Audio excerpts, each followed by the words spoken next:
Chapter 1. Rebirth in the Beast Realm. Su Wei collapsed onto the ground, feeling an excruciating pain radiating from his back, yet he could not utter a sound. He was dying. Perhaps within the next second, he was uncertain. Life was fleeting rapidly, and Su Wei's consciousness began to fade into obscurity. A sense of regret washed over him. At the tender age of 5, his family had embarked on a road trip that ended in a tragic car accident, claiming the lives of his parents and leaving him all alone. Subsequently, a close friend of his father took him in. The discomfort of being a burden to others was unbearable. Faced with his adoptive father's relatives who either pitted, ignored, or treated him with veiled contempt, Su Wei had long harbored thoughts of escape. Due to his inherent affection for animals, Su Wei pursued a degree in veterinary medicine. Furthermore, through various part-time jobs during his university years and investments made with compensation funds, he graduated with a sufficient savings that would ensure his lifelong comfort. With the support of his adoptive family, Su Wei joined an organization dedicated to rescuing wild animals. Over the years, he lived independently, sending money home to his adoptive father's family each year while sharing amusing anecdotes from his work, alleviating their worries, and sparing himself from the judgmental remarks of relatives. This arrangement was mutually beneficial, and he relished this lifestyle. However, it all came crashing down due to a gang of poachers. Half a month ago, he had discovered signs of poachers in the forest, and just yesterday, he had tracked their whereabouts. He had contacted the police and was awaiting their arrival to apprehend the criminals. Unbeknownst to him, the poachers had sensed something amiss and located him. Despite his desperate flight, he was ultimately caught and killed. As his consciousness slipped into darkness, Su Wei heard a child's voice calling out to him, "Su Wei, Su Wei." He felt his body becoming weightless as his soul gradually ascended into the air and his awareness sharpened. He silently gazed at the lifeless form on the ground. It was him. Had he transformed into a ghost? Or was this merely an illusion before death? Su Wei.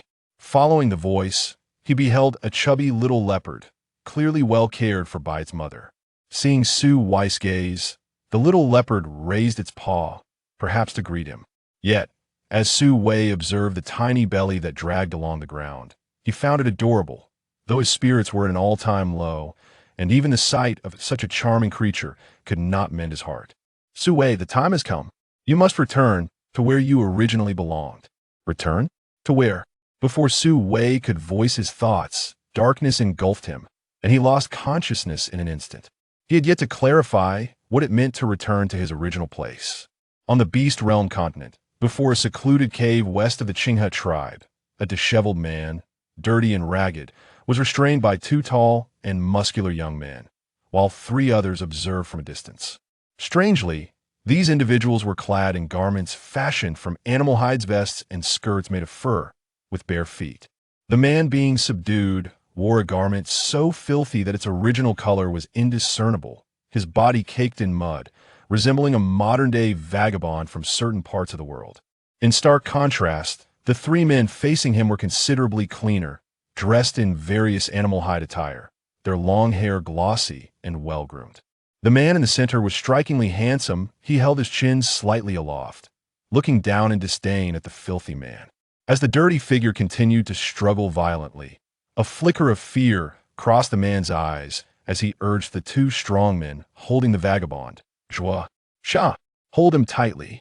Don't let this madman break free." Zhuo and Sha tightened their grip, causing the madman to grimace in pain, his struggles diminishing. Seeing this, the man exhaled in relief. At that moment, a timid-looking man to his left voiced his concerns. "Xia Chao, this treatment towards Su Wei seems harsh, considering he is also one of our kin and a beast." Xia Chao expressed his impatience. "Qi Yun, if you don't wish to seek vengeance, then stand aside. I brought you here because I knew your father had been harmed by Su Wei. Just look at what you've done along the way. How many times have you uttered such words?" This individual was truly cowardly. If he had declined when approached initially, it would have been acceptable, but now, having agreed, he constantly wavered. How can a beast be so easily intimidated? Qi Yun flinched under Xia Chao's rebuke, meekly defending himself. "I just thought he seemed a bit pitiful." Xiao Chao retorted sharply, pitiful. What about those in the tribe he has harmed?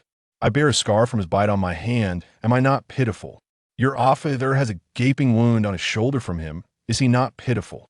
Feeling wronged, Qi Yun lowered his head, believing that such treatment toward a beast was unjust, and that Xiao Chao was being far too harsh.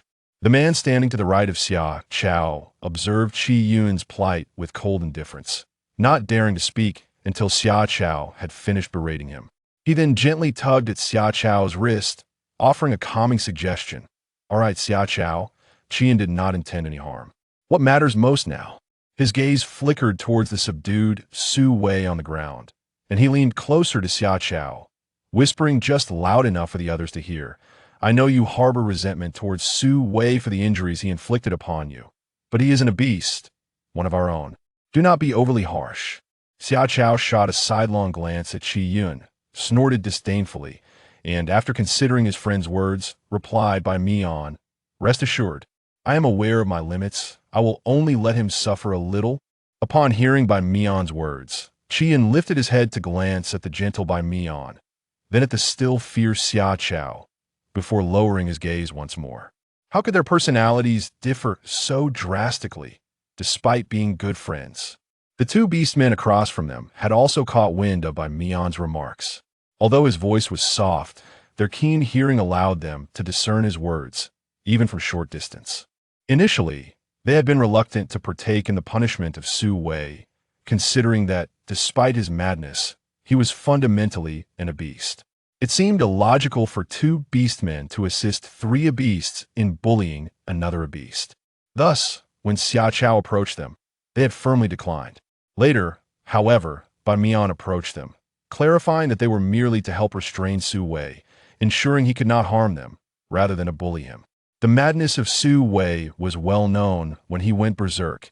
Even the three beasts could not withstand him. On one side stood a mad beast who had harmed many of their kin, and on the other, three young, healthy beasts on the verge of adulthood. The choice was evidently clear. Moreover, it was the tribe's renowned gentle beast who had sought their assistance, tipping the scales decisively in favor of their involvement. Thus, they had come, and it was understood that they would only be responsible for holding Su Wei down. Chapter 2. The Madman Su Wei. Xiao Chao cautiously approached Su Wei. He had been bitten by this madman once at that time. Su Wei had refused to release his grip, and Xiao Chao had been terrified of this lunatic, who was no different from a wild beast. Yet, now that this madman was captured and completely immobile, he was at their mercy. Xiao Chao seized Su Wei's hair, lifting his head to scrutinize the filthy face that was mere inches away, revulsion flooding his senses. However, witnessing the utter lack of resistance from Su Wei brought a sense of joy to Xiao Chao's heart. He tugged at Su Wei's hair and struck him hard across the face. Su Wei, look at your current state. I allowed you to bite me. I let you go mad. I permitted you to harm others. Xiao Chao delivered several slaps to Su Wei, who cried out in agony, kicking his legs in desperation.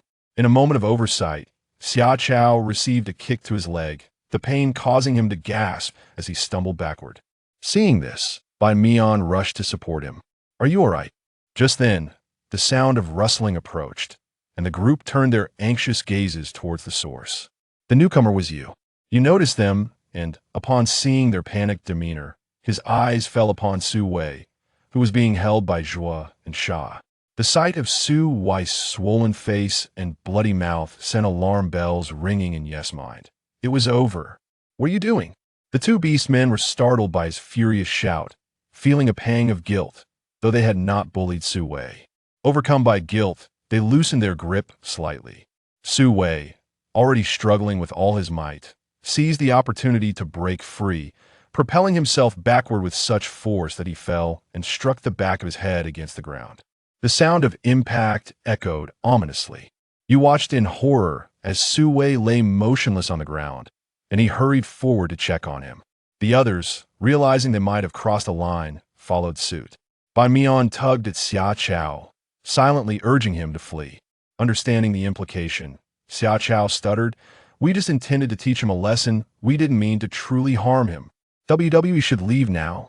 With that, he grasped Bai Mian's hand, and they dashed away.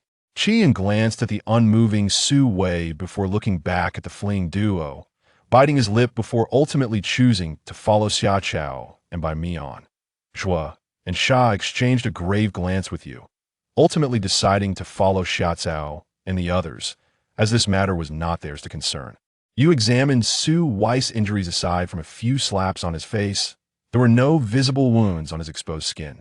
Furthermore, when he arrived, Su Wei's struggle did not suggest he was seriously harmed. Recalling the sound of Su Wei's head striking the ground, you began to suspect a head injury. Cautiously, he lifted Su Wei's head and felt something sticky. His nose informed him that it was blood. Sensing the waning vitality of Su Wei, you was utterly alarmed. I had entrusted him with Su Wei's care, and now, with the unfortunate turn of events, how would he explain this to Bai? In the midst of his panic, he felt a faint breath returning to the seemingly lifeless Su Wei. He revived. He tentatively reached out to test for breath and indeed detected a slight, feeble exhalation, allowing you to exhale in relief. At least he was not dead. As he observed Su Wei's eyelids fluttering, suggesting imminent consciousness, you hurriedly retreated. He feared that this individual might become violent. Upon regaining consciousness, Su Wei was acutely aware of a throbbing pain in the back of his head, with a burning sensation also radiating from his face. Furrowing his brow, Su Wei sat up, noting discomfort in both arms, particularly around the shoulders. After a brief inspection, he found no visible injuries, merely a sense of strain, as if he had been twisted awkwardly. He raised a hand to touch the back of his head, where the pain was most intense, and felt an unsettling coolness as a breeze brushed past. It was only when he encountered a damp, sticky substance that he brought his hand before his eyes, realizing he was bleeding from the back of his head. No wonder it hurt so much. As he surveyed his attire and surroundings, a dawning realization struck him about the irregularities of his situation.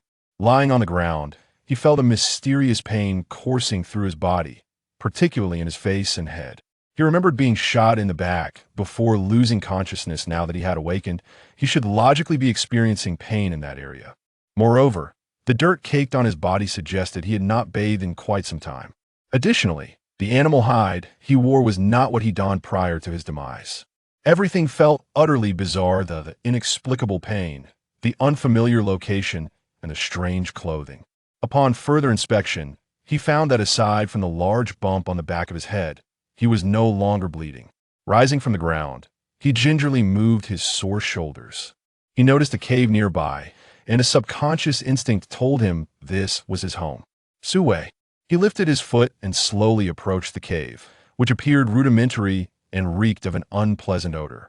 Frowning, he attempted to cover his nose, but ultimately refrained, examining the crude cave more closely. It was indeed very basic. On the left side against the wall was a stone bed, adorned with a tattered animal hide that was in a deplorable state. The cave itself took on a horizontally elongated egg shape, with a heap of filthy refuse piled in the depths, the stench wafting towards him even from a distance. Su Wei was reluctant to discover the nature of the foul heap, hoping it was not excrement. His brow knitted tightly as he suppressed his nausea and continued to scrutinize the cave. Across from a stone bed, against the wall, lay a stone bowl containing a piece of spoiled meat, accompanied by several dark, unidentifiable roots. Aside from that, there was nothing else. The cave's level of squalor was unimaginable, so much so that even Lu Yushi would feel compelled to compose a new version of the description of a dismal abode, aptly named the Dismal Abode Inscription.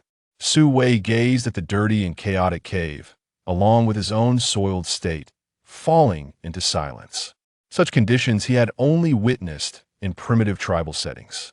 He recalled a tribe he had encountered in Africa that bore similar characteristics: backward and lacking hygiene, where members relieved themselves indiscriminately. They consumed meat, indifferent to whether it was cooked or raw, clean or spoiled. As long as it was edible, they devoured it without hesitation. Moreover, the individuals of that tribe resembled his current state: long, tangled hair and bodies coated in grime. At that time, they merely passed through the tribe, yet he could sense the covetous desire in the red eyes of the tribesmen, as if they were gazing upon succulent morsels. Su Wei thought that had it not been for the firearms in their hands, those tribesmen might have lunged at them. Later, he learned that those savages even consumed human flesh, and to them, people like him would be considered a rare and prized delicacy. Fortunately, they were well equipped and protected by local military forces, allowing them to depart unscathed. Reflecting on those events now sent chills down his spine. Observing the cave's conditions, Su Wei felt a twinge of concern that he might have stumbled into a tribal settlement. However, there were no signs of life around him, leaving him a loss to ascertain the situation. After some contemplation, Su Wei resolved to venture outside when faced with adversity. He preferred to confront it head-on rather than succumb to savagery. Chapter 3. The struggles of survival. Upon exiting the cave, Su Wei was met with an expanse of rampant weeds and an endless stretch of rolling mountains. Beyond that, he saw no semblance of any humanoid beings. Residing in a cave, subsisting on carrion and donning hides, yet there seemed to be no one around. What manner of place was this? In such an unfamiliar environment, Su Wei felt a profound sense of confusion, even a tinge of fear. He was oblivious to his whereabouts and the reasons behind his arrival, with no one to alleviate his bewilderment. However, Su Wei did not allow himself to languish in this emotional turmoil for long.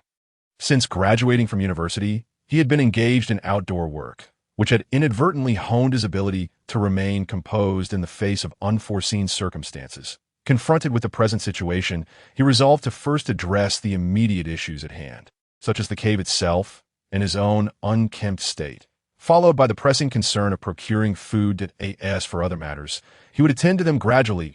Su Wei mentally mapped out his forthcoming tasks: locating a water source, bathing and washing his garments, securing food, and tidying the cave. With his plans for the day set, he returned to the cave to make a rudimentary arrangement of his meager dwelling that, in truth, there was little to be organized. He merely needed to inspect the tattered animal hides on the stone bed. If they were still serviceable, he would clean them. If not, he would discard them. Another area requiring attention was the heap of animal hides deep within the cave. Indeed, that unsightly mound resembled dung. Su Wei furrowed his brow as he unraveled the pile, revealing a swarm of small insects emerging from within. Gazing at the scurrying bugs, he reassured himself that these were among his few possessions. After this mental consolation, he resumed his inspection of the animal hides, unfolding the crumpled pieces, discovering 2 vest-like hides, 2 skirts, and 2 large, intact hides that he speculated that the larger hides might serve as blankets, one of which was undoubtedly intended for winter use, as it was thick and abundantly furred, resembling the pelt of some bear-like creature, certainly a warm option for frigid weather. Observing these genuine animal hides, Su Wei made a mental note. This place was devoid of laws. At least there were no animal protection statutes. He felt no urgency to utilize the thick hide immediately, so he decided to wash them all first, setting aside the thicker ones for later and using the thinner ones as bedding in the meantime. Yet, lacking proper cleaning supplies, he would have to make do with some ash from burnt twigs. As such, he ventured outside the cave to gather dry branches and build a small fire, producing some ash in the process. During this time, he also roasted a few tubers he had discovered, which tasted somewhat like sweet potatoes, albeit less soft and a bit choking. After consuming the tubers, Su Wei felt less famished and opted not to eat further, for it was indeed a bit troublesome to dine in such a disheveled state. Once the fire had died down, he procured the ash, which was rich in alkali and capable of saponifying fats, thus achieving a cleansing effect. With the ash in hand, Su Wei wrapped it in one of the soiled hides, taking along the putrid meat from the stone bowl, as he needed to locate a water source. After all, water was essential for every facet of life. Fortuitously, less than 50 meters from the cave, he discovered a clear stream, its waters pristine, with a few small fish darting about. Su Wei felt he could catch some of these fish for dinner, as he had no intention of consuming the decaying meat from the cave, and the tubers left by the previous occupant were likely edible. Upon reaching the stream, he noted its considerable flow, approximately a meter wide and 20 to 30 centimeters deep. He dug a small pond beside the stream, about half a meter deep and 2 meters wide, and upon completing the pond, he noticed several small fish swimming into it. Observing the lively fish within the pond and the murky waters of the stream, Su Wei decided to utilize this time of sedimentation to construct a fish trap that he gathered several long grass stalks, each about half a centimeter in diameter, solid and pliable, and fashioned them into a fishing basket. Although this basket could not rival the sturdiness of one made from bamboo, it sufficed for catching the small fish in the stream. Su Wei dug up some small worms from the soil and placed them inside the basket, positioning it in the center of the stream and securing it in place. With these tasks completed, the pond's water remained somewhat murky, so Su Wei resolved to explore the adjacent forest, hoping to fashion a trap for small game using the putrid meat. Perhaps he might catch some small creature. He was on the brink of starvation and could not afford to ponder the implications of animal protection laws. He might even discover something edible within the woods. Thus, Su Wei took the stone bowl and ventured into the thicket, where he found a straight wooden stick that was perfectly suited for his needs, with the grass growing as tall as his calves. He felt an urgent need for this stick. Armed with the stick and bowl, he entered the forest as he aimed to create a trap for wild game. Su Wei remained vigilant for signs of animal activity. After a short while, he indeed stumbled upon such traces. These markings appeared to belong to a small herbivorous creature, as evidenced by the chewed grass scattered about the ground. Finding a suitable location nearby, he set about preparing the trap. But lacking rope, he resorted to digging a pit instead. He crafted a stone axe, cut several stout sticks, sharpened one end, and inverted them into the ground, leaving the sharp ends pointing upwards. The pit was cylindrical, approximately 2 meters deep and nearly 2 meters wide, with the sharpened sticks jutting about 30 centimeters above the surface. This trap was designed so that if a creature accidentally stepped into it, it would not only risk injury from the sharp stakes, but would also find it nearly impossible to escape. Su Wei camouflaged the pit's entrance, carefully placing some tender green grass in the center, alongside the piece of rotten meat, hoping to entice any passing creature with his rudimentary bait. Gazing at the trap, Su Wei held no expectations of capturing prey. The bait was hardly enticing to wild animals. Its sole merit lay in its inconspicuousness and the presence of barbs. Should a creature unintentionally fall in, it would likely sustain severe injuries. However, he could only leave it to fate, hoping for a stroke of luck this time. Having departed from the trap, Su Wei did not return to the stream just yet. The waters likely remained unsettled, and he would need to search the nearby woods for a while longer. He allotted himself an hour, hoping to find anything edible within that time frame. Chapter 4. Speculation. Perhaps fortune smiled upon him this time. After wandering for about 10 minutes, he encountered a chestnut tree, its fruits visibly ripe. Su Wei noted the tree's location and realized he needed to exit the woods.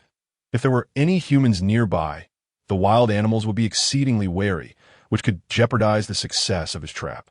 Just as he was about to leave the small grove, he discovered a soapberry tree. It seemed that fortune favored him indeed. Su Wei was elated at the sight of the soapberry tree, for he could use its pods to wash the animal hides. He quickly returned to the stream, bringing with him the freshly harvested soapberries. By this time, the water in the pond had cleared considerably. With the soapberries, Su Wei meticulously washed several pieces of animal hides. Initially, he had contemplated removing the hide he wore to wash it alongside the others. Yet for reasons unknown, a deep-seated instinct urged him not to undress in the wilderness. Though puzzled by this intuition, Su Wei chose to heed his instincts. Once the washing was complete, he laid the cleaned hides flat on the grass to dry, with the tops exposed to sunlight and the undersides benefiting from the airflow between the blades of grass. This method ensured that the hides would dry thoroughly without the risk of dampness lingering beneath. After successfully drying the hides, Su Wei began to meander along the stream, waiting until his garments were clean enough to wear before taking a bath. Anticipating a lengthy wait, he resolved to make the most of this time by searching the surrounding area for anything edible or useful. Typically, locations near water sources are abundant in edible aquatic plants. And indeed, it was not long before he discovered a viable option. This plant, known scientifically as Polygonum cuspidatum, also referred to as Japanese knotweed, has leaves, rhizomes, and roots that can be utilized as medicinal materials, possessing properties that alleviate rheumatism and promote circulation. The young shoots, tender leaves, or stems are edible and can be consumed directly. One may also saute it, prepare it as a soup, or preserve it as pickled vegetables. It can even be transformed into a cold dish. Furthermore, Its entire herb can be utilized in the production of animal feed and veterinary medicine, and even for the creation of pesticides. However, this particular function is not currently applicable to Su Wei. If there are future plans for cultivation and breeding, it can be addressed than at present. Su Wei lacks the tools to craft a container from the acid beryl stalk, while he could simply bind the stalk with its own stem and carry it away. It is still necessary to devise a proper tool for holding items. After all, should the need arise to transport something in the future, not every item can be secured in such a manner. After contemplating, Su Wei resolved to weave a basket. He recalled a rather primitive place he had visited, a small village with fewer than 100 inhabitants, where the locals were self-sufficient, relying on their environment. They crafted their baskets and carrying baskets purely by hand, using vines and bamboo sourced from the surrounding forest. Out of curiosity, he had learned this skill, initially believing it to be a mere pastime that he would never employ. Yet now it proved invaluable. With a wry smile, Su Wei scanned his surroundings for materials suitable for weaving tea. That moment, he remembered the abundance of vines at the edge of the small grove he had just exited. He could indeed fashion a basket from those vines.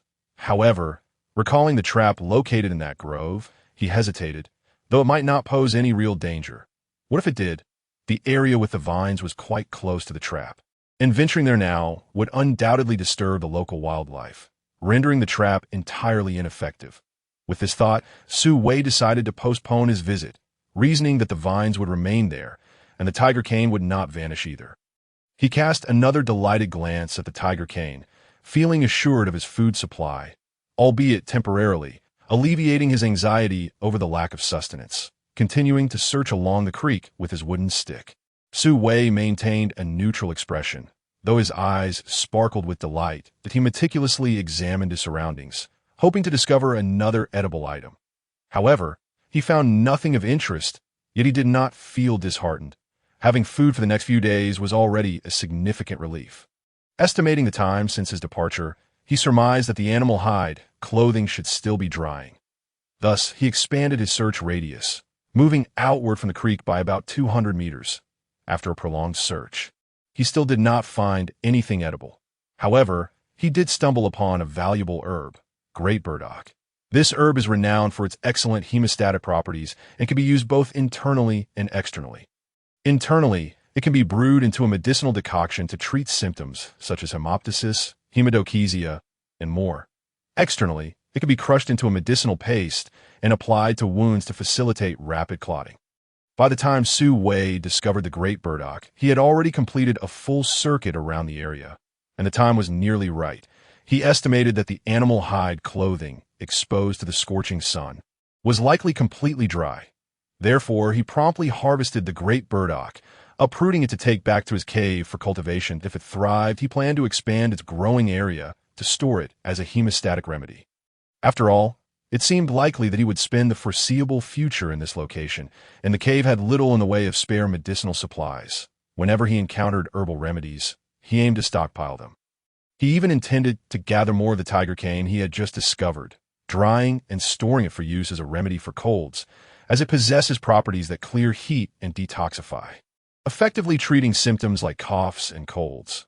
Returning to the small pond, Su Wei gazed up at the still blistering sun. He reached out to feel the drying animal hide, noting that aside from a particularly thick piece, the rest had dried completely.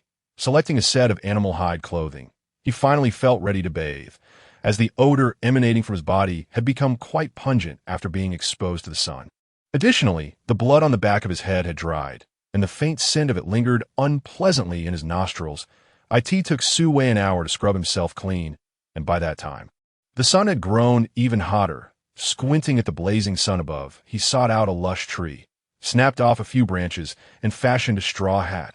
With the hat atop his head, he felt the temperature on his scalp lessen, allowing him to return to the creek side. Dressed in clean animal hide, he laid out the previously worn hide to dry on the grass. Then, observing his reflection in the water's surface, he scrutinized his image. Indeed, it was his own visage, yet it appeared to belong to a version of himself around 20 years of age. However, the distinct handprint on his face and the gradually emerging bruises on his arms told a different story. Chapter 5. An unexpected encounter with twins, Su Wei pursed his lips and furrowed his brow as he examined the injuries on his body. He had been struck by someone. It should be noted that the original owner of this body had endured such treatment. In fact, he harbored a suspicion regarding his current identity, that he had traversed to another realm. Moreover, prior to his arrival, the little leopard had mentioned something about the necessity of returning. Additionally, given the severity of his gunshot wound at that time, he felt the nearness of death. He did not believe there were conditions in that place to assist him, nor the capability to perform surgery under such dire circumstances. Thus, he surmised that he was either reincarnated or had crossed over, perhaps reflecting a fantasy from before his demise. Nevertheless, all these notions were mere conjecture without any foundation. Gazing at the youthful face in the pond, and then at his fair skin, Su Wei was convinced that he was no longer in his original location. And it was entirely possible that he was no longer the former Su Wei. He might have found himself in an unknown place, reborn into another's body, and perhaps this realm was not even part of his previous world. Yet, these speculations could not be substantiated at present. Su Wei resolved to set aside this matter for now, as his primary concern was to address his current survival predicament. He had secured shelter, a water source, and even clothing. Yet food remained an issue. He could not rely solely on the chestnuts in the woods or the acid barrel stalks by the creek for sustenance. He needed meat. Reflecting on the trap in the small grove, Su Wei decided to check on it. Enough time had passed for him to ascertain whether there were any results. Approaching within approximately 100 meters of the trap, he heard the anguished cries of a wild boar, filled with agony. The sharpness of its cries reminiscent of the sounds heard during pig slaughtering at his adoptive father's home during the New Year festivities. The cries seemed to emanate from the direction of the trap, igniting a surge of excitement within Su Wei. Yet he harbored concerns that such distressing sounds might attract more formidable predators, should he encounter one face-to-face. He stood no chance of survival. With this thought in mind, Su Wei quickened his pace toward the trap. As he drew nearer, he could see that the trap had indeed been triggered, suppressing his inner excitement. He hurried forward, discovering a large wild boar ensnared within. Its size was comparable to that of an adult wild boar, yet its fur clearly indicated to Su Wei that it was not fully grown. Adult wild boars typically sport a grayish-black coat, while juvenile ones are characterized by a lighter brown hue with black stripes. The wild boar in the trap, however, bore a light brown coat with fading black stripes, unmistakably marking it as a subadult. Upon noticing Su Wei, the wild boar became visibly agitated, its cries growing even more harrowing as it thrashed about in its struggle. Observing the blood seeping from beneath the boar, Su Wei surmised that it had fallen into the trap earlier, and prior to his arrival, it had merely been calling out without struggling. The blood flowing from the wounds inflicted by the sharp spikes had begun to congeal. But now, upon his arrival, the boar resumed its thrashing, reopening its injuries. As the wild boar continued to wail, Su Wei searched for a sizable stone nearby and struck the boar's head, putting an end to its suffering. After the boar succumbed, he leaped into the pit, which he had crafted during his earlier time in the cave. When he first awoke, his entire body had been in pain. Even the faint discomfort in his feet had gone unnoticed. However, while setting out to find a water source, he had pricked himself on a small twig, prompting him to fashion a rudimentary pair of grass sandals from the surrounding weeds. They were not aesthetically pleasing, but they served their purpose. Standing atop the boar, Su Wei fell silent, contemplating the weight of the animal, which must have been 200 to 300 pounds. How was he to remove such a heavy creature? Lacking any knives or tools, he had no means to butcher it. Just as despair began to set in, he heard footsteps approaching from a distance, prompting him to leap from the trap, alertly turning toward the source of the sound. Hoping it was neither an enemy nor a beast, before long, he spotted two men, their footsteps heavy, emerging from the grass. Both were clad in animal hide, suggesting they were locals. However, they appeared quite clean, in stark contrast to Su Wei's previously disheveled state. Once they entered Su Wei's line of sight, they halted, staring intently at him. Su Wei scrutinized them closely. The two appeared youthful, perhaps around 14 to 16 years of age, possessing identical faces that indicated they were twins. Despite their youthful features, their height was comparable to Su Wei's. He had measured himself while bathing by the creek, discovering he stood over 6 feet tall. Furthermore, these two were robustly built, embodying the physique of adults despite their adolescent visages. As he took in their appearance, Su Wei felt an increased sense of vigilance. Should he confront either of them, he would likely be swiftly overwhelmed, with no chance of victory whatsoever, observing the two individuals who remained silent. Simply gazing at him intently, Su Wei could not help but speculate about their intentions. Were they drawn here by the cries of the wild boar, or was this place originally their territory, with him being the unwelcome intruder? However, during his prior observations outside the cave, he had not noticed any signs of activity from nearby inhabitants, and the vicinity of the brook bore no evidence of their presence. Thus, it seemed unlikely that these two were the rightful owners of this domain. Could it be that they had come to seize the wild boar from him? Once Su Wei pieced this together, his expression darkened. He was reluctant to relinquish the boar to them. He was uncertain if he would have another opportunity to capture such a beast, and thus, he would not so easily give up his prize. Su Wei stared at the two, who in turn scrutinized him, their standoff lingering until one of the youths snapped back to reality. The boy possessed a strikingly refined beauty, even from Su Wei's perspective. He could not deny the allure of the young man, despite the fact that this handsome individual was male. The youth regarded Su Wei with curiosity, having never encountered such a pure and attractive sub-beast before. Clearly, he did not belong to their tribe. But how could a stranger sub-beast appear in their territory? Were there perhaps other beasts lurking nearby? Yet, they had not detected the scent of any unfamiliar beasts. Could it be that this individual was indeed the sole sub-beast, having wandered into their tribe for reasons unknown? Contemplating this, Zhu tentatively inquired, "Which tribe do you belong to? What brings you to our territory?" The boy's tone was deliberately softened, imbued with a hint of coaxing. Though the language he spoke was unfamiliar to Earth, surprisingly, Su Wei comprehended it, likely due to the traits of his current form. However, did the term sub-beast refer to him? What exactly was a sub-beast? As for tribe, that was a term typically associated with primitive societies. Su Wei mentally cataloged the information he had gathered, glancing at the two who awaited his response. Yet he remained silent. Chapter 6. The identity of the original owner, the purpose of these two, was still unclear. He could gather information while their patience wore thin. Another youth, who had just regained his composure, looked at the beautiful sub-beast and interjected before Zhu could speak again. "I'm Yi, and this is Zhu. We are beastmen from the Qinghe tribe, and this is the territory of the Qinghe tribe. What brings a solitary sub-beast like you here? We were patrolling when we heard the sound of the long-toothed boar and came to investigate. Which tribe do you belong to? I've never seen you before." Yi's words poured forth in a lengthy stream, and Su Wei listened attentively, extracting the information he sought. This was indeed the territory of the Qinghe tribe, and from Ye's statements, it seemed that they regularly dispatched patrols. Since the original owner resided here in a cave, it was likely that he was a member of the Qinghe tribe. Otherwise, he would have been expelled long ago. Yet, Yi implied that a sub-beast was inferior to a beastman, an entity worthy of protection, that if they belonged to the same tribe, why then did the original owner live here without anyone around? Su Wei pondered, realizing he must not reveal himself as the original owner. Listening to Ye's words, Su Wei became increasingly aware that he was no longer in his previous world. He had arrived in a primitive era inhabited by beastmen and sub-beasts, though the distinctions between the two remained elusive for now. Before he could glean more useful information, Zhu interrupted Yi. Zhu turned his gaze towards Su Wei, who had remained silent throughout. While Yi had divulged much information, Zhu's eyes flickered as he asked Su Wei, "Who are you?" His tone had cooled slightly compared to before. Su Wei's eyes shifted, and with a blank expression, he replied, "Su Wei." After Su Wei spoke, Zhu continued to stare at him intently. Yi, noticing his usually more astute and rational brother in such a state, also fell silent, both of them fixated on Su Wei.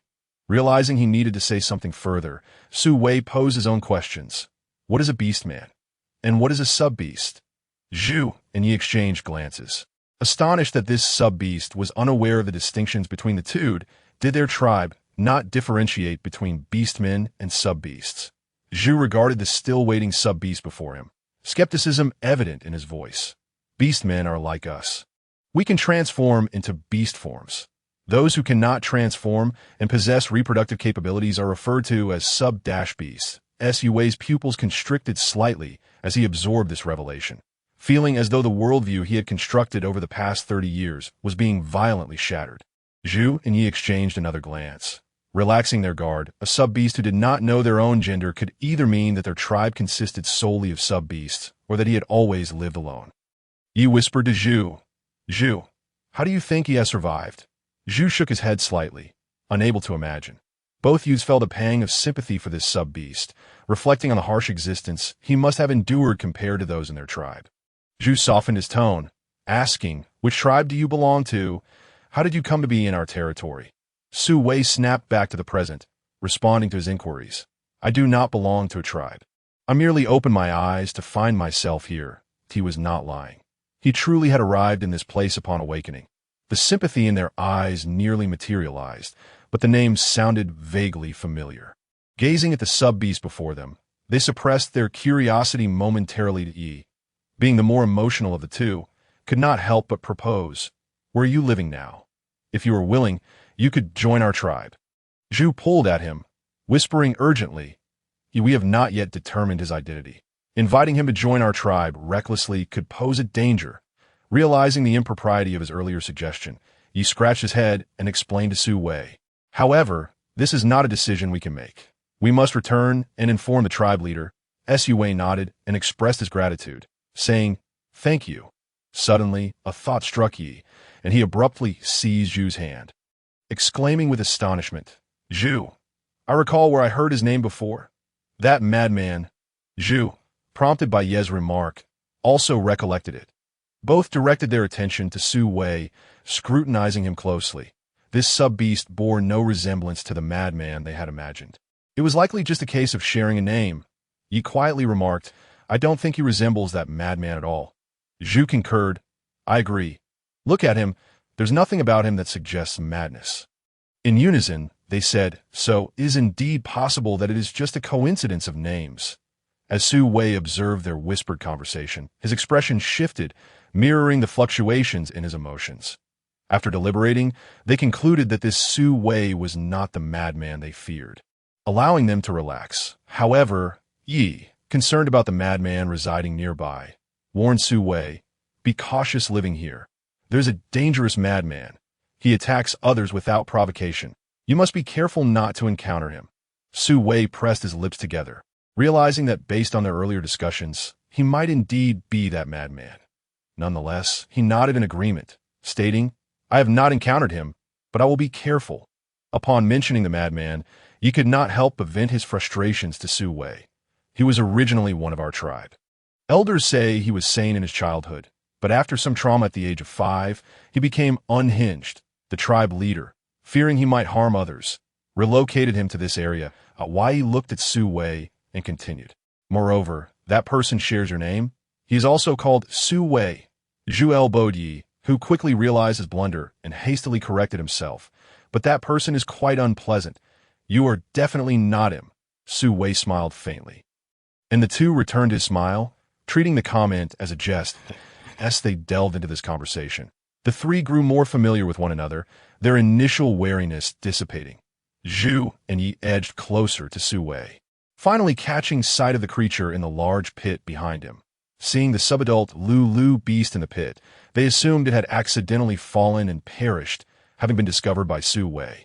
Yi beamed at Su Wei, exclaiming, "Su Wei, you are incredibly lucky to have found a Lu beast." Chapter 7. Disturbance in the cave. Upon hearing Ye's remark, Su Wei refrained from explaining that this was a trap he had set to capture the beast. He deduced that Lu beast was simply their term for wild boars. Observing the young Lu beast perched precariously a meter above the ground, he glanced back at Su Wei and concluded that it would be quite challenging for this sub-beast to lift the creature to safety. Thus, he offered, "Shall we assist you in getting it out?"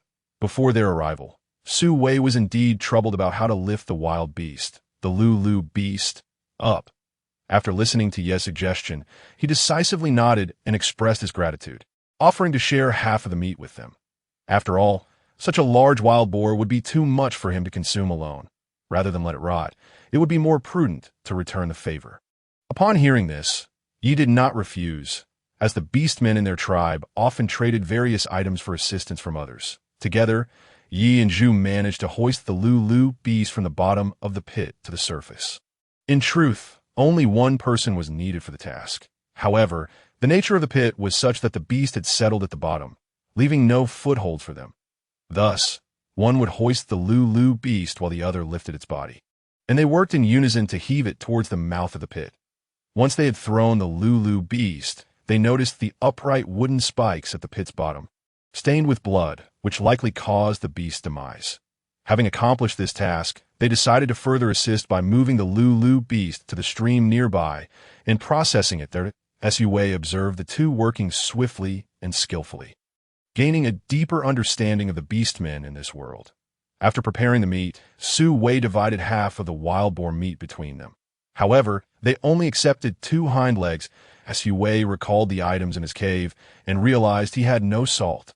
While he could temporarily do without other essentials, salt was imperative.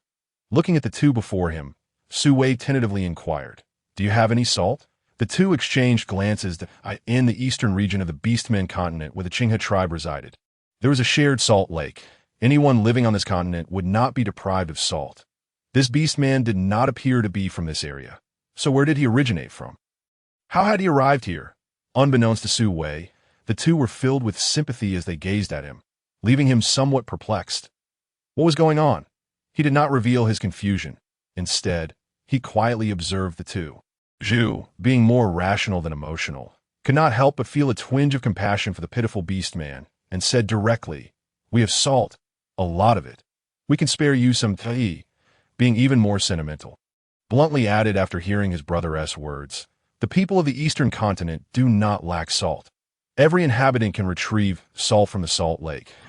Zhu's attempt to restrain Ye's candor was in vain. They were unaware of the Beastman's origins. If he were indeed someone sent from another continent to seek salt, learning about the salt lake in the eastern continent could spell trouble for the tribes there.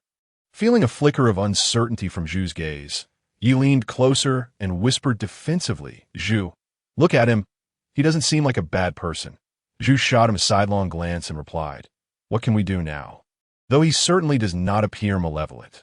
The two regarded the Beastman and then looked at the substantial quantity of meat on the ground. It would be somewhat challenging for him to carry it all back. Thus, Zhu and Yi exchanged glances, and Yi spoke, "Where is your cave? We can help you carry the meat back." Su Wei declined, knowing that they likely had not seen the true appearance of the original inhabitant. However, they should be aware of the cave where the original had resided for many years. He could not allow them to visit his cave, as it would expose his identity. The two heard Su Wei say, "No need. Thank you. You've already been a great help. That I can manage the rest on my own." Understanding that this was Su Wei's way of expressing his reluctance to let them into his home, they kindly refrained from pressing further. That it was wise for a Beastman to be cautious. With that, Yi shouldered the meat Su Wei had given them, and, after discussing where to meet for the salt, the two bid farewell to Su Wei. Once they departed, Su Wei hoisted the remaining pork and made his way back to his cave. The cave was quite close, and Su Wei was relieved that there were tall grasses shielding the entrance. Preventing the two from spotting it, he placed the lean meat on a large stone at the cave's entrance, needing to clean the cave first. Earlier, while moving around the stream, he had spotted mugwort. Once the cave was tidy, he could use it to fumigate the space, serving to disinfect and eliminate unpleasant odors. Su Wei removed everything movable from inside the cave and fashioned a large broom from some branches, thoroughly sweeping both the interior and exterior, even pulling down the spider webs from the ceiling. Once all was completed, he harvested a large bundle of mugwort, ignited a small fire in the center of the cave with dry branches, and placed the mugwort atop the flames. In no time, thick smoke filled the entire cave. Su Wei did not stray too far from the cave, for his pork was still there. If he wandered too far, what would happen if wild animals came to eat his meat? During this time, he also moved some dry grass onto the platform at the cave's entrance to dry in the ample sunlight. Once the grass had dried sufficiently by evening, he could spread it on the stone bed and place the animal hide on top, ensuring a soft and warm resting place. Having dried the grass, Su Wei planned to retrieve the animal hide from the stream, which was just a short distance away. A 2-minute round trip would suffice. Moreover, he could also fumigate the hide in the cave, imparting it with the scent of mugwort. With determination, Su Wei placed the hide on the stone bed and then began processing the meat outside the cave. Regarding the fishing basket in the stream, he intended to check on it tomorrow, along with the tiger balm and the chestnuts from the small grove, all of which he planned to bring back. Using a small stone knife, Su Wei cut the meat into fist-sized chunks and stripped the flesh from the bones. Lacking a container for the meat, he piled the pieces atop the dry grass, as they would need washing anyway, and placing them on the grass was cleaner than directly on the ground. The small stone knife was dull and fragile, making the task of cutting the meat laborious. He went through several knives, tiring his hands in the process. Once the meat was cut, he noticed that the smoke in the cave had nearly dissipated. Entering the cave, he was greeted by the refreshing scent of mugwort, a delightful aroma. Chapter 8. The Unfamiliar Beastman. Su Wei relayed the animal hide he had previously removed from the stone bed. He had already cleaned it. Upon inspection, he found it to be an intact piece of hide with no damage, and he decided to continue using it as a bed covering. After setting up the bed, Su Wei placed a thinner hide on the stone bed's interior to serve as a blanket. He also constructed a frame that could serve as a drying rack for clothes, when not in use. It could be moved inside as a hanging rod, allowing him to drape hides over it. Having completed these tasks, Su Wei selected a suitable patch of land and planted the large burdock he had gathered earlier, hoping it would thrive. Looking at the pile of meat on the dry grass, Su Wei resolved to weave a basket for storing it. While he could directly create a mat and move 2 large stones outside to lay it over, he needed to be cautious of insects within. With this in mind, Su Wei ventured outside to fetch 2 large stones to wash clean by the stream, then laid them flat on the opposite side of the stone bed. Creating the mat was relatively straightforward, as the tall weeds nearby were quite suitable at long last. With the mat complete, he had a place to store his meat. This time, the sun had begun to set, and Su Wei awaited the return of the two. Once the salt was secured, he could prepare dinner. Tomorrow, he intended to make jerky, as well as craft earthen pots and bowls, and perhaps transform the fish he caught in the stream into dried fish. Sitting at the cave's entrance, Su Wei gazed at the setting sun, lost in thought about his future life. Through the conversations with those two today, Su Wei was nearly certain he had traversed to an unknown land where humanity was referred to as beastmen and sub-beastmen, and the societal groups were called tribes, living an existence reminiscent of primitive life. Moreover, the identity of the individual he had inhabited was indeed Su Wei, a madman whom the Qinghe tribe avoided at all costs. Today, the two had not recognized him, and he could pretend to be unaware of his former self. After all, he had once been a madman. How could a lunatic recall their own madness? Even if someone recognized him as the previous Su Wei, he could simply claim to have forgotten his past experiences. Upon returning to their tribe, Yi and Zhu excitedly rushed home, drawing the curious gazes of passers-by. Had they found a Lulu beast? Why were they so joyful? Zhu and Yi paid no heed to the curious gazes of those around them. They were determined to return swiftly to fetch salt for the young beast. If possible, they also intended to discuss with the beast father, Yafu, whether they could bring additional supplies for the young creature. After delivering the items, they planned to approach the clan leader regarding the young beast situation, hoping that it might be permitted to join their tribe. After all, the young beast was truly pitiable, living alone in such a remote area without the protection of beastmen. If it were to encounter wild animals or other threats to its life, it would not survive. Meanwhile, Zhu and Ye's beast father, Shuanghe, was preparing dinner for the family, having started the preparations early, as the meat required for 1 young beast and 3 beastmen totaled over 100 pounds. Observing their father slicing meat, Yi approached and took a bone knife to assist him. Although his beast claws were quite sharp, Shuanghe deemed it unsanitary, so while beast claws could be used for handling raw meat, they were not suitable for food preparation. Yi leaned in to help, and after a while, Zhu spoke up. "Beast father, we discovered a young beast in the western region." Before Zhu could finish, Shuanghe erupted in anger. "Did I not instruct you not to venture west? I have warned you about that madman. Why are you so disobedient? These cubs are always like this. The more you tell them to stay away, the more they gravitate towards it. They never listen." Startled, Ye's hand trembled with a knife, and he timidly reminded, "Beast father, it's a young beast." Shuanghe turned to glare at him, shouting, "Am I unaware that it is a young beast? If it weren't for that, it would have been driven away long ago. I have told you repeatedly not to engage with it, and yet you still wish to. What if it bites or scratches you? Zhu and Yi huddled together, too intimidated to speak, recalling that there had been cubs who had disobeyed and been harmed by that young beast. Since then, the tribe had universally warned all, young and old, to avoid that area. Yet, the young beast they encountered was not that madman. Summoning their courage, they spoke softly, "It's not the mad young beast of our tribe. It's a normal, homeless young beast in need." Upon hearing this, Shuanghe abruptly turned to stare at them. "What young beast?" Yi poked Zhu, who, under Shuanghe's intense gaze, explained, "It's a normal young beast. IT has no tribe and no companionship, and it lacks salt. IT's so pitiable. We wanted to help him and bring him some salt."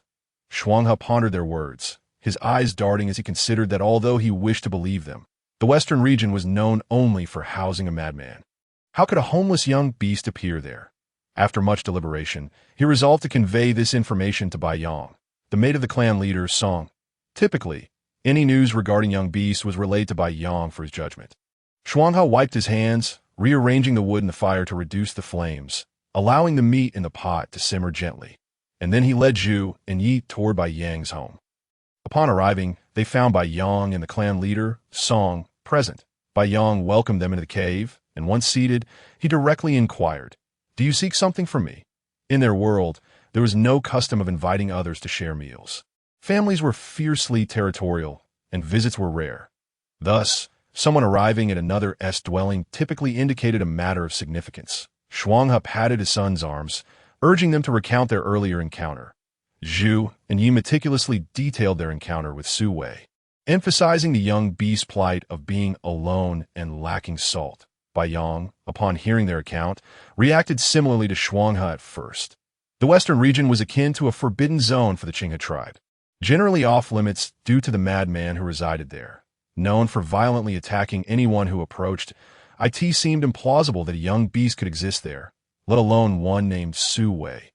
Chapter 9. Did you also notice? Bai Yong mused thoughtfully, having thoroughly questioned the two and confirmed that the individual was indeed a normal young beast. Su Wei, he then addressed Zhu and Yi. "You intend to deliver salt to him, do you not? I shall accompany you, bringing along some supplies. Since they were venturing toward a young beast, it would be prudent to assess the situation, and ideally, he could be integrated into their tribe." However, Bai Yong harbored a suspicion that only upon meeting Su Wei would he ascertain the truth. The three of them nodded, and they were soon joined by Song, the clan leader, who deemed it essential to observe the addition of a new individual to their territory. Thus, the quartet set forth, carrying provisions, supplies, and salt, heading toward the designated meeting place with Su Wei and the twins. Upon arrival, they found the area devoid of any presence, and just as they began to ponder this, they spotted a figure approaching them briskly. Indeed, he appeared as Zhu and Yi had described, normal and distinctly unlike the mad Su Wei of their tribe that A.S. Bai Yong and Song assessed Su Wei. He too scrutinized them, hoping they would not recognize him as the former Su Wei. Bai Yong discerned Su Wei's wariness and stepped forward, softening his tone. "Greetings, Su Wei. I am Bai Yong, and this is Song. We are from the Qinghe tribe. Zhu and Yi have informed us of your situation, and we have brought you some supplies in hopes of assisting you." Su Wei gazed at the offerings before him, expressing his gratitude in a hushed tone that he wondered if they would still wish to help him if they knew he was once the original Su Wei. Yet, in his current state of need, he could only wait for a future opportunity to repay their kindness. When the four of them offered to help carry the items back to his cave, Su Wei declined once more. He observed the maturity of the two accompanying him, and given that only they had followed the twins to meet him, it was likely they were significant figures within the tribe. They likely did not recognize him. But once they reached his cave, that would surely change. Bai Yong and Song silently regarded Su Wei as he busied himself with the items, leading the reluctant Zhu and Yi back toward their tribe. Once back in their cave, Bai Yong and Song exchanged silent glances. Song broke the silence first. "Did you also notice?" Bai Yong nodded slightly. After all, he had been the one caring for Su Wei and could easily recognize him. As for how Song had discerned the truth, beast men possessed keen senses, and having assisted in caring for Su Wei for so long, he had surely picked up on Su Wei's unique scent. They fell into contemplative silence for a moment before Bai Yong finally spoke. Since he has returned to normal and appears not to remember his past, let us allow him to remain in the western region. We can continue to supply him with what he needs, observing him to prevent any further episodes that might endanger others. Song pondered this, concluding that it was indeed the most prudent arrangement, and he nodded in agreement that it was unlikely that Su Wei could be brought into the tribe immediately. The underage members might not recognize him, but others could potentially identify him through his pheromones. Many in the tribe bore scars from encounters with Su Wei, leading to a natural aversion to him. To introduce him into the tribe, where he might be recognized, would not bode well for either side. Meanwhile, Su Wei received various useful items: a sizable stone jar, a cooking pot, a bowl, several animal hides, a bone knife, and a bag containing approximately 20 to 30 pounds of salt. Su Wei examined the assortment. Realizing he could use the stone jar for curing meat, he had initially considered turning all the surplus meat into jerky, but now he could divide it, crafting some into jerky and some into smoked meat, thus providing multiple preservation methods and flavors. As for the intention behind Bai Yong's gift of the stone jar, it was likely meant for holding water. However, given that his cave was merely 50 meters from a creek, such a vessel was unnecessary. Glancing at the darkening sky, Su Wei resolved to prepare his dinner first and attend to work the following day, as he had yet to discover any means of illumination for the night. If darkness fell, he would be unable to see anything within the cave, rendering dining a challenge he wished to avoid. After cleaning the cooking pot, Su Wei placed the beast meat inside, adding a few bones and pieces of meat, sufficient for a meal. Previously, he had consumed 4 or 5 chunks of roasted root, each weighing about a pound, and he had felt no sense of fullness, perhaps only achieving a state of half-satisfaction. Su Wei surmised that this might be due to the physical constitution of the inhabitants of this world. Young beasts and beastmen likely did not possess the genes of wild animals. Hence their substantial appetites and strength, coupled with the ability to manifest beast claws, that he had previously thought the term young beast to be merely a title. Shaking off these thoughts, he reassured himself that he was now a part of this world, and that was perfectly acceptable. After calming down, Su Wei placed the solitary bone knife in a stone pot and lifted it as he made his way towards the nearby brook. He recalled that beyond the brook lay a cluster of sour bamboo shoots, perfect for stewing meat. With this thought in mind, he proceeded directly to the area where the bamboo shoots grew, cutting a generous handful of tender stems to add to the stone pot. He then sought a spot free from vegetation to wash the meat. Kneeling by the brook, he filled the pot with water and meticulously cleaned the blood from the beast meat. Following this, he washed the bamboo shoots, and once they were clean, he added them directly into the pot containing the meat. With the vegetables washed and the water for cooking prepared, Su Wei carried the stone pot back to his cave, ready to begin stewing the meat. Upon returning to the cave, Su Wei placed the cleaned bamboo shoots into a grass basket he had woven earlier while waiting for his twin brothers to bring him salt. This basket, crafted from grass stems, was only suitable for holding items without bearing heavy weights, lest it become deformed. Nonetheless, Su Wei was quite pleased with his somewhat imperfect creation. It could hold vegetables and drain water as well. As the meat simmered over the fire, Su Wei began to cure some of the beast meat for smoking, taking advantage of the time before dusk, as the meat still required a while to cook. He removed the beast meat from the stone jar and laid it on a grass mat, intending to rub salt onto it. He then carried the heavy stone jar to the brook to wash it thoroughly before bringing it back. The jar weighed approximately 60 to 70 pounds and was genuinely heavy, leaving Su Wei panting after making the trip back and forth. He placed the jar deep within the cave, where the temperature was lower, making it a natural cooler for preserving the meat. Chapter 10. Is it really impossible to go? Su Wei evenly rubbed salt onto the beast meat on the grass mat, then placed the pieces into the stone jar. After setting aside the 2 hind legs, a significant amount of meat remained, yet it still seemed insufficient compared to the size of the jar, which was now nearly half full.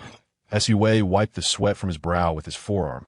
Glancing at his salt-covered hands and then at the meat in the jar, his eyes brimming with a passion for food.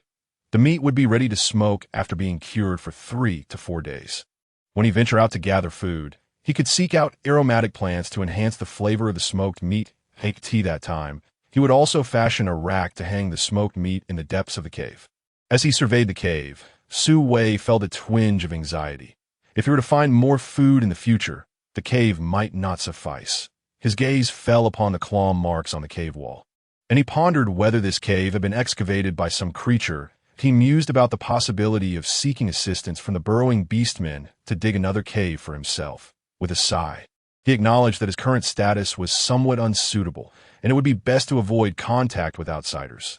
Just then, the meat stew in the stone pot began to bubble, though it required further simmering before it could be consumed. Having completed his tasks, and seeing that the meat would need at least another half-hour to cook, Su Wei did not wish to sit idly by. Instead, he remembered the fishing basket in the brook and decided to check it out. Hoping for a bountiful catch, he could also gather some vines from the nearby grove to fashion a backpack, thus making optimal use of his time. With purpose, Su Wei set off towards the grove. The distance was considerable, and if he went to the brook first to collect fish, he would have nowhere to store them while gathering vines, which would complicate matters upon reaching the edge of the grove. Su Wei selected several sturdy, flexible vines and pulled a substantial bundle, knowing that excess could serve other purposes, but having too few would necessitate another trip, which he found tedious. After securing the vines with a single strip, he hoisted the bundle over his shoulder and made his way to the brook. The brook's edge. He discarded the vines on the bank and waded into the water, carefully removing the stones that pressed down on the fishing basket. Lifting the basket, he found a decent haul, several palm-sized fish and a few smaller ones. However, the small size of the basket made it normal that it could not catch larger fish, as Su Wei was quite pleased with the number of fish he had retrieved. Exclaiming, "What a fine basket!" He took the fish from the basket, removed their gills and scales, and cleaned them in the brook's water. Then he threaded them onto a stick and hoisted the bundle of vines back towards the cave. Upon arriving at the cave, Su Wei salted the fish and fashioned a small rack from the branches to hang the cured fish, allowing them to dry into fish jerky, with beast meat readily available. He would not be cooking fish anytime soon, and leaving the fish as they were could lead to spoilage. Transforming them into jerky provided a delightful snack. Furthermore, if he ever craved fish, he could easily catch more from the brook, where countless small fish swam, easily caught by hand. In the future, he could even seek out rivers or lakes with larger fish to dry and store. Life was bound to improve. The process of making fish jerky would be completed by nature itself. Su Wei could do nothing to assist it. Moreover, the meat stew should be ready by now, and it was time for him to eat. Using his homemade chopsticks, Su Wei poked at the meat until it was tender enough to chew. He then added the bamboo shoots back into the pot to continue cooking. Once the bamboo shoots were thoroughly cooked, he sprinkled on a suitable amount of salt, completing his dinner preparations, while waiting for the bamboo shoots to finish cooking. He carved a spoon from non-toxic wood. After all, one cannot enjoy meat stew without a spoon. Besides, he could not lift the pot to drink directly from it, with the addition of the bamboo shoots. The stew had taken on a faint yellow hue and a slight bitterness. However, the bamboo shoots retained a hint of sweetness and sourness, creating a delectable combination with each bite of meat. For dinner, Su Wei indulged until he was full. Taking advantage of the faint light at dusk, he made his way to the brook to wash the stone pot and the bowl he had used for salting the fish, rinsing his mouth and washing his face in the process. Thus, the day's activities came to an end. Lying on the stone bed, inhaling the scents of mugwort and the subtle fragrance of soapberry emanating from the animal hides, Su Wei's consciousness gradually drifted into slumber. The next morning, Bai Yong sought out Zhu, Yi, and Shuanghe, advising them not to search for Su Wei in the western region, but he reasoned that the subhuman lived there alone. Infrequent disturbances would cause him distress. The trio believed Bai Yang's words wholeheartedly and refrained from looking for Su Wei for several consecutive days. Bai Yong, however, would visit every couple of days, bringing food and supplies for Su Wei. After all, he was one of their kin and a subhuman. Now that he was doing better, it was only right to lend him a helping hand, especially since living alone as a subhuman was quite challenging. Returning to the present, on the second day, when Su Wei awoke, dawn was just breaking. He had gone to bed early the night before, so waking at this hour felt sufficient. After freshening up, Su Wei used the remaining bamboo shoots from yesterday to prepare a pot of vegetable soup and grilled a piece of meat for breakfast. The vegetable soup was refreshing and light, while the small piece of meat served as sustenance for the physically demanding tasks ahead. After finishing his breakfast, Su Wei commenced his planned tasks, seeking chestnuts in the morning and harvesting bamboo shoots by the brook in the afternoon, both vital for food storage. And the sooner he completed them, the better. As he walked along the path, taking in the lush greenery of the towering trees, it was evident that it was midsummer. He wondered whether the seasons here aligned with those of his former world. The sun had just begun to rise, casting a cool ambience, but judging by yesterday's experience, it would soon become increasingly hot and glaring as Su Wei quickened his pace, determined to avoid being scorched by the intense sunlight, which could lead to sunburn or heat stroke. That he lacked medical supplies, so it was best to avoid injury or illness. Fortunately, the area where the bamboo shoots grew was shaded by trees, ensuring that even during midday, he would not be directly exposed to the sun. There stood the chestnut tree. It was utterly inconsiderate. Like a bully, it monopolized a vast area all to itself, the only tree of its kind in the vicinity. Su Wei silently grumbled about it, a habit of his, as he preferred talking to himself over engaging with others. Speaking to himself provided emotional value, and he found joy in his solitary existence. With the basket he had woven late last night slung over his back, Su Wei glanced at his somewhat worn-out straw sandals and resolved to weave a few more pairs whenever he had time. They were inexpensive to make and required little effort. If they wore out, he wouldn't mind. In his hand, he still held the straight wooden stick he had found yesterday. He had grown quite fond of this stick, which was about 1.5 meters long and as thick as 2 fingers. It was versatile, serving both offensive and defensive purposes. Truly the most perfect stick in the world. As Su Wei swung the stick towards the grass blocking his path, he heard a satisfying chua as the grass fell neatly away. Nodding in satisfaction, he approached the chestnut tree, adopting a serious demeanor as he began his work. He raised the stick high and struck the tree, aiming to knock down the seemingly ripe chestnuts. However, upon seeing the spiny outer shell encasing the chestnuts, he felt a headache coming on. He had no suitable tool to pry open the chestnuts. Chapter 11. Listening intently. Su Wei was still grappling with the conundrum of how to open the chestnuts. Meanwhile, in the Qinghe tribe, the twin brothers Zhu and Yi had just finished their breakfast. Moments ago, Bai Yang had approached them, cautioning them not to disclose the matter concerning the beast in the west, nor to seek it out alone. They acquiesced, although they were not yet of age. They were both subadult beast men, possessing a certain degree of aggressiveness. It was indeed daunting for a single beast to confront 2 unfamiliar subadult beast men. Reflecting on this, the pair exchanged glances, catching a glimpse of mutual chagrin in each other's eyes. Their impulsive appearance yesterday had undoubtedly startled the beast. It was no wonder that when they offered to help the beast carry back its prey, it had declined their assistance. That moment, the 2 transformed into their beast forms and coiled themselves around a sturdy tree, beginning to doze off. This grand tree stood in an open area, its foliage lush and its trunk robust and tall, providing a vantage point from which to overlook the entire Qinghe tribe.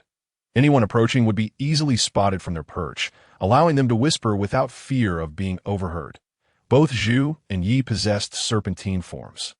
And in the beast world, serpentine beastmen were typically colossal. An adult serpent beastman could measure 0.5 meter in diameter and stretch about 20 meters in length, truly akin to a giant python. Currently, however, Zhu and Ye's sizes were only comparable to the thickness of an adult man's thigh, each measuring roughly 10 meters in length. Their scales were deep green, making them hard to detect amidst the dense foliage. He gazed pensively toward the western region, then inquired of his more astute brother Zhu, "Are we really not allowed to go see him?" Zhu lazily open-eyed a glance at Yi before shutting it again. Reminding him, Uncle Bai Yang said we cannot. Growing up together, he could discern Ye's intentions with merely a shift in his demeanor. Yi pouted, fully aware of this, yet his curiosity about the beast was insatiable. "Zhu, can we not just take a peek at that beast? I'm so curious. He is the first stranger I've ever seen."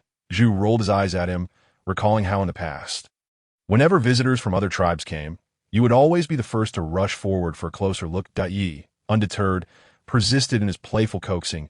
"Oh, come on. Zhu, don't you want to see that beast?" After saying this, he looked at Zhu with hopeful anticipation, knowing that his endearing antics often swayed Zhu's decisions. Zhu glared at him, tempted to swat him away with a flick of his tail. Exasperated by Ye's incessant antics every time he desired something. This foolishness seemed only to embolden Yi further. Zhu couldn't help but wonder if his brother had some peculiar penchant for such behavior. Yet, he too felt a twinge of curiosity about the beast. After a moment of contemplation, he proposed, "We may not seek out the beast, but we could always happen upon him." Yi, puzzled by Zhu's suggestion, stared with wide, serpentine eyes. Zhu, noticing Ye's confusion, rolled his eyes again and kindly elucidated, "Didn't we just encounter the beast in that small grove? Perhaps we can happen upon him in other places too?"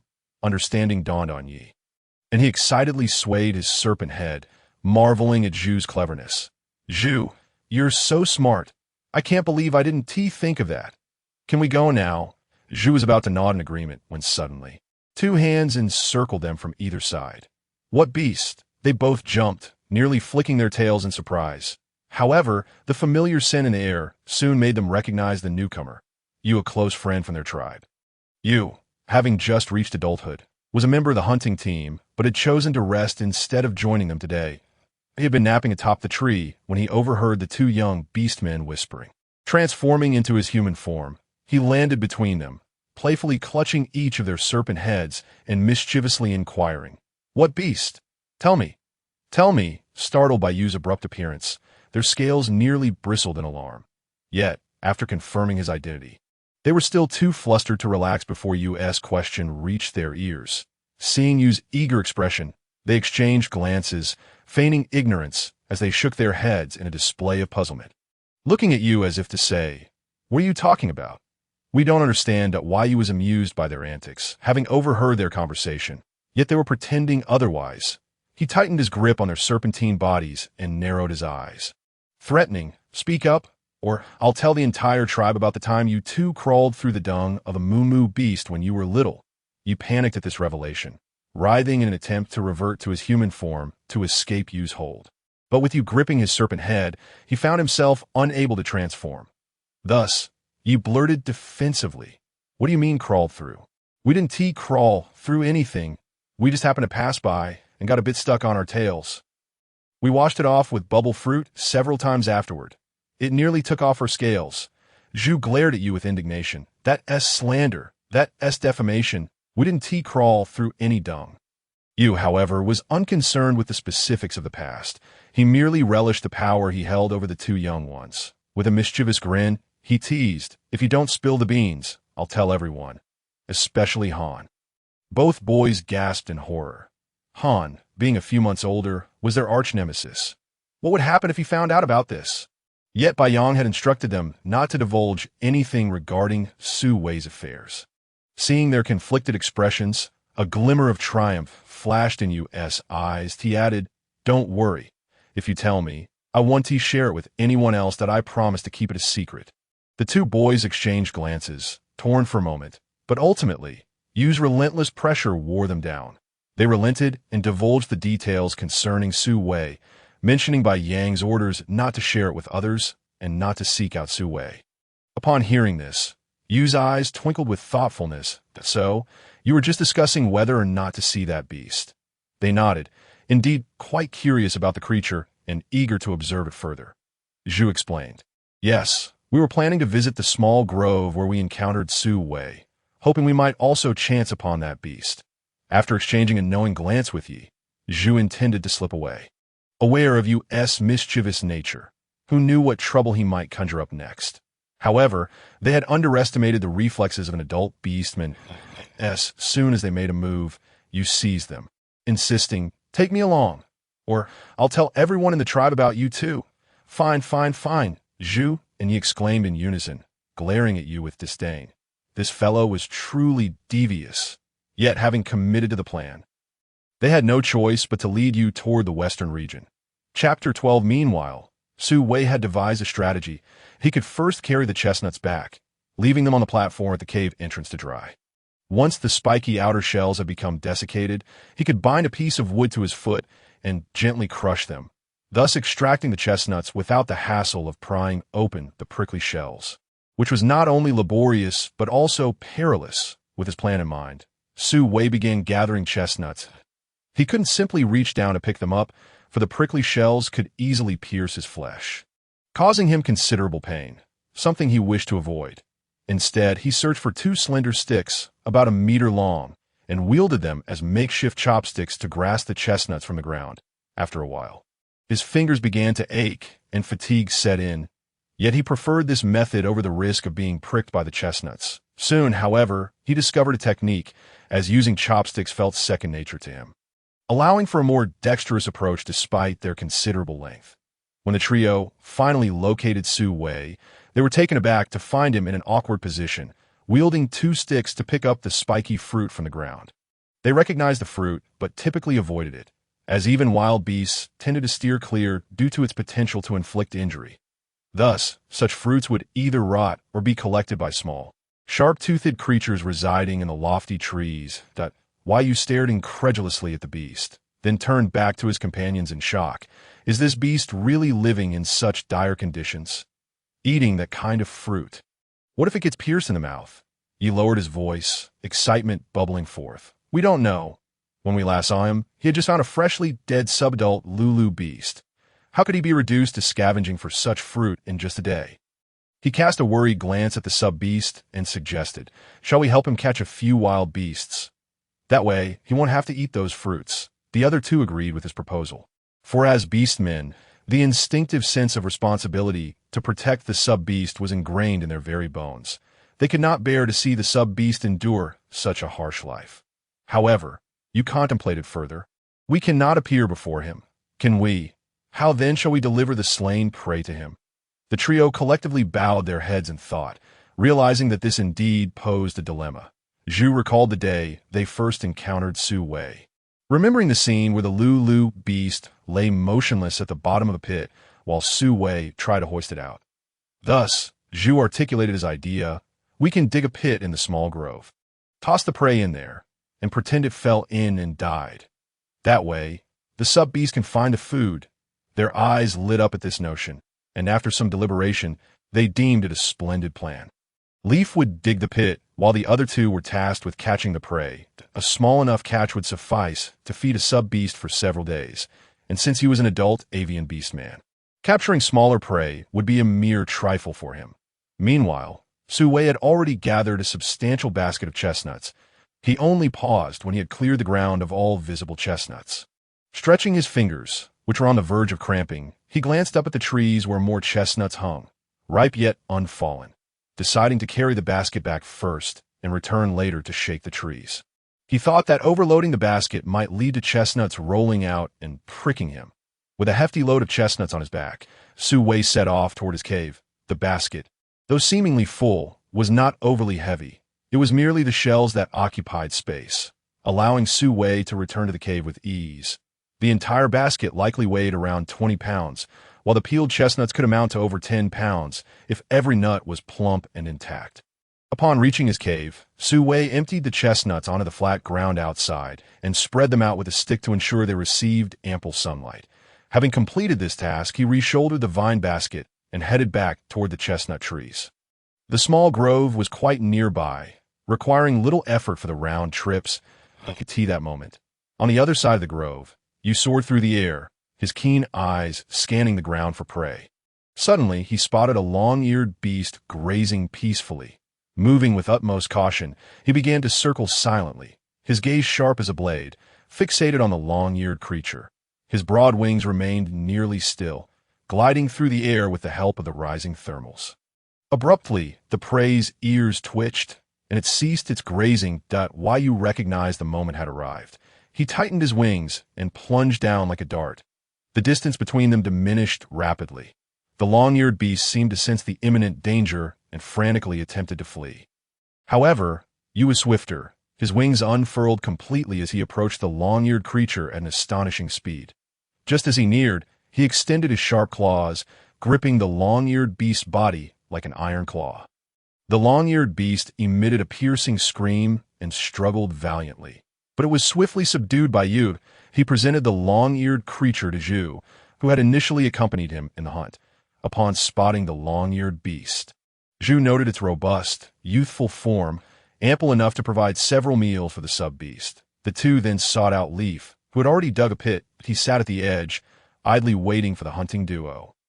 Zhu approached, examining the pit that resembled the one they had encountered with the sub-beast. But since something was amiss, Wai Yu joined them, observing the pit, which was not much taller than his legs, and inquired, "Will this shallow pit truly be sufficient to kill a beast?" Leaf, standing beside him, looked at his painstakingly dug pit and replied, "Should be right." The Lulu beast fell into a pit of similar depth. The two fell into contemplation, pondering whether such a pit could indeed slay a wild beast. Zhu recalled how they had lifted the Lulu beast from the pit, where the sharp spikes at the bottom had injured its body. Realizing that the spikes were indeed crucial, perhaps we could stage it as if the beast had caught it, only to accidentally fall in, he suggested. After hearing Yu's words, Zhu swallowed his initial retort, recognizing it as a viable option. Once the trio reached a consensus, they tossed the long-eared beast into the pit and concealed themselves, awaiting the sub-beast's arrival to collect the prey. Regrettably, after a prolonged wait, the sub-beast's presence remained elusive, causing the three to grow anxious. Zhu nudged Leaf beside him, urging, "Go see what Su Wei is up to." Leaf transformed in his beast form, carefully concealing himself as he stealthily approached Su Wei.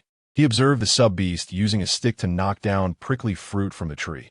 Returning to his companions, Leaf reported, "He is still at it with the prickly fruit. He is not coming this way at all." "What should we do?" Yu's eyes sparkled with a thought. "We can lure him over. Let us find someone to mimic the long-eared beast's call and draw Su Wei here." Zhu nodded in agreement. "Yes, that is a plan. But who will do the calling?" Yu glanced at Zhu, then at Leaf, decisively stating, "Leaf, you should do it." Leaf bristled, exclaiming, "Why should it be me?" "I refuse," faced with the threatening gazes of his companions. Leaf had no choice but to relent. Before long, Su Wei was startled by a gut-wrenching cry. Squeak, squeak, squeak, squeak. Su Wei thought, "What a grating, unpleasant sound." The three shared a mutual sentiment of horror at the noise. Su Wei rubbed his ears and peered in the direction of the sound, pondering, what kind of animal is that? Why is it so loud and awful? With an expressionless face, he covered his ears, believing the noise would cease shortly, allowing him to resume collecting chestnuts. Yet minutes passed, and the cacophony persisted, growing increasingly desperate and unbearable. Su Wei was left speechless. What on earth is making that horrendous noise? It is so dreadful, I almost want to sever my ears. Consequently, he abandoned his chestnut gathering, shouldered his basket, and relocated. He had no desire to remain in the vicinity of that wretched creature's cries. The chestnuts could wait. They were protected by their shells and would not spoil. Yu and Zhu covered their ears, exchanging glances of disbelief at Leaf's agonizing cries, unable to fathom how a simple mimicry of a long-eared beast could result in such a racket. Watching Leaf continue to wail, you felt an urge to intervene and silence the foolishness. Who had ever heard a long-eared beast cry in such a manner? Yet, considering the hungry sub-beast that could only consume prickly fruits, he held his tongue. Leaf continued to scream for an eternity, feeling as though his throat might split. Yet still, there was no sign of the sub-beast approaching. Gradually, he ceased his cries, hoarsely questioning, "Why hasn't Su Wei come yet?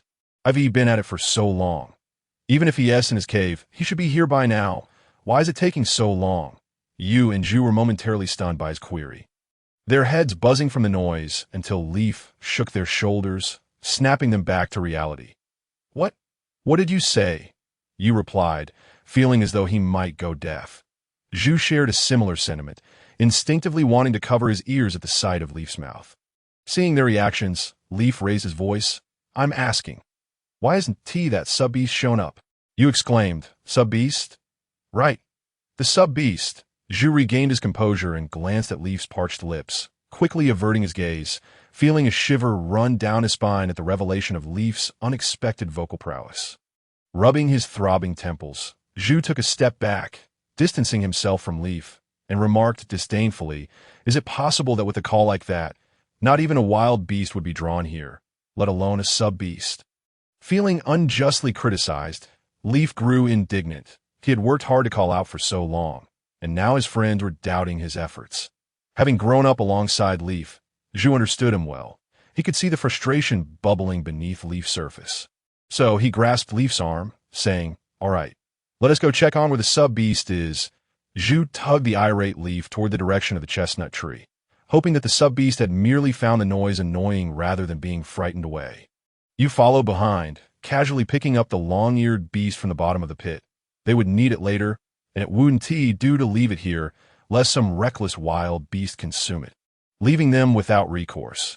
Meanwhile, due to the cacophony from the creature in the grove, Su Wei decided to temporarily abandon his morning plans and turned his attention to harvesting the tiger cane. Could he lodge a complaint against the noisy beast disturbing the peace?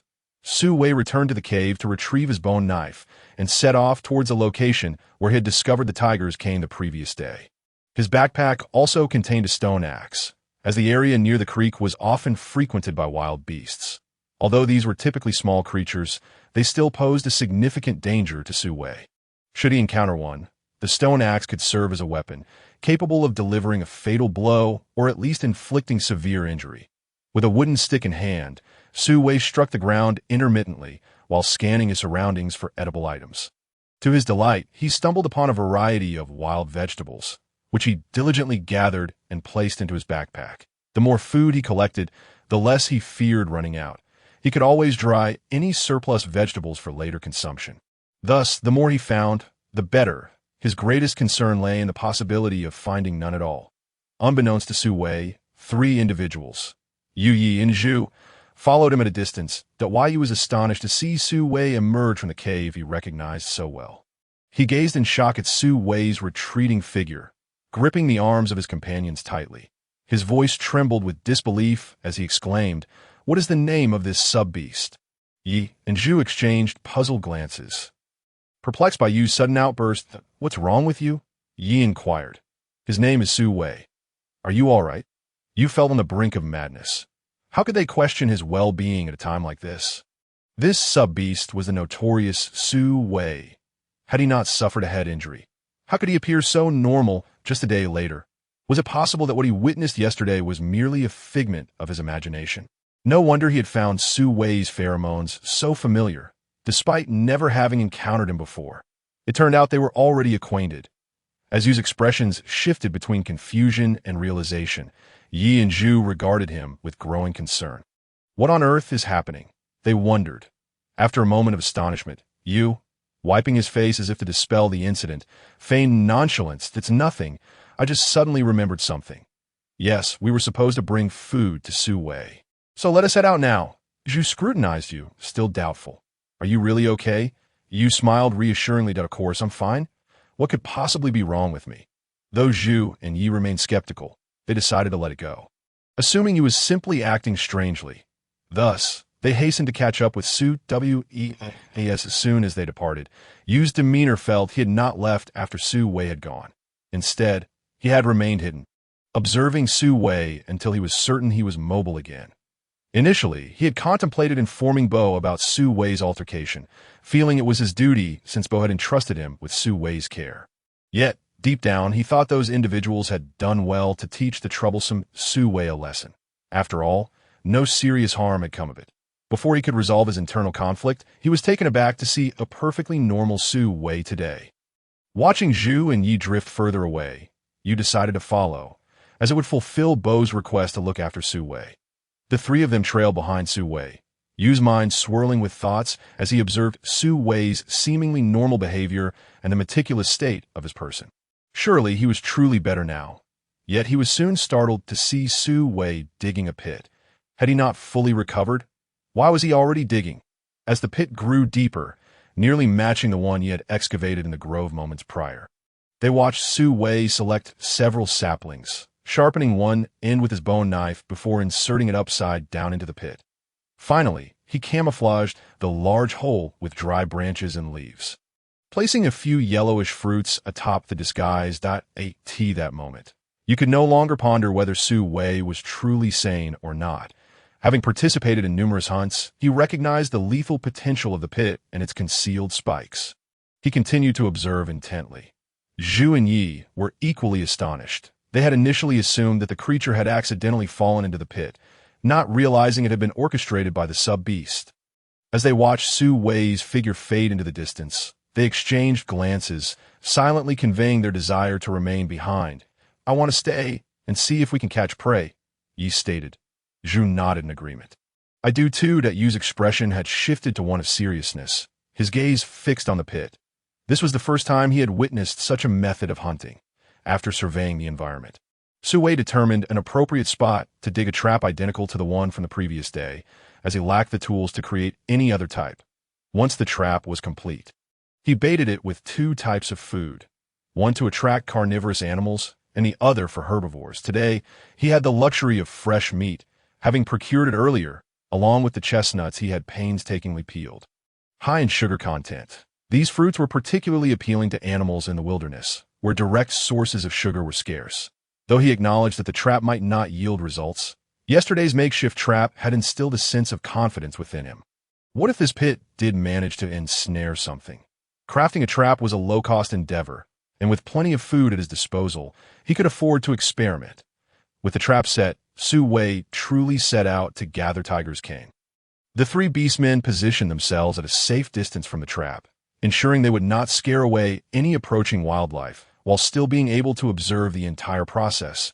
After an hour or 2, they finally spotted an animal approaching the trap, a fully grown porcupine, a typical omnivore that would eat almost anything. While porcupines are relatively small creatures in the beast world, they can grow to over a meter in length and stand about a meter tall. Roughly the size of an Alaskan Malamute.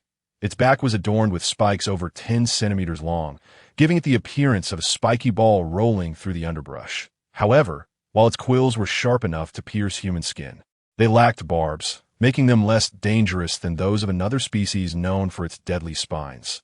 The 3 watched intently as the porcupine sniffed its way closer to the yellow fruit. Suddenly, with a startled cry, the porcupine tumbled headfirst into the pit, likely injured by the spikes at the bottom. They rushed to the edge of the pit, witnessing the porcupine's agonizing struggle as it bled from its wounds. Its cries fading to weak whimpers that Yu's ears perked up as he announced, "The sub-beast is coming. We should leave." Zhu suggested, "Let us toss the long-eared beast in as well." "Yes," Yi exclaimed, almost forgetting about it. Yu grabbed the long-eared beast by its ears and flung it into the pit before the trio quickly retreated. Su Wei had been in the midst of harvesting sour cane stalks. Having already filled a basket, he was securing the stalks with vines to prevent them from falling as he prepared to return to the cave, just as he slung the backpack onto his shoulders. He heard the anguished cries of the captured creature from the trap. Rushing over, he approached the open pit and heard the pained, feeble sounds emanating from within. Peering down, he was astonished to find 2 creatures trapped.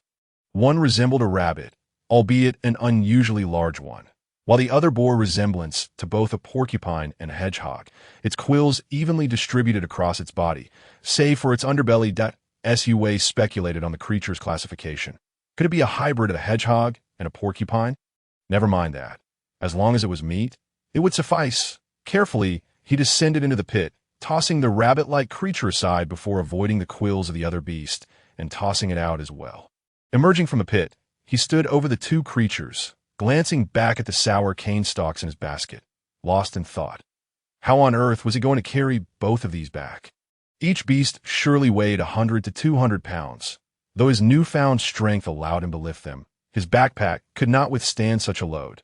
Furthermore, the beasts were still alive. Would he risk injury by attempting to carry them directly? Ultimately, Su Wei decided to leave the sour cane stalks behind. Knowing they would not attract the beast's interest, he would return for them after transporting the 2 creatures. After enduring a taxing round trip, Su Wei returned to the cave utterly exhausted. Without a second thought for appearances, he collapsed onto the ground, relieved that the earth beneath him had been well trodden and cleared of debris. Otherwise, upon rising, he would have found his back coated in dirt. Lying there, Su Wei's gaze wandered aimlessly, eventually settling on the 2 creatures he had captured. Suddenly, his eyes widened in realization. 2? Why are there 2? According to his observations, the beast resembling a rabbit had long ceased to show any signs of life. Its body was already cold. However, upon his arrival at the trap, the spiny creature was still very much alive. Su Wei rose and approached the large rabbit. Inspecting it closely, he discovered several claw marks on its abdomen. likely the traces of an eagle's talons, observing the quantity of blood oozing from the wound. It appeared that this rabbit had indeed been caught and was rather unfortunate. Ah, did a large rabbit just fall from the sky? Su Wei pondered for quite some time, unable to comprehend how this substantial rabbit had ended up in his trap. Unable to decipher the mystery, he decided to let it go and continued to lie there for a while. Just as he was about to drift into slumber, Su Wei jolted awake. Realizing he still had two prey to attend to, he could not afford to sleep. Su Wei stood up, hoisting the two beasts towards the nearby stream. Fortunately, the presence of this stream made the task of handling these creatures considerably more manageable. Upon reaching the stream, he sought a shaded spot to sit, for the sunlight outside was excessively intense, making him feel as if he were a lump of lard melting beneath the sun, a rather unappealing thought. Lard for cooking? How delightful! Yet, gazing at this creature that resembled neither pig nor rabbit, he mused it could indeed serve as lard for cooking once he procured additional seasonings. Nevertheless, observing the intimidating spines on this creature, he decided to tackle the enormous rabbit first. The rabbit's fur was remarkably soft and comfortable. Su Wei carefully utilized a stone knife to skin it, employing the cylindrical method of skinning. This technique involved detaching the limbs and tail, extracting the tailbone, and commencing the skinning from the rear. After removing the hind limbs, he grasped the pelt with both hands, peeling it towards the head, thereby forming a cylindrical shape. This was the cylindrical skinning method. It was quite simple, albeit labor-intensive, requiring considerable skill and effort. Fortunately, Su Wei possessed ample strength at that moment. In no time, an intact pelt was stripped away, which he promptly tossed into the stream, using stones to weigh down its four corners so that it could soak in the crystal-clear water. This not only softened the hide, but also allowed aquatic creatures, such as small fish, shrimp, and crabs, to consume the residual flesh, ensuring that the resulting hide would have minimal odor. Once the pelt was secured, Su Wei picked up his stone knife once more, directing it towards the skinned rabbit. This rabbit, when roasted, should prove to be quite delectable. However, given its considerable size, a single rabbit would be too much for one meal. Thus, Su Wei sliced off a portion from the meatier parts, reserving the remaining skeleton for roasting, while the other portions were set aside for curing. After completing the processing of the large rabbit, Su Wei finally turned his attention to the spiny creature. He first prodded it with his knife, deciding to name it the spiny pig, as he cautiously removed one of the spines for inspection. He noted how sharp and slender it was, akin to an enlarged wooden splinter, yet this spine was bony and rather sturdy. Su Wei tested the spine against the prepared meat, and it pierced through effortlessly. Remaining intact, it might prove useful, though its applications remained uncertain for the time being. Hence, he meticulously extracted each spine, cleaning them thoroughly, and bound them together with several grass stalks to create a simple bundle, which he then placed into his backpack. With the spines removed, Su Wei contemplated skinning the spiny pig. He hesitated, deciding to leave the hide intact. After all, it might come in handy someday. Employing the same method as before, he processed the spiny pig, discarding the unwanted internal organs into the previously used fishing basket. That basket was rather small, so he resolved to use it for bait instead, planning to craft a larger one later to catch more fish. After preparing the meat, Su Wei returned to his cave with the backpack, realizing that it was nearly time for dinner. While simmering a broth from the bones, he added a few chestnuts, allowing them to cook alongside the meat. By the time the meat was tender, the chestnuts would also be perfectly cooked, their powdery sweetness infused with the aroma of the meat, a delightful treat. With the stone pot set over the fire, he would not need to attend to it further. Next, he needed to process the sour bamboo shoots. However, lacking a container for the bamboo shoots, he could not simply place them on the ground after cleaning them. Thus, he devised a plan to weave a larger grass mat, using a stone slab as a cutting board to slice the bamboo shoots, placing the cleaned ones on one side and the cut pieces on the other. Perfectly timed, he would finish cutting just as the sun dried the shoots on the mat. With this idea in mind, Su Wei began to search for tall wild grasses, specifically the older, yellowed varieties with resilience. These would not rot or emit foul odors and could be used for an extended period. Such grasses were quite common around his cave, growing to about the height of an adult. In clusters, Su Wei approached with his bone knife, specifically targeting the yellowed ones. Once he had gathered a sufficient quantity, he returned to his cave to begin weaving the Yu and Zhu, having departed from the trap, made their way back to the tribe. The expressions of the three varied significantly. Zhu and Yi were both deep in thought about the earlier encounter, marveling at how that sub-beast had managed to capture prey so effortlessly. While this technique might not be suitable for the beastmen, it could certainly be employed by other sub-beasts. However, since the beastmen hunted daily, the sub-beasts would not need to hunt for themselves. Though this was an excellent method, it was primarily applicable to solitary sub-beasts. Yu was preoccupied with thoughts of Su Wei's transformation, lost in contemplation. Even missing the farewells exchanged by Zhu and Yi, the two young beastmen exchanged puzzled glances, unsure of what was amiss. What is happening? They shrugged and continued on their way home.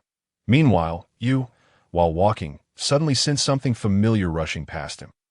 He turned to see the retreating figure of Bai. Had the hunting team returned? He looked up at the sky, noting the sun's gradual descent, confirming that they indeed should be back by now. What was he just thinking about? Su Wei. He was no longer deranged and could hunt for himself. Wait a minute. Looking at Bai's distant silhouette, Yu hurriedly called out to him. Bai had been the one to care for that madman. How would he react upon discovering that Su Wei was well? Bai coldly turned back, eyeing Yu, who had darted towards him like a gust of wind. What is it?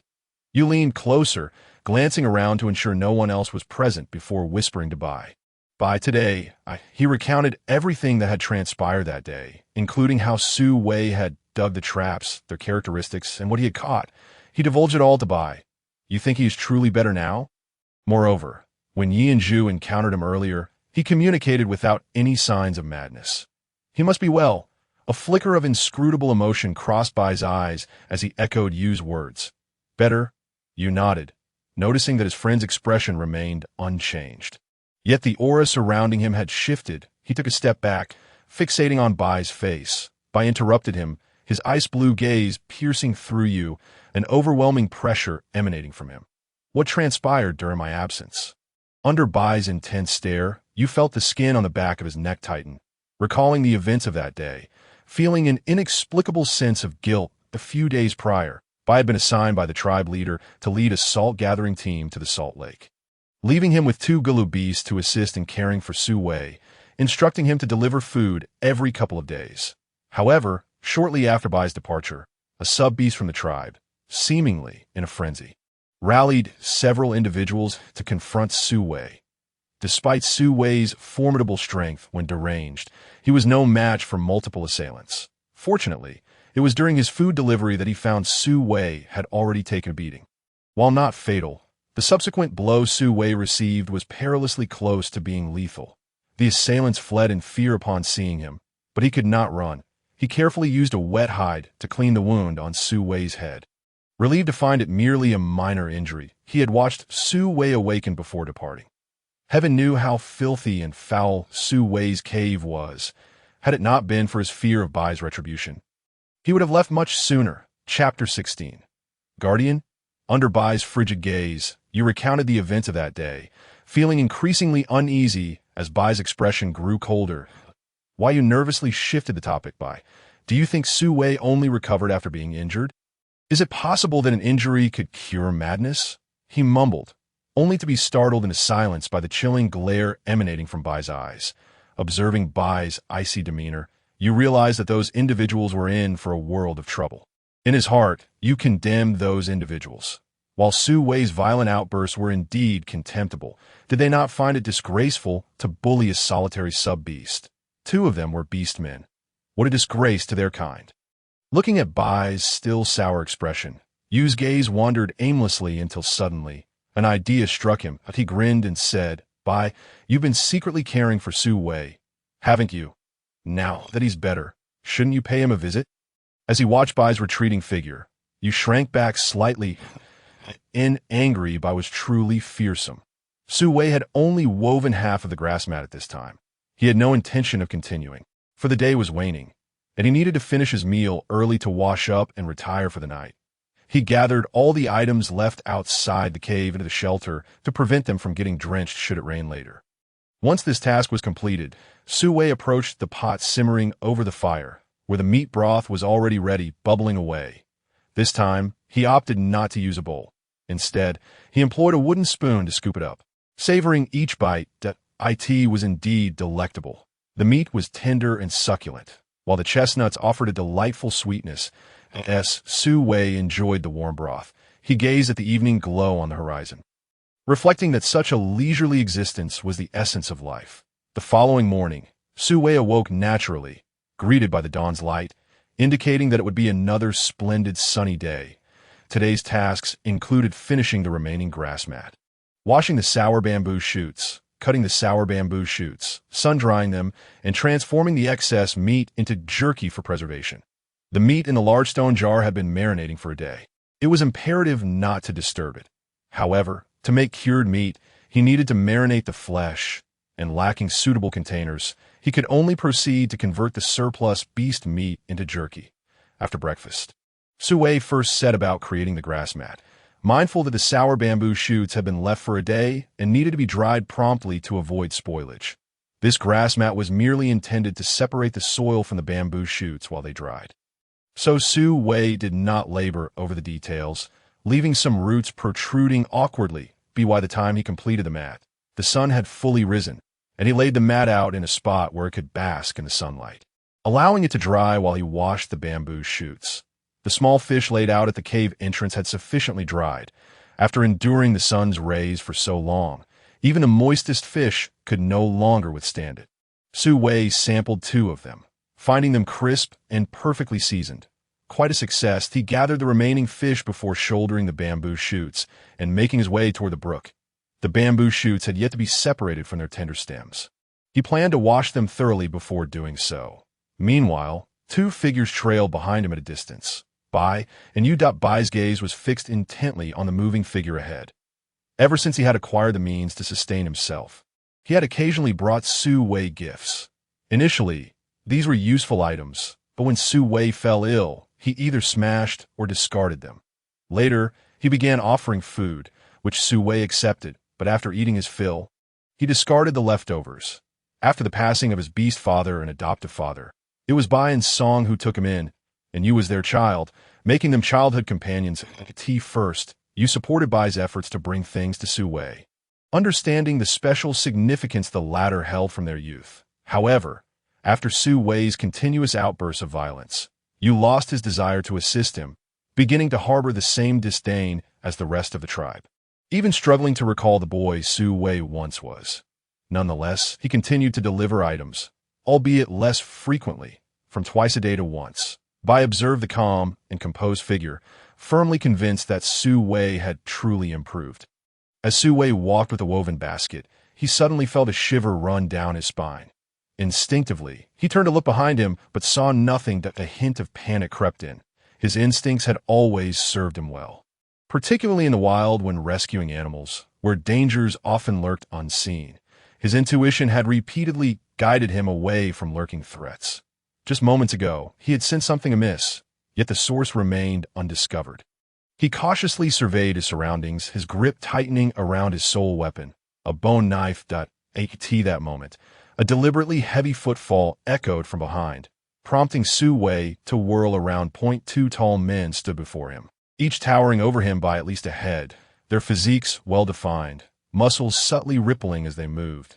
The aura they exuded startled Su Wei, causing him to step back. The 2 halted just outside his realm of vigilance. Bai scrutinized the individual opposite him with his icy blue eyes, devoid of warmth.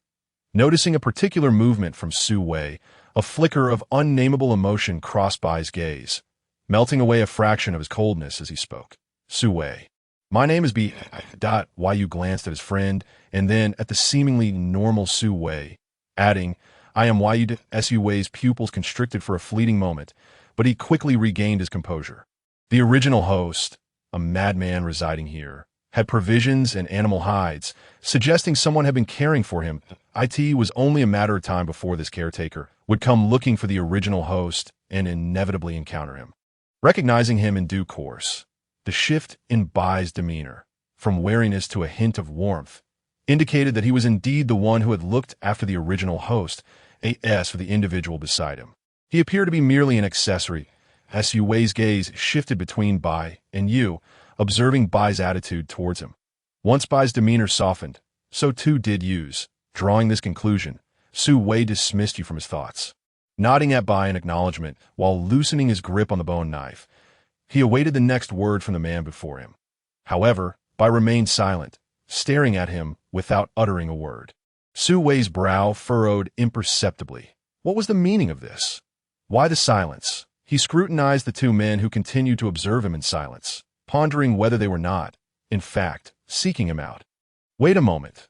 This seemed to be the territory of the Qinghe tribe, suggesting they were merely patrolling their domain and had stumbled upon him by chance. Having deduced this, he addressed Bai.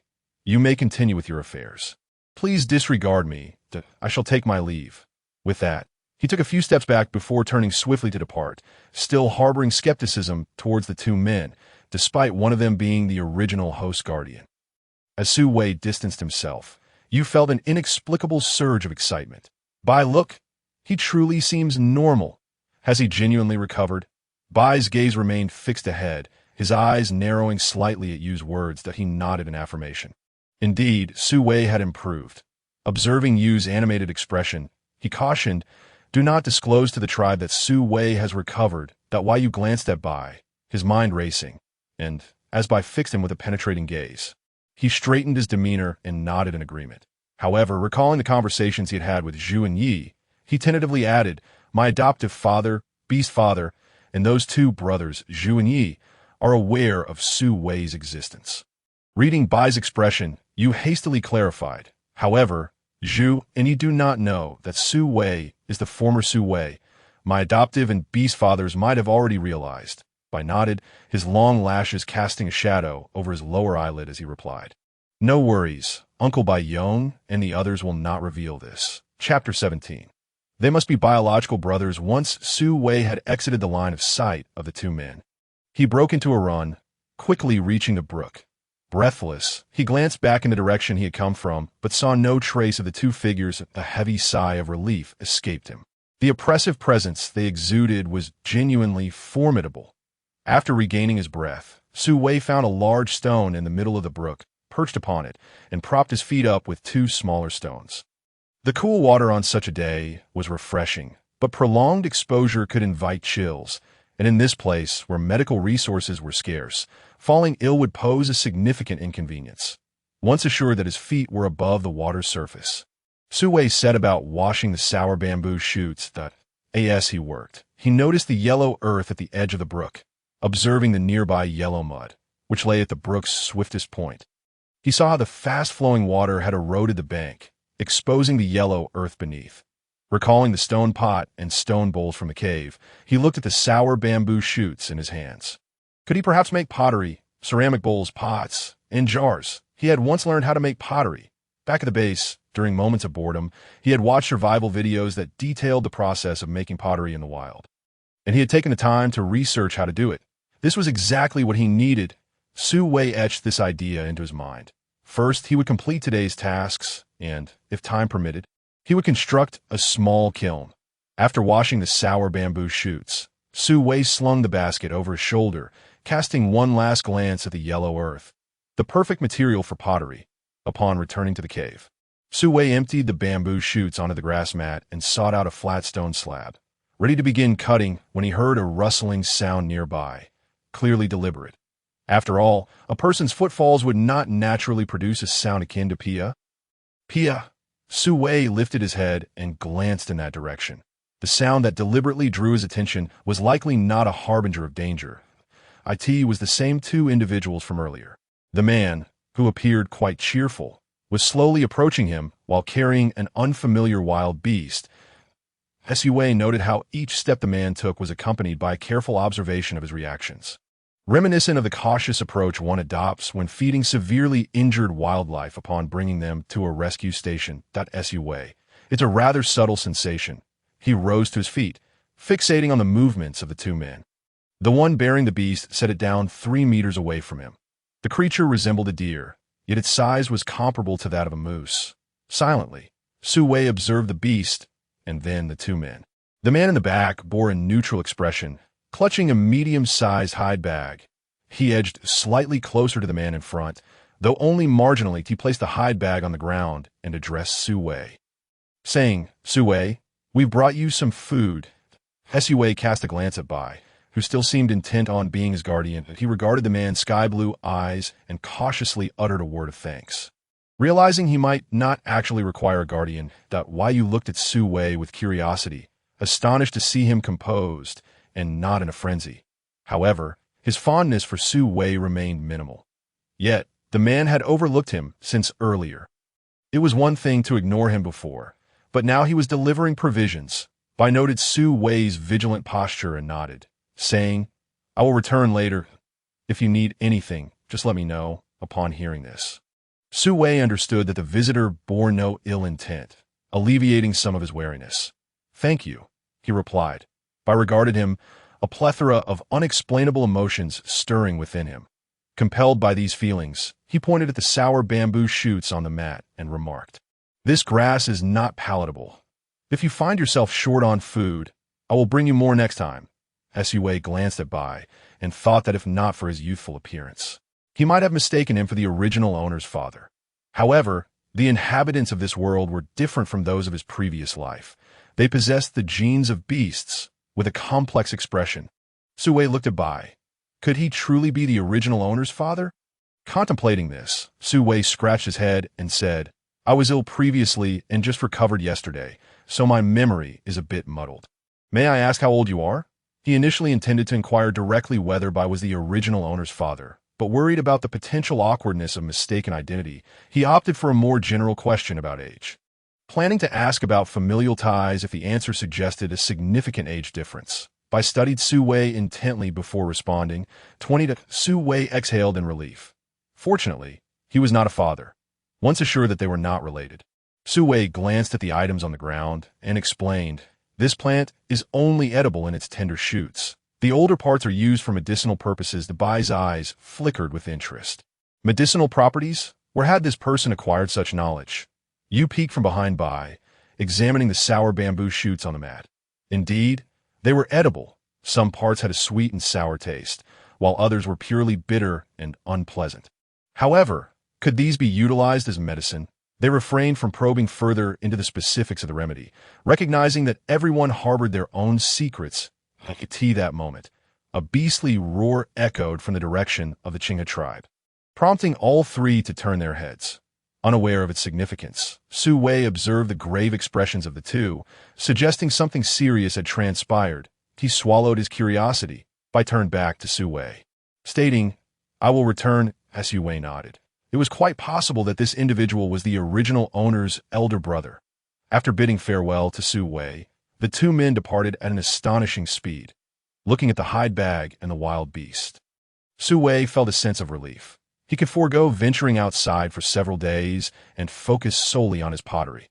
The hide bag contained an assortment of wild fruits, some familiar to Su Wei, while others were entirely new. The deer was indeed large, weighing several hundred pounds, with a hide that was impressively expansive. Su Wei carried the hide bag into his cave, deciding to leave the deer outside, as its odor would be too pungent within. After completing these tasks, he resumed cutting the sour bamboo shoots, which took him about an hour. He arranged the tender shoots and contemplated whether the cut bamboo should be referred to as huzhong. Given its medicinal properties, Su Wei laid the cut on the mat to dry. Pleased with the process, he anticipated collecting it in a few days. With the bamboo shoots prepared, his final task for the day was to make jerky. Su Wei set aside some fresh meat, slicing the remainder into strips the width of his fingers. The jerky would be prepared similarly to smoked cured meat, requiring a brief salt curing process. However, the meat strips did not need to marinate for too long, just enough to absorb the flavor, after which they could be air-dried or dehydrated. Using a stone pot, Su Wei began the marination. As he lacked other containers, the meat would need to cure for about 10 minutes. During this wait, he examined the wild fruits in the hide bag, sampling each one. Some were sweet and sour, others purely sweet, some juicy and crisp, while a few were fibrous and gritty, reminiscent of chewing sugarcane. After studying the wild fruits, Su Wei turned his attention to the deer. That he found no visible wounds, but the blood flowing from its orifices and the dent in its skull led him to surmise it might have died from a fractured skull. Was this the method by which the beastmen hunted? However, such items are not easily perishable and can be preserved for a longer duration. Thus, Su Wei chose to disregard them. Chapter 18. Earth Ear. The cluster of sour bamboo shoots by the stream was no longer present, and most of the chestnuts had been retrieved. Yesterday, due to the presence of a beast with an unpleasant cry, Su Wei was unable to collect all the chestnuts. Nevertheless, the chestnuts on the tree could still grow for a few more days, so there was no rush. Glancing at the sky, it appeared to be around 3 or 4 o'clock. Soon he planned to weave a larger fishing basket to place in the stream, and tomorrow he would construct a kiln. Lost in thought, Su Wei snapped back to reality. Finding that the strips of meat had already been marinated in the area where he was drying small fish, he employed a similar technique to dry the meat. Having previously considered that shorter strips would be inconvenient for drying. Hence, he cut the meat into lengths of approximately 20 centimeters, allowing him to fold them for hanging.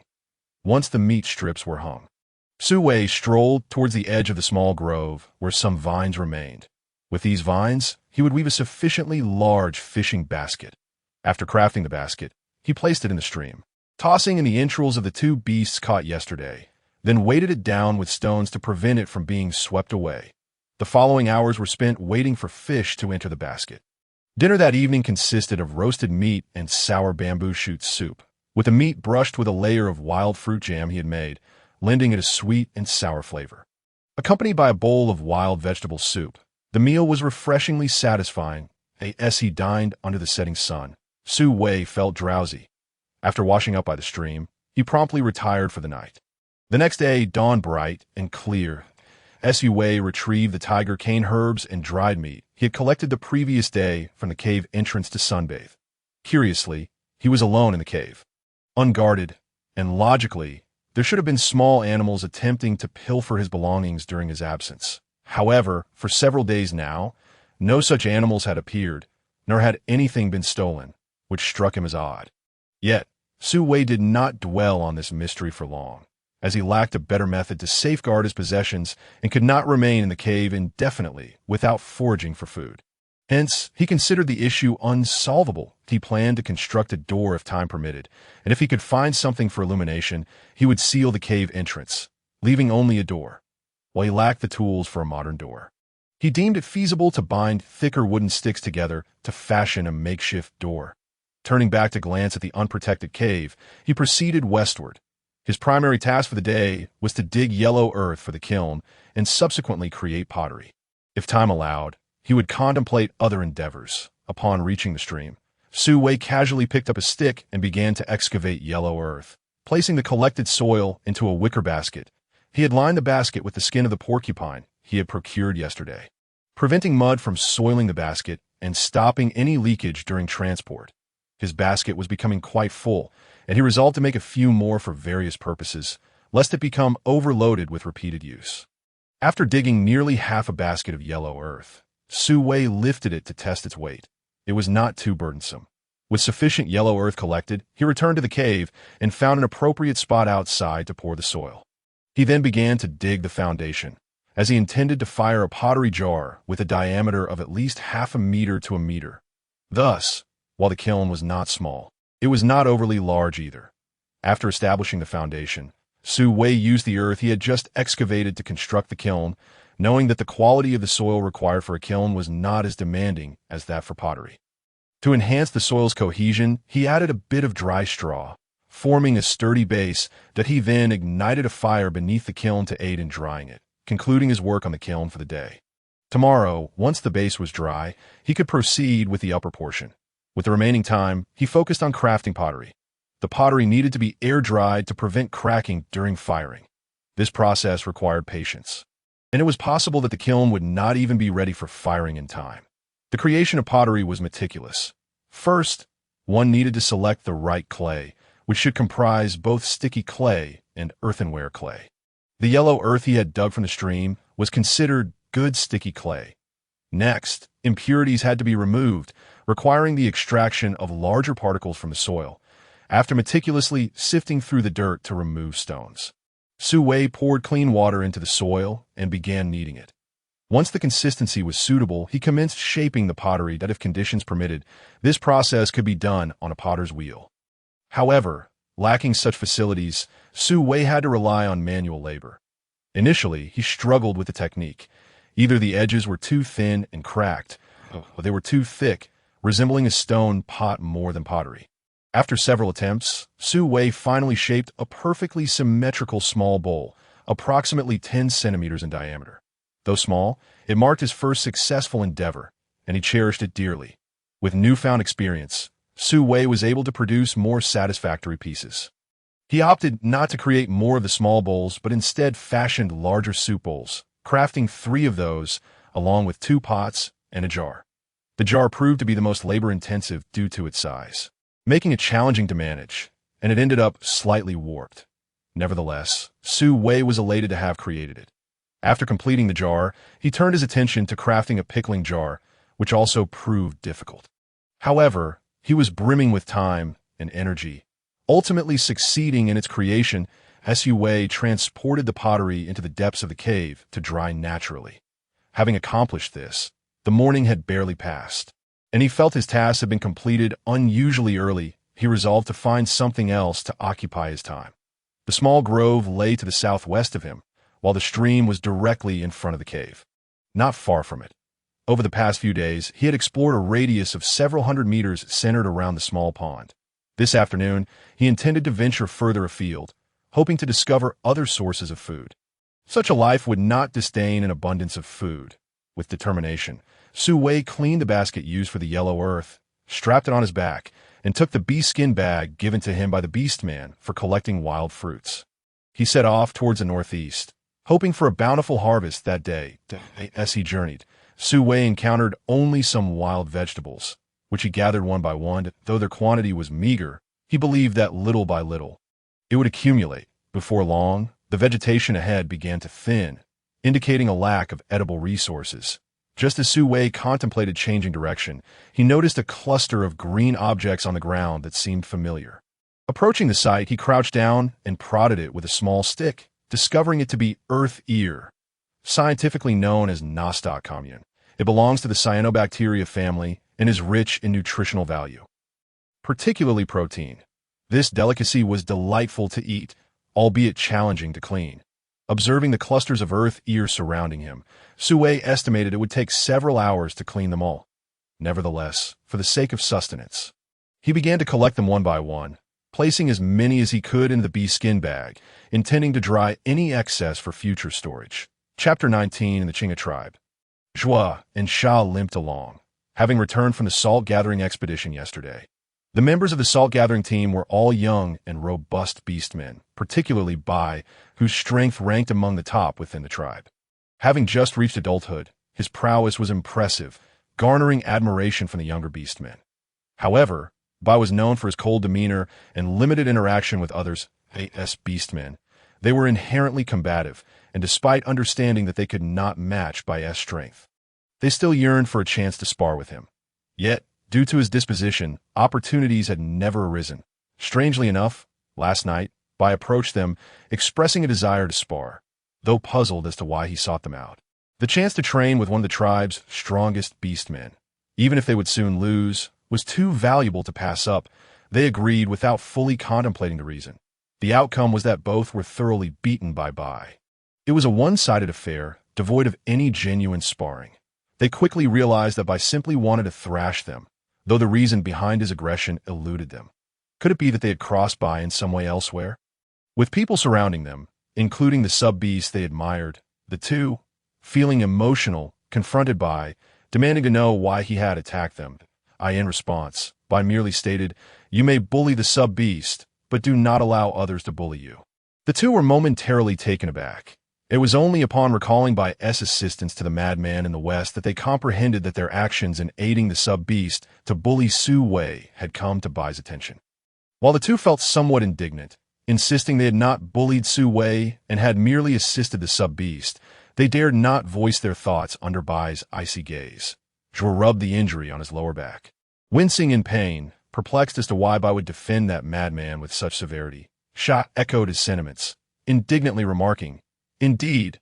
Moreover, We did not bully that sub-beast. The three beastmen have been beaten by Su Wei. Why do they only seek us? Upon uttering the last sentence, he also realized the inconsistency of his words. The conflicts among the beastmen are not something they can easily intervene in, primarily due to the stark disparity in power between the beastmen and the beastmen. If the beastmen were to intervene, the nature of the situation would change entirely. Their assistance in enabling the three beastmen to bully another beastman is evidently inappropriate. The two of them finally ceased to cling to the notion that they were merely aiding the beastmen without any intent to bully them. Consequently, they refrained from making any further inappropriate remarks. Nevertheless, in the absence of this topic, they could still converse about other matters, such as the individuals brought back by the hunting team yesterday. Zhe inquired. Do you think the priest can save Yin? Sha glanced around, leaned closer, and whispered, I find it unlikely that Yan's injuries are too severe. When he was brought back, he was bleeding profusely if the priest hadn't staunched the bleeding. He would likely have. Zhe sighed. If only our tribe had a shaman, perhaps Yin could survive. Both sighed in unison. The three most crucial figures in any tribe are the chieftain, the priest, and the shaman. However, since the previous shaman of the Qinghe tribe passed away in an accident, they have not had a shaman for quite some time. Not even someone with a basic understanding of herbal medicine. Zhe recalled the honest and simple Yin and asked Sha, what will happen to Yin? Sha replied helplessly, what can we do? We must leave it to fate. However, I heard that the esteemed priest performed a night-long blessing ritual for him last night. Hopefully, he will recover that moment. In Yan's household, a gray-haired elder held a staff, his eyes tightly shut. His left hand rested on the forehead of a pale-faced individual on the bed, while his right hand firmly gripped the staff. Murmuring incantations, a few individuals nearby anxiously observed the elder's every movement. Occasionally glancing at the pallid face of the person on the bed, the atmosphere tensed to the extreme. Finally, the elder ceased his actions, and a youth standing behind him stepped forward to support him. This youth was Zilin, the apprentice of the Qinghe tribe's priest, while the injured individual on the bed was none other than the gravely wounded Yin, whose thigh bore a gaping wound, deep enough to expose bone, tightly bound with a piece of beast hide to staunch the bleeding, now stained a dark red. Seeing the priest's actions come to a halt, Yan's beast father Lu and his beast mother Dewey stepped forward, inquiring about their child's situation. The priest's wrinkled face bore an expression of grave seriousness, his brow furrowed deeply. Addressing the two anxious parents, he spoke, I am not a shaman. I cannot save him. I can only pray that the beast god does not take him away. Upon hearing this, Dewey felt as though the sky had collapsed. Gazing at the pale and unresponsive child on the bed, he could no longer contain himself and collapsed into the embrace of his partner. Weeping bitterly, Lu's eyes also glistened with tears as he held his sobbing partner. Tears streaming down the corners of his eyes. Behind them, Song and Baiyang observed the two grieving individuals, their brows knitted in concern, feeling helpless as the tribe lacked anyone knowledgeable in herbal medicine to save Yin. Beside them, Bai furrowed his brow, having just returned from gathering salt. The chieftain had instructed him to rest for 3 days before rejoining the hunting team. Thus, upon hearing that the priest was blessing Yin, he had come over. Looking at Yin on the bed and the helpless individuals surrounding him, Bai suddenly recalled what he had overheard Su Wei mention regarding medicinal herbs. Glancing at the two individuals who might have already known of Su Wei's recovery, Bai contemplated whether or not to inform them. What if Su Wei merely knew that certain herbs could be used as medicine? He did not want to sow hope only to have them face disappointment. He decided to consult Su Wei first before making any plans. Observing the scene in the cave, Bai quietly slipped away. Song glanced at Bai's swift departure before redirecting his attention to his partner's hand. At that moment, Su Wei was still foraging for earth ears, which were plentiful. He was thoroughly enjoying the task, albeit dreading the pain of washing them later. Nevertheless, the thought of consuming them brought him joy. Thus, Su Wei continued to gather earth ears, truly amazed by their abundance, gritting his teeth. After filling nearly half a basket, he finally could no longer find any traces of earth ears and decided to head home. He had certainly exerted enough energy for the day. Once home, he would dry these earth ears. Currently, without quality ingredients and seasonings to complement them, he would wait until he could find some to eat. As Su Wei made his way back with the basket, he unexpectedly encountered someone at his doorstep. Chapter 20. This person is still alive? Approaching the figure, he recognized Bai, who had only visited yesterday. What could he want today? Bai, is there something you need? Bai glanced at the basket on Su Wei's back. His gaze flickered as he recalled Yan's situation, that he spoke. Su Wei, can you come with me to save someone? Su Wei was momentarily taken aback by the question, but quickly regained his composure. Of course. Where? Wait. What injuries does he have? It was essential to clarify the condition of the injured before determining how to treat them. Bai swiftly described Yan's injuries, prompting Su Wei to retrieve the beast hide bag containing the earth ears from his basket. He then pulled up some burdock he had planted. Some of these burdock had been harvested the very first day, while others he had gradually collected over the past 2 days, all uprooted. He had planted them all in the ground. The burdock he had brought back yesterday was still somewhat wilted, but the burdock from the first day had grown remarkably well. These were the ones Su Wei collected. Having prepared the burdock, Su Wei also grabbed a generous handful of the dried tiger cane from the mat. After completing these preparations, he turned to Bai and said, "It's ready, let's go." Bai gave Su Wei's basket a quick glance before squatting down. "Get on. I'll take you there." Su Wei was somewhat puzzled. "No need. I can run, but if you carry me, it will only slow us down." Bai's voice was steady. "Get on." Though Su Wei did not understand, the urgency of the injured party took precedence. Engaging in unnecessary debate would only worsen the situation. Thus, he climbed on Bai's back. Once he secured himself, Bai instructed him to hold tight around his neck, and then he sprang into action. Su Wei felt as though everything around him was racing by in a blur. The wind whipped at his face, making it difficult to keep his eyes open. Was this truly human speed? He was being carried. After all, feeling the increasing velocity, Su Wei could only tighten his grip and bury his face in Bai's back, attempting to minimize the wind's assault on his face, lest he feel as if his skin might be torn away. When Bai finally came to a stop, Su Wei dismounted, feeling a tingling chill in the areas the wind had struck. His face paler than before. It was the first time Su Wei realized he could experience dizziness. He felt a bit queasy, pondering why people in this world could run so fast. Most importantly, he too was of this world. Why couldn't he run as swiftly? Was it possible that the original owner of this body was weak? Noticing Su Wei's pallid complexion, Bai extended a hand to steady him. "Are you all right?" Su Wei waved his hand, suppressing the turmoil in his stomach, and glanced at the cave ahead. Weakly, he said, "The injured person is inside, right?" "Let's go in," Bai nodded, but he did not release his hold on Su Wei's hand. This person's constitution seemed quite poor. Having moved only a short distance, he appeared distressed. Could it be a lingering effect from his earlier head injury? Upon entering Yan's household, Su Wei was startled by the overwhelming scent of blood and a hint of decaying flesh wafting through the cave. Without a moment to observe the individuals present, he broke free from Bai's grasp and hurried to the bedside, gazing at the frighteningly pale Yan and the bandaged wound on his thigh. He felt as though he might suffocate from the gravity of the situation. The individuals by the bedside were taken aback by Su Wei's sudden appearance. Lu sniffed the air, sensing the pheromones emanating from Su Wei. It was evident that he was a beast man. He turned to Bai, inquiring about the identity of the newcomer. Bai succinctly urged, "Let him try." "Try what?" Lu and Dui exchanged confused glances, their attention shifting back to Su Wei, who was cautiously unwrapping the beast hide from Yan's wound. As soon as the bandage was removed, a foul odor of decay permeated the air. Such a gaping wound, the quantity of blood lost. In this method of treatment, how was it possible that he had not perished yet? However, with the patient before him, Su Wei had no time to ponder why this individual still clung to life. He quickly assessed the condition of the patient, then stood up to address, "But I cannot guarantee that I can save him. His injuries are too severe that I can only do my best to treat the wound." Bai nodded. "Let me know what you need." The others overheard their exchange and understood that Bai's earlier suggestion for Su Wei to try refer to his medical skills. Who exactly was this person?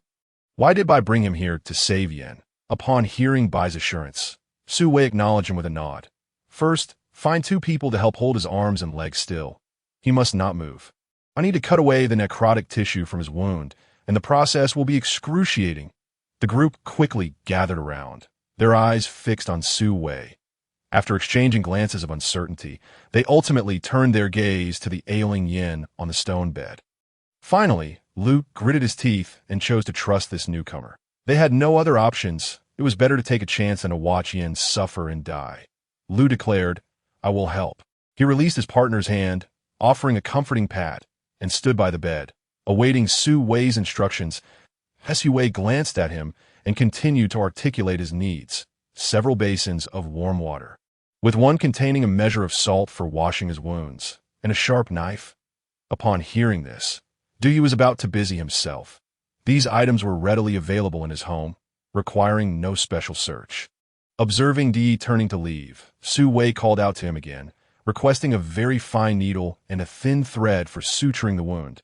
Additionally, he required a clean, breathable material for dressing the injury.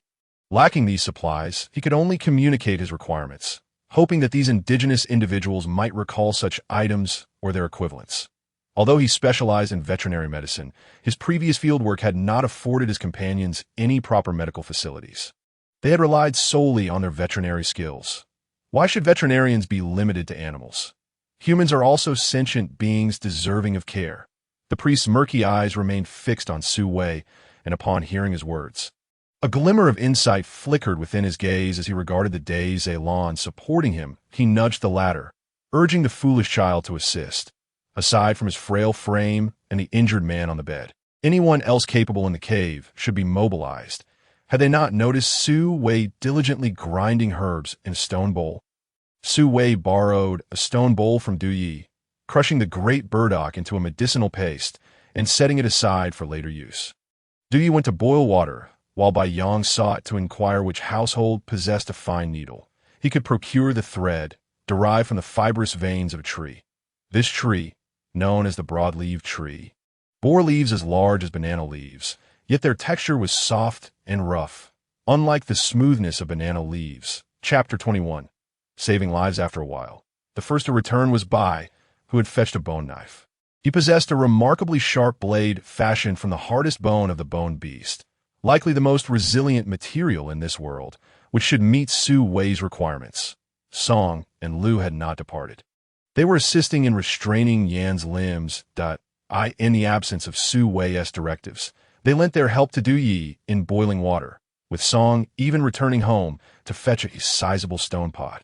Now, 3 large stone pots were heating water, causing the temperature within the cave to rise steadily.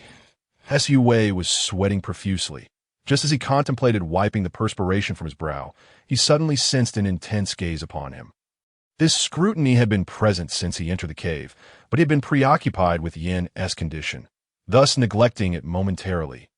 Now, having relaxed, he felt a slight discomfort from the attention. He turned to meet the gaze's owner. An elderly man with hair like silver, holding a staff adorned with intricate patterns, and wearing a necklace of vividly colored, oddly shaped stones. Coupled with the elder's unwavering stare, Su Wei found the situation somewhat eerie. He assessed the old man and then observed the subtle reverence exhibited by those around him. Just then, Bai Yong returned, holding a long fish spine, estimated to be over 10 centimeters in length. Bai Yong presented the spine to Su Wei, inquiring whether it would suffice. Along with the thread, Su Wei accepted the spine, examining it closely. The tip was sharp, and the tail featured a small hole, making it an excellent needle, albeit slightly longer than ideal. Nevertheless, it seemed this was all they could find. Now, only warm water remained. Su Wei was about to inquire when he noticed Song and Lu approaching with a stone basin each. Song placed the basin before Su Wei, stating, "We are unsure how much salt to add." Behind him, Di offered a small pouch of salt. Su Wei received the salt and carefully poured an appropriate amount into the basin, simultaneously requesting, "Please provide me with a clean wooden spoon, free of grease." Saline solution is used for cleansing wounds, but the current medical conditions were far from optimal. However, having something was better than nothing. Once the saline solution was prepared, Su Wei instructed Song and Lu to secure Yan's limbs and began treating the wound. First, he meticulously cleaned the injury, gently parting the edges and rinsing the interior with saline solution. Once it was thoroughly cleansed, he proceeded to excise the necrotic tissue using the bone knife. By the time he completed this, beads of sweat had gathered on his forehead. The subsequent step was suturing. The sound of the needle piercing flesh sent shivers down the spines of those nearby. Once the suturing was complete, he began applying medicine. Hsu Wei evenly spread the crushed herbal paste over the wound, then covered it with a piece of cloth, securing it with strips of animal hide. The cloth had been provided by the elderly man. Though it was merely ordinary hemp cloth, Hsu Wei was astonished by its mere existence. If this place had cloth, why resort to animal skin for clothing? Animal hides were quite warm in summer. Why not utilize lighter fabric? Puzzled, and with the task of treating the wound at hand, he refrained from further questioning, especially since the elder appeared unlikely to provide answers. After tending to the wound, Hsu Wei washed his hands in the stone basin. While rinsing, he addressed Lu and Du Yi. I can only do so much for now. The rest is up to him. Remember to gather more great burdock to regularly change the herbs. If fever arises, sponge him down until his temperature lowers. If it proves ineffective, send Bai to find me, if he could not allow either of them to seek him out. It would pose a problem if they recognized him. After voicing this, he glanced at Bai, who was also looking at him, and nodded gently in acknowledgement. Next, Hsu Wei conveyed additional precautions. After concluding, he prepared to depart when Lu and Du Yi seemed conflicted about stopping him. Du Yi glanced at Yan on the bed and finally, with determination, said, "Esteemed healer, we kindly request that you exchange some herbs with us. We are willing to trade anything for them." Hsu Wei regarded them with confusion.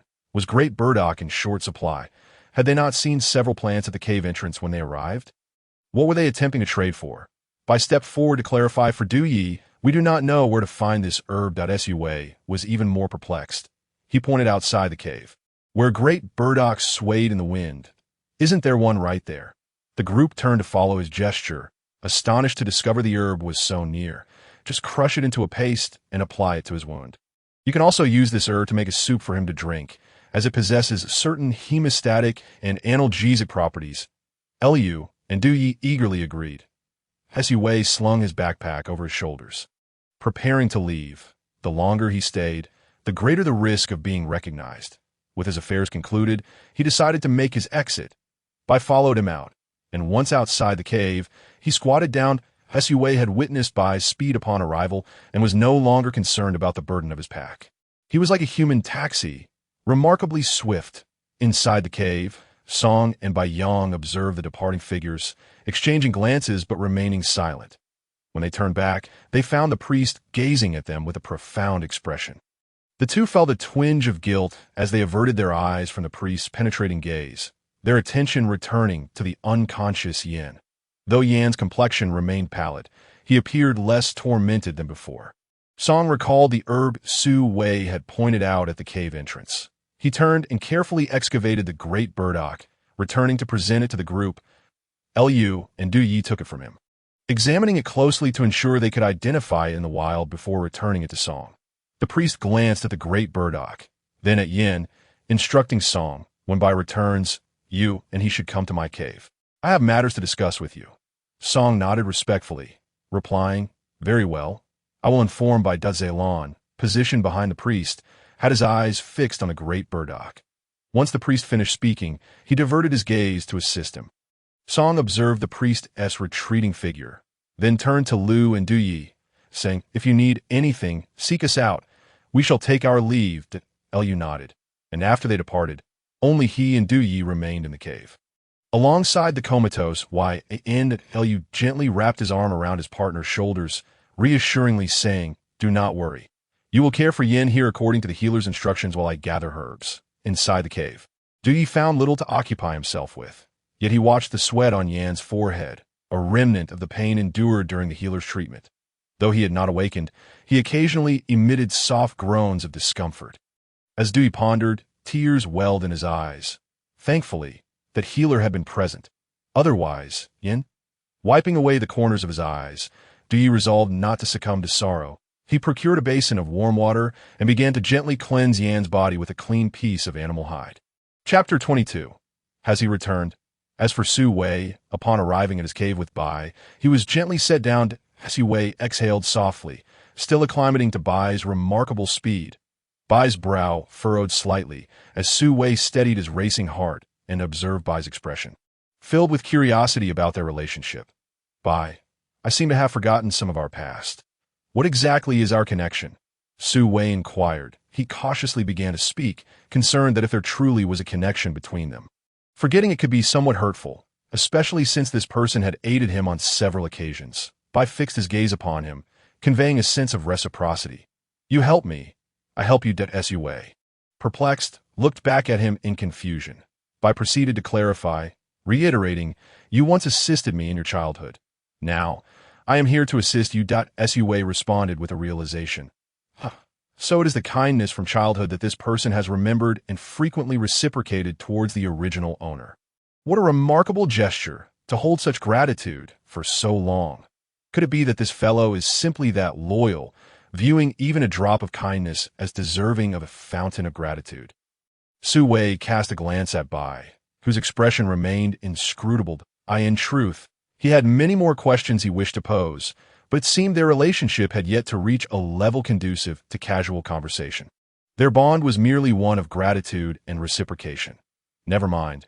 Su Wei suppressed his lingering inquiries and glanced at the beast hide bag within the cave, containing the earth ears he had gathered earlier that day. It was now the time when he typically prepared dinner. He looked at Bai, who stood nearby, his gaze unwavering, and tentatively suggested, Would you care to join me for dinner, my home? Bai shook his head, replying, I have other matters to attend to that he had yet to discuss with Song and Bai Yang the situation regarding Su Wei's rescue of Yin, nor had he spoken to the priest. As he thought of the priest, a flicker passed through Bai's blue eyes, but he quickly averted his gaze, ensuring Su Wei remained unaware of his contemplation. After bidding farewell to Su Wei, Bai departed. Su Wei watched Bai's retreating figure, marveling at his speed. Such swiftness. In modern times, he would undoubtedly be likened to a human automobile. That evening, within the priest's cave, the priest sat beside a fire, with Song and Bai seated across from him. The dimness of the cave left their expressions obscured, illuminated only by the flickering flames. The priest's eyelids drooped, seemingly on the verge of slumber, yet he lazily lifted one eyelid to inquire of Bai. Share with me the events of today. Bai recounted the previous day's encounter with Su Wei and the medicinal herbs he had observed. Upon hearing this, Song remarked, So you believe he can heal Yin? Hence you brought him here?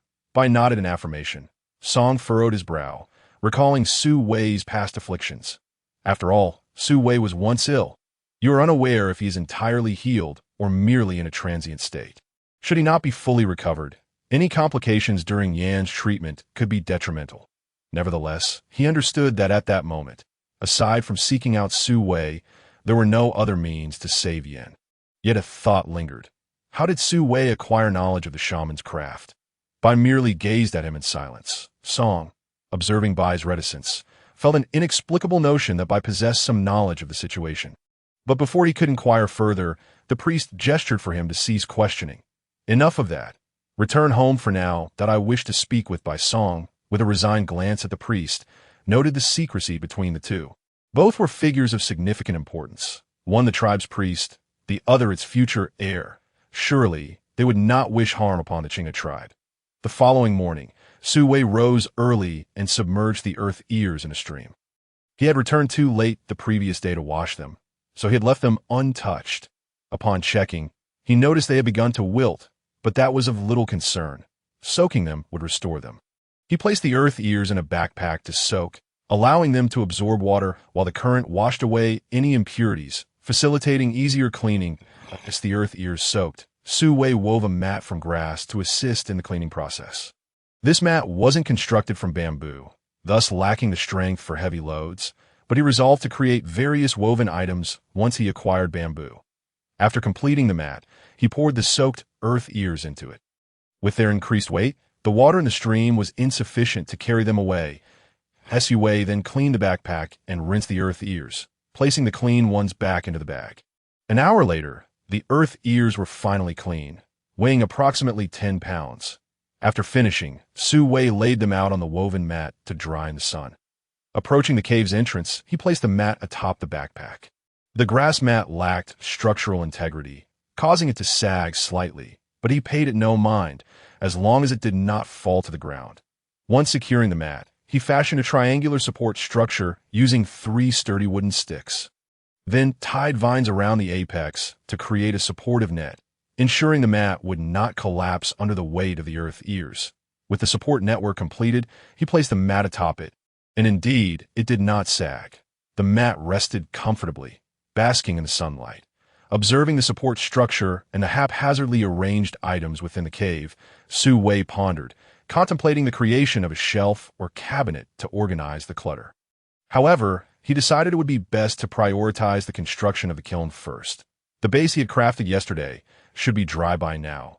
Even if not fully cured, it would still support the top. Fetching water from the west, Su Wei completed the kiln's top. Once it dried naturally, he could start a fire within, and once fully cured, it would be ready for use. Chapter 23. Constructing a cabinet and a bed after finishing the kiln. Su Wei took a moment to inspect the ceramic pieces stored in the depths of the cave. They were still damp, so he refrained from touching them and moved on. It was time to check the fishing basket in the river, which had been left for quite some time. As he approached the stream, he retrieved the fishing basket, discovering that this time it contained larger fish. Perhaps the space had expanded, and the bait had been changed to the innards of wild beasts instead of the small worms previously dug from the mud. All in all, Su Wei was quite pleased with the basket's effectiveness. After processing the catch, he relocated the basket and returned to the cave with the fish, reserving 3 for dinner that evening and preparing the rest as dried fish. He hung the remaining fish in the area designated for drying. With that task completed, he had little else to attend to. Next on his agenda was to build a cabinet, but first he needed to create a stone axe. The previous axe he had fashioned had proven somewhat unreliable and had split when stood upright. Regardless, he needed to find a harder stone for the axe head. Crafting this was relatively simple and would soon be accomplished. Su Wei, wielding the freshly made stone axe, scoured the surroundings for suitable wood to construct the cabinet. He contemplated making a wooden bed, as sleeping on stone, even with hides and straw, felt as though the chills seeped through, penetrating to his bones. While it was tolerable in youth, he feared the suffering that might come with age should he develop rheumatism.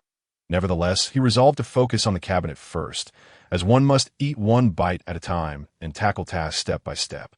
Having selected appropriate timber, Su Wei began to fell trees that he stacked the cut logs to one side, intending to peel the bark off later, as it could serve as an excellent substitute for rope after some processing. With the wood prepared, he was ready to commence the cabinet's construction. Lacking tools, he relied solely on his hands and the stone axe, which meant he could not cut wooden boards but could only chop logs of arm's thickness for the framework. Additionally, without nails or screws, he employed a mortise and tenon joint structure for securing the framework. The creation of these joints was quite straightforward, albeit slightly irregular. Nonetheless, they were functional, as he did not require the cabinet to bear excessive weight. Once the framework was complete, Su Wei faced a dilemma regarding the cabinet's bottom and side panels. He decided to rely on vines for this purpose. Slowly, he wove the vines into the base of the cabinet, constructing a platform and placing a stone pot atop it to test its stability. The result was satisfactory. The cabinet held firm without swaying or tilting, and the vines were securely entwined around it. Supporting the stone pot without any cracks or breaks, Su Wei felt a sense of satisfaction with his cabinet. Though it might not be aesthetically pleasing, its functionality was all that mattered. Let the cabinet remain as it is for now. There is no alternative, and this is the culmination of my utmost efforts. Additionally, at present, there is little need for a cabinet, while a shelf would be beneficial. However, constructing a shelf is a relatively simple task, and I can swiftly complete it when the time arises. Setting the cabinet aside, Su Wei began contemplating the creation of 8BE. It is likely that the bed will be fashioned from wooden poles, which may prove somewhat uncomfortable, but it is certainly better than having nothing at all. If it becomes too bothersome, I can always add hay and animal hides. Without further ado, I took up the stone axe once more and commenced chopping wood. The bed's primary frame requires sturdy and robust materials. I certainly do not wish to find myself in the midst of slumber only to have the bed collapse beneath me. The frame continues to employ the traditional mortise and tenon joint, a remarkable invention that I had previously only encountered in books and on the internet. Now, however, I am putting this technique into practice, and it feels truly magnificent. Without nails or screws, I can still achieve a firm structure. Once the frame is completed, I began arranging the slats for the bed. Here I utilized thinner pieces of wood, placing them meticulously in their designated positions. The wood is damp, making it susceptible to mold and bacteria. Once completed, I will move it outside to dry in the sun. In the evening, I shall light a fire in the cave and warm it up a bit. It should not pose much of a problem.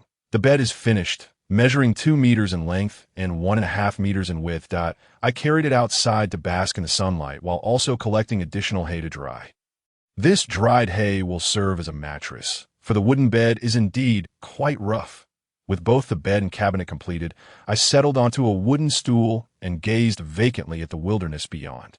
This stool was crafted using the same method as the triangular support I had constructed earlier, with the seat woven from the bark I had stripped off the trees.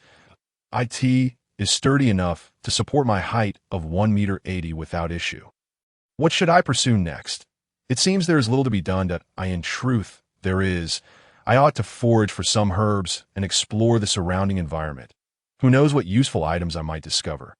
Additionally, it will be prudent to clear a patch of land outside the cave, as I will need to become self-sufficient and plant some edible crops instead of braving the elements in search of food. I must also construct some form of barrier. Based on my observations over the past few days, there appear to be no large carnivorous beasts in the vicinity, only small wild animals. The largest I have seen is the wild boar. But that creature is herbivorous and likely seeks the plants and fruits within my cave rather than my flesh. This cannot stand. These resources are hard-earned. Furthermore, should any wild creatures invade, my cave could be turned upside down. The more I ponder this, the more anxious I become. What if one day I step out, and some animals rummage through my belongings in my absence? This line of thought makes it impossible for me to remain idle. I must construct a barrier to deter wild animals. In truth, I am perhaps overthinking this. This territory belongs to the Chingha tribe, and the lingering scent of the orc inhabitants serves to intimidate other beasts. Moreover, the tribe's guard regularly patrols the collection and habitation areas, eliminating any medium to large-sized predators that venture too close, leaving their carcasses as a warning to other creatures that if they enter, we will retaliate. Thus, while wild animals may exist within the tribe's domain, they are generally harmless and pose no threat to the tribe's people. The caves where the tribe members reside are even more secure. They are clearly private territories with potent scents that deter beasts, as entering would be akin to provoking a sworn enemy. Although the cave I inhabit lacks a particularly threatening odor, who visits daily, has left his scent around, thus wild animals would only venture in out of sheer desperation. However, I am unaware of all this. My understanding of this world is limited, and such considerations are far from my thoughts. Consequently, I am left to devise a means of fortifying my cave. Yet before I can take action, someone arrives. Chapter 24. Understanding the beast realm. The visitors are Bai Yong and Du Yi, who approach bearing numerous items. Some are provisions from Bai Yong, who, seeing Su Wei dwelling alone in this cave, brought them to share. Others are gifts from Du Yi, expressing gratitude for Su Wei's rescue of Wei. As Su Wei observes the burdens they carry, he reflects on the age-old adage that one should not judge by appearances. Just yesterday, when he encountered the two in the cave, they stood alongside a tall man, making them appear diminutive by comparison. Now, as they stand alone, he notices that they too are over 1.80 meters in height, with well-defined musculature evident where their skins are exposed.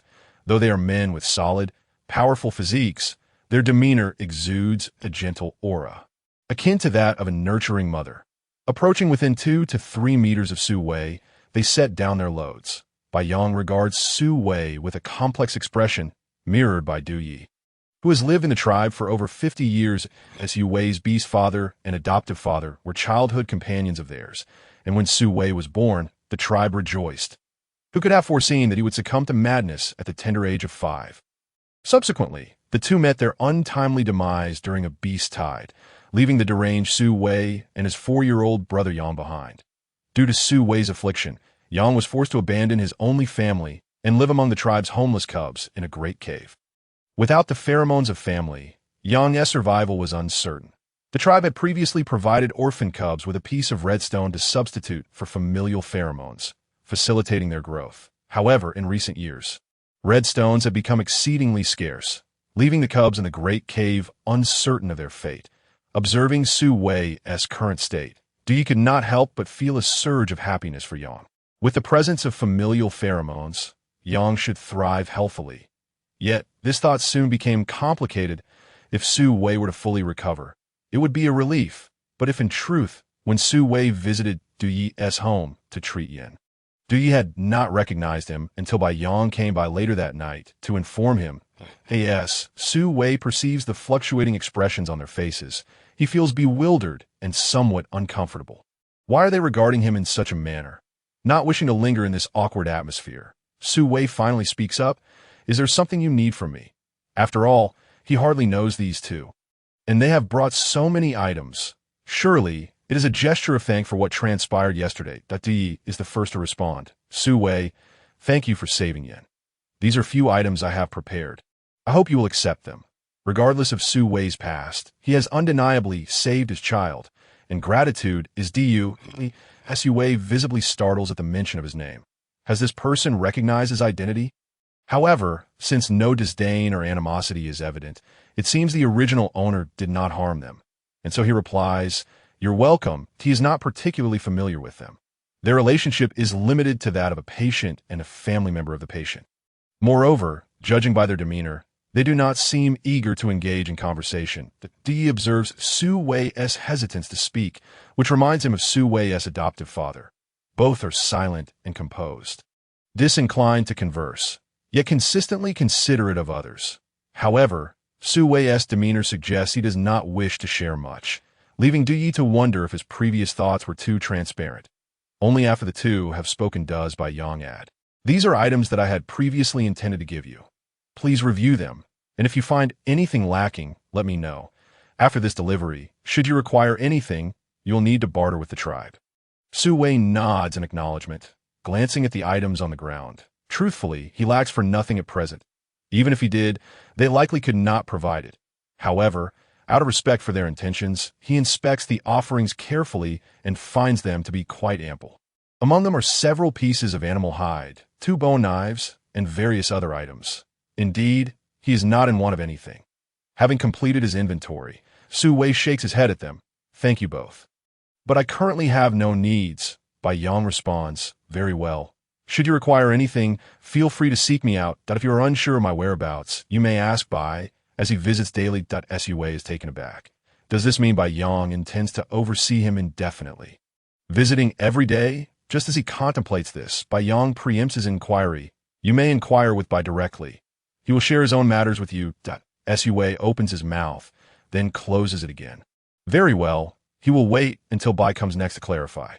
After stating this, Yang continues, "If you discover any areas you do not remember or do not recognize, feel free to ask me. Or you may consult Du Yi, or even Bai, if you prefer it." Du Yi, overhearing this, grows anxious. Observing Su Wei's expression, it is evident that he has lost memories of his past. How will they address inquiries regarding Su Wei's former life when the time comes? Should they tell the truth? Is it somewhat inappropriate? However, this is something the other party has done, and it should be stated directly. Yet, is it not rather unseemly? Du Yi was in a state of inner turmoil, which was quite evident when Su Wei posed questions next. He was clearly distracted, while Yang spoke throughout. Upon hearing Yang's words, Su Wei instantly perked up, for he had been curious about this world since the very day he arrived.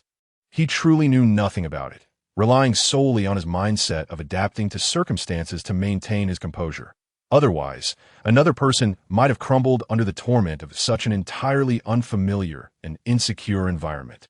Reflecting on the queries that had plagued him over the past few days, Su Wei looked at Yang with sparkling eyes, exclaiming, "I have some questions that I do not quite understand." After Yang and Du Yi elucidated certain aspects of this world, Su Wei grasped some details. This world is called the Beastman continent, where every individual possesses animal genes, categorized as male beastmen and sub-beastmen, abbreviated as beastmen and sub-beasts. Generally, the inhabitants here can live between 100 and 150 years. Beastmen can transform into specific animal forms, while sub-beasts lack such forms. Instead, they possess a pouch for nurturing their young. Typically, once they reach adulthood, sub-beasts will bond with their preferred beastmen to collectively nurture their offspring. Their tribe is known as the Qinghe tribe, located in the eastern region of the Beastman continent. where each tribe leads its own life without instances of plundering or invasion. In fact, some tribes maintain amicable relations, which is connected to a salt lake on the eastern continent. In the northeastern direction of the eastern continent lies a vast salt lake, upon which all tribes depend for their sustenance. Generations have upheld a mutual guardianship over this salt lake, fostering friendly relations. The Chingha tribe, alongside four other major tribes, serves as the collective guardians of this land, providing protection to the smaller tribes. During tribal gatherings, they bring salt sourced from the lake, delivering sufficient provisions to those smaller tribes that lack the means to procure salt for an entire year. Chapter 25. Understanding the original host. After inquiring about the world and the Chingha tribe, Su Wei was ready to ask about the original host. Upon his arrival, he had not obtained any memories from the original host, his mind filled with chaotic and disordered fragments, rendering it impossible to extract anything of value. When he questioned the two individuals, he stated that he had suffered a head injury, leading to his awakening, but consequently lost his memory and could not recall previous events. They accepted his explanation, as they too could not fathom what could have caused Su Wei to regain his normalcy. Upon hearing his question, Dewey cast a complex glance at Su Wei. He had been grappling with how to convey the original host's past to Su Wei, but had yet to reach a conclusion. He glanced at Bai Yong beside him, noticing that the latter was also observing him, and silently urged Bai Yong to speak. With a sense of resignation, Bai Yong acknowledged his reluctance to discuss the matter, as it pertained to Su Wei's profoundly troubled past, revealing it might cause discomfort for Su Wei. Yet they had instigated the inquiry, making silence inappropriate. Thus, Bai Yong cleared his throat and selectively recounted some aspects of the original host's hurtful history, suggesting that if others could accept Su Wei, meaning not attacking or scolding him, he should offer apologies to those he had harmed. Nonetheless, even with this vague explanation, Su Wei gleaned much about the original host's circumstances from their veiled words. The original host had succumbed to madness after the age of 5, the reason unknown, suddenly becoming unhinged. Once mad, he became violent towards anyone who approached him. In his youth, his attacks lacked potency, and both his beast father and sub-father were able to restrain him. But as he grew older, they could no longer manage him and had been harmed themselves. Eventually, the original host's beast father bound him with a beast-hide rope and confined him in a small cave near their home.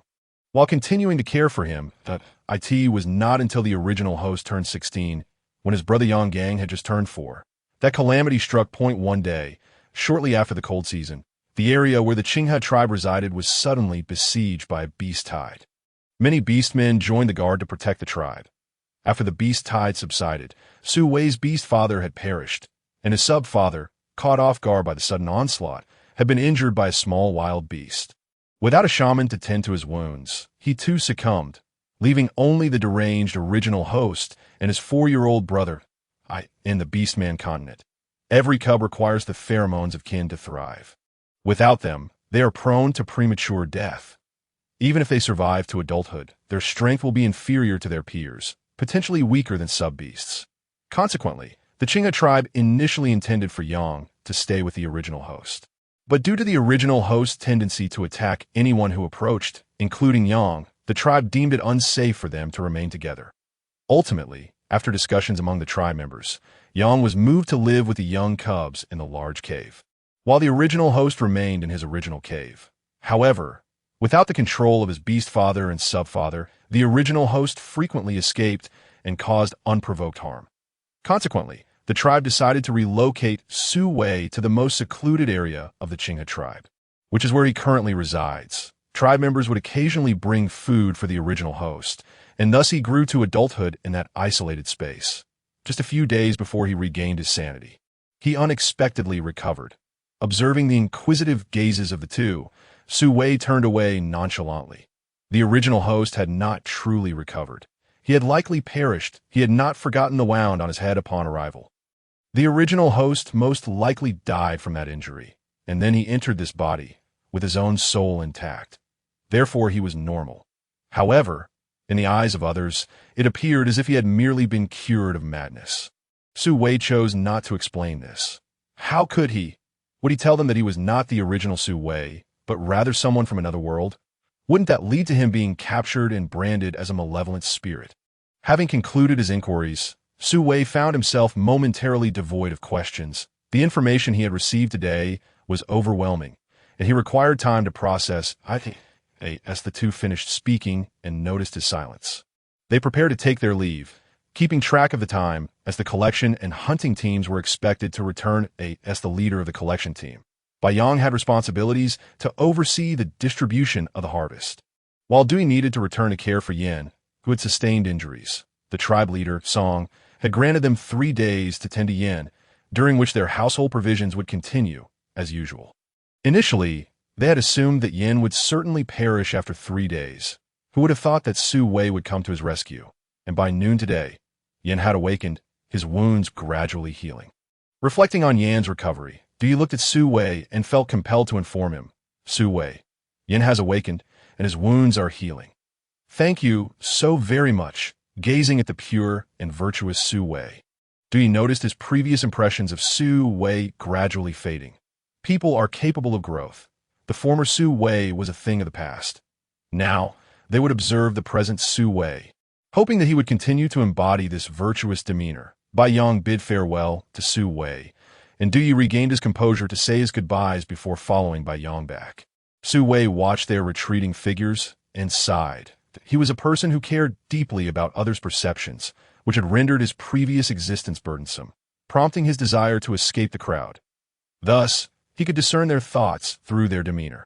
Likely, their wariness and aversion stemmed from his previous violent outbursts. However, upon witnessing his return to normalcy, their inherent kindness made it difficult for them to harbor disdain toward a fellow tribe member who seemed to have regained his composure, even igniting a slight desire for him to join their community.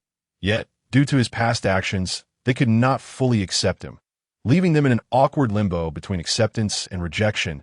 A gentle breeze rustled through the treetops, causing the green leaves to sway gracefully, while the surrounding grass danced lightly in response. The slight pressure that had risen within Su Wei dissipated into the air with the wind. Never mind. This was not a concern he ought to ponder. He resided here and would not have extensive interactions with those in the Qinghe tribe. From what he had gathered, it appeared that the Qinghe tribe lacked medical resources, with no one knowledgeable about herbs. Therefore, they would likely seek him out for medical treatment in the future. The care he provided them could be viewed as a form of payment for the protection he received while residing in the Qinghe tribe.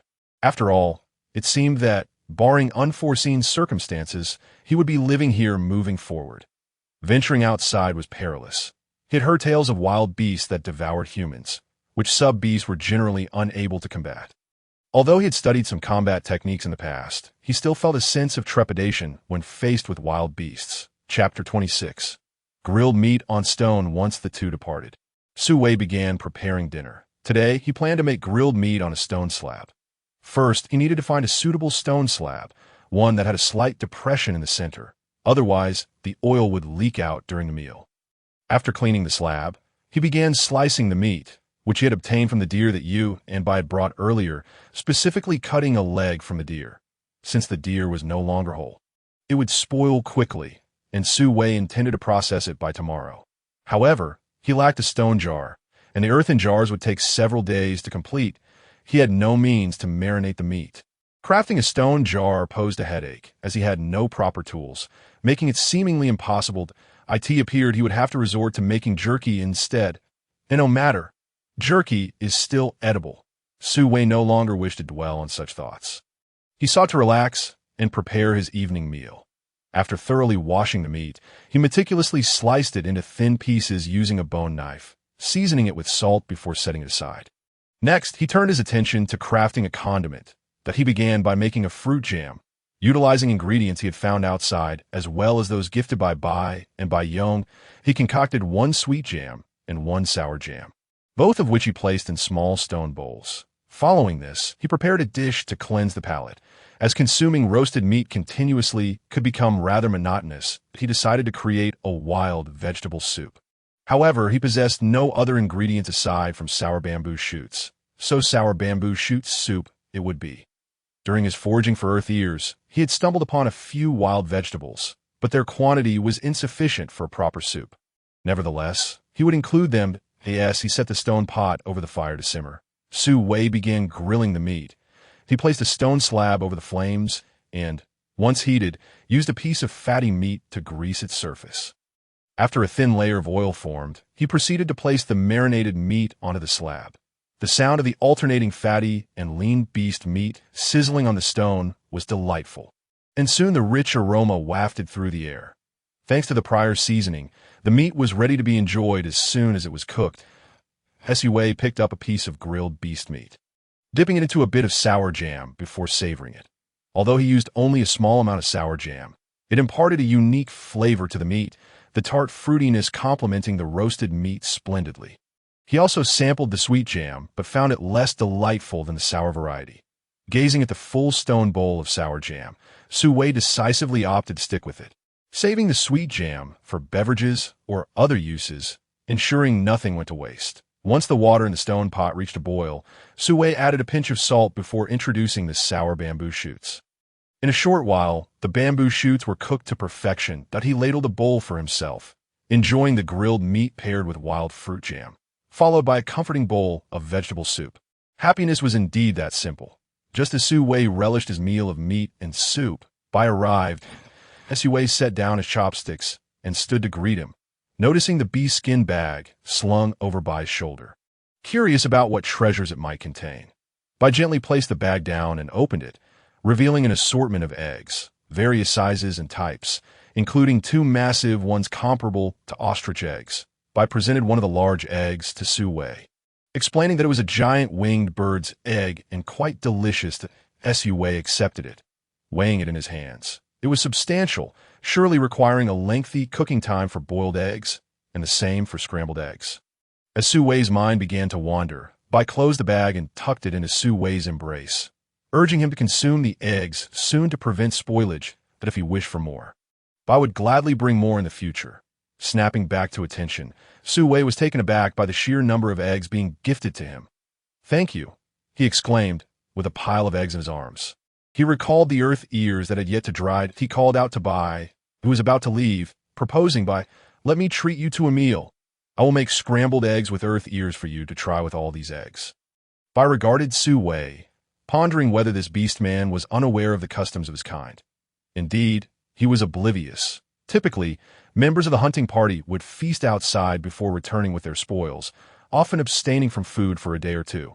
Thus, there was no need to return for another meal. "All right," Bai replied. Sue then invited Bai to enjoy the grilled meat. There remained half of the sliced meat, which Bai could indulge in while Sue prepared a little more. However, he needed to make more sour jam, as he had already consumed the previous batch. The sweet jam was still suitable for Bai to enjoy, as Sue had only dipped a small amount. After preparing both the sour and sweet jams, Sue demonstrated how to grill meat and how to eat it. Once Bai grasped the technique, Sue encouraged him to proceed independently, as the experience of grilling was best enjoyed hands-on. After teaching Bai, Sue served him a bowl of the vegetable soup that had been simmering, still steaming hot. With everything in order, Sue resumed slicing the meat. The remaining venison leg, particularly the hind leg, still held a substantial amount of meat. He marinated the leftover slices in a large bowl, planning to add them to the stone pot once they had absorbed the seasoning. Considering that beastmen likely had larger appetites, Bai appeared to be significantly bigger than him. Sue contemplated cutting another hind leg as well. However, Bai intervened, preventing him from doing so. Sue discreetly observed Bai, realizing he was not merely being polite, prompting Sue to relent.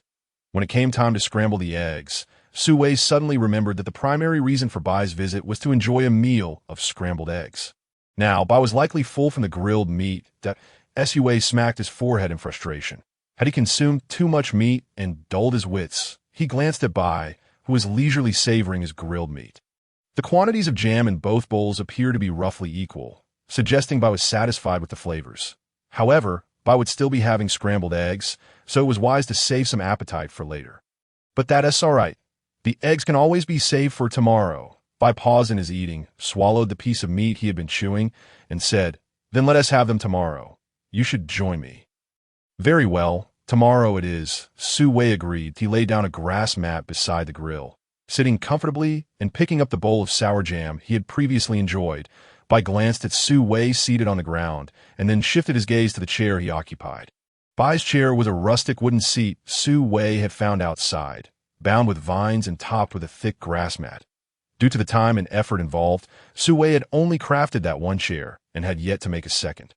However, a grass mat sufficed, as it was preferable to sitting directly on the ground. Noticing Su Wei's indifference, Bai said nothing and resumed eating the grilled meat, intrigued by this unique method of preparation. Especially with the addition of fruit as the two continued their meal of venison, the sun began to set. After finishing a leg of deer, Bai assisted Su Wei in cleaning the stone pot and bowls before taking his leave. After a hearty meal, Su Wei felt fatigued. He gathered his belongings and brought in the wooden bed, although he opted not to sleep on it just yet. It required further drying, given the current weather. Sleeping on the stone bed would not be too cold, and, if necessary, he could lay down some dry straw. However, using the wooden bed at this time was inadvisable, as the wood was still damp. Sleeping on it now could lead to warping, and a wet wooden bed was prone to mold. He resolved to wait until the bed was completely dry before using it. If anyone visited the next day, he would inquire about the seasons in the Beastman continent, seeking more detailed information to better plan for future living arrangements. Su Wei intended to venture further afield the next day, searching for other useful items.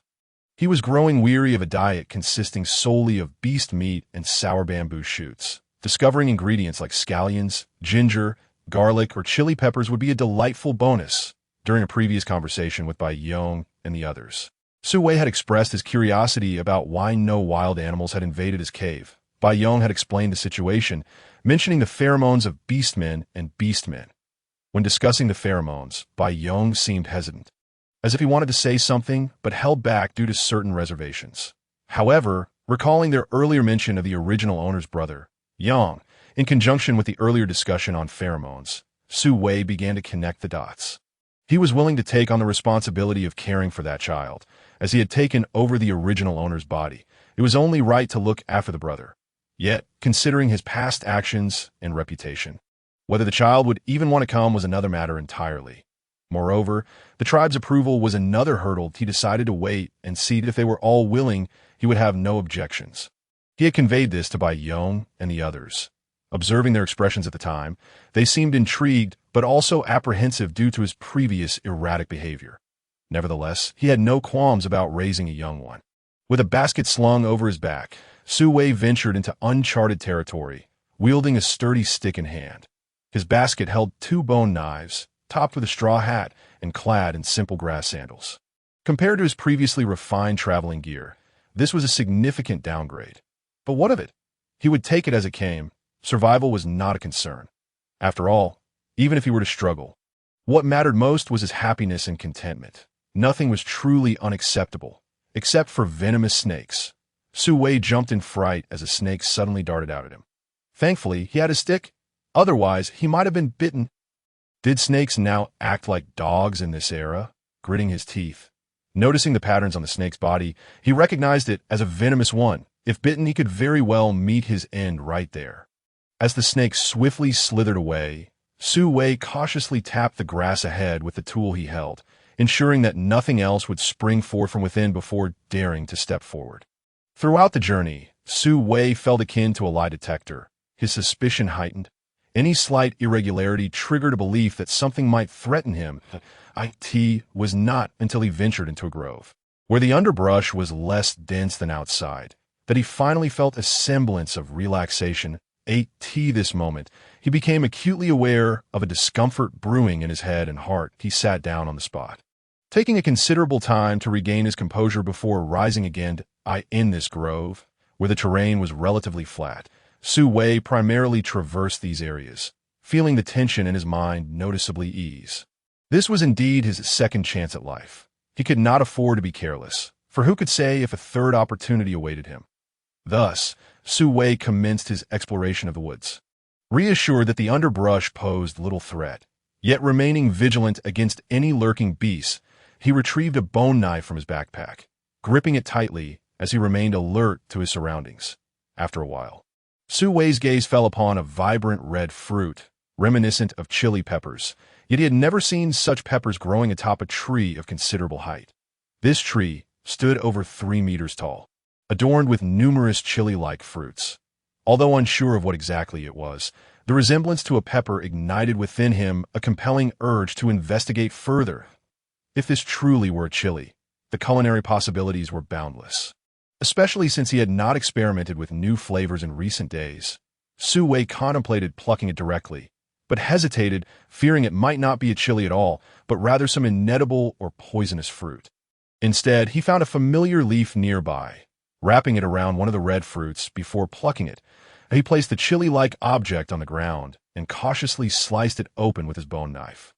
Feeling the crispness of its flesh, a bit of juice adhered to the blade, and as he brought it closer to his nose, he detected a distinct chili aroma, spicy and sharp.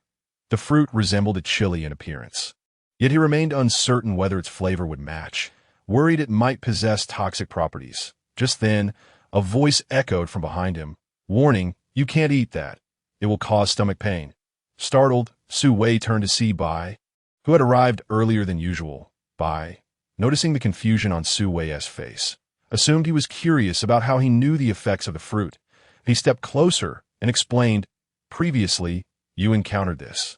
He ate it and suffered from stomach pain for 2 days. Sunlight filtered through the dappled leaves, casting a golden glow upon Bai's face, accentuating his striking features as if sculpted by a master artisan. Each line of his visage conveyed perfection, and his expression remained serene, seemingly untouched by the warmth of the sun, as if an inner coldness rendered him impervious to the external temperature. Nevertheless, his eyes remained fixed upon Su Wei, and within their calm depths, Su Wei discerned sincerity and focus.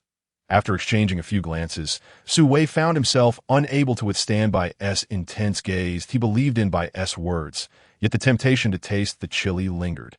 It was, after all, a chili. Should he truly resist the urge to try it? Su Wei wrestled with the thought, glancing back at the fruit hanging from the tree, then back at Bai, who seemed to convey no deception. He pondered what it felt like for Bai to eat it, how much he had consumed before experiencing discomfort. It was not disbelief that plagued him, but rather the striking resemblance this fruit bore to something edible. With all the characteristics of chili that he had known, save for the untested flavor. Bai observed Su Wei's fervent attempts to justify himself, noting how much he cared for others' feelings. Just a modicum of doubt should not warrant such an elaborate explanation. After scrutinizing the fruit and the conflicted expression on Su Wei's face, Bai spoke gently, "You do not need to explain yourself so thoroughly. It's all right." Taken aback, Su Wei regarded Bai's unchanging expression, realizing, perhaps for the first time, that Bai was indeed sensitive to the emotions of others in the past. This sensitivity had led Su Wei to internally wrestle with his feelings, leaving him in a constant state of unrest. He had once sought solace by distancing himself from others, as people had pointed out his tendency to prioritize their emotions over his own. Yet now, gazing into Bai's earnest, icy blue eyes, Su Wei felt a sudden swell of emotion. A lump forming in his throat, inexplicably moved, he swallowed hard, turning his gaze back to the tree, as the grove fell silent. Save for the rustling treetops, he sensed the probing gaze upon him, yet he was too consumed by his own turmoil to concern himself with the feelings of others. Bai continued to watch Su Wei, reminiscent of the boy he once knew, who, when unhappy, would sit quietly beside him, a picture of innocence and vulnerability, silently begging for comfort. Although Su Wei's current demeanor was less overt, the trace of neediness was still palpable beneath his stoic facade. Bai beheld Su Wei. A subtle smile began to grace his otherwise impassive face, initially a mere flicker of warmth before blossoming into a radiant expression that illuminated his features. This moment was akin to the first rays of spring sunlight, warm and enchanting, though Su Wei remained oblivious, gazing away. After an indeterminate silence, both spoke simultaneously as Su Wei, unaware of Bai's apology, chose to divert the conversation, stating directly, "Is there something you need from me? If not, I shall be on my way to search for food elsewhere." Typically, Su Wei bore a gentle smile upon encountering others, an effortless expression of warmth, conveying an intrinsic kindness toward life. Yet now his countenance was marred by coldness and wariness. His lips pressed into a straight line, eyes cast down, avoiding Bai's gaze. Bai, Su Wei resembled a small creature. Offended and hesitant to retaliate, each hair on his body radiating resistance. However, Bai disdained this version of Su Wei and wished for him to voice his true feelings. Thus, Bai spoke, "Su Wei, I apologize. What I meant to say is that you need not explain everything. Focus on yourself instead." Su Wei's heart skipped a beat, tears threatening to spill from his eyes, an involuntary response to Bai's words. Despite his best efforts, he could not suppress this tendency to attune himself to the myriad emotions of those around him, to speculate on their perceptions of him, spiraling into endless internal conflict. Yet he was exhausted from this cycle. Observing Su Wei's reddened eyes, Bai felt a sharp pang of empathy, realizing his companion appeared to be suffering from some unseen grievance. "It's all right. You can relax a little. You need not overly concern yourself with others' feelings.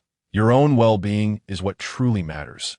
The more Bai offered solace, the more Su Wei felt on the verge of breaking down, a wave of tears threatening to overflow. Taking a deep breath, Su Wei fought to suppress his emotions and replied, "I am fine." Bai, witnessing Su Wei's struggle against tears, felt a sense of helplessness for the first time. His gaze wandered to the chili-like fruit, recalling Su Wei's earlier inquiries. With a spark of inspiration, he redirected the conversation, saying, "After you consumed this fruit, he experienced a burning sensation in his mouth. His body temperature rose, resulting in tears and a runny nose. After a while, he suffered stomach pain and diarrhea, and he only ate one of these fruits. Had any other members of the Qinghe tribe been present, they would have been astonished by Bai's sudden verbosity. He was typically concise, speaking little to anyone. Unbeknownst to Su Wei, this revelation shifted his focus, as the symptoms Bai described closely mirrored those associated with eating chili peppers. The potential for digestive distress seemed plausible, especially for someone unaccustomed to the heat of capsaicin. Su Wei sniffled, clearing his throat, and asked Bai, after experiencing diarrhea, "Did you have any other discomfort?" Bai carefully recalled the moment and then shook his head. All he could remember was you jumping around frantically, swearing to the beast god that he would never touch that thing again. Su Wei, lost in thought, gazed intently at the chili pepper. He was now 90% certain that this was indeed a chili pepper. Why not give it a try?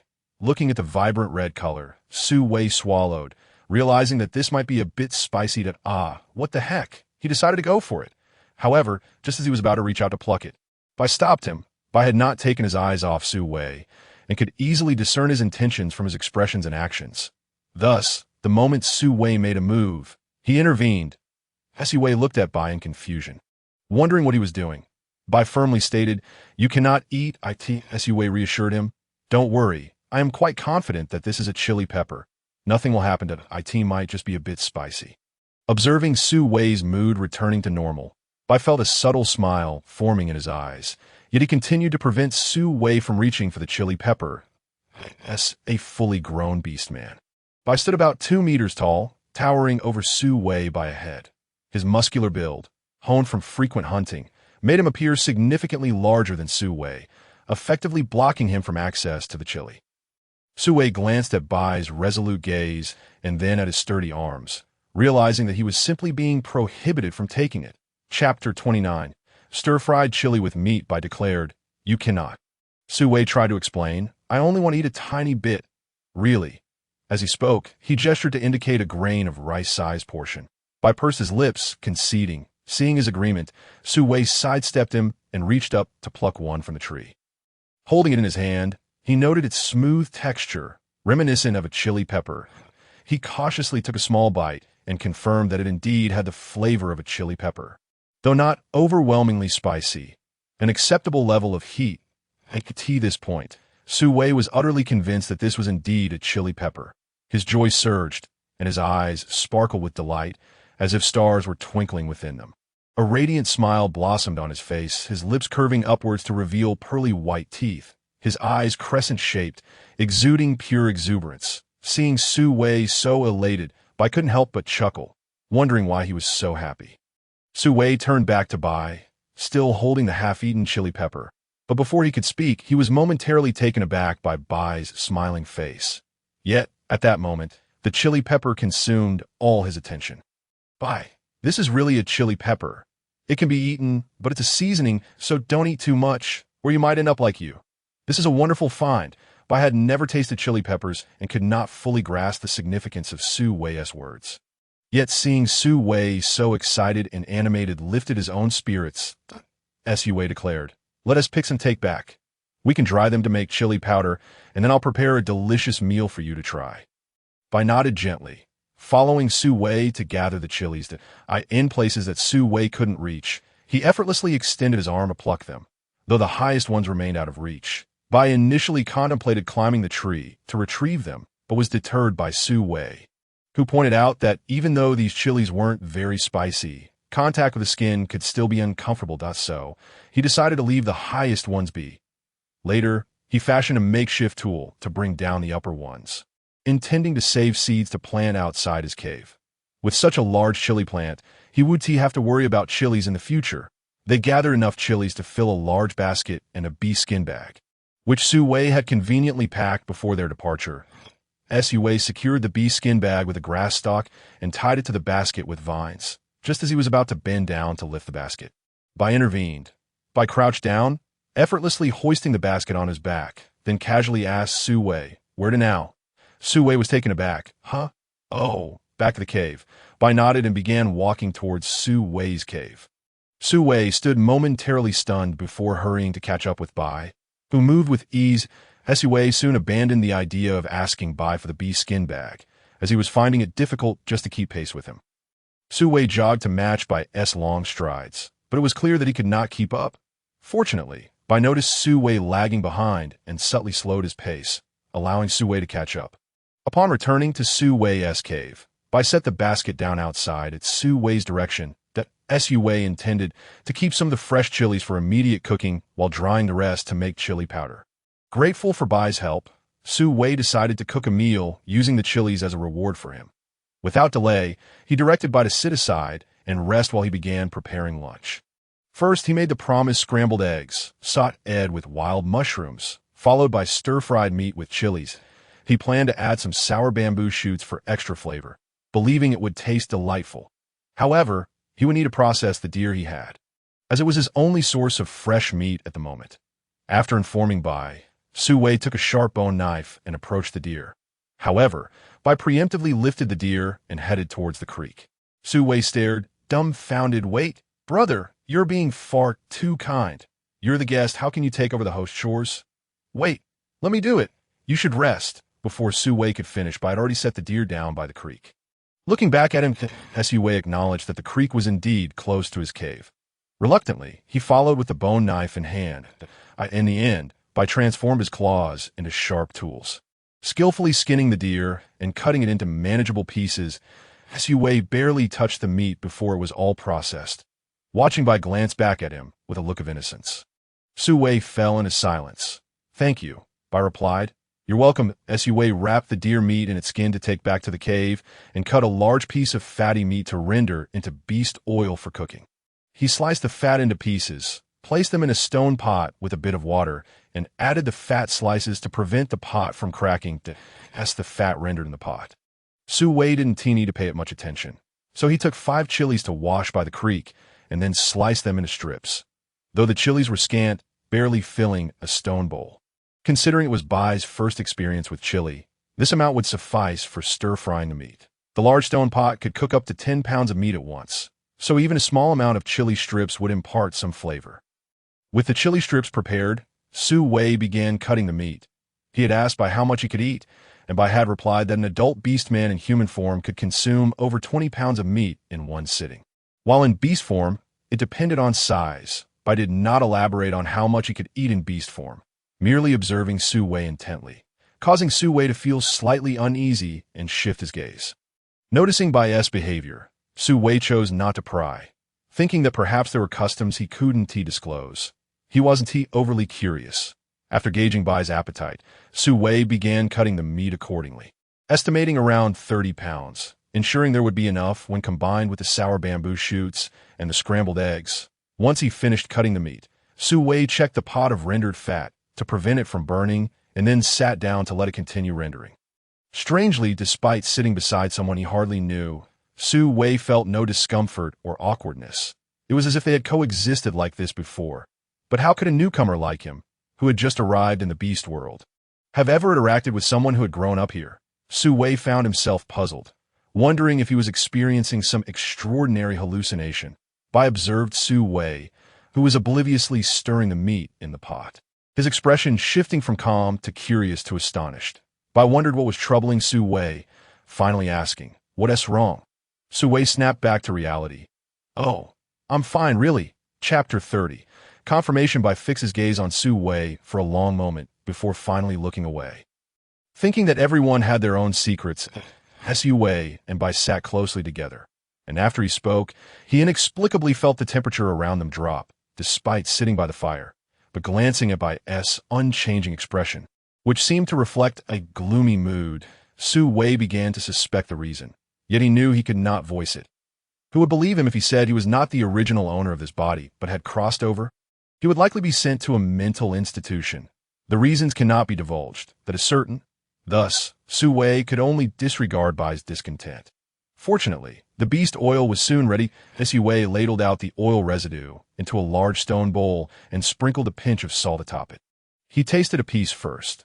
The texture was crisp and delectable, prompting him to thrust the entire bowl into Bai's embrace. Bai gazed silently at the stone bowl in his arms, then shifted his gaze to Su Wei, whose eyes flitted away, refusing to meet his.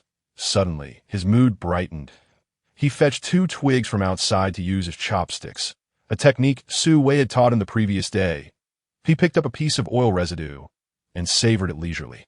Feeling the temperature around them thaw like melting snow, Su Wei let out a slow sigh of relief.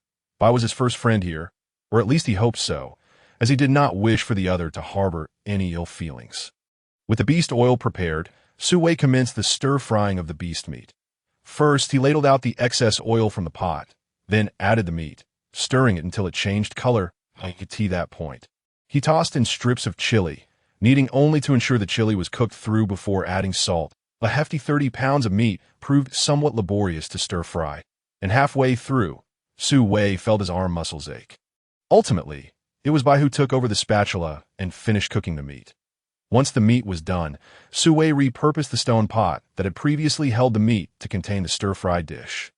Having cleaned it while Bai was busy with the cooking, with the meat ready, the next task was to prepare the ground ear mushrooms with eggs. This was simple, or rather it had to be, for only ground ear mushrooms, eggs, and salt were available. Lacking any additional seasonings to complicate matters, Su Wei retrieved a small portion of ground ear mushrooms to rehydrate, then took out 2 large eggs, which, along with the mushrooms, would suffice for both of them. The shells of these eggs were quite hard, and Su Wei opted not to find another container for the egg mixture, deciding to use the shells themselves. He cracked the top of the shells and directly inserted the chopsticks to whisk the eggs, pouring the mixture into the oiled pan. Once the egg mixture solidified, he added the rehydrated mushrooms and cooked them together, seasoning with a suitable amount of salt before serving. Thus, lunch was prepared. Su Wei and Bai sat around the stone table, gazing at the 2 pots of dishes. This stone table was crafted by Bai just moments ago. Made by hand, Su Wei truly wondered what kind of genes the orcs possessed in this world. Their abilities seemed rather extraordinary. "Let us begin," Su Wei exclaimed. The stir-fried meat with chili was something the people of this world had never tried, and the original host likely had not either. Glancing at Bai across from him, Su Wei first picked up a portion of the stir-fried meat and tasted it, savoring the flavors that it was delicious. With a hint of spiciness from the chili, though quite mild, suits Su Wei's palate. At least double the amount of chili strips will be necessary for adequate flavor. However, he was unsure if Bai could tolerate such a level of heat. Seeing Su Wei enjoy the dish, Bai followed suit, sampling a piece himself. The flavor was novel, lacking the overwhelming spiciness, a delightful blend of meatiness and mild heat that whetted the appetite. Su Wei noticed a glimmer of excitement in Bai's eyes. It seemed he enjoyed the dish. Casting a glance at the other dish, Su Wei reached for the ground ear mushroom and egg stir-fry. The aroma was intoxicating, and one bite left a lingering taste on his lips. Delicious. The 2 of them polished off the 2 pots of food, with Su Wei perhaps consuming only a third of it, while the rest was devoured by Bai. After the meal, Bai assisted Su Wei in cleaning up the pots and pans. After a brief rest, Su Wei began his work for the day. He intended to dry the leftover chilies, as they would be used to make chili powder, so he spread them out in the sun rather than hanging them up, allowing them to dry for 2 or 3 days. With the remaining time, Su Wei planned to construct a stove. Cooking while squatting on the ground was rather uncomfortable, and prolonged sessions would surely strain his back. Once the chilies were drying, Su Wei dug up some soil and mud at the cave entrance. While mixing the mud, he glanced at Bai, who had been quietly observing him. Did this person have something to discuss with him? Yet if that were the case, why had he remained silent for so long? Or perhaps he was simply here for leisure. Unable to decipher the reason, Su Wei decided not to dwell on it. After all, Bai's presence did not hinder him in any way. Having mixed the mud, Su Wei set about constructing the stove against the left side of the cave entrance. Building it inside the cave would result in smoke permeating the entire space, leaving everything coated in grease, which would be undesirable. Moreover, cooking inside would be sweltering in the summer, while an outdoor setup would merely require a rain shelter to shield against the elements. Yes, Su Wei built the stove. He noticed by standing silently, watching him. Whenever Su Wei moved, Bai's gaze followed suit. Su Wei felt a bit bewildered. What was this all about? Why was he being watched so intently? However, Bai soon shifted his attention elsewhere. In truth, Bai had no particular agenda for his visit today. He merely sought to ascertain whether Su Wei was indeed the same Su Wei he remembered. He had come directly to Su Wei's cave. But upon arrival, he found Su Wei absent. Following the scent of Su Wei's pheromones, he discovered him lost in thought while gazing at the chili fruits, believing Su Wei desired to sample those fruits. Bai recalled how you had suffered after consuming them, a sight that had alarmed everyone present. Though he was not entirely certain Su Wei was the same Su Wei, he did not wish to witness him in distress. Thus, Bai intercepted Su Wei. He had not anticipated that even after his persuasion, Su Wei would still wish to try the fruit. Bai felt a flicker of irritation at Su Wei's lack of trust. Yet he did not require Su Wei to rush to explain himself. Observing Su Wei's cautious demeanor as he attempted to clarify that he did not distrust Bai felt an inexplicable discomfort. He disliked seeing Su Wei so tentative. Consequently, he uttered words he had never spoken before to Su Wei. Yet, it seems Su Wei felt somewhat aggrieved. At that moment, Bai was already convinced that Su Wei was indeed the Su Wei he remembered. Subsequently, Su Wei invited Bai back to prepare a meal for him. The food was not particularly remarkable, as Su Wei's culinary skills remained unchanged, but it was the first time in many years that Su Wei had cooked for him. And so Bai finished every bite. Bai glanced at Su Wei's busy silhouette, noting that Su Wei appeared less wary than before. Had he begun to remember? Yet, judging by his demeanor, it seemed he had not fully recalled. Nevertheless, Bai felt no urgency. They had ample time to spend together now that Su Wei had returned. Chapter 31. Tomorrow's plans abound. After Su Wei completed the stove, he surveyed his labor with satisfaction when suddenly a voice emerged from behind him. What is this? Su Wei was startled, quickly turning around, realizing how close they were. Had he not dodged swiftly, he would have bumped right into Bai. Stepping aside to create some distance, Su Wei answered Bai's question. This is a stove, essentially a raised fire pit, allowing us to cook without needing to crouch or bend over. Bai observed Su Wei's actions, his gaze flickering with an inscrutable meaning. He nodded, indicating his understanding. He then pointed to the wooden bed he had seen earlier. Continuing to inquire, Su Wei explained the purpose of the wooden bed as well. Their conversation flowed easily, akin to longtime friends engaging in casual banter. Neither found the exchange awkward or tiresome. That it was not until the afternoon that Bai suddenly glanced toward the direction of the Qinghe tribe and informed Su Wei, the gathering and hunting teams have returned. I must take my leave. Su Wei nodded, bidding him farewell. The day had passed rather swiftly. Just as he prepared to cook dinner, Bai returned. Su Wei looked at him, about to ask what he needed. When Bai spoke up, Su Wei, could we craft a wooden bed for the elder beastmen and sub-beasts in the tribe? Su Wei nodded. Of course, you may proceed. Why ask me? Bai replied, could you teach us how to make it? All right. They lacked nails and were unfamiliar with the mortise and tenon structure. Su Wei nodded again. Certainly. Bai, not waiting for Su Wei to finish, approached him. Su Wei watched in confusion as Bai drew closer, unsure of his intentions. Suddenly, Bai extended his arms and swept him up in a princess carry. Su Wei was taken aback by this unexpected gesture, as he was about to be carried off. Su Wei quickly slapped Bai's shoulder, exclaiming, "What are you doing? What is this?" Bai, puzzled, replied, "Did you not agree? We're going to make the wooden bed that I will have the tribe leader find a few trustworthy individuals to come and learn." Understanding Bai's explanation, Su Wei realized it was unnecessary to go to such lengths. After all, there was already a ready-made person present. "You can learn from me. Once you've grasped it, you can teach them. Can't you?" Bai silently regarded Su Wei for a moment before finally stating, "This is your creation." Su Wei was confused. "And what of it? Teaching them means everyone can learn it." The two stared at each other for a while, neither fully grasping the other's perspective. Ultimately, it was Su Wei who broke the silence. "Come find a time to learn from me. Once you master it, you can teach everyone. There's no need for them to seek me out specifically." Bai responded, "This is your creation. You should instruct them." Su Wei has come to grasp Bai's meaning to some extent. It implies that this is his teaching, and others should recognize that it is his creation, with the accolades attributed to him. However, Su Wei remains indifferent to such matters. He does not desire to be in the limelight, nor does he seek fame, especially since this is not his invention, but rather that of the ancients of his era, and the recognition belongs to them. Having understood this, Su Wei said to Bai, "This is not mine. I learned it from others." After speaking, he felt that their current posture was somewhat inappropriate, although he felt no discomfort. It was rather unusual for two good people to converse in such a princess-carrying manner. Thus, he patted Bai's sturdy arm and requested, "Please set me down." Bai continued to gaze at him in silence. And after hearing the last remark, he pursed his lips before gently placing Su Wei on the ground. Noticing Bai's persistent silence, Su Wei waved his hand before him. "Really, this fame holds no value for me." Bai remained silent, staring at him, and after a considerable pause, nodded, "All right, I shall come here tomorrow to learn. I will inform the clan leader and the others about this matter." Su Wei sighed. "Very well." After finalizing the plans for teaching the construction of a wooden bed, Bai truly departed this time. Upon returning, he headed straight to Song and Bai Yang's residence. After informing them about Su Wei's intention to teach him how to build a wooden bed, Song remained silent for a while before advising, "Make sure to learn diligently. Do not participate in the hunt until you have mastered it.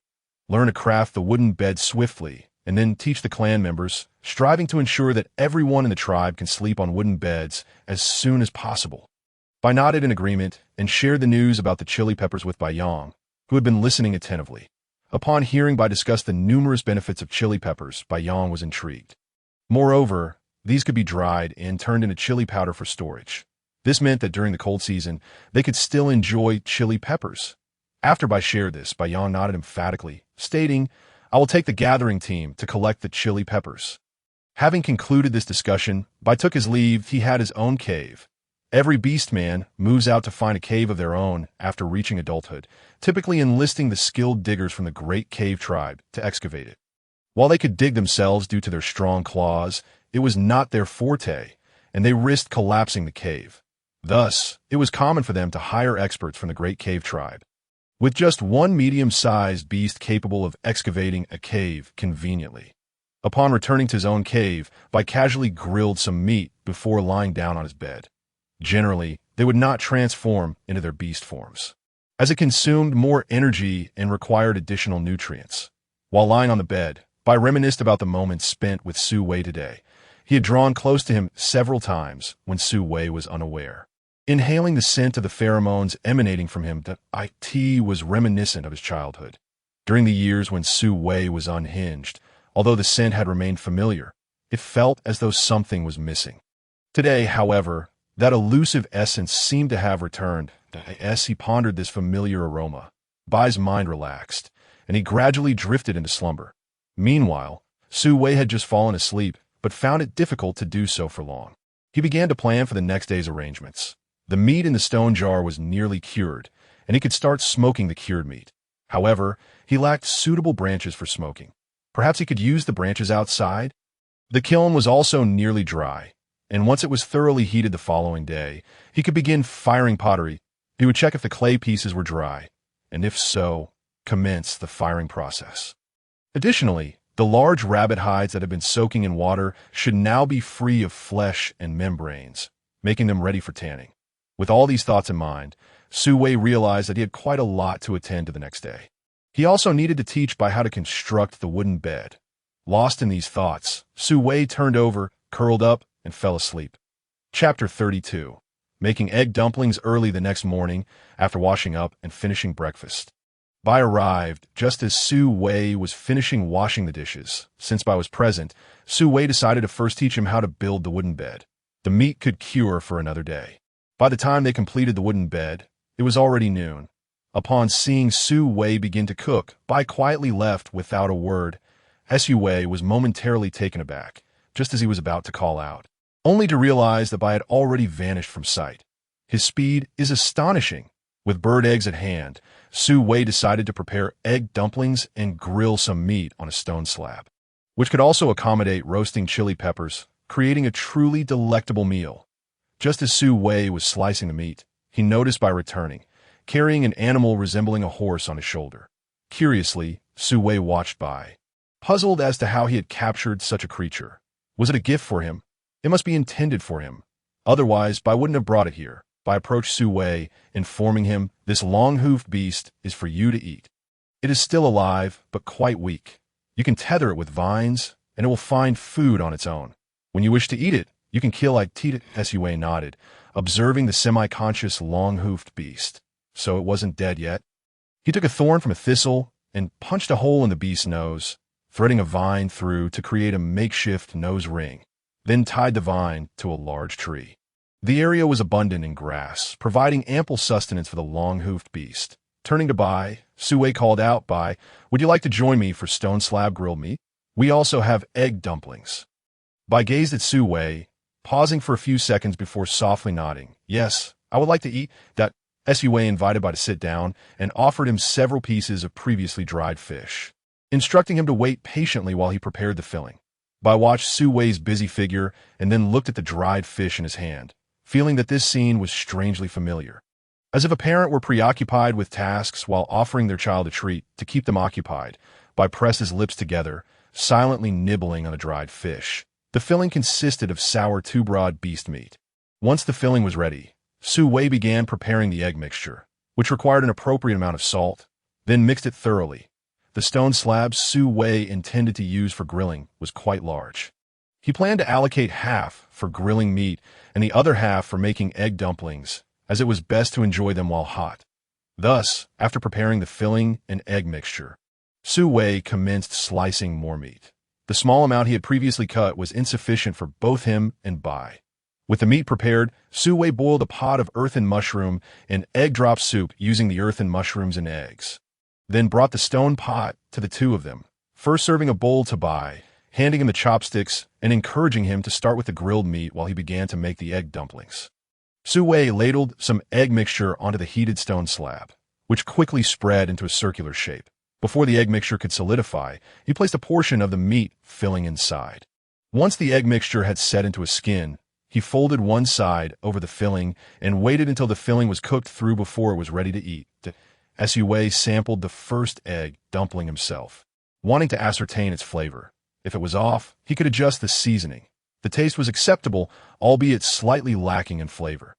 The second egg dumpling Su Wei prepared was for Bai, while in the third, he experimented by adding a few strands of roasted chili peppers. After tasting it, he found it to be more delicious than the plain version. He then looked up at Bai and remarked, "I think the one with chili pepper is tastier. Would you like to try it?" Bai regarded the vibrant red strands of chili pepper, then turned to Su Wei's tentative expression, nodding, "All right." Thus, Su Wei added a few strands of chili peppers to Bai's dumpling. Fewer than he had put in his own, perhaps only 4 or 5 strands.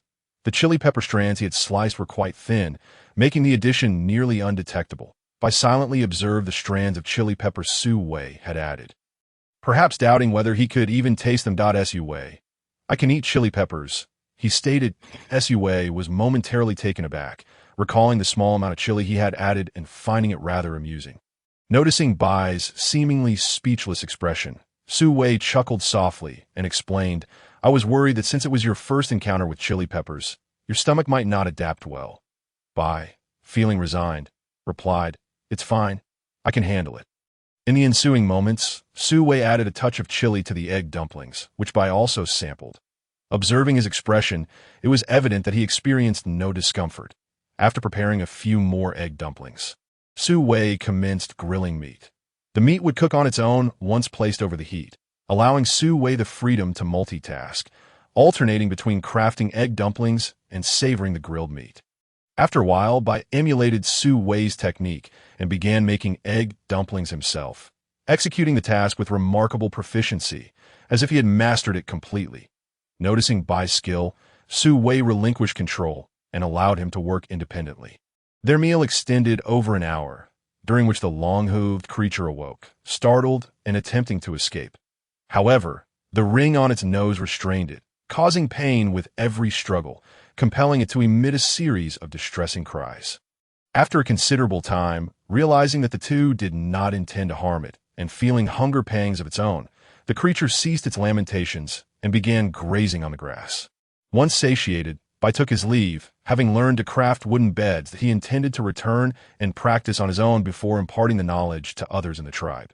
The wooden bed Su Wei had taught Bai to make remained here, resulting in Su Wei now possessing 2 wooden beds at home. That he placed both beds at the cave entrance to sunbathe, contemplating that if his younger brother were to come and live with him, one bed could be allocated to Yang, while the other could remain and used without incurring any loss.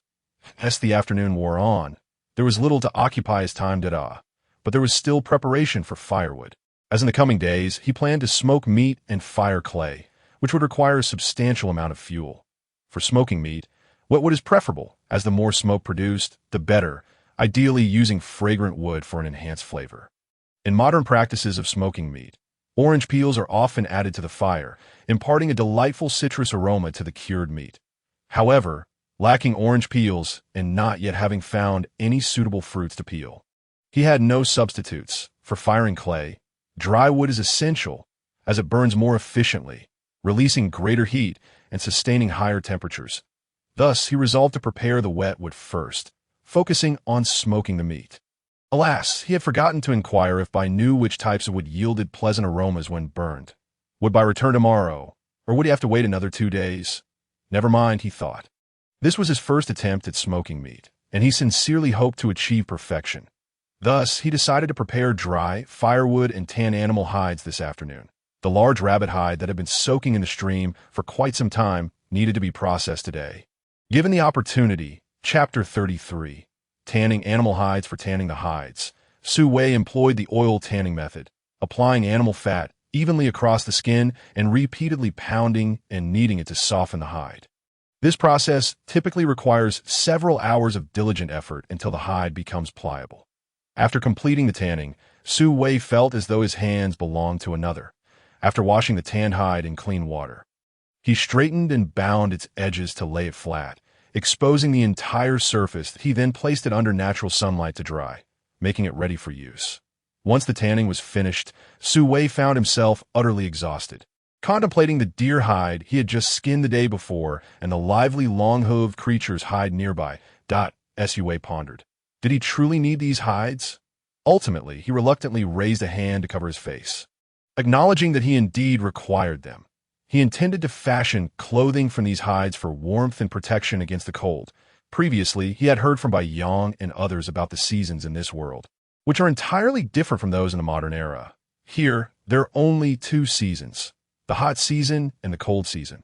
The hot season lasts for 7 to 8 months, while the cold season spans 4 to 5 months. The cold season is exceedingly frigid, causing both beasts and humans to remain indoors, as venturing out could lead to freezing to death. During this time, the people of the Qinghe tribe gather together in a vast cave, which is interconnected with numerous winding passages and various size chambers. When the cold season arrives, everyone relocates to this cave, with those without partners congregating in groups for warmth, while those with partners share their space. As the beastman's animal forms provide natural warmth as for the original inhabitant, a madman, it is unlikely anyone would wish to share a cave with him. How, then, had the original occupants survived so many cold seasons? Nevertheless, the pressing question remained. How would he endure the cold season? Animal skin clothing and fur garments were essential, along with a portable fire stove and a stockpile of charcoal for warmth within the cave. He shook his head, deciding not to dwell on it. After all, it was still the early days of the hot season. With roughly 5 months remaining before the cold set in, for now, he should focus on how to store food. Glancing at the sky, he noted that it was getting late, and it was time to prepare a meal. Alas, without any means of illumination, nighttime activities were impossible, leaving only sleep as an option. When he ventured out to gather supplies later, he could look for materials to craft lighting tools. Upon returning to the Chinga tribe, Bai immediately sought a location to chop wood, employing the methods Su Wei had taught him to construct a wooden bed. While he worked slowly, recalling the techniques, he ultimately succeeded. Bai hoisted the finished wooden bed and made his way to the chief's home. As evening approached and all the tribe members returned, the chief, Song, would gather everyone to explain the purpose of the wooden beds. At that time, those interested in learning would accompany Bai for instruction. By the time Bai completed the wooden bed, it was already late. Shortly after, the gathering team and hunting party returned. Bai Yong, the leader of the gathering team, had, upon hearing Bai's account of the chili incident yesterday, decided to allocate half of his team to form a new small group specifically tasked with collecting chili peppers. Thus, when the gathering team returned, half of them brought back the usual wild fruits and vegetables, while the other half returned laden with chili peppers, each carrying a full beast hide bag. Many onlookers were puzzled by the sight of the vibrant red peppers. Unable to comprehend why the gathering team would bring back something seemingly inedible, in truth, those who collected the chili peppers were just as bewildered, yet they followed Bai Yang's orders diligently. When Bai arrived, before he could mention the wooden beds, Bai Yang introduced him to the crowd. "Everyone, please lend me your ears." Bai Yang proceeded to explain that chili peppers were edible, and before dissent could arise, he beckoned Bai forward to demonstrate how to prepare food using the peppers. Bai, silent yet focused, began preparing meat stir-fried with chili peppers. Initially, the crowd watched with a mix of fear and confusion, their memories still fresh from Yu's unfortunate encounter. As they observed Bai's actions, some frowned in distaste, questioning whether this was truly edible. Moments later, the air filled with a potent aroma of spice mingled with the savory scent of meat. As they inhaled the enticing fragrance, their stomachs rumbled in response, prompting some to wonder if this dish could indeed be delightful. Bai finished frying the meat and presented the stone pot to the crowd. He fashioned a pair of chopsticks from wood and demonstrated their use before stepping aside. Indifferent to whether anyone had grasped the technique, a few individuals close by, who had caught the strongest whiff of the enticing aroma, quickly learned how to use the chopsticks to aid in consuming the delectable meat. Bai Yang then stepped forward and addressed the eager crowd, instructing them to each take a taste, ensuring that every tribe member had the opportunity to partake. He tasted a piece first, though he had not mastered the use of chopsticks, so he simply speared a piece of meat with one and savored it. It was indeed delicious. Bai had lived here for 20 years, often preparing his own meals, and his mastery of cooking surpassed Su Wei's, bringing out the best flavors of the chili-infused meat. The few who had learned to use chopsticks eagerly stepped forward to try bite, while others grew anxious, glancing at the stone pot, tempted to dive in with their hands, yet hesitating before the steaming meat, aware that Bai was watching. They feared his swift retribution should they attempt to grab it directly. A sense of urgency enveloped them, beads of sweat forming as they struggled to manipulate the wooden sticks. However, upon observing Bai Yang's actions, their eyes lit up in realization. They could eat in this manner. Before long, the stone pot of chili stir-fried meat was completely devoured, with each person managing to secure a morsel before it was all gone. They cast longing glances at the now empty pot, their eyes shifting towards the abundant stash of chili peppers nearby. Surely there was enough for everyone. Noticing the anticipation in the crowd, Bai Yang smiled, glancing at the reticent Bai, letting out a soft sigh. It seemed he would have to take the lead in explaining things, for he doubted Bai could articulate much on his own. Thus, he reclaimed his position and raised his voice. "Everyone, these fruits are called chili peppers. They serve as a seasoning, but should not be consumed in excess. Overindulgence may result in consequences akin to what happened to you. I implore you to add chili according to your own tolerance levels." A group of individuals listened intently as Bai Yang elucidated the precautions. The denizens of the beast realm held a reverent attitude towards food. It not only filled their bellies, but also provided them with energy. However, they were acutely aware that a single misstep could cost them their lives. Next, a team would be selected from the hunting party to join the gathering team in search of chili peppers. Once harvested, these could be sun-dried, allowing for long-term preservation. The crowd responded in unison, and then Yang and Song began organizing and distributing food. Today, everyone had indulged in a bit of chili stir-fried meat, which had whetted their appetites. Thus, the distribution proceeded with remarkable speed. Once the food was allocated, everyone returned to their respective homes to prepare chili stir-fried meat, and soon the enticing aroma of chili wafted through the Chingha tribe. Chapter 34. Smoked cured meat after the food distribution, by led Song and by Yang to his cave, where the most prominent feature was a wooden bed he had crafted that very day. Upon seeing the bed, Song could hardly contain his excitement as he approached to inspect it closely. "Is this the wooden bed? Is it truly better than a stone bed?" he inquired. Bai nodded affirmatively. Song, already accustomed to his foster son's taciturn nature, paid little heed to Bai's succinct reply and continued. "Have you learned it? I shall send someone to learn from you tomorrow." Bai merely nodded again, replying, "All right." Yang shifted his gaze from the bed to Bai, observing his indifferent demeanor. With a sigh, he gently patted Bai's back, pondering aloud, "I wonder from whom you inherited such a disposition. You've always been this way since childhood. How can you ever find a partner like this?" Bai silently regarded Yang, showing no reaction to his words. After living for so many years, he had not encountered anyone who sparked a desire to share his life with. Thus it was highly unlikely he would seek a partner in the beast realm. One would only find a single partner in a lifetime, remaining loyal to them until death, should they fail to find one. They would not settle for a mere companion. The same held true for sub-beasts. Consequently, the Chingha tribe harbored a number of elderly, solitary beasts and sub-beasts who cohabited with a few friends, caring for one another. Song glanced at Bai and exchanged a knowing look with Yang, recognizing their mutual helplessness. Yet, they understood that such matters could not be rushed, and thus they merely sighed and let it be. In the subsequent days, the entire Chingha tribe busied themselves with crafting wooden beds and foraging for chili peppers. Sue was also occupied, tirelessly searching for firewood. The firewood for smoking meat was something Bai had mentioned when he visited Su Wei the following day. He learned of a tree known as Qingmu, which, when burned, emitted a copious amount of smoke and a subtle, pleasant fragrance. Upon hearing of this wood, Su Wei was inspired to use it for smoking meat. Following Bai's directions, he discovered a vast expanse of Qingmu forest. When Bai inquired about Su Wei's intentions for chopping the Qingmu, Su Wei explained he was preparing to smoke cured meat, elaborating on the delectable nature and longevity of the preserved meat.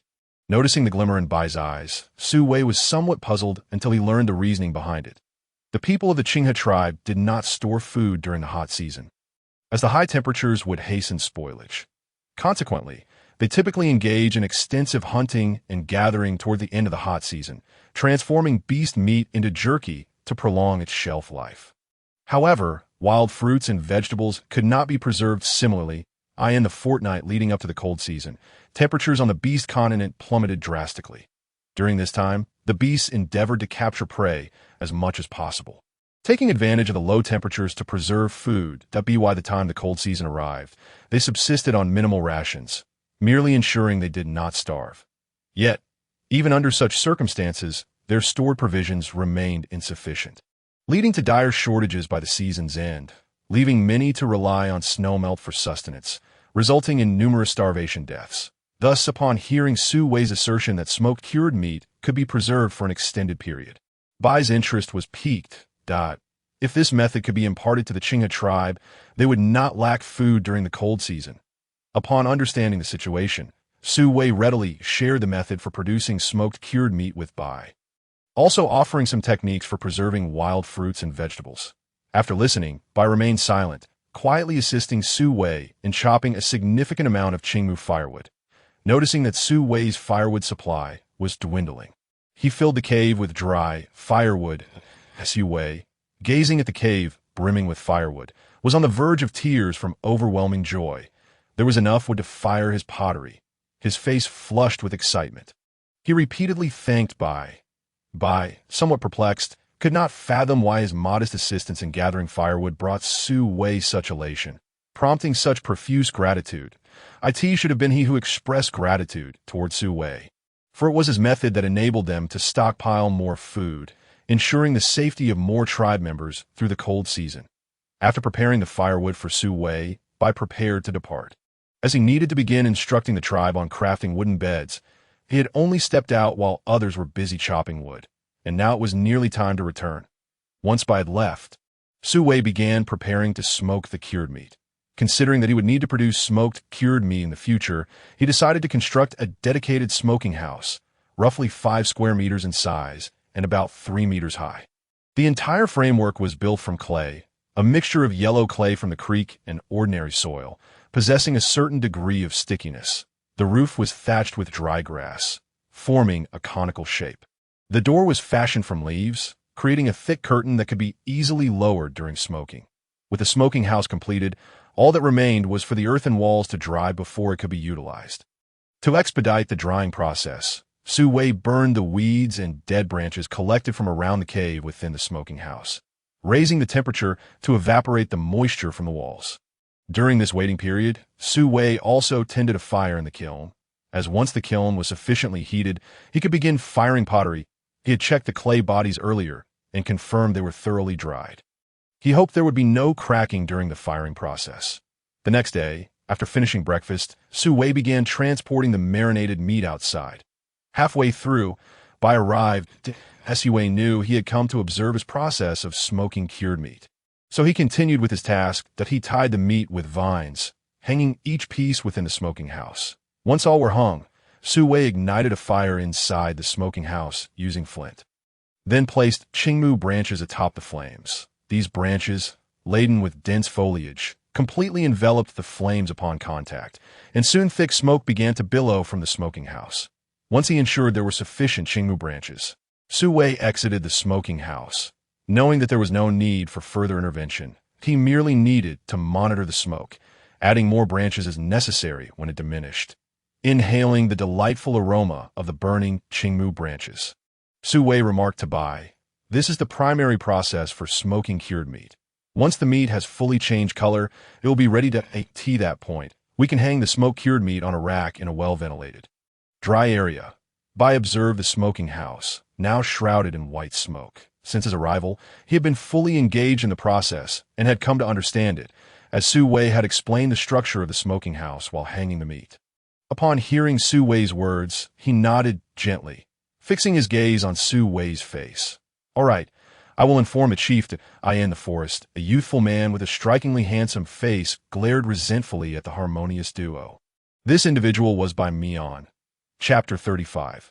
The past, ever since Bai's return, he had yearned to converse with Bai, hoping to cultivate a deeper connection. Bai was the most handsome and capable young beast in the tribe, and early on, he had resolved that if he were to seek a partner, it must be someone like Bai. Thus, he had consistently endeavored to win Bai's favor. The tribe was well aware of his affection for Bai, yet Bai had never reciprocated his advances. However, Bai not only dismissed his overtures, but also those of other sub-beasts within the tribe, rendering Bai indifferent to their feelings. Yet he could not comprehend why Bai cared for a madman, even sharing his food with that lunatic. Moreover, he tended to the madman's younger brother, leaving Bai Mian bewildered by such actions. Despite the fact that the madman was a sub-beast, Bai Mian was unfazed. After all, he was a lunatic despised by the entire tribe. How could Bai possibly form a partnership with someone like that? Nevertheless, the mere existence of this individual irked him. Why did Bai treat him with such kindness while ignoring Bai Mian? Thus, when Xiao Chao proposed vengeance against Su Wei, Bai Mian sought assistance from several beasts, intending only to teach him a lesson, not to take his life. However, the situation escalated unexpectedly. The madman had struggled, foolishly banging his head against the ground. And that feathered creature, it had to be Bai who entrusted him with caring for Su Wei. Why did Bai shower such attention upon this madman? Bai Mian felt the satisfaction of having reprimanded Su Wei dissipate, replaced by a profound discomfort. Why didn't Su Wei just die? Hadn't he injured his head? Why not simply perish? Upon hearing that, Bai had confronted the two beasts who had assisted them. Bai Mian was aghast. Had Bai lost his sanity to lay hands upon his kin for the sake of such a person? Thankfully, Bai had not completely lost his mind. No, he had indeed gone mad. He actually revealed this matter to Bai Yong. Bai Yong has gone mad too. How could they be troubled for such a lunatic? Bai has returned, and he is going to seek out that madman again. He intends to assist him once more. How does Bai know about chili peppers? How does he know about the wooden bed? Where did Bai acquire this knowledge? If he already knew, why did he only mention a method after several days? Thus, it seems that Bai's knowledge did not originate from him. He must have heard it from someone else. Who did Bai meet? If Bai obtained this information from that person, then why does that person not come directly to their tribe, but instead relay this information through Bai? Bai is going to find that person again today. This won't do. He must investigate. He needs to uncover everything about Bai. Who is this beast man? How did he end up in Su Wei's cave? Why is he staying with Bai? When did they become acquainted? Why is Bai so close to him? Bai Mian hides behind a tree, his eyes filled with a bloodthirsty rage as he glares fiercely at the beast man accompanying Bai. The leaves sway gently in the breeze, producing a rustling sound as if whispering secrets of the impending storm. Sunlight filters through the treetops, casting mottled shadows upon Bai Mian's face, yet fails to dispel the gloom in his eyes. He has never seen this person in the tribe. He must be a beast man from outside. Why would an outsider be residing within their tribe? Does the chieftain know? Wait, where has that madman gone? Has he already perished? So it was Bai who allowed this beast man to stay in Su Wei's place. Ha! Does the chieftain know about this? Although that madman is rather bothersome. These two have taken over Su Wei's cave, and the tribe members may not necessarily agree with that. No, I must not inform them. If the knowledge Bai possesses truly comes from this beast man, then discovering the existence of this beast man would likely lead to him joining the tribe rather than being driven away. I must think of another plan, another strategy. Bai Mian's eyes brimmed with malicious schemes as he glanced at the two conversing cheerfully, clenched his teeth, and turned to leave A.S. Bai, who was conversing with Su Wei. Glanced in Bai Mian's direction. He sensed the presence of the latter the moment he appeared. However, since the individual did not approach him, he chose to disregard what the other intended to do. Bai casually shifted his gaze back, observing Su Wei, who was diligently tending to the firewood, and his expression softened slightly. When Bai first met Su Wei, they were merely 4 years old that time. Bai's beast father and adoptive father had perished while fending off the marauding beastmen, and he was taken in by Uncle Bai Yong, free from worries about his future. He encountered Su Wei in the Great Cave, where Su Wei, at that time, was a small, obedient child, cradled in the arms of his adoptive father, with a pair of bright, curious eyes observing the other cubs in the cave. Most of the cubs in the Great Cave were orphaned, while a few were sent there by busy parents who lacked the time to care for them, leaving them in the care of the beast men and beast women managing the cave. Bai was among them. Bai Yong and Song, the leaders of the gathering team and the tribe, had to participate in both the gathering and hunting teams, and they often brought him and Yu to the cave. Bai gazed at the delicately crafted little figure, feeling as though his heart had been struck that he approached Su Wei, who was sitting on a stone bench, pushing through a crowd of cubs, staring at the adorable little one before him. Pondering how delightful his pheromones smelled, he wanted to take care of him. As time passed, their relationship blossomed, and they became inseparable, leading Bai to think that once Su Wei grew up, he would pursue him and ask him to become his mate. However, at the age of 5, Su Wei inexplicably went mad. Bai could not comprehend it. He approached countless times, enduring numerous injuries. He did not care about being hurt. He simply wanted to be with his mate. Eventually, it was Song, unable to bear the sight any longer, who locked him away, and when he was released after regaining his composure, everyone forbade him from approaching Su Wei. Desperate, he sought the tribe's most powerful shaman and inquired why Su Wei had become this way. The shaman told him that Su Wei's soul had wandered away, but it would return in due time. Bai cried. Had they not promised to be together forever? Why had Su Wei run off alone, leaving him behind? Gradually, as he grew older, Su Wei remained unchanged, and his scent was no longer the same. However, he did not give up, for the shaman had said that Su Wei would return, and he firmly believed it. Bai's gaze fixated on Su Wei, watching as the latter turned to glance at him in confusion, then smiled. Bai found himself smiling in return. He has returned. Su Wei is no longer mad. He will not harm himself again. The scent of his pheromones has returned to its former state. Yet it seems Su Wei does not remember the past. It matters not. There will be ample time ahead. There is no need to rush. He will help him remember, and if he cannot recall, he will gradually share everything with him. They have much time ahead of them. Chapter 36. The Revelation Throughout the Day by remained with Su Wei. Partly because the chieftain asked him to learn how to prepare smoked cured meat, and partly because he wished to be with Su Wei, just like in their childhood. Preparing smoked cured meat requires constant vigilance over the fire, ensuring the temperature does not become too high. Otherwise, the meat will be cooked through rather than smoked, resulting in roast meat instead. At the precise moment before the fire ignites, fresh greenwood branches are added. This process demands continuous attention, though much of the time there is little to do, making it rather dull. If Su Wei were alone, he might daydream, but with Bai by his side, their inactivity felt somewhat awkward, leading Su Wei to suggest they play go to as the sun shone brightly. Su Wei invited Bai to help erect a small shelter. The two towering men, each over 1.80 meters, huddled together beneath the makeshift structure, each holding a small twig to draw. With every stroke, they inhaled the aroma of the greenwood branches smoking the meat, thoroughly enjoying their playful banter, and before they knew it, time had slipped away unnoticed. Once the cured meat was sufficiently smoked, Su Wei extinguished the fire in the smoking chamber and waited for the meat to cool. When the meat had completely cooled, he moved it to a designated area for hanging cured meat. He constructed a tall tripod, reaching up to the cave's ceiling, with several crossbars placed every 30 centimeters, maximizing every available space. The rack was rather large, yet the cured meat he had prepared weighed only a few dozen pounds, filling merely the top layer of the structure. Tomorrow, they could continue hunting, aiming to produce as much cured meat as possible to ensure they had enough food for the cold season. Right? How did the original owner survive the cold season before? Contemplating the lingering question in his mind, Su Wei glanced at Bai beside him. They were friends now, he could ask, so he directly posed the query. Bai replied, revealing that the original owner also resided in the great cave with them. But due to his madness, he could not remain with everyone. As a result, they fed him a type of sleep-inducing herb that, as the name suggests, the sleep-inducing herb causes the consumer to fall into a deep slumber. Its potency is considerable, with a single leaf capable of inducing a sleep lasting a day and night. However, Bai Yang and the others dared not give the original owner too much, fearing he might sleep too long and starve. Thus, they controlled the dosage, allowing him to sleep for half a day before waking to receive food. At that point, the original owner would be quite hungry, devouring the food voraciously, lacking the energy to go mad.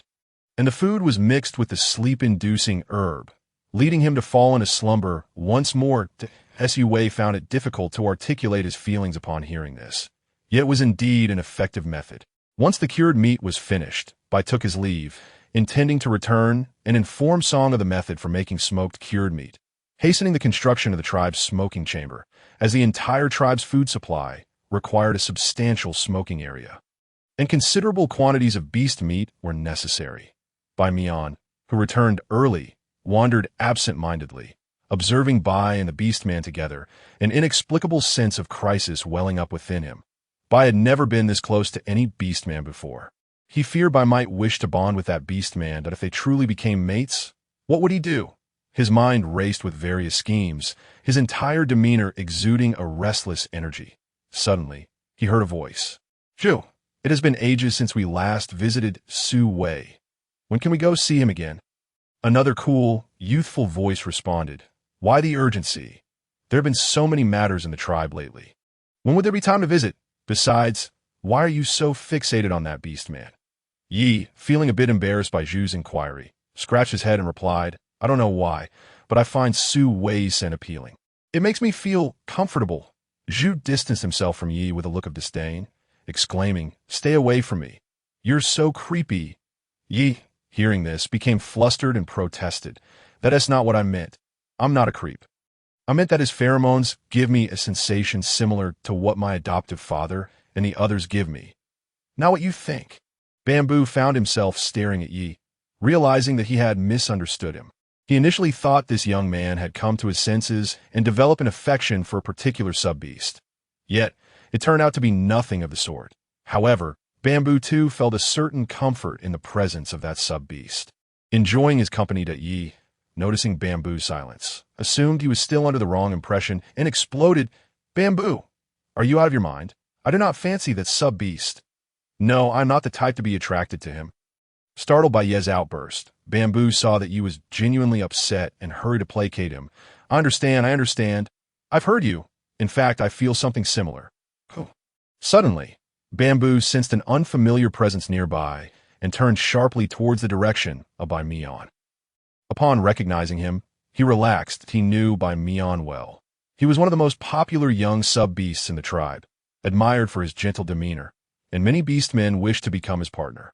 Although he was rumored to have someone he liked, Bai Mian had not intended to hide. The perceptive nature of beastmen made such attempts futile and suspicious. Thus, he approached the two the moment he laid eyes on Bai Mian. Attention gripped his mind, a reaction that always accompanied their encounters. Even though Bai Mian appeared exceedingly gentle, as Bai Mian drew closer, Yi instinctively hid behind Bamboo, who obligingly stepped in front of him. Observing their little antics, Bai Mian's expression faltered for a moment, but quickly returned to normal. This was the same response he received every time they it puzzled him that he had never revealed his true self before them. Why did they seem to disdain him? However, this question was soon overshadowed by his curiosity regarding the mention of Su Wei. Where had these two encountered Su Wei from what he had observed earlier?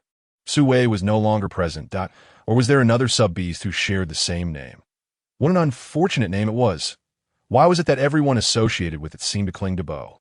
A flicker of cold determination crossed Bai Mian's eyes. It mattered not who it was. He would not allow them to be with Bo. Bo was his. Maintaining a neutral expression, Bai Mian inquired of Bamboo. "Bamboo, who is this Su Wei you mentioned?" Although he wished to direct the question at Yi, who was less astute, the latter's concealed position behind Bamboo made it impossible. Chapter 37. Constructing the smoked meat house faced with Bai Mian's question. Bamboo realized that he could not feign ignorance, as Bai Mian had clearly overheard their conversation. Yet he was reluctant to divulge anything regarding Su Wei. He and Yi were twins, occasionally experiencing a sort of telepathic connection. While he could not discern Ye's true feelings towards Bai Mian, he sensed Ye's resistance towards him, which subconsciously affected Bamboo as well. Despite Bai Mian's gentle nature and the compliments he had received from many in the tribe, the twins could not bring themselves to approach him. Observing Bamboo's silence, Bai Mian's expression shifted. Feigning embarrassment, he said, "I overheard you talking about Su Wei. Where did you encounter him? He is dangerous. You must not approach him, or you may get hurt." Why he harbored an instinctual dislike for Bai Mian, though he could not articulate why. Nevertheless, he trusted his intuition. Hearing Bai Mian's warning about Su Wei, he remained hidden behind Bamboo.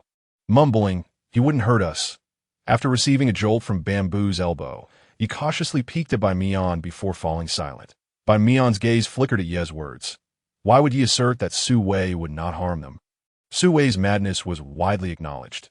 Anyone who approached would go mad. With no exceptions, he recalled that these two had previously come close, but managed to escape unscathed due to their quickness. Why would they be safe now?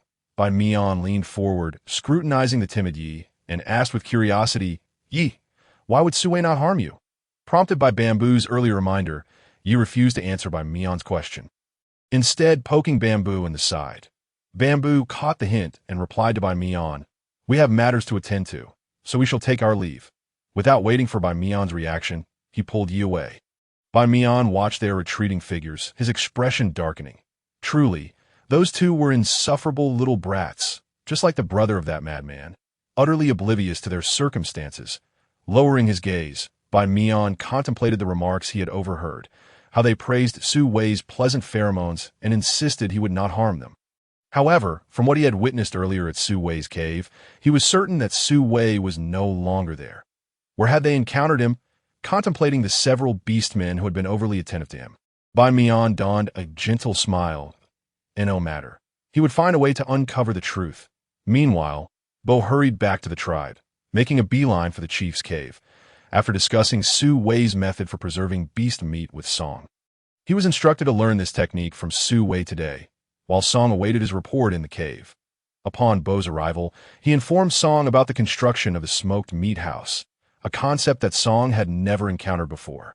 The idea of building a house from clay was foreign to him.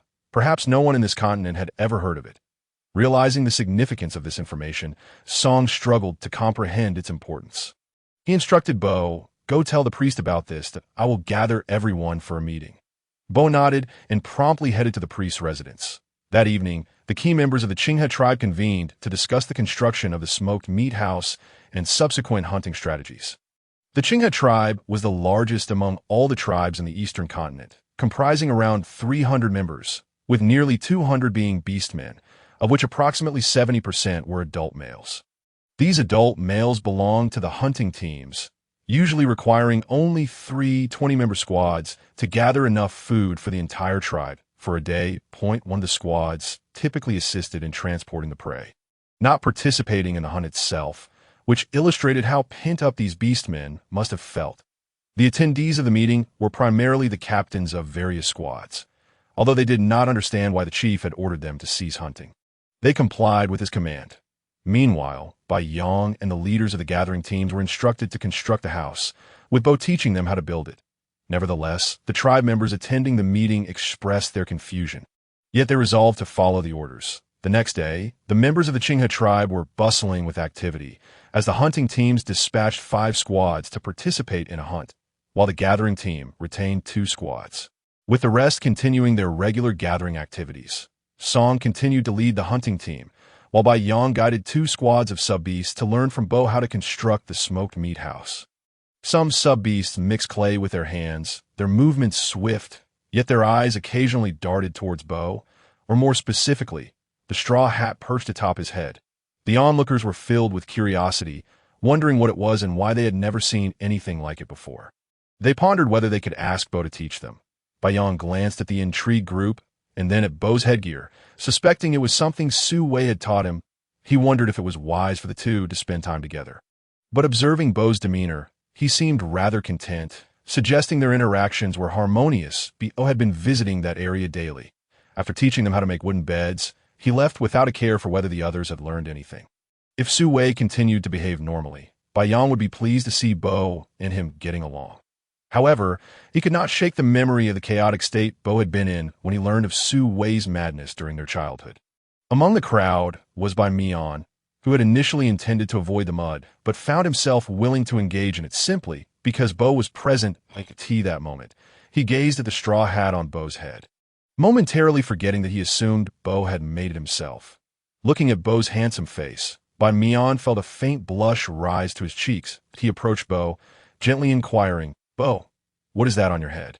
Can you teach me how to make one?" Bo glanced at him, his expression unchanged, and without uttering a word, he placed a clay brick he had just molded onto the wall he was constructing, coldly replying, "I cannot." Bai Mian was taken aback, his face paling from Bo's indifferent demeanor. Suddenly, he recalled the scene from the previous day, where Bo had been with that sub-beast. Could it be that this was a gift from that very sub-beast? Bo had actually worn it on his head. Bai Mian's expression twisted momentarily, but remembering the presence of others, he quickly adjusted his emotions, biting his lip and feigning disappointment. All right then, the surrounding sub-beasts, witnessing Bai Mian's failed attempt, hesitated to approach Bo again, fearing they too might face rejection. However, upon observing the sunlight that was thoroughly shielded from Bai's head, the onlookers could not help but feel envious, as they were suffering under the scorching heat. How splendid it would be to possess such a hat. Chapter 38. The enormous white lion in the afternoon. After a day of diligent labor, 2 teams of sub-beasts managed to construct 3 smokehouses, each approximately 40 square meters, exceeding their task's expectations. The group settled down to rest, their bodies betraying signs of exhaustion. Bai wiped the beads of sweat from his forehead and glanced towards the west. He had yet to seek out Su Wei today. Bai Yong, noticing his gaze, gently patted his arm and inquired if he had any pressing matters. Bai shook his head subtly, indicating that he still had tasks to attend to and could wait a little longer. After a while, the distant echoes of orc roars began to resonate from outside the tribe, signaling the return of the hunting team. Bai Yong and Bai made their way towards the outskirts of the tribe. Song, leading the hunters, brought their game to the riverbank within the Qinghe tribe. Here, they would meticulously process their catch, reserving food for all tribe members for the next couple of days. The remaining portions would be cured. And once the meat was adequately salted, they would commence the preparation of cured meat. All available stone jars within the tribe were requisitioned, yet they still fell short. Song promptly ordered the creation of additional containers and arranged for the excavation of a large cave near the Great Cavern, designated specifically for the storage of cured meat. Upon finding Song, Bai and Bai Yong observed the hunters attending to their catch, that a brief exchange of glances between Bai and Song led to an unspoken understanding. Bai quietly slipped away from the crowd, heading towards the outskirts of the tribe. Trailing behind them, Bai Mian noticed Bai's departing figure. He approached one of the orcs, lightly tapping him and casting a glance in the direction Bai had taken.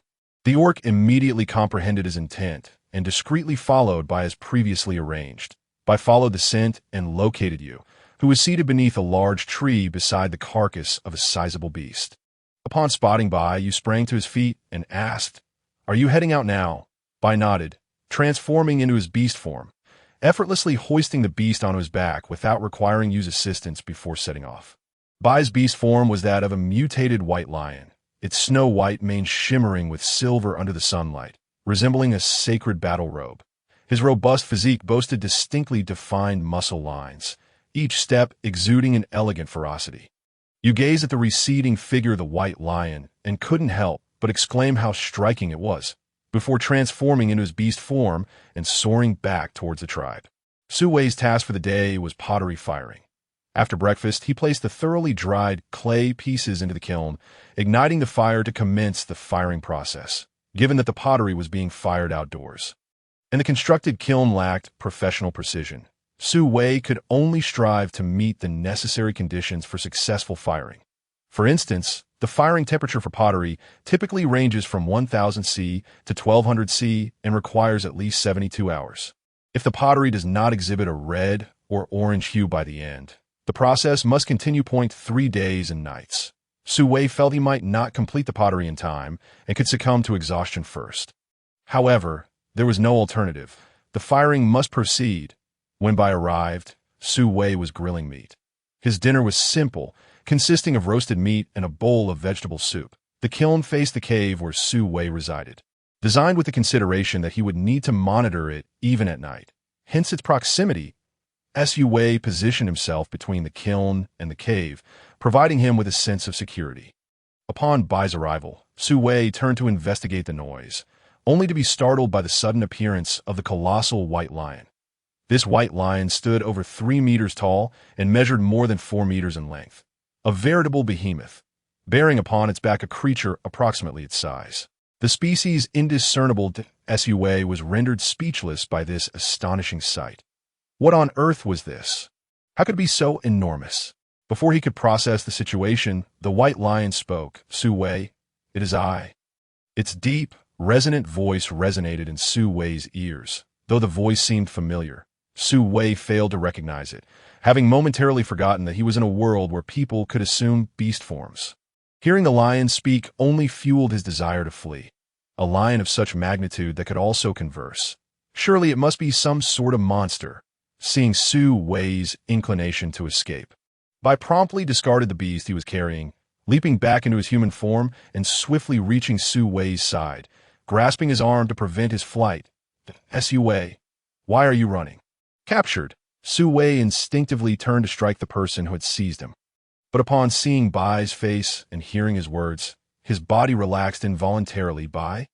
In that moment, he recalled he was on the Orc continent, and thus the enormous lion was indeed Bai's beast form. Gazing into Bai's unwavering eyes, Su Wei instinctively explained, "I didn't recognize you just now." Bai eased his grip, apologizing, "Forgive me for startling you." Yet he still maintained his hold on Su Wei, his gaze unwavering. Once Su Wei regained his composure, he felt no discomfort under Bai's scrutiny. After all, this was a pattern he had grown accustomed to in recent days. Su Wei invited Bai to sit by the kiln, adding fuel to the fire while casting a glance at the enormous beast. "Bai, what is that?" he inquired. Bai settled beside him, observing the flickering glow of firelight illuminating Su Wei's profile. He softly replied, The tribe leader instructed me to bring it to you, in gratitude for teaching us the method of preparing cured meat. Su Wei's eyes widened in astonishment as he contemplated the colossal creature before him. Was this truly a gift meant for him? Looking back at the blazing kiln, he felt conflicted. However, deep down, he knew he could not accept it. He had no time to process it in the coming days.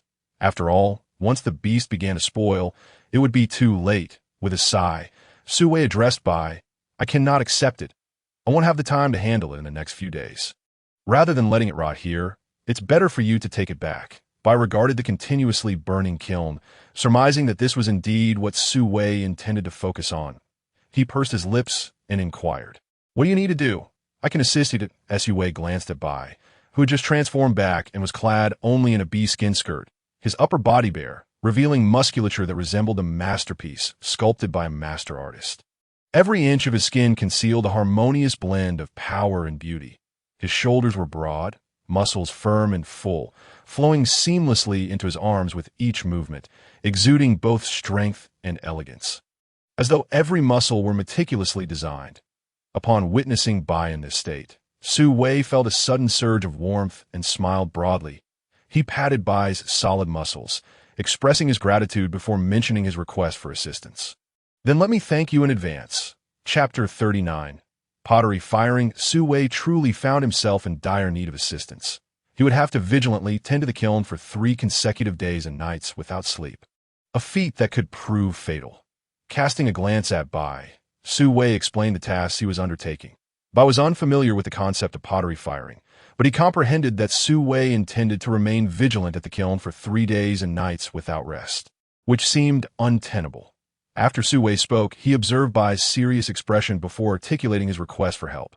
"Could you come by each day to keep an eye on it for a while? I could then seize the opportunity to rest." Bai nodded affirmatively. "All right."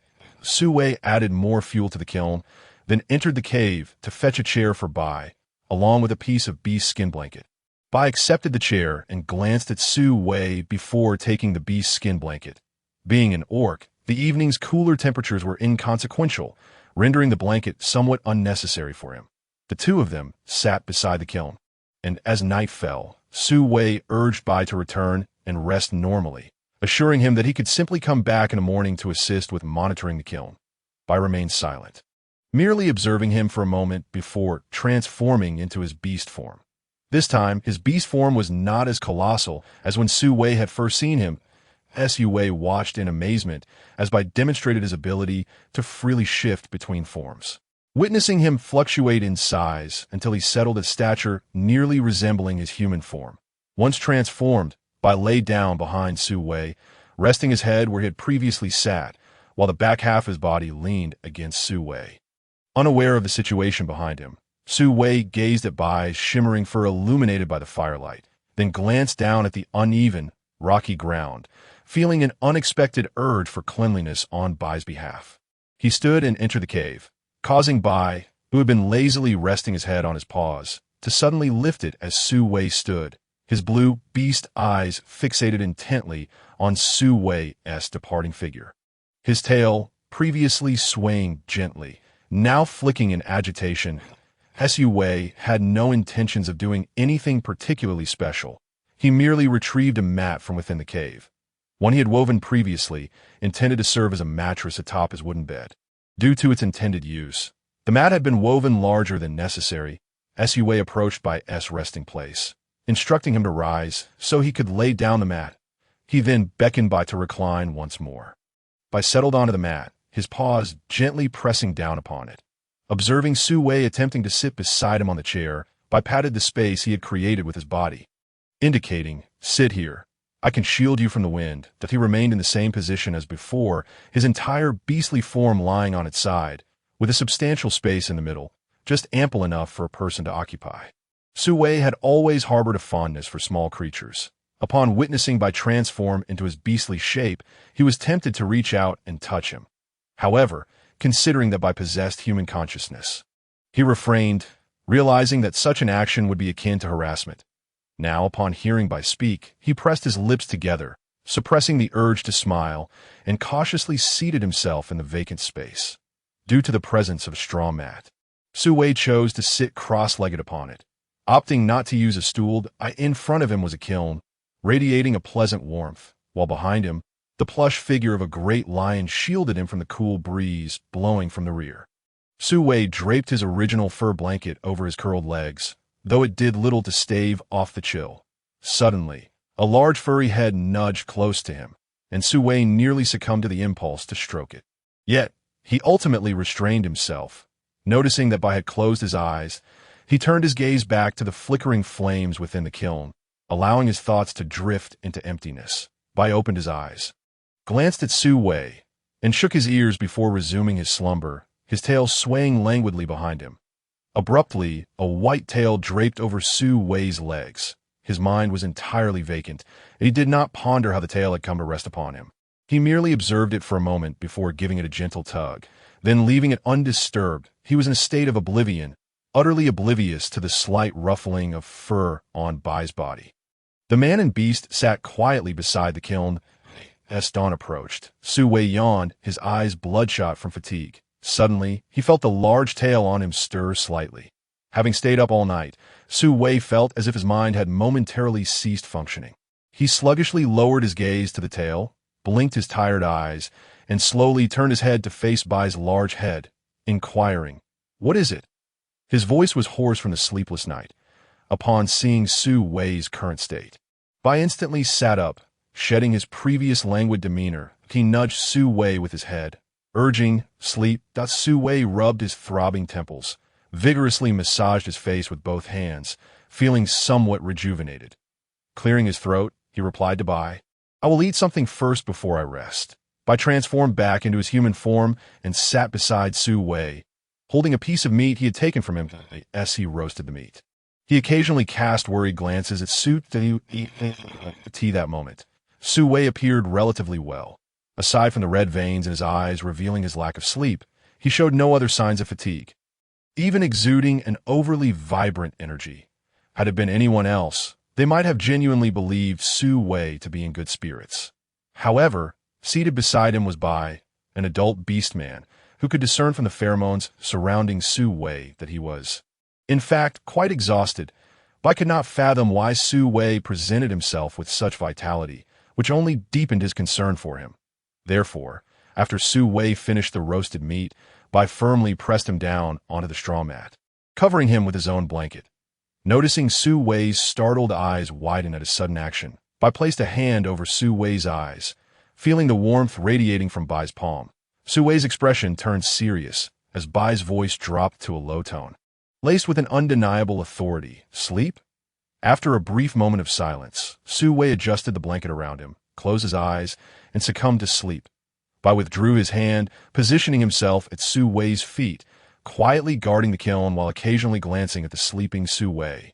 His lips pressed tightly together. Thus, the two kept watch, one during the day and the other through the night. During this time, Bai ventured out for approximately an hour while Su Wei was awake. Upon his return, he bore an adolescent Lulusher beast on his shoulder, comparable in size to the one Su Wei had previously captured. Later, through Bai's explanations, Su Wei learned the reasoning behind this. It turned out that adult Lulusher beast had an unpleasant odor, while those too young were insufficiently meaty. Consequently, beastmen typically hunted only adolescent Lulusher beasts. The two maintained their vigil for 3 days and nights, when the pottery within the kiln turned a vibrant red, signifying the successful completion of the pottery firing stage. Su Wei refrained from extinguishing the flames immediately. Instead, he allowed the remaining firewood to burn gradually, permitting the temperature within the kiln to decrease naturally. All that remained was to wait for the kiln to cool completely, after which the pottery could be retrieved. Having accomplished these tasks, Su Wei prepared to return for a much-needed rest, informing Bai that they would open the kiln in 2 days and inviting him to select 2 pieces at that time. It was not that he was being stingy, only offering 2. It was simply because he could afford to part with only that number. The kiln was small, and thus could accommodate a limited quantity of pottery. In total, 8 pieces had been fired, 2 of which were experimental items that had been molded at the outset, 2 rather unattractive little bowls that would be deemed unworthy of gifting. After Su Wei returned to catch up on sleep, Bai also departed, having previously informed Song that he would remain here for a few days to assist Su Wei. Now, He intended to return and inform Song that he would resume his normal activities with the hunting team starting today. Chapter 40. The dim red stone by the riverbank. A tall man stood with a shorter companion, engaged in hushed conversation. These two were Bai Mian and the man he had enlisted to gather information about the adolescent beast accompanying Bai. The man was a bobcat beast man named Shur, renowned within the tribe for his acute sense of hearing. He was also one of the few who harbored feelings for Bai Mian, yet unlike the others. He sought reciprocity for his efforts. Due to this, Bai Mian seldom approached him for assistance. However, this situation was exceptional. To glean any valuable information, someone needed to converse directly with the adolescent beast, and only Bai had been seen in close proximity to it. To listen in on their exchange while Bai was present posed a formidable challenge, making sure, with his reputedly keen ears, the only viable candidate for the task. Previously, one of the bobcat beastmen who had aided him and Xia Chao in reprimanding Su Wei. Sha had also been a bobcat beastman. However, since Bai had bested him in a fight, Sha had been avoiding Bai Mian entirely, leaving him with no choice but to seek Shur's help. Times, Bai Mian pondered whether Shur genuinely cared for him. Yet Shur was always responsive to Bai Mian's requests, and even brought gifts on occasion. If not for the presence of such an exceptional beastman like Bai Mian might have considered Shur more seriously. Casting a sidelong glance at Shur's equally handsome face, Bai Mian lowered his gaze, attentively listening as Shur recounted his observations regarding the adolescent beast. That night, when I accompanied Bai, he remained in his beast form, and I didn't dare approach too closely. I only vaguely heard him call out Su Wei, but beyond that, I heard nothing more. Bai Mian bit his lip, a flicker of unnamable emotions dancing in his eyes. Was Su Wei not already dead? Why would Bai call out Su Wei's name when with the adolescent beast? Not having heard anything further, Shur continued. After Bai left, I approached the adolescent beast. I sensed its pheromones were oddly familiar, though I couldn't quite place whose scent it was. However, I am certain that it is a scent I have encountered within the tribe. Bai Mian felt a tremor in his chest upon hearing this. An unwelcome thought creeping into his mind, he shut his eyes briefly, hoping against hope that it wasn't true. Once Shur finished speaking, he fell silent. For the past 3 days, he had observed the two without daring to draw too close. And the two had exchanged little in the way of communication, leaving him unable to gather any further useful information. Noticing Bai Mian's troubled expression, Shur's gaze glinted as he caught a whiff of Bai Mian's pheromones. Licking his parched lips, he fixed his eyes intently on Bai Mian, realizing that his task had been accomplished and it was time to collect his reward. Bai Mian snapped back to reality. Noticing Shur's eager demeanor, and reluctantly retrieved a red stone from his pocket. The afternoon sun illuminated the pebble-sized red stone, which seemed to pulse with a flowing crimson galaxy within, a sight to behold. Alas, the stone was too dull, revealing only a faint glimmer of dark red at its center. Shur's eyes were glued to the stone the moment Bai Mian produced it, filled with an insatiable greed. Bai Mian tightened his grip on the stone, gritting his teeth as he wrestled with his conscience for a moment before finally relinquishing it to Shur, murmuring, "This is the only red stone I possess." Shur had no interest in Bai Mian's concerns. He only desired to claim the red stone as swiftly as possible. Yes, this was the red stone that could aid orphan cubs in their growth. Ever since the last chief returned with the final red stone from the redstone forest over a decade ago, the Chinga tribe had not seen another red stone. All existing red stones were deemed useless, and Bai Mian's stone was a mystery to Shur, but upon learning of its existence, he had set his sights on it. Thus, Bai Mian's suspicions were not unfounded. Shur did not genuinely care for him. He merely coveted this red stone. Having spent considerable time with Bai Mian and covertly assisting him, Shur had long since discerned Bai Mian's true intentions. Despite the latter's outwardly grandiose claims, Shur had no affection for this duplicitous beastman. Cradling the red stone in his hand, Shur scrutinized the shimmering light within, confident that it would suffice for a cub's growth for a year or two. It mattered little if the cub would be weak upon reaching adulthood. He would nurture it. Having secured the red stone, Shur, unwilling to engage in any further pretense with Bai Mian, took a step back. In his gaze, the warmth that once lingered was replaced by a chilling indifference. After casting one last glance at Bai Mian, Shur turned on his heel and departed. Bai Mian, momentarily taken aback by the coldness in Shi's eyes, pondered the reason behind such a look. However, his immediate concern lay in unraveling the true identity of the sub-beast.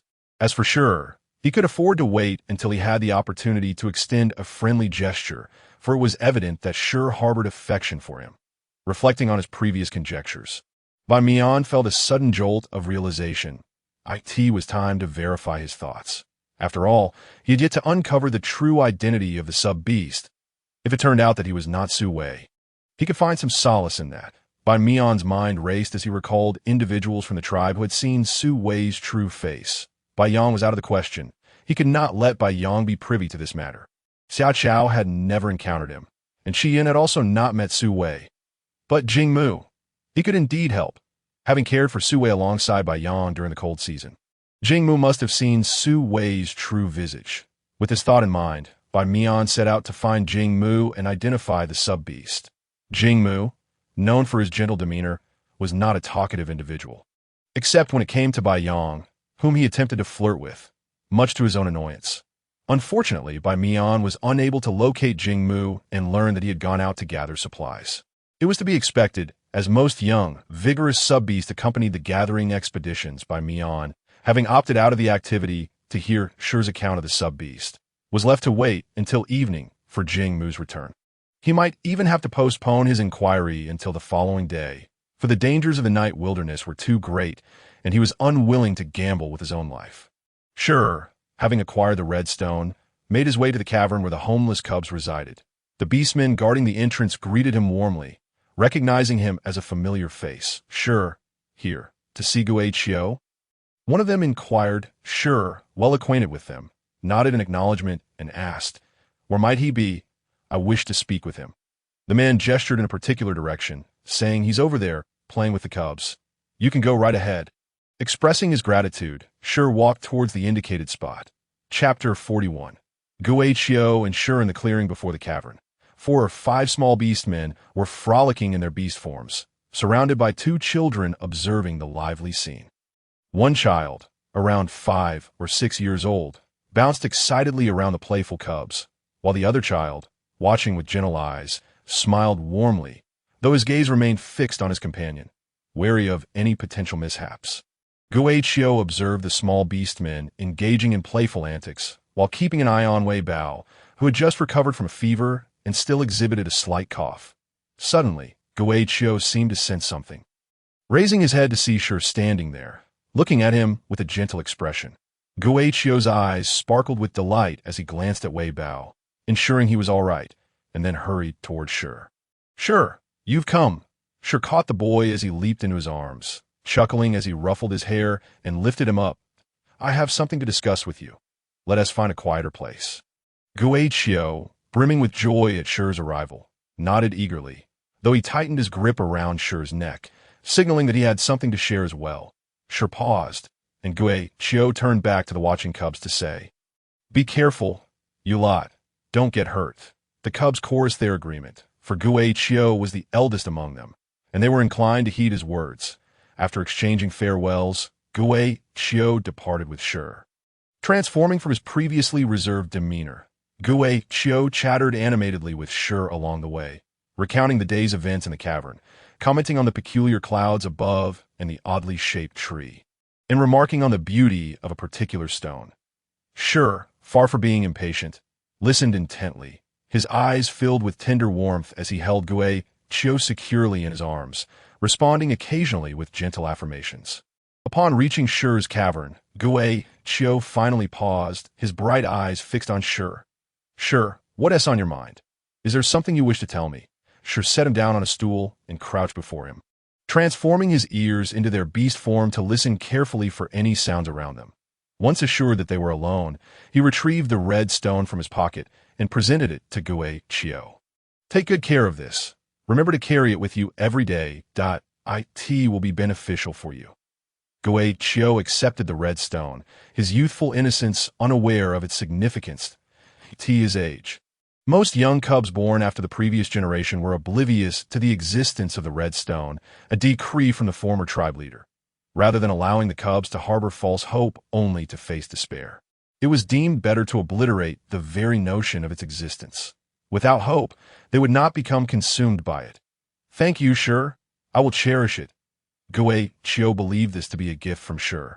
And although it lacked aesthetic appeal, it was a token from Shi, and he vowed to keep it safe. Shi caressed his face, fleeting worry crossing his mind, while the cubs were unaware of the red stone. The adult beastmen and sub-beasts around them were not. Gui Qiu, would you be willing to live with me? The question caused a blush to bloom on Gui Qiu's cheeks. Oh dear, why bring this up again? We already discussed this. Shi felt the warmth in his palms rising, fully aware of the implications behind Gui Qiu's words. Gui Qiu was someone Shi had rescued. He had first encountered him downstream by the Great River, intending to rest in the comfort of the surrounding woods. However, upon settling into a suitable spot, he caught the faint scent of Gui Qiu, a scent that was almost extinguished, not merely due to distance, but because it signified impending death. Initially reluctant to intervene, Shi, by nature a detached individual, found himself inexplicably compelled to follow that scent, leading him to the frail figure of young Gui Qiu, lying on the riverbank, devoid of vitality to a tea that time. Gui Qiu was merely 8 years old, lying lifelessly by the river, his body pale and devoid of energy. Shi took him back to the tribe. Upon awakening, Gui Qiu recounted his experiences to them. He hailed from a small tribe in the eastern continent, comprising merely a few dozen individuals, and had long since lost the red stone. However, due to the tribe's diminutive size, it had not given rise to any orphaned cubs without kin, except for Gui Qiu, who was left with only a sub-father and a beast father. They had perished while encountering a ferocious beast during their travels. Devoid of the pheromones of his kin, Gui Qiu struggled to thrive. He perceived the pity and helplessness in the eyes of his tribe and was gripped by fear. Their tribe was not affluent. Each member relied on themselves for sustenance. The reasons for Gui Qiu's inability to survive within the tribe extended beyond the absence of kin's pheromones and the red stone. It largely stemmed from their inability to provide sufficient food to nurture him. Consequently, to avoid burdening his tribe, Gui Qiu resolved to flee, indifferent to where he might meet his end, by a twist of fate. He ended up near the Qinghe tribe, where Shi found and rescued him. Subsequently, the Qinghe tribe took him in, and Shi cared for him diligently, visiting daily and bringing him gifts. Eventually, the two developed feelings for each other and agreed to become partners once Gui Qiu came of age.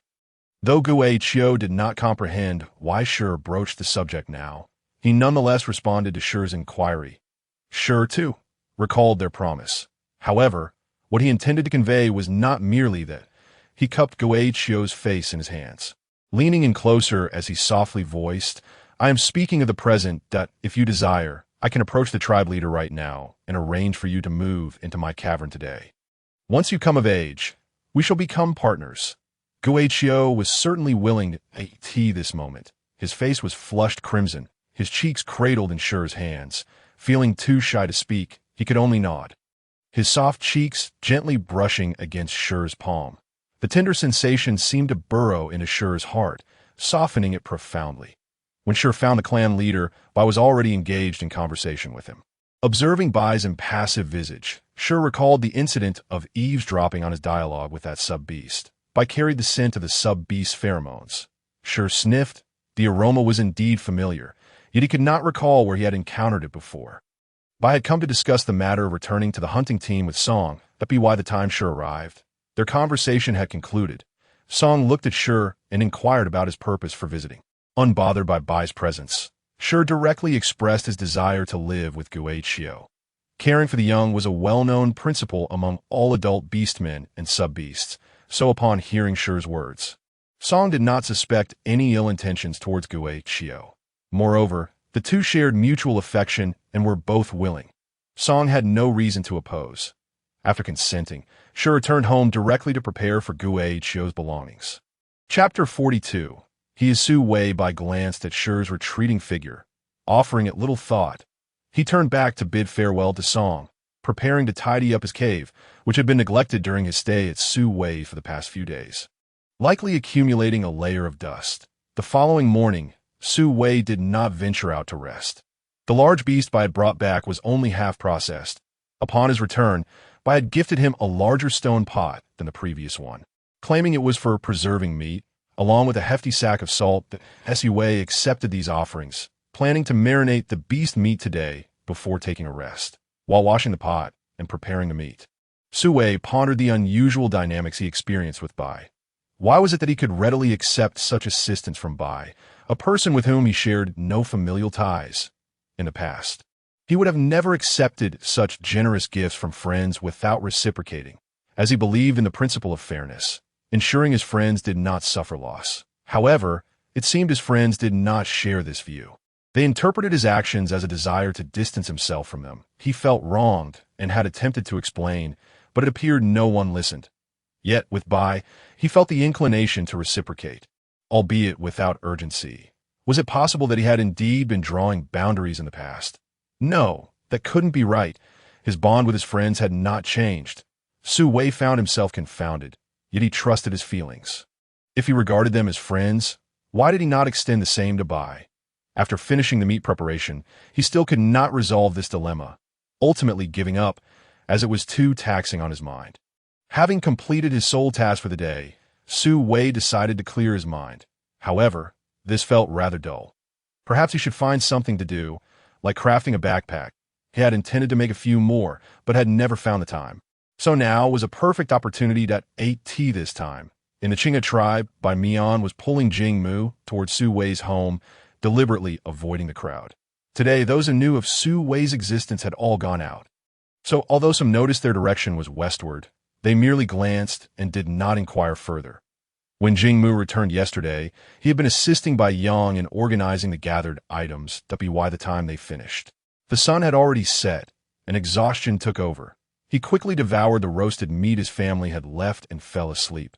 Thus, when Bai Mian sought him out this morning, he only received word that Jing Mu was already asleep. Consequently, Bai Mian arrived early at Jing Mu's doorstep to wait for him. Jing Mu awoke early, and as he stepped out of his cave, Bai Mian seized him without uttering a word about why he needed him. Unable to resist Bai Mian's insistence, Jing Mu reluctantly agreed. Thus, Jing Mu found himself bewilderedly dragged along by Bai Mian, uncertain of their destination or purpose. As they traversed increasingly desolate paths, Jing Mu could no longer contain his curiosity and asked, "Bai Mian, where are we going? We've come this far.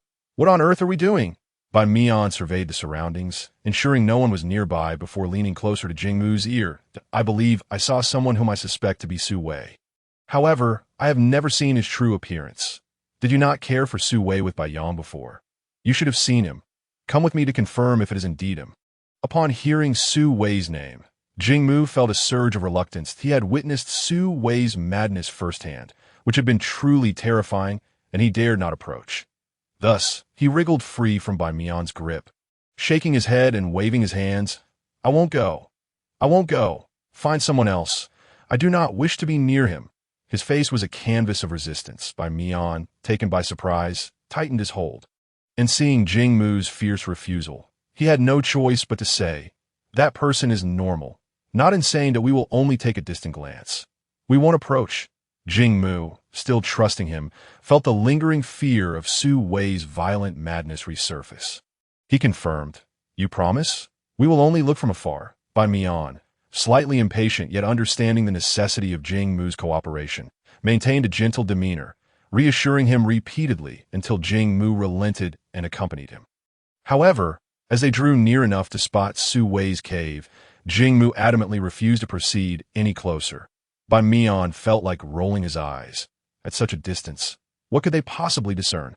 "Jing Mu, don't be afraid. We can get a little closer. From this far, we can't see his face at all. Even if we approach a bit, he won't notice us." Jing Mu, startled by Bai Mian's sudden shout, momentarily froze. Though Bai Mian's tone softened again, Jing Mu remained in a daze, allowing Bai Mian to pull him forward. As they drew nearer, Jing Mu's apprehension heightened, and he suddenly froze, refusing to move any further. Bai Mian, sensing they were close enough, ceased his coaxing. He was tired of pacifying this timid soul. Bai Mian's gaze flitted around the entrance of Su Wei's cave, where he spotted Su Wei sitting at the mouth, idly clutching a vine. Seemingly engrossed in some task, a glint of cold light flickered in Bai Mian's eyes as he tugged at the hesitant Jing Mu, directing his attention to the figure at the cave's entrance. Jing Mu followed his gesture, scrutinizing the person until his expression shifted from confusion to astonishment, ultimately settling on bewilderment. The IT was indeed Su Wei, but how pristine he appeared. Had someone bathed him? Who could draw near him? What was he doing? At that moment, Bai Mian's mind raced, the tension snapping within him. Remembering the image of the fully composed Su Wei and juxtaposing it with the scene of Bai conversing with him, Bai Mian felt an overwhelming urge to confront Su Wei. Why had this individual returned to normal? And why was he involved with Bai? Why? By what right? Jing Mu's questions remained unanswered as he turned back, seeking clarification from Bai Mian, only to be startled by the fury and jealousy etched across Bai Mian's face, along with an unmistakable intent to kill. His eyes widened in disbelief, mouth agape, yet he could utter nothing before Bai Mian's booming command echoed. Turn back. Jing Mu, startled, spun around, his expression a mixture of incredulity and fear. Bai Mian was typically a gentle sub-beast. Why was he displaying such a countenance? Had he said something wrong? Until they departed, Jing Mu remained oblivious to the reasons behind Bai Mian's expression. But later, when Bai Mian, with a gentle facade, implored him not to disclose the day's events to anyone, Jing Mu felt an unsettling dissonance. Chapter 43. The opening of the kiln 2 days later. The temperature within the kiln had completely cooled as Su Wei prepared to open it, accompanied by Bai, who had arrived early. Together, they extracted the pottery, a considerable success overall, although a small bowl and a large bowl placed at the corner of the kiln had cracked. Nonetheless, Su Wei was quite satisfied with the outcome. Given the circumstances, it was remarkable to achieve any pottery at all. After cleaning the clay pot, Su Wei tested it on the previously constructed stove, finding it satisfactory, with rapid heating and no signs of damage. Throughout Su Wei's experiments, Bai maintained a watchful silence, his gaze fixed intently on the so-called pottery in Su Wei's hands. When he assisted Su Wei, he felt a distinct difference in texture compared to stoneware. It was light and thin, boiling water swiftly. Upon completing the tests, Su Wei allowed Bai to choose 2 pieces, including the clay pot, knowing he could always create more. However, Bai ultimately took only the large bowl. Su Wei did not press the matter, but as he observed Bai's retreating figure, a thought struck him that he had not considered before. Did they possess pottery in this realm? Clearly not. Otherwise, how could the original owner's cave be filled solely with stoneware? Moreover, the items brought by Yang were also made of stone. Surely they did not believe he was only worthy of using stoneware. Thus, it appeared they lacked any concept of pottery, making his kiln's output currently unique. He could teach the Qinghe tribe how to make pottery, and they were quite kind to him, with no ulterior motives whatsoever. It would be perfectly fine for him to teach them directly. Su, lost in thought, called out to Bai, whose silhouette had yet to vanish. Bai, come back. I have something to discuss with you. Hearing Su's voice, Bai turned to glance at him, hesitated for a moment, and ultimately decided to return. He was curious to know what Su wanted to talk about. What is it? Su pointed to the large ceramic bowl in Bai's hands and then gestured toward the kiln, tentatively asking, Bai, do you happen to have such items? Pottery, I mean to DOU. Bai shook his head, expressing that he had neither seen nor heard of such things before. After speaking, he fixed a deep gaze on Su. Su averted his eyes, avoiding his stare, feeling something was amiss. Had he perhaps revealed too much? This seemed beyond the capabilities of someone who had been mad for so many years. Ah, never mind, you can go. I'm fine now. No. He could not expose himself. Bai noticed Su's sudden defensiveness and felt a twinge of dissatisfaction. He did not understand why Su was behaving this way towards him. All he knew was that he disliked seeing Su act in such a manner. Bai pressed his lips together, intending to have a serious conversation with Su. While it might not resolve their issues, he wanted Su to trust him. With that thought, Bai reached out and grasped Su's wrist.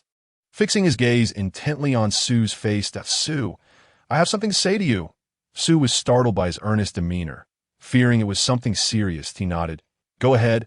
I'm listening. Bai pulled him down to sit, and the atmosphere shifted as he attuned himself to their surroundings, ensuring no one else was nearby before revealing what the former shaman had told him about the reasons behind Su's previous madness. Once Su had listened, he could only articulate his feelings in 2 words. What on earth? He stared blankly at Bai, realizing that Bai was suggesting he and the original owner of this body were In fact, one and the same. When he was 5 years old, for reasons unknown, half of his soul had wandered off, causing the original body to descend into madness. Now that the other half had returned, the original owner was restored to health. Perhaps it was because Bai had shared this revelation, but flashes of fragmented memories began to surface in Su's mind. He envisioned a group of children surrounding him. A gentle, reserved man holding his paintings, and a taciturn little boy trailing closely beside him. At this point, Su had no choice but to accept that Bai's claims were indeed true. So, he truly was the original owner. No wonder that little leopard had said he needed to return when he brought him here. But how had he ended up in a modern world? Wait, that meant his previous concerns about exposure were entirely meaningless. It had already been revealed. He simply hadn't known. No wonder Bai had merely observed him with curious eyes when it taught him so much. Taking a deep breath, Su inquired, "So, you thought I learned all those things over there? Which is why you didn't suspect or remain cautious around me?" Bai nodded, his expression tinged with a hint of helplessness. He realized he should have clarified things with Su earlier. A faint smile crept onto Bai's lips. "I won't harm you. You can trust me, even just a little." With the revival of his memories, Su felt a growing sense of trust and closeness towards Bai. He recalled the serious little lion that used to follow him around as a child and couldn't help but chuckle. "All right." Little lion Bai's eyes sparkled with delight. "Have you remembered something?" Su nodded with a light laugh. The restoration of memories brought their relationship closer in an indescribable moment. Since Bai had encountered the well-adjusted Su, a previously blocked part of his heart felt unburdened, as if a warm spring breeze had swept through, dispelling all shadows. Gazing at Su's gentle and warm smile, which radiated a love for life and anticipation for the future, Bai experienced a long-lost sense of tranquility and peace. Recalling his earlier thoughts, Su brought it up again. "Bai, I was thinking that I could teach you how to make pottery. However, you understand the situation. So if you need it, just come find me." Bai noticed the newfound ease in Su's demeanor towards him, a stark contrast to before, and he chuckled softly. "All right," as sunlight poured into Bai's icy blue eyes. They sparkled like gems illuminated beneath the sea, radiating warmth and depth. The two had finally cleared the air, and Bai departed with the large ceramic bowl, while Su began tidying up the remnants in the kiln. The ashes left over from burning would have their uses. He should cultivate the land outside the cave, spreading the ashes to serve as both an insect repellent and natural fertilizer, achieving multiple benefits.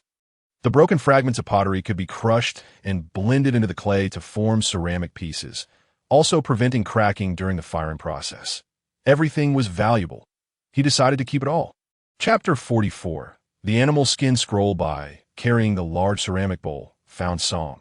Today he had not gone hunting, having waited for news regarding Su's pottery after their earlier conversation. Given Su's recent actions, Song suspected that this pottery could be incredibly beneficial to them. Therefore, upon hearing that the pottery had been successfully fired, he had been eagerly waiting to inquire about it. However, what Bai brought back exceeded Song's expectations. He had anticipated merely a description of the pottery's appearance and uses. But Bai had returned with an actual piece. Taking the ceramic bowl from Bai's hands, Song gazed in astonishment at the thin yet sturdy pottery, utterly captivated, listening intently as Bai described the so-called ceramic pot. "Is this pottery truly more effective than a stone pot?" Bai nodded. "Indeed, I saw Su using a ceramic pot a similar size to a stone pot to boil water, and it heated up in less than half the time." Song was even more astonished. When he heard Bai mention that Su was willing to teach them how to make pottery, his expression suddenly turned serious. "Have you informed the shaman about this?" Bai shook his head. "Not yet. I came straight to you." Song urged, "You must tell the shaman about this. Take the ceramic bowl with you." Bai accepted the bowl and swiftly exited the cave, watching Bai's retreating figure. Song sighed deeply after a moment. "Fine, let it remain a secret. I suppose the shaman is already aware." These two individuals were truly something. Could he, as the tribe leader, not know about their matters? Regardless of Song's thoughts, Bai hurried to the shaman's dwelling, ignoring anyone he encountered along the way.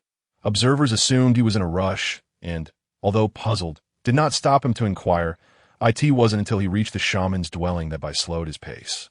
He called out at the cave entrance, and upon hearing the invitation to enter, he stepped inside. The shaman held an animal skin scroll, while Zealand squatted nearby, sorting through a chaotic pile of animal skin scrolls.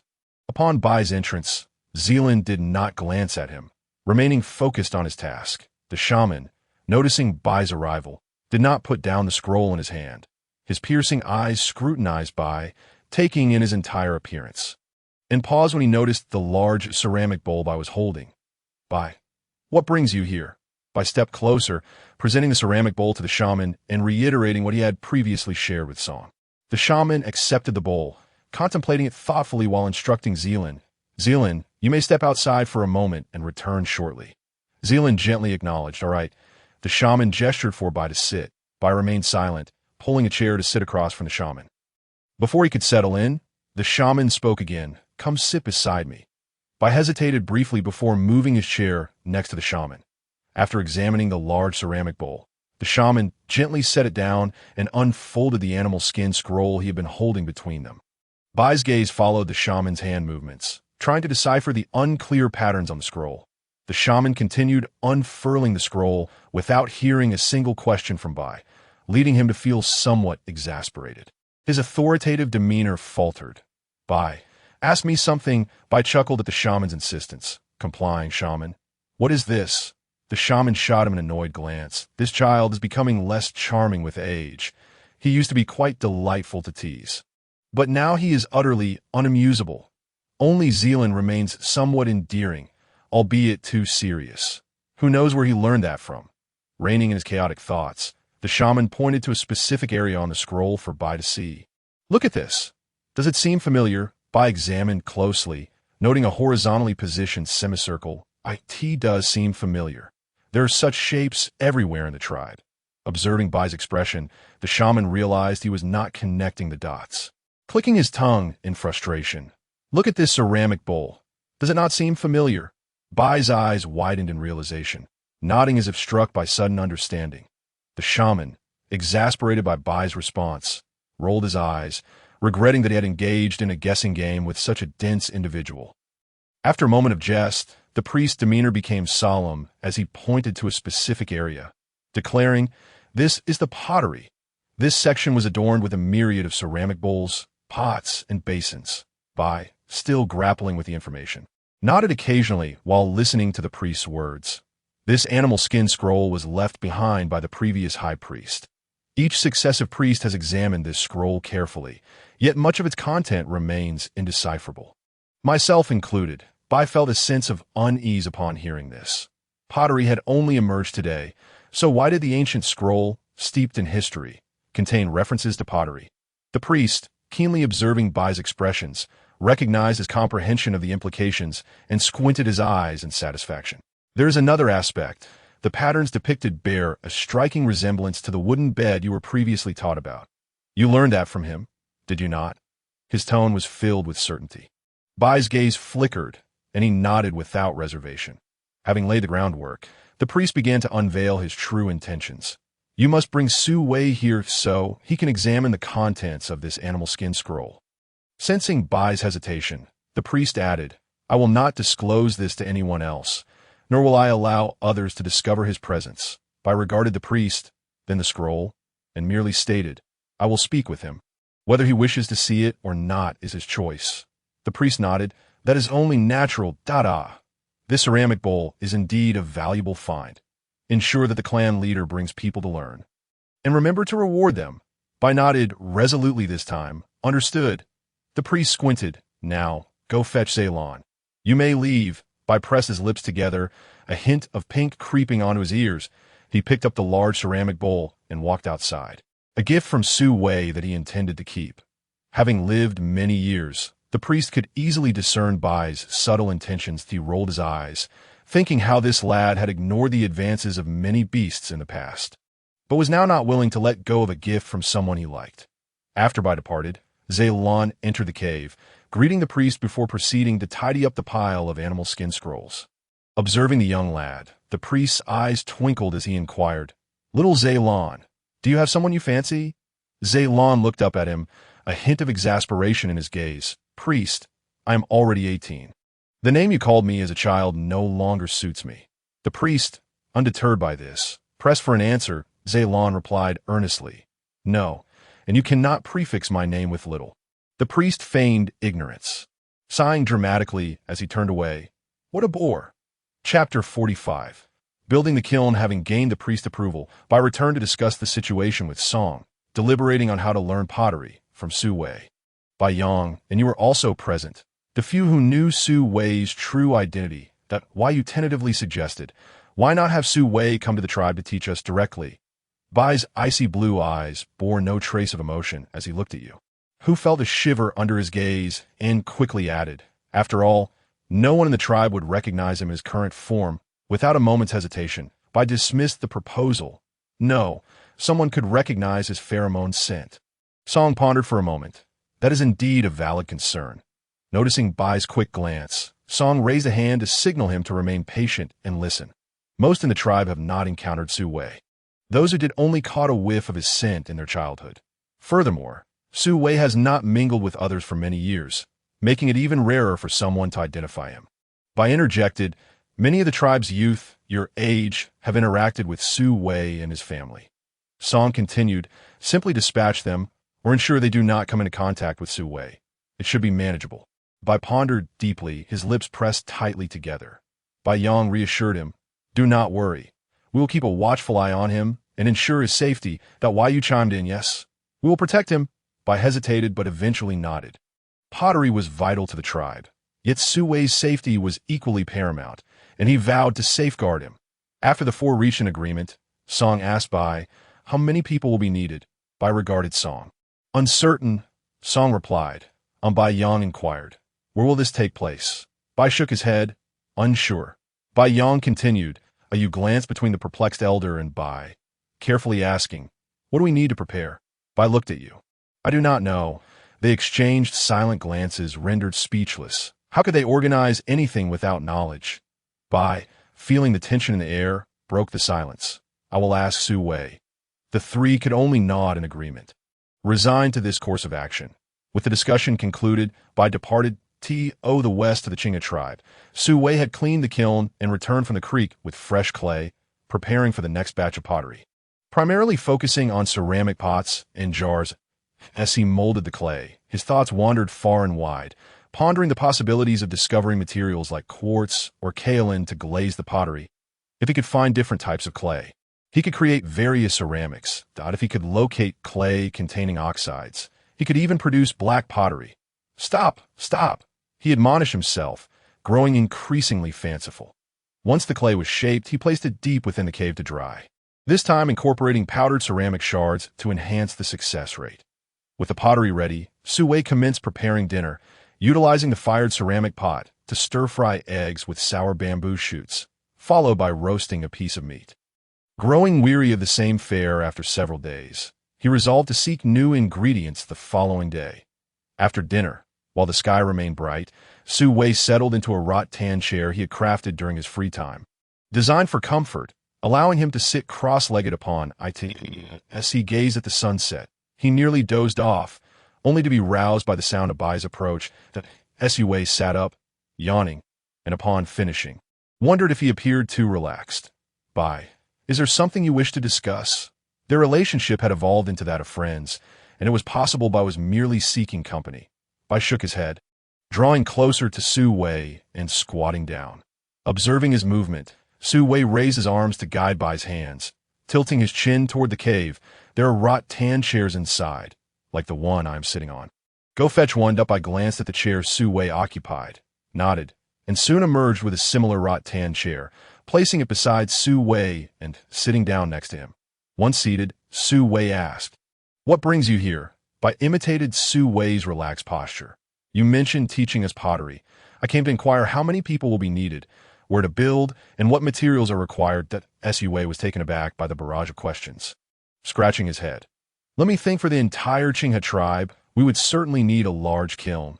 The one I built is inadequate, far too small to fire enough pottery for several hundred people, which would take an eternity. In terms of personnel, a dozen kilns should suffice. We could find a few skilled in shaping clay, and once they learn, they can directly teach others in the tribe. As for the location, it should ideally be near a water source with good ventilation. There are no stringent requirements for this. The positioning of the kiln should be determined by them. as he was unfamiliar with the internal dynamics of the Chinga tribe. Next came a matter of raw materials. They would require clay that is fine in texture and possesses a certain stickiness, the kind that adheres to the hands when shaping the pottery. Bai noted his words, recalling having seen such clay in abundance, easily obtainable. All right, we will prepare accordingly. After discussing pottery, Bai did not leave, but remained beside Su Wei, gazing at his profile. The sunset's glow cast a golden halo over Su Wei's refined features as he sat in tranquil contemplation, his gaze seemingly following the vanishing orange-red hues on the horizon. Bai stared at this scene, captivated, until Su Wei sensed his gaze and turned in curiosity, the orange light reflected in Bai's azure eyes, which seemed to harbor an ocean within. The sunset's glow shimmering and rippling like golden waves. Bai blinked gently, and in that instant, it felt as though stars flickered within his eyes, harmonizing with the brilliance of the sunset. His blue eyes, enhanced by the orange light, appeared even more enigmatic and alluring, reminiscent of the brightest star in the night sky, evoking deep thoughts. Su Wei was momentarily taken aback, then exclaimed, "Bai, your eyes are stunning." So handsome, Bai was momentarily stunned, then smiled softly. "Thank you." The two remained in quiet companionship, watching together as the last glimmers of light faded from the horizon. Chapter 46. Something feels off. Today, the white cotton appeared strikingly different from the usual tribe, causing a wave of unease to wash over me. Ever since Bai mentioned the method of preparing the cured meat, a majority of the hunting team members have mobilized, gathering each morning only to disperse into smaller groups for their forays. Yet today is peculiar. Two of the teams are absent, and those missing are newly adult orcs, typically aged between 20 and 23. Moreover, the gathering team has also seen a reduction in members, with the absent ones being youthful sub-beasts, all of whom are generally quite adept with their hands. It is indeed strange. Is there something that necessitates the presence of young orcs? And why are so many skilled sub-beasts left behind? Oddly enough, I, too, am among the skilled young sub-beasts. Why was I not chosen? I lifted my gaze from the team preparing to depart for gathering, focusing on my youthful kin congregating nearby. Among them, Bai stood out conspicuously. Unlike the vibrant young ones around him, he exuded an air of indifference, standing alone in the crowd. Sensing my intense gaze, Bai coldly lifted his head to glance in my direction. His expression was devoid of emotion, yet it sent my heart racing. I swallowed hard, feeling a surge of panic as I turned away, clutching my wildly beating heart, an overwhelming sense of unease enveloping me. Seeing my distress, Xia Chao, standing beside me, grew concerned and gently patted my back, inquiring by Mian, "What's wrong?" Startled by a sudden question, I trembled slightly before regaining my composure and forcing a stiff smile. "What did you say?" I was a bit lost in thought and didn't catch that. Xia Chao, taken aback by my reaction, replied, "I asked if you're all right. You look like you're sweating profusely." I shook my head. "I'm just feeling a bit unwell. It's nothing. I'll be fine soon." Xia Chao, upon hearing this, could only temporarily set aside his worries. After he turned back, my thoughts drifted back to Bai's gaze. I had seen that look from him many times before during the morning assemblies of the hunting and gathering teams. He would cast a similar glance, and the other party would respond with a blank stare before turning away. In the past, receiving such attention from Bai would fill me with joy. So why did I feel differently today?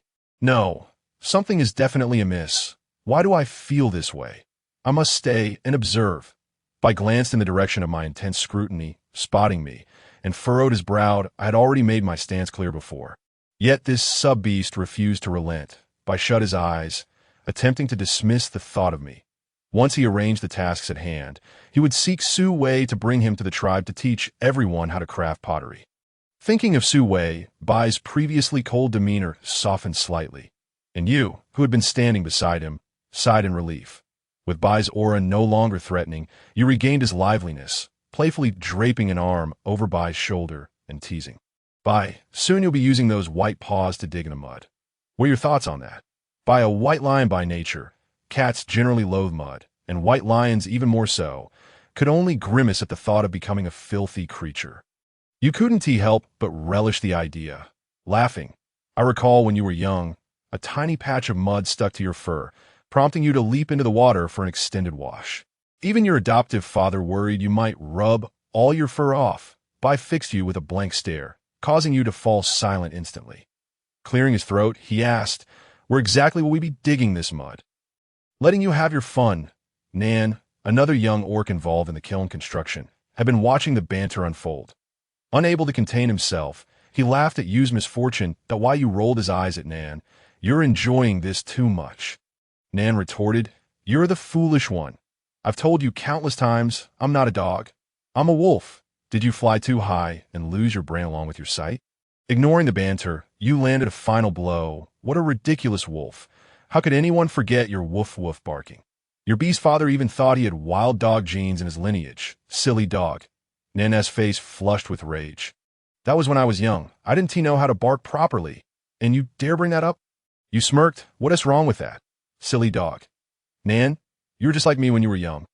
Through the years of camaraderie, Nan's taunts were predictable, and you would never allow Nan the satisfaction of revealing his past in front of so many witnesses.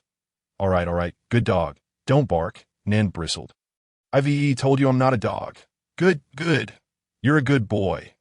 Nan shot you a glare before muttering, "Let go of me." With a chuckle, you released his hold and recalled his earlier question, searching for Bai's figure, only to find that Bai had already distanced himself by several meters. Though Bai's expression remained unchanged, you could inexplicably sense his disdain. Nan swiped at his mouth, which you had covered, casting a suspicious glance at him. "See how that orc looks at you." You warned him, "Hey, don't call me a silly bird again. We had a deal." Nan rolled his eyes. "Who made a deal with you?" "You covered my mouth to silence me." You dismissively replied. "All right," he then darted toward Bai, exclaiming, "Bai, you haven't shared your thoughts yet. Come on, tell us." Nan, equally curious about the white lioness disdain for mud, momentarily set aside his quarrel with you and joined him in anticipation of Bai's reply. Bai, disinterested in their antics, knew that if he didn't respond, they would persistently pester him. Thus, he stated plainly, "I have other matters to attend to." Why you exclaimed, "What?" Nan echoed, "What?" You, utterly disappointed, pressed, "Why not dig in the mud?" Nan, equally disheartened, agreed, "Yes, why not?" Bai chose to ignore the two, allowing them to flail about beside him without giving them any attention. Chapter 47. Riding the Great White Lion with the assembly concluded and each individual's tasks assigned. Bai Yong and Song led the team destined for clay excavation. After they departed, Bai followed suit. Bai Mian and Xia Chao, having feigned illness to escape the team, concealed themselves in the shadows, watching Bai's retreating figure. Xia Chao glanced at Bai's departing form, and then at Bai Mian's troubled expression. He tugged at his companion, asking, "Bai Mian, why are you staring at Bai? Aren't you feeling unwell? You should rest." Bai Mian grasped Xia Chao's wrist. "Xia Chao, what do you think they're up to?" Xia Chao scratched his head. "I don't know, but since it's the chief and Uncle Bai Yong who arranged it, if they don't tell us, we should leave it be." Bai Mian tugged him again. Startling Xia Chao, "What's wrong?" Bai Mian insisted, "Let us go find out." And look at Bai. He was with him before, so why is he heading in a different direction now? Let us go. With that, he pulled Xia Chao toward the direction of the clay excavation team. Meanwhile, Bai arrived swiftly at Su Wei's cave, where Su Wei had been waiting at the entrance, clutching a piece of beast skin. He had sketched the structure of the kiln by the firelight during a sleepless night. Once he showed this diagram to Bai and reviewed it carefully with him, they should be able to proceed independently. Upon seeing Bai, Su Wei waved. "Bai, come here. This is the structure of the kiln. Let me explain it to you." Bai leaned in as Su Wei meticulously clarified each step, ensuring he understood before folding the beast skin and handing it over. "Now, about the clay. Follow me, and I'll teach you how to mold it." Bai sensed something was off and halted Su Wei's departure, perplexed. "Aren't you going to the tribe?" Su Wei looked equally puzzled. "Why would I go to the tribe?" Bai replied, "To teach us how to mold clay and build the kiln, right?" Su Wei clarified, "I already taught you how to build the kiln. And about the clay, I am taking you to mold it now." Bai, Su Wei. The two were evidently on different wavelengths. Bai assumed he was bringing Su Wei to the tribe to instruct others, while Su Wei believed he was teaching Bai, who would then relay the information to the rest. Their thoughts were entirely misaligned as they locked eyes. Both were filled with confusion. Su Wei exclaimed, "Wait, aren't you supposed to learn from me and then teach the others?" Bai pursed his lips, gazing at Su Wei, and, after a long pause, finally said, "You and I will go together." Su Wei remained silent, not out of reluctance to go, but rather out of concern that the tribe might recognize him, leading to their unwillingness to engage with him. Bai stubbornly grasped Su Wei's hand, assuring him that those chosen to learn pottery would not recognize him. Su Wei scratched his head, feeling somewhat conflicted. Yet upon meeting Bai's gaze, he ultimately acquiesced. "All right, let us go." A faint smile graced Bai's lips as he released Su Wei's wrist, transforming into a majestic white lion. He glanced back at Su Wei, beckoning. "Come on, I shall take you there." Su Wei's eyes widened as he beheld the towering white lion before him, a pang of envy stirring within him. He too wished to transform into a beast, yet lamentably lacked the ability. But how was he to mount this creature? Tentatively, he reached out to grasp the lion's white fur, gauging Bai's reaction. Once assured of Bai's comfort, he finally mustered the courage to climb aboard, nearly using his teeth in the process. The soft, sleek fur of the white lion made it all too easy for him to slip, yet after much effort he managed to secure himself, clutching the fur tightly with both hands and squeezing his legs together. "I am ready." Upon hearing this, Bai's ears perked up, and he began to move, his pace measured and steady, allowing Su Wei to ride comfortably without any jarring bumps as they traveled a distance. Su Wei's initial tension began to dissipate. He relaxed his taut body and cautiously stroked the soft fur beneath him. It felt delightful to the touch. Bai, feeling the gentle caress against his back, flicked his tail lightly, carefully regulating his speed to ensure his passenger's stability. Before long, they reached the designated site for kiln construction, located about 100 meters from Small River, where they could see others excavating clay in the distance. Su Wei slid off Bai's back. He sensed an odd scrutiny from those around him. Hadn't Bai claimed that everyone chosen would not recognize him? Why were they looking at him in such a manner? Bai transformed back into his human form behind Su Wei, guiding him towards Bai Rong. The individuals observing Su Wei exchanged startled glances upon witnessing this development. I asked that a sub-beast. Bai is actually associating with a sub-beast? One whispered in disbelief. Indeed, just moments ago, Bai carried him here in his beast form. He has never allowed anyone else, save those already bonded, to ride on his back. Could this individual be Bai's partner? No way. I've never heard of Bai holding a bonding ceremony. Fool! Just because they're not bonded now, doesn't mean they won't be later. Perhaps they've only recently become involved, but I've never seen this sub-beast in the tribe. Where could he have come from? I don't know. I've never seen him either.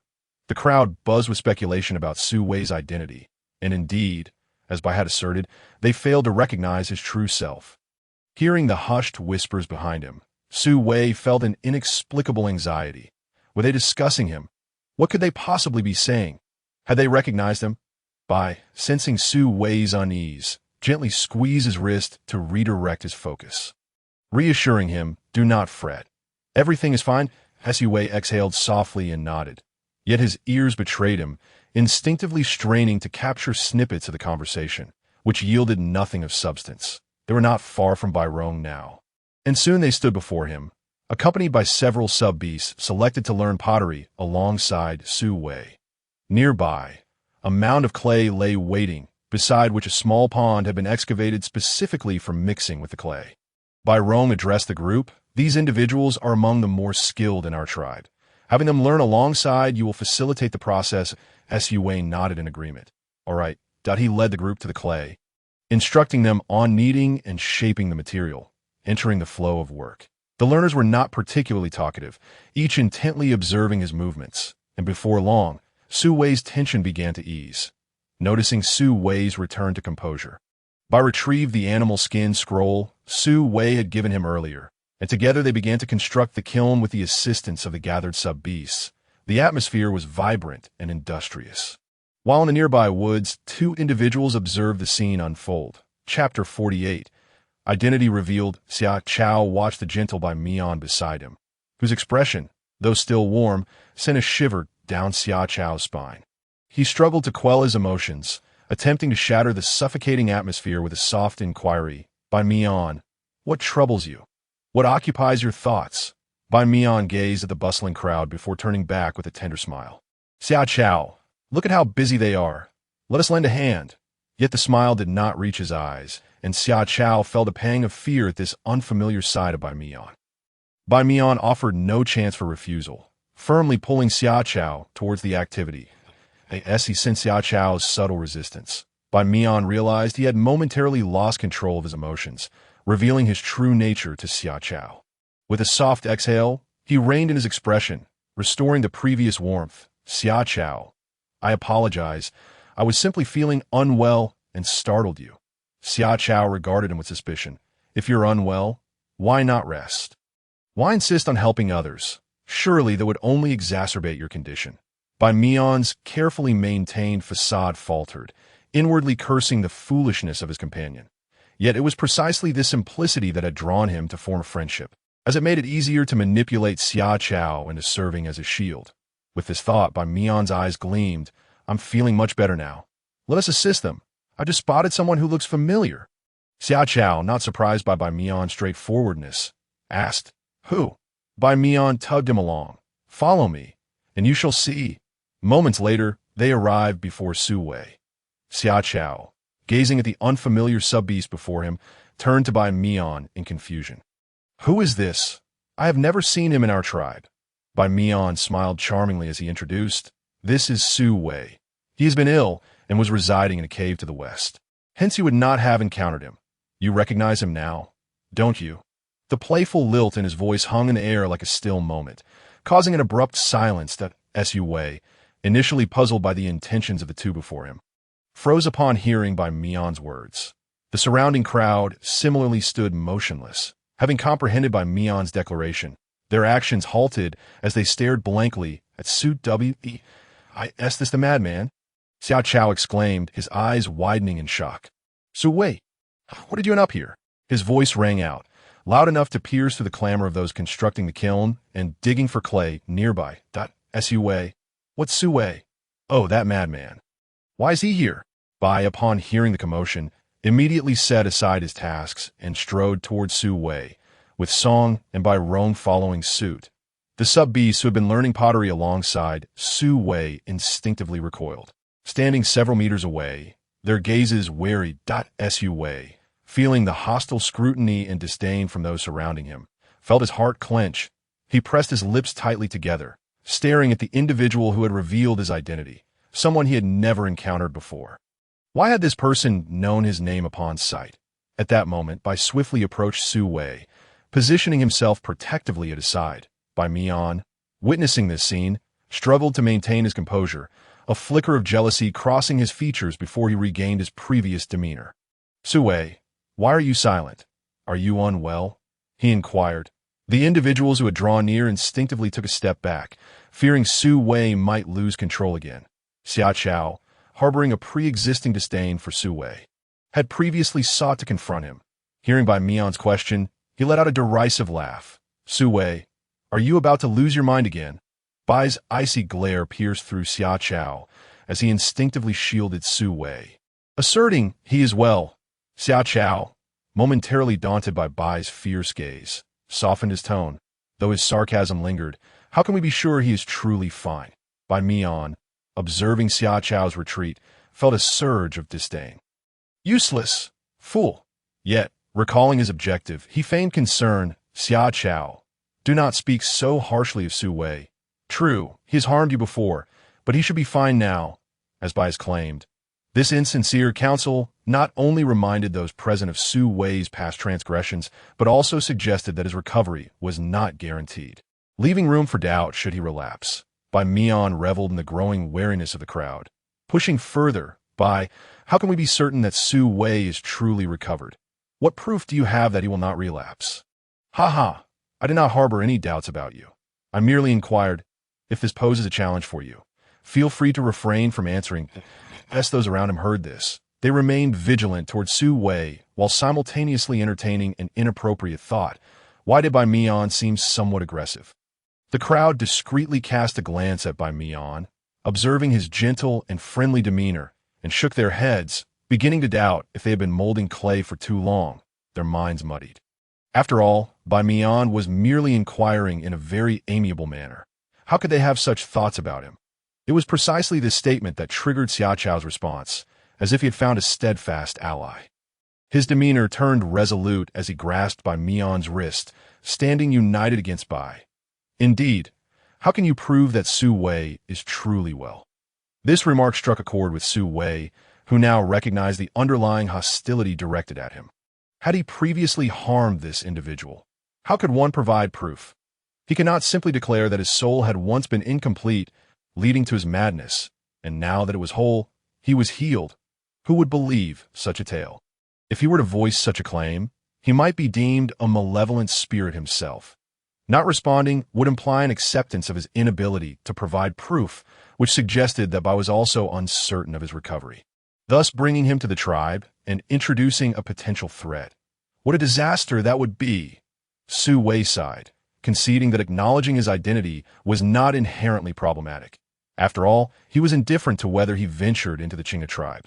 He was quite content in his little cave, with Bai as a friend who occasionally visited him for companionship. It was only fair, given that he had been the one to injure the other. It was only natural for the latter to seek retribution against him. Having come to this realization, Su Wei took a deep breath, intending to clarify his purpose for coming before making a decision. If these individuals were willing to continue learning from him, he would gladly teach. If not, he would simply depart. I can provide proof. Yet, just as Su Wei was about to speak, an elderly voice interrupted him. I can attest that Su Wei is completely healed. He will no longer succumb to illness. Chapter 49. Accusation Bai Mian observed the scene with satisfaction. Xiao Chao may have lacked intellect, but he had been wronged by Su Wei. And given his innate disdain for the latter, it was effortless for him to employ Xia as a tool against Su Wei. What if Bai offered protection? Gazing at Bai standing before Su Wei, alongside you, who was poised to assist, a flicker of malice crossed Bai Mian's eyes. This time, he would expel you. He would prevent you from pursuing Bai. Meanwhile, Xiao Chao, infuriated, trembled with rage as he glared at Su Wei and his guardian Bai. His chest heaving violently. Su Wei, speak up. Do you think I'm being excessive? Su Wei hung his head, wishing to clarify that he had not acted out of malice. Yet the memories of his childhood whispered that it was indeed him. Thus, he had been the one to inflict harm upon Xiao Chao. I am sorry. The surrounding individuals fell silent. Some regarded Su Wei with pity, yet the reality remained that he had harmed others while in a frenzy, and they could not prevent the victim from seeking justice. Those with softer hearts stepped forward to grasp Xiao Chao, unsure of how to offer counsel, silently conveying their comfort. Xiao Chao glared at Su Wei, recalling the excruciating pain of having a piece of flesh forcibly bitten from him. As he looked at Bai, who accused him of being excessive, his eyes began to redden, tears welling at the corners. He was driven to tears by his fury. A nearby friend, a fellow beast man, sighed and approached to comfort him. Regrettably, Xiao Chao was not only straightforward but also stubborn. He glared at Su Wei like a petulant child, tears streaming down his cheeks. He obstinately wiped his eyes with the back of his hand, only to continue glaring at Su Wei. The surrounding crowd found his antics both amusing and bewildering, and the previously suffocating atmosphere lightened considerably due to his actions. Bai Yang and Song, who had rushed over upon receiving news, surveyed the tearful Xiao Chao, then glanced at the silent Su Wei and Bai, quietly inquiring with a nearby beast man about the recent events. After grasping the situation, Bai Yang looked at the guilt-ridden Su Wei, then at the scheming Bai Mian, and finally at the tearful Xiao Chao, letting out a soft sigh. This child had grown up under his watchful eye, always straightforward and lacking guile. Earlier, he had warned him not to associate too closely with Bai Mian. Playing with someone so cunning would inevitably result in suffering. Now, look at him. He had been used as a pawn. However, consolation was still in order. Bai Yang approached Xiao Chao, gently patting his head, and softly reassured him, "All right, do not be angry. It is their fault. I'll go teach them a lesson shortly. Please do not be upset." Xiao Chao, upon receiving this comfort, found himself unable to contain his tears, sobbing heavily, struggling to catch his breath as he prepared to complain to Bai Yang. "Uncle Bai Yang, Bai scolded me. He said I was excessive. He is the one who is excessive. Why can he scold me?" Bai Yang embraced him, speaking softly and soothingly while gently stroking his back. "Yes, it is his fault, and I will teach him a lesson." I will make him apologize to you. It is utterly unacceptable for him to say such things about you. While Bai Yong soothed Xia Chao, Song took charge of the overall situation. Being a beast man, he had not discerned Bai Mian's cunning intent. However, he disapproved of Bai Mian's decision to publicly disclose Su Wei's identity, feeling somewhat resentful toward him. They had previously deliberated on how to conceal Su Wei's identity precisely to avoid recognition from the tribe, fearing potential conflict and friction. Yet, despite their efforts to guard against it, Bai Mian had blurted it out upon his arrival. How could he be so indiscreet? Was he not clever? Everyone, I sincerely apologize for the manner in which you have met Su Wei. In truth, he had been well for some days now, but due to prior events, he had been living quietly in the West. However, we sought his expertise in pottery, hence inviting him to teach us. Our intention was to keep this under wraps, and once the lessons were concluded, we would each return to our respective homes, avoiding further disturbances. It is regrettable that complications arose, and I sincerely apologize for any distress caused. Having spoken, he bowed to the crowd in apology. Upon hearing Song's explanation, the crowd's agitation diminished. Observing that Su Wei appeared quite normal now, some of the more carefree tribe members waved it off. Expressing indifference, those with more delicate sensibilities relaxed their previously tense postures and began to curiously scrutinize Su Wei. Bai Mian, witnessing this unfolding, felt a pang of frustration. How could these individuals so readily accept Su Wei? Looking at Xia Chao, whose eyes were red and who had been comforted, Bai Mian's gaze darted, gently patting Xia Chao's shoulder, in a voice deliberately softened yet audible to those nearby. He said, "Xia Chao, do not be upset. Did not Su Wei claim he was already well? He should not fall ill again, right, Su Wei?" By deliberately referencing Su Wei's past illness and employing an uncertain tone, it was evident he was implying that Su Wei's recovery could not be guaranteed. What if, one day, Su Wei were to succumb to madness once more? Having just wept, Xia Chao's voice was hoarse, and his thoughts muddled. He was not particularly astute, and thus failed to grasp Bai Mian's insinuations. Upon hearing Su Wei's name, Xia Chao rolled his eyes. "I do not care if he is sick or not. Just do not let him stay with us." Bai Mian's gentle facade nearly contorted in frustration. Was that truly his intention? He was encouraging Xia Chao to throw a tantrum to have the tribe expel Su Wei. Did this fool's mind leak out through his tears? The surrounding individuals nodded in agreement with Xia Chao. They too struggled to accept Su Wei, as Bai Mian had posited, who could ascertain the authenticity of his recovery. What if he truly relapsed and harmed them within the tribe? It would be best for him to remain in the West. Yet, he was still one of their kin. It seemed unkind to confine him to such a remote location. The group exchanged glances, hesitant to voice this proposal. However, there was no need for them to speak.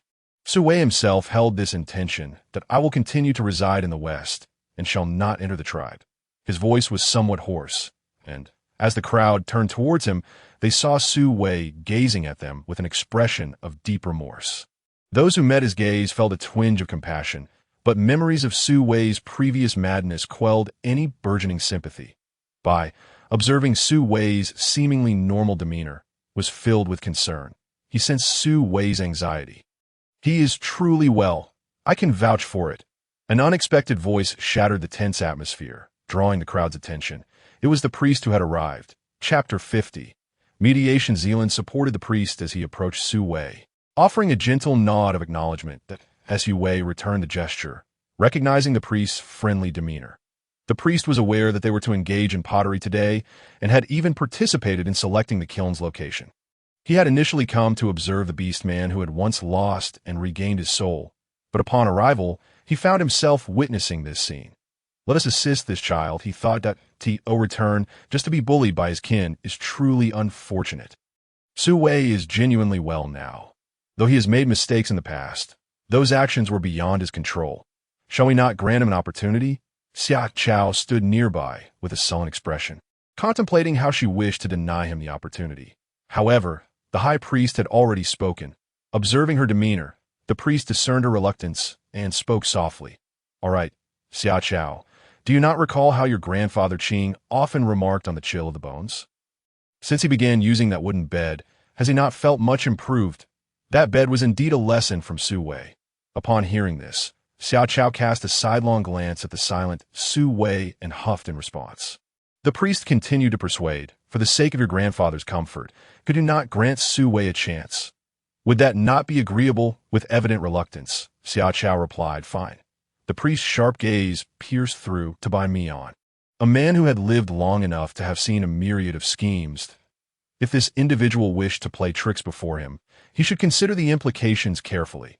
Ever since the priest's remarks, Bai Mian had remained silent, fully aware that his plans had utterly failed. Moreover, he had to feign joy for Su Wei. Otherwise, the image he had painstakingly crafted would surely collapse. Noticing the coldness in the priest's eyes, Bai Mian grasped Xiao Chao's hand, saying, come now. Do not be upset that Su Wei is also a member of our tribe, and we should rejoice if he thrives. Xiao Chao let out a heavy huff, rolling her eyes dramatically toward Su Wei and muttering, humph. When he was biting people, did he ever consider that we are one tribe? Bai Mian cast a helpless glance at the priest, as if to convey, I've tried reasoning with him, yet he remains obstinate, and I am at a loss. Bai Mian refrained from overtly revealing his antagonism towards Su Wei, recognizing that the priest had no leverage against him and thus could only let the matter rest. Turning his gaze, the priest surveyed the crowd with a gentle expression. He was not coercing everyone to accept Su Wei, but merely encouraging them. He would never impose his authority as high priest to demand their acceptance, for that would be akin to robbery. The onlookers glanced at Su Wei, who had his head bowed.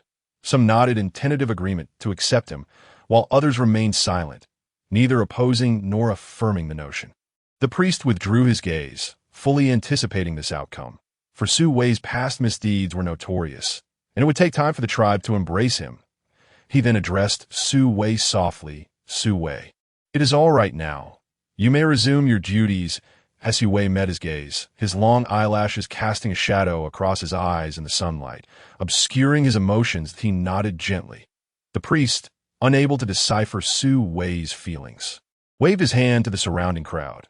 All right, everyone, back to your tasks. Gradually, the crowd dispersed, returning to their prior activities. Bai, however, did not leave, remaining steadfastly by Su Wei's side.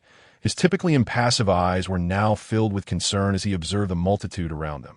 Unable to directly inquire about Su Wei's feelings in such a crowded setting, he suppressed his anxiety. Following the incident, a few sub-beasts hesitated yet chose to continue learning from Su Wei, while others sought out Bai Yong. Wishing to undertake different tasks, Bai Yong understood that persuasion would be futile in this matter, so he acquiesced to their requests. Bai Mian pulled Xiao Chao alongside him, feigning efforts to persuade her to forgive Su Wei's past actions, occasionally engaging with other sub-beasts who had been previously harmed by Su Wei, seeking their validation. Xiao Chao stood there, her nose scrunched and eyes narrowed, rolling them at every comment Bai Mian made about Su Wei. Around them, several sub-beasts began to recall instances when either they or their families had suffered at the hands of Su Wei, their gazes towards him becoming increasingly peculiar. They were willing to attempt acceptance.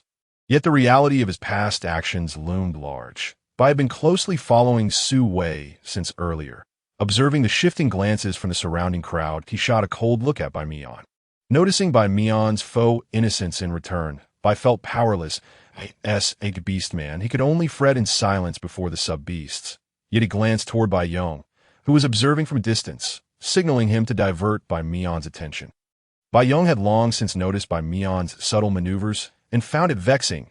He could not comprehend why the usually polite Bai Mian was now so oblivious to the growing disdain for Su Wei among the crowd. Upon receiving Bai's signal, Bai Yong wasted no time. Approaching them directly, you two, come with me. Put down what you're holding. I have a more pressing matter to discuss. Bai Yong, being considerably older and often leading gathering teams, had much greater strength than the two, and without any forewarning, they could only follow his lead. It was only after they had walked a considerable distance that Bai Mian realized what had occurred. At that moment, he wished to refuse, but it was too late. He glanced back at Su Wei, who was engrossed in his work, and then at Bai. Feeling frustrated, he shot Su Wei a resentful glare. Bai, molding clay in his hands, occasionally glanced at Su Wei. Though Su Wei sensed Bai's gaze, he was engulfed in negative emotions, and had no desire to engage with anyone, despite possessing this body and childhood memories. He still felt a profound disconnection from this world, leaving him in a state of confusion. Logically, he recognized that he had indeed committed wrongs in the past. Those he had harmed were now attempting to accept him. He should feel guilt and gratitude, yet he could not fully embody the original owner's emotions. The faint childhood memories failed to convince him that he was indeed the original. Faced with the accusations of the crowd, the notions of acceptance and forgiveness unsettled him, that a voice within him insisted he was the original owner, that acceptance was his due. Yet, the first 20-odd years of his life told him otherwise. His emotions were in turmoil, and he felt a strong desire to escape. But the task remained unfinished, and he had given his word. Sue exhaled a heavy breath, channeling all his focus into shaping the clay. As if nothing had transpired, instructing those gathered around him. Observing this, Bai felt a sense of relief. However, he sensed a chaotic aura surrounding Su Wei, indicating his emotional state was in disarray, before Bai could fully comprehend the reason behind this turmoil. Su Wei spoke. "All right, you can proceed with this method." Bai snapped back to attention, only to hear Su Wei address him. "Bai, I have finished teaching. I have other matters to attend to, so I shall take my leave." Bai promptly stood, declaring, "I shall see you back." Sue nodded. "All right." Chapter 51. The comfort of the Great White Lion. Bai accompanied Su Wei to bid farewell to the tribal leader and Bai Yong before transforming into a lion and leading Su Wei home. Throughout their journey, Su Wei remained unusually quiet. Though he had also been silent on their way there, Bai could sense subtle movements from him, such as turning to admire the scenery or petting his fur. Now, however, he sat in stillness, devoid of any action. Bai felt a surge of anxiety, yet he continued to carry Su Wei steadily, ensuring he felt no bumps along the way. Upon reaching the cave, Su Wei dismounted silently, gently patting Bai's large lion head, whispering a soft farewell. The sound was so faint it seemed to lack any strength. Bai did not quite understand the meaning of Su Wei's farewell, but he could see that Su Wei's emotions were in a poor state. Gently nudging Su Wei with his lion head, he spoke in a low, soothing tone. "Su Wei, we are friends that I will always stand by your side. If anything troubles you, please share it with me." Sue paused in his stride toward the cave, but did not turn back. Instead, he continued forward, his voice tinged with a hint of amusement. "I am not unhappy that I visited the Chinga tribe today and completed the task I promised you." The mission was successfully accomplished. Bai did not take his leave upon hearing this. Having spent several days with Su Wei, they were not particularly close, but had gained some understanding of each other's personalities. Sue would not make such statements if he were genuinely happy. The massive white lion followed silently behind Su Wei, keeping vigil and accompanying him. Observing Bai's unwavering presence, Su Wei's facade of smile faltered, and he fell into silence, feeling utterly drained of energy. He longed for sleep. "Bai, I am fine. I just need to sleep. You may return." His voice was barely above a whisper. Bai twitched his ears before softly responding. "You sleep? I will watch over you." Sue felt a twinge of annoyance. He wished Bai would leave him alone, craving solitude. Yet as he gazed into Bai's ice-blue, beastly eyes, filled with undeniable concern, he opened his mouth, but found himself unable to utter a word. He lay upon the stone bed, cocooned in a fur blanket, turning inward as he closed his eyes. The weather today was splendid, with the sun high in the sky, the temperature possibly hovering around 30 degrees. Wrapped in the fur, he soon began to sweat, yet he had no desire to relinquish his blanket. He required the comforting embrace it provided to alleviate his inner turmoil. Suddenly, he sensed something gently resting upon him. But fatigue dulled his curiosity. It was Bai, still in his beast form, a magnificent white lion, sitting beside him, his head resting softly on Su Wei, silently keeping him company. When they returned, it was not yet noon, and Su Wei had slept straight through until evening. Upon awakening, the cave had grown dim. Ordinarily, he would have finished his meal and been lying in bed by this hour, but today he had bypassed dinner entirely and jumped straight to the final step. Covered in the blanket, he was drenched in sweat, staring vacantly at the dark cave ceiling. After a brief while, the clammy sensation of his skin urged him to rise and cleanse himself. Soon enough, he emerged from his wash, the sun's rays plentiful that day. The small pool he had dug by the creek had warmed under the sun's relentless gaze, although the water was not particularly hot. It sufficed. Using the warm water from the pool, he washed away much of the negativity clouding his mind. Returning to the cave, Su-wei pulled off the fur blanket. It was no longer needed, as the heat was now too stifling. Just as he was about to lie back down, he heard a rustling at the cave entrance and turned in confusion to see Bai, still in his lion form. Bai carried 2 large melons in his mouth, each roughly the size of a soccer ball. That moment, Su-wei felt a bit awkward facing Bai. Earlier, he had sensed Bai's comforting presence, but due to his own reasons, he had ignored him. Would Bai perceive him as ungrateful? Bai approached Su-wei step by step, gently placing the 2 melons into Su-wei's hands before taking a step back and softly saying, "Su-wei, these are sweet melons. They are delicious." Su-wei lowered his gaze to the 2 melons in his hands, exhaling softly as he looked up and smiled at Bai. "Thank you, I'll give you one. You should eat too. I will look for a bone knife." Bai watched intently as Su-wei sliced the melon by the firelight, his beastly eyes unblinking as they focused on him. Su-wei quickly finished cutting the melon, feeling its crispness and juiciness as he placed the slices into a woven basket and offered it to Bai. "Here, eat," Bai replied softly. "This was prepared for your dinner." "I've already eaten." Su-wei refrained from insisting. After spending time together, he had realized that Bai was not one to feign politeness. If he wanted something, he would express it directly. Such a straightforward disposition was ideal for Su-wei, who often found social interactions burdensome due to the need to decipher others' intentions, leading to internal strife. Now, encountering Bai, there was no need for guessing. Yet, after this morning's incident, could their relationship return to its former state? Would a relationship with cracks still endure? Perhaps it would gradually drift apart. Observing that Su-wei was lost in thought, Bai carefully shifted his massive form closer, settling down beside him without crossing any boundaries, his body now towering above Su-wei. With Bai so near, Su-wei could feel the softness of a lion's fur with the slightest movement. Instinctively, he shifted slightly away, but Bai sensed the motion and followed, disregarding the fact that he was a beast and Su-wei was a sub-beast. Drawing even closer without any prompting from Su-wei.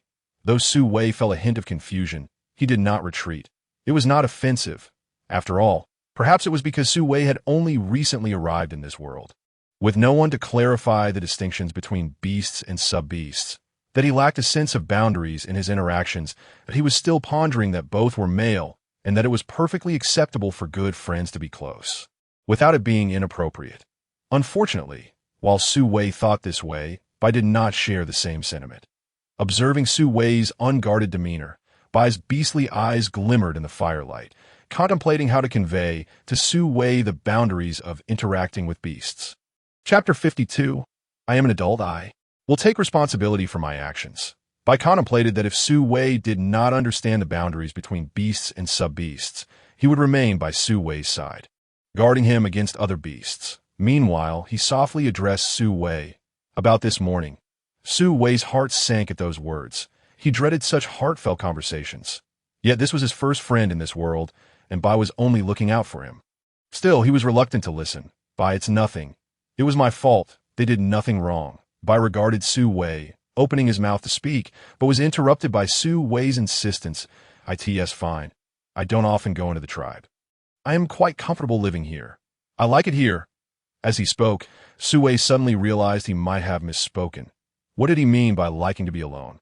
Though he truly enjoyed a simple, solitary life, he was in front of a friend. Such words could be off-putting. What a troublesome mouth. Su-wei closed his eyes, silently cursing his inability to articulate, fearing that their relationship would inevitably drift apart.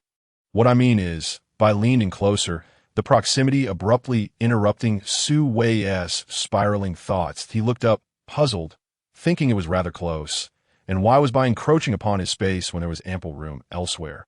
Su-wei's musings were interrupted by Bai's sudden movement, leading to a cascade of peculiar thoughts. Bai, unable to decipher Su-wei's confusion, understood he needed to interrupt Su-wei's train of thought. "All right, let us not go to the tribe. Let us live here. It's quite nice here. I like it too.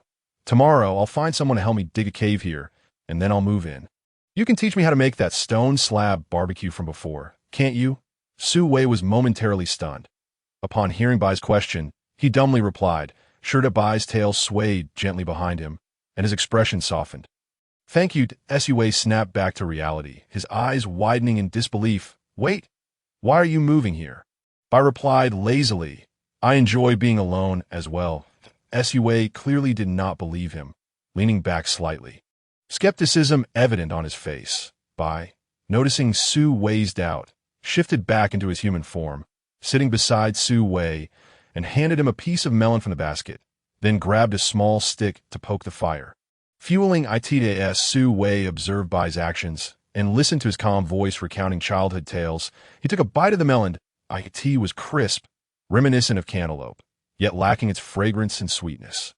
Although it was juicy, now that darkness had fallen, he could not discern the melon's exact type. Bai spoke slowly, sharing how he had never quite fit in as a child, how others had commented on his lack of emotion, and how he had grown accustomed to solitude. After Su Wei finished one piece of melon, Bai offered him another. After listening for a while, Su Wei discerned that Bai was indeed affirming his preference for solitude, indicating that his earlier decision had not merely been an attempt to comfort him. Once Bai finished speaking, he turned to Su Wei, warmth radiating from his gentle smile. That's so. I truly enjoy being alone. Su Wei remained silent as he chewed the melon, eventually responding, What about your family? Do they agree to your moving here? It's far from the tribe and the others. Bai looked earnestly at Su Wei.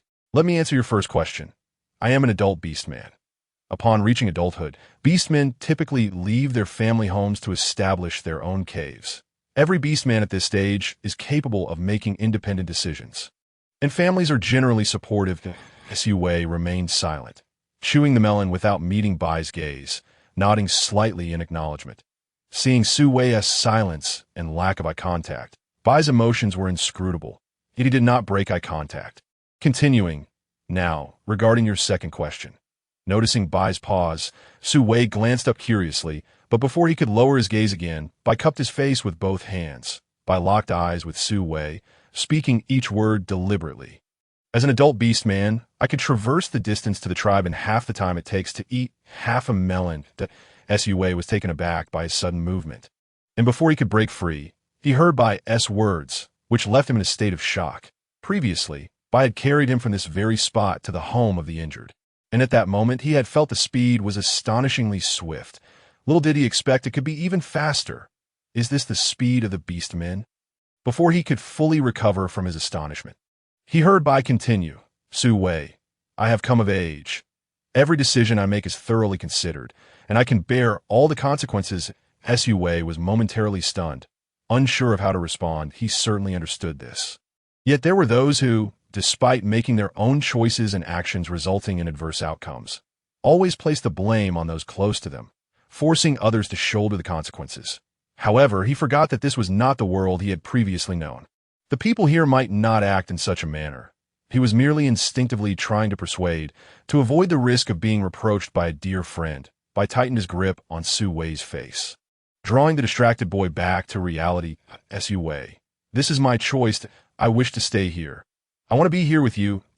Su Wei gazed into Bai's face, the dim firelight illuminating his deep blue eyes, which were filled with sincerity. For a fleeting moment, Su Wei felt a daze wash over him.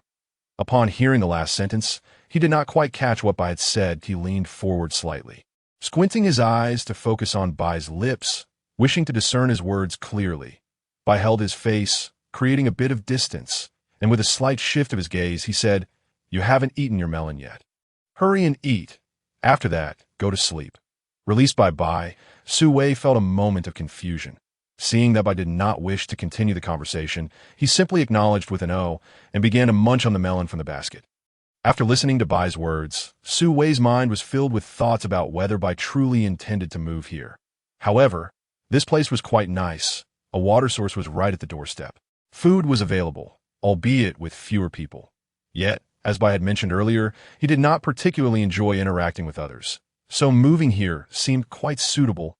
As Su Wei pondered various thoughts, his emotions began to stabilize. Noticing this, Bai felt reassured. Chapter 53. Digging a cave the following morning, Su Wei indulged in a rare lie-in, awakening to find the sun already at its zenith.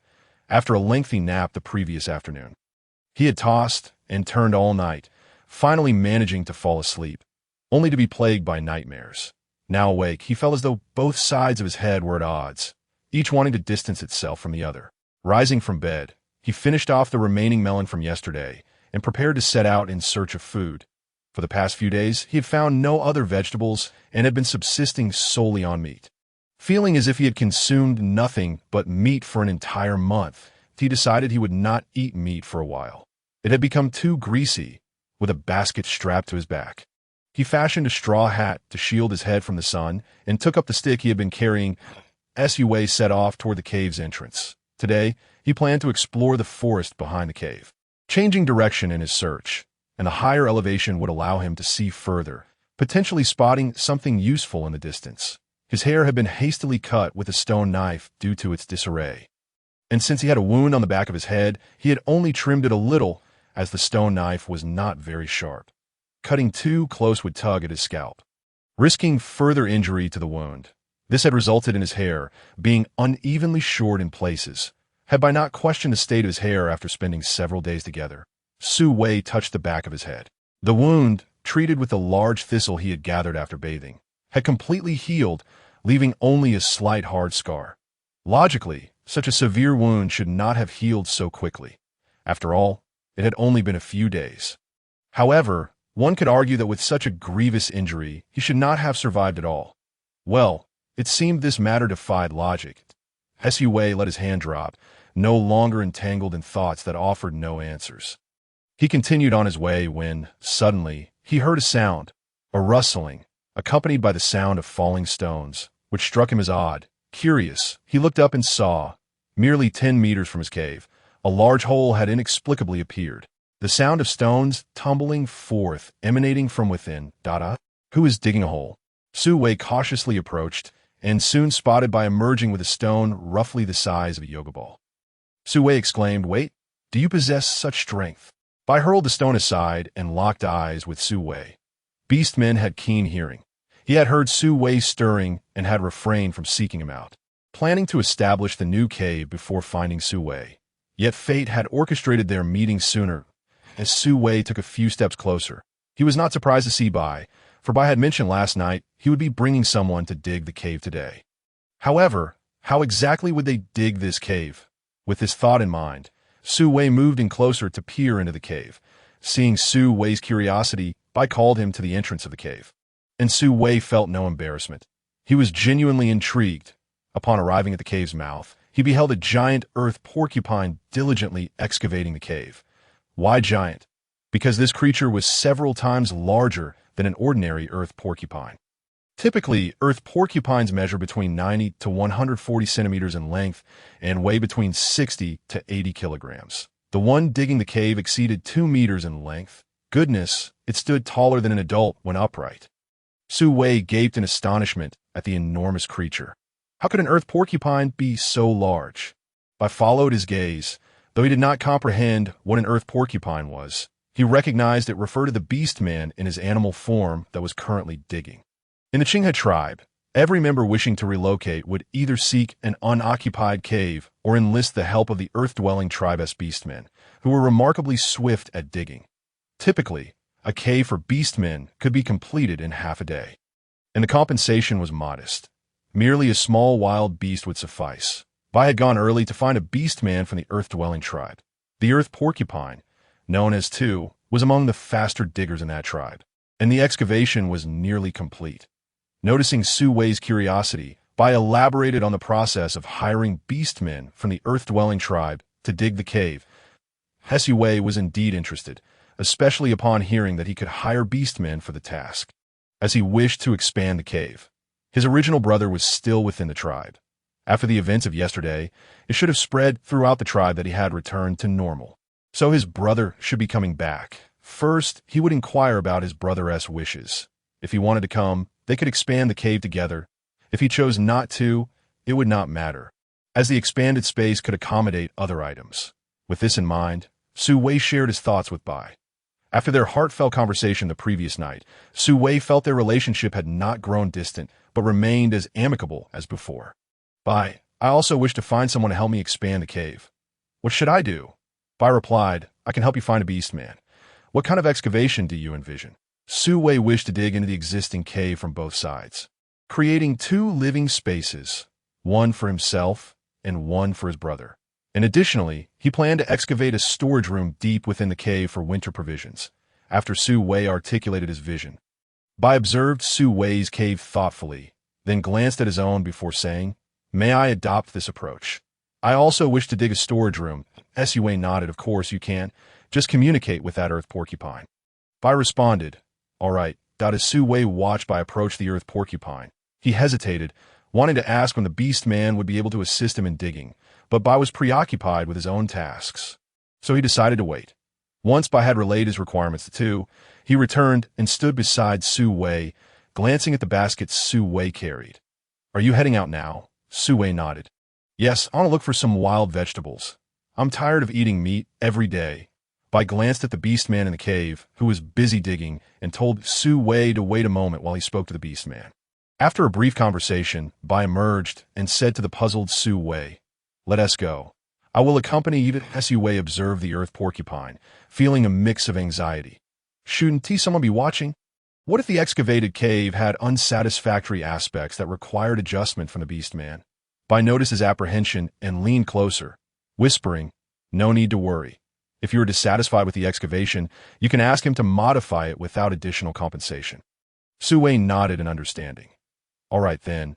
It seemed the treachery of modern society was absent here, and perhaps there was no such thing as malicious reviews or the like, which would cause unnecessary complications. After all, there were no convoluted interests at play here, and it was unlikely anyone would deliberately make things difficult for others. Chapter 54. Discovering New Things? Su Wei and Bai made their way towards the back mountain. Along the journey, Bai pointed out various edible wild vegetables he had noticed, which Su Wei did not recognize, but he trusted that Bai would not intentionally direct him towards poisonous plants along the way. Su Wei also spotted several edible wild vegetables that Bai did not recognize, and they shared their knowledge with each other, exchanging information about what they had discovered as they walked. Su Wei's eyes scanned their surroundings for useful and edible items. Suddenly, he recalled something and turned to Bai, saying, Bai, my brother is still in the tribe. Could you help me ask if you would like to come live with me?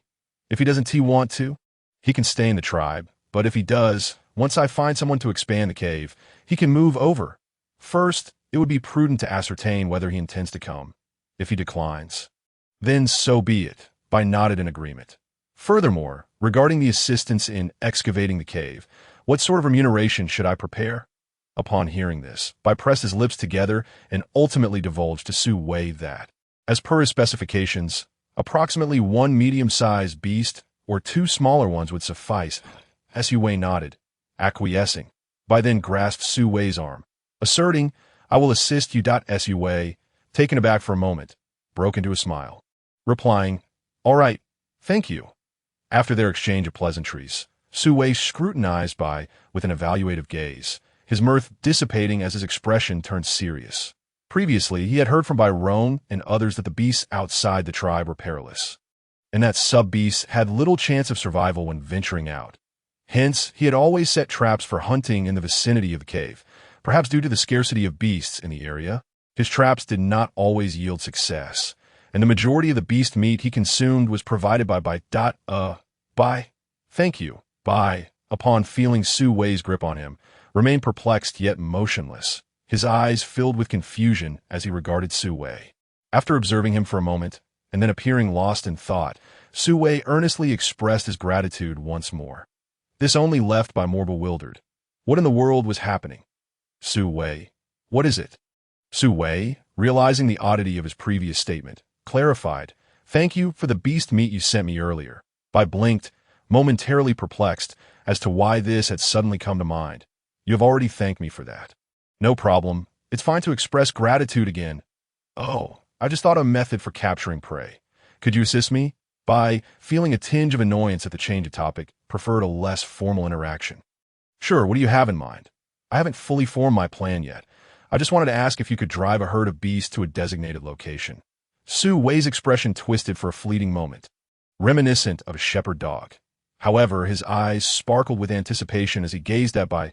If this were indeed feasible, he could dig a massive pit, an enormous and deep trap, and have Bai herd the beasts into it, resulting in a bountiful catch. Alas, Bai replied, "No, that's not possible." Sue felt a fleeting sense of disappointment. But that was inconsequential. His years spent in the wild had not been in vain, and he had encountered various kinds of trapping techniques. Previously, he had been intent on investigating and combating such illicit activities. Yet now he found himself compelled to engage in them for his own survival. A pang of conscience gnawed at him. But there was no alternative, and oh worries, I have other ideas. Right? Let's make weapons, Bai. Do you know what type of wood possesses resilience, the kind that can bend and return to its original shape? It needs to be sturdy. Bai pondered for a moment before responding, "Yes, there's a type of tree called Jia that would meet your requirements." Sue exclaimed in delight. "Where can I find it? Take me to see." No, let's wait a couple of days. We should first gather food." He was weary of consuming meat. Bai nodded and led Sue onward.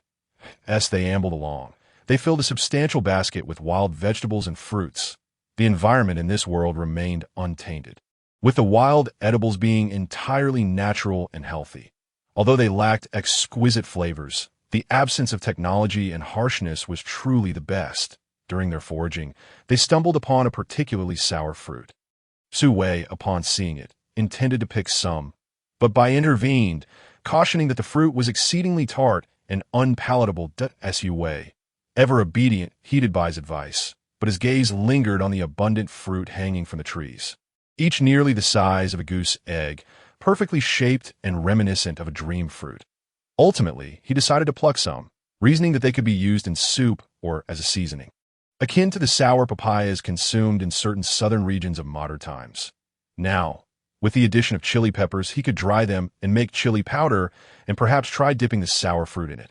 He recalled having savored sour plums with chili powder before, and the memory made his mouth water. Bai assisted Sue in gathering the sour fruits, observing him curiously as he swallowed hard, puzzled as to why Sue desired such tooth-achingly sour fruit. Yet, since it was Sue's wish, they continued to harvest. After collecting a dozen or so, they paused, as the sourness was indeed intense, and it was unwise to gather too many. Once they had finished with the sour fruit, they resumed their walk, stopping intermittently. After a while, they encountered an increasing number of dry twigs and decaying leaves on the ground, making it easy to slip on the rotting foliage. Both were wearing the grass sandals Sue had crafted earlier. After becoming more familiar with Bai, he had recommended his grass sandals to him, feeling sympathetic seeing his friend barefoot on the rocky path. Upon hearing this, Bai resolved to learn how to weave grass sandals as well. Moreover, he had observed individuals from the Qinghe tribe wearing grass sandals, realizing that having footwear was far more comfortable than walking barefoot. However, at that moment, the grass sandals slid on the dry leaves, and Sue felt as if he were treading on an exceptionally slippery surface. Struggling to maintain his balance, thought, "Oh, perhaps we should find a different spot. This place is quite slippery." Just then, the unfortunate incident unfolded. Sue lost his footing and fell backward, landing on his tailbone with a cry of pain. In that split second, Bai was caught off guard, only managing to grasp one of Sue's hands to cushion his fall somewhat. Alas, he still landed on his backside. Sue, supported by Bai, found his rear end painfully throbbing. Needing a moment to recover, it truly hurt. It felt as if his backside might shatter. Bai looked at Sue, his hands hovering uncertainly as he attempted to help him up, but Sue declined, leaving Bai to gaze at him with concern. "Are you all right? Are you injured anywhere?" Sue forced a twisted smile to reassure Bai, saying, "I'm fine, just a bit sore. I'll take my time getting up." Bai crouched down, worry etched in his eyes, remaining quietly by his side. Sue sat on the ground, trying to alleviate the pain in his rear, when his eyes inadvertently fell upon something familiar. Chapter 55. Kudzu Root. Sue's inquisitive gaze shifted toward the object, growing increasingly certain of its familiarity. Once the pain in his rear subsided somewhat, he used Bai's support to stand, cautiously making his way over. Sue pushed aside the weeds obstructing the vines, revealing a large cluster of kudzu roots. "Kudzu! My heavens, so much of it!" Sue exclaimed, immediately kneeling to unearth the roots buried in the soil. Goodness, this truly resembled kudzu. He needed to verify what lay beneath the dirt. If it truly was, then they would strike it rich. Kudzu is a leguminous plant whose tuberous roots possess significant medicinal value and can be prepared in various culinary ways. It can be cut into small pieces for soups or processed into kudzu flour, which has even more preparation methods. Su Wei recalled the delectable dishes made with kudzu, and saliva involuntarily began to flow. By unaware of what Su Wei was doing, watch him begin to dig at the root of the vine and joined in to assist. Seeing Bai's actions, Su Wei continued to explain, "This plant is called wild kudzu. Its root is known as kudzu root. If we can unearth it, it will serve as an excellent food source, and we can then plant it in the flat area outside our cave." He had previously contemplated clearing land for cultivation, but had been unable to find the time or suitable crops. Leading to procrastination, Sua scolded himself for a moment. Now that they had something to plant, he would clear the land upon their return and also plant chili pepper trees. However, it would be better to dig up a wild chili tree rather than planting seeds. Otherwise, it would take ages before he could enjoy homegrown chili. While his mind was preoccupied with plans for land cultivation, his hands dug deeper, and soon he uncovered an exceedingly large root. Sua snapped back to reality. Gazing at the exposed kudzu root, excitement surging through him. My heavens! What a massive one! If we could cultivate a plot of land, we would have enough to last a year or two. Bai, who had been puzzled by Su Wei's earlier mention of planting, inquired curiously, "What does plant mean?" Su Wei, focused on digging up the kudzu root, turned momentarily to glance at Bai and explained, it refers to the process of placing seeds, roots, stems, or seedlings in the soil so that they can grow, develop, and reproduce. By planting what we need to eat, we won't have to venture into the wild to search for food anymore. Isn't that convenient?" Bai grasped the general idea, asking, "And how do we plant?" Su Wei pondered briefly. "Well, we need to select the land, prepare it, sow the seeds, fertilize, irrigate, and also weed it, among other tasks that if you wish to plant, I can invite you to learn when I start." Bai nodded. "Okay, thank you." Sua smiled at him. Through their combined efforts, the kudzu root was soon excavated. This particular kudzu appeared to be newly sprouted, the exposed area looking tender yet robust, roughly the thickness of an adult man's thigh and about a meter in length. Su Wei's excitement was palpable, his breath quickening. This single root weighed nearly dozens of pounds. Although this wild kudzu had only one root, there could be more hidden beneath. The only issue was transporting it back. They were halfway up a mountain, and the ground was slippery due to the dry leaves. Even after clearing the leaves, the moist ground was covered in moss, making it even more treacherous. Su Wei had no intention of continuing to dig. His backpack was already half filled with wild vegetables and fruits, and now he had added a hefty bundle of kudzu root weighing several dozen pounds that was already a struggle for him to descend a mountain, let alone to excavate a few more roots. However, Bai was still empty-handed. "Bai, would you like to dig up some kudzu root? I can teach you how to make it edible." Bai appeared somewhat conflicted. In truth, there was a place down the mountain abundant with such plants, rendering the need to dig here unnecessary. Sua observed Bai in silence. "Then do you still want this one?" Su Wei gritted his teeth. "Yes, what else can I do? It would be a waste of food if I leave it behind. If it becomes too difficult to carry down later, I will reconsider." Sua sliced the kudzu root into smaller sections with his bone knife, then poured the wild vegetables onto the ground, placing the kudzu root into his backpack. He covered it with the kudzu vines to prevent the soil from contaminating the vegetables and fruits, and then placed the latter on top, securing everything with the vines. After completing this task, the two descended the mountain. On the way down, Su Wei carefully watched his footing to avoid slipping while observing Bai ahead of him. Bai had come empty-handed and was now returning in the same state. Did he not find what he was looking for? If he were to return now, it would mean he gained nothing from this outing. Earlier, when Su Wei was securing his backpack, Bai had intended to offer assistance in carrying it, but the weight was manageable for him. It was merely the burden on his back that made the descent slightly challenging. Hence he had not accepted Bai's help. Thus, Bai did not venture out solely for the purpose of foraging. He was accompanying Su Wei. How kind of him! A true brother. From now on, if I have a piece of meat, you shall have a share too. Just as Su Wei was lost in these fanciful thoughts, a fully grown male wild boar suddenly charged out from his side, the infamous Lulu beast. The boar's eyes glowed red with rage, steam billowing from its mouth, and its tusks gleamed menacingly. It rushed directly toward Su Wei. Seeing this, Su Wei immediately discarded his bone knife and grasped a long wooden stick instead. In this scenario, although the bone knife could inflict harm on the boar, it was too short to do so without risking being trampled himself. The long stick, however, could allow him to strike the boar while maintaining a safe distance, giving him an opportunity to evade its attack should it falter in pain. Yet before Su Wei could even toss aside the bone knife, Bai had already sprinted in front of the boar and shattered its skull with a single punch. The wild boar collapsed onto the ground, its life extinguished. Su Wei, what? No, buddy, did you just kill it with one punch? Bai approached the fallen boar to confirm its lack of breath, then stood up and walked over to Su Wei, who was staring at him in shock. Although Bai felt a hint of confusion, he refrained from voicing it and simply remarked, "Adult Lulu beasts are not tasty. Let's leave it at Su Wei, still in a daze." Nodded, "Okay. This brother of mine possesses extraordinary strength. I will not question him." Seeing Su Wei's bewildered expression, Bai assumed he was merely startled, as Su Wei had never encountered such a scene before. Thus, Bai spoke softly, "Do not be afraid. It is already dead. That I will protect you." Su Wei regained his composure and shook his head. "I'm not afraid. Bai, your strength is incredible. You killed a wild Lulu beast with just one punch.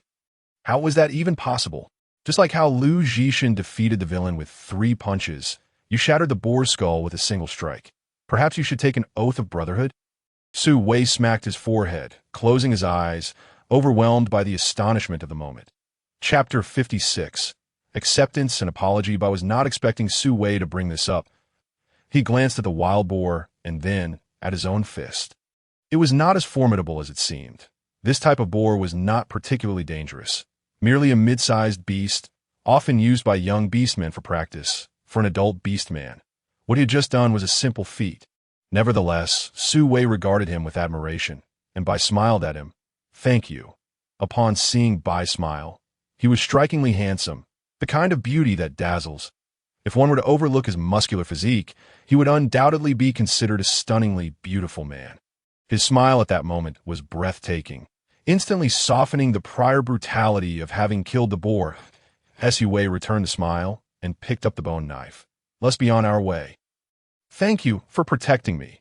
This solidified Su Wei's realization that Bai was there to accompany him, primarily for his protection. However, this was not the residence area of the Qinghe tribe. How could such a dangerous wild boar be present? Or was it that the boar was not particularly hazardous, thus allowed to linger here? But surely, an adult boar would pose a threat, or perhaps it was merely a danger to him, while others in the tribe were unaffected because he was too weak. Bai, vigilant as he walked beside Su Wei, voiced his confusion. Why would a Lulu beast appear within the tribe? Ah, so the wild boar truly needs to be driven away. Did it simply wander in? Su Wei pondered. What about the young boars I caught earlier? Or do the people of the Qinghe tribe only drive away adult boars? Are you suggesting that adult Lulu beasts would be expelled?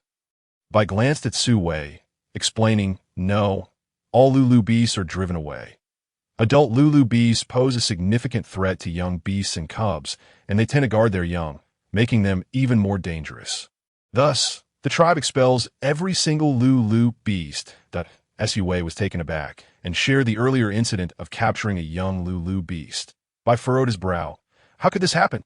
Why would there be Lulu beasts here? There are patrols in this area every day. How could they let a Lulu beast enter? Su Wei frowned in agreement. Either something has happened outside, or someone is plotting against me. He had not forgotten the large hole in the back of his head upon waking and the slap mark on his face. Those memories lingered vividly. Su Wei glanced at Bai, his current thoughts suspicious of someone within the Qinghe tribe harboring ill intentions against him. He was unfamiliar with those individuals, and given the prior events, he had reason to believe this suspicion. Yet Bai had grown up alongside them. Just as Su Wei was about to voice his concerns, he heard Bai's words. That wild boar had crimson eyes, almost as if it were mad. Something might be wrong outside the tribe. Bai's expression turned serious as he voiced his speculation. Su Wei, we need to return. Su Wei was startled by Bai's grave demeanor. Losing the opportunity to ask what he had been pondering, he decided to set it aside for now, and the two hastened their pace towards the cave. As they neared the cave, a group of individuals came into view, awaiting them with various items in hand. The two approached in curiosity. Among them were both young beasts and beastmen, each holding an assortment of goods. At the forefront stood a young boy, his expression neutral, yet his gaze remained fixed on Su Wei as he drew closer.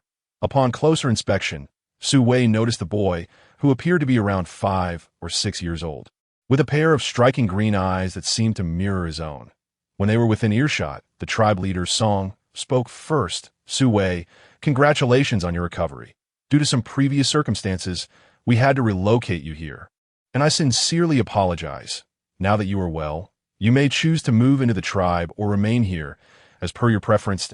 Su Wei was momentarily taken aback, but thanked him. Thank you. However, I would prefer to continue living here. Song nodded. Very well. Should you require anything, feel free to approach me or Bai. Bai affirmed this with a N-O-D. Su Wei replied. All right. Thank you, and thank you, Bai.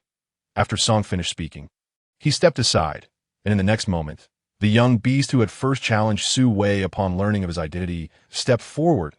Yuli scrutinized Su Wei's expression, as if confirming something, and suddenly bowed deeply.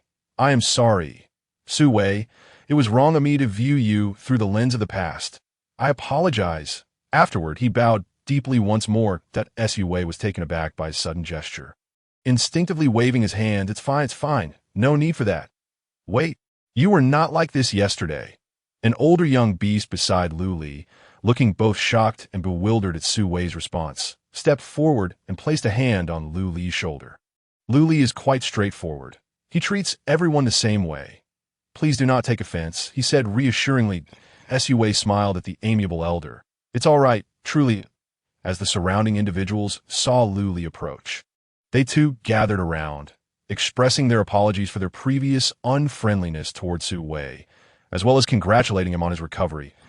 Su Wei accepted their apologies graciously, but as the crowd grew, he began to feel increasingly uncomfortable, finding it hard to manage the attention. Bai noticed Su Wei's unease and was about to reach out to help him when a swift hand beat him to it. It was Bai Yang. He pulled Su Wei out of the throng, giving him a knowing glance. Following Bai Yang's gaze, Su Wei spotted someone somewhat familiar, the individual with the injured thigh. Remarkably, he was already able to walk. What astonishing recovery! Yan flashed a radiant smile at Su Wei, his youthful exuberance evident as he revealed 2 small canine teeth peeking from his grin. He waved slightly and called out softly. Su Wei nodded back. Hello, Bai Chong. Everyone, please wait a moment. Yan has something to say to Su Wei. Upon hearing this, the crowd paused their actions, turning their curious gazes towards the two. Yan extended the bee skin bag he had been holding out to Su Wei, saying, Su Wei, thank you for saving me. That day my thigh was severely injured while hunting, and I truly thought I was going to die. My family and those around me believed so too. If it weren't for your help in treating my wound, I would have surely met the beast god by now. Thank you, Su Wei replied. You're being a bit dramatic, my brother. Is this really not a setup? Chapter 57. A slip of the tongue. The crowd did not perceive Yan's words as forced. Rather, they were focused on the content of his statement. They all witnessed Yan being carried back, and the severity of his injury was evident at that moment. They thought he might only last a few days, but to their astonishment, Yan healed quickly, and within days, he was able to walk again. They had believed it to be a divine intervention from the beast god, only to discover it was Su Wei who saved him. A hushed discussion erupted among the crowd, but it was too quiet for Su Wei to catch the details. Even if he could, he had no inclination to listen, for he felt as if he had been thrust onto a stage to perform an awkward drama. His scalp tingled with embarrassment. Someone, please rescue him.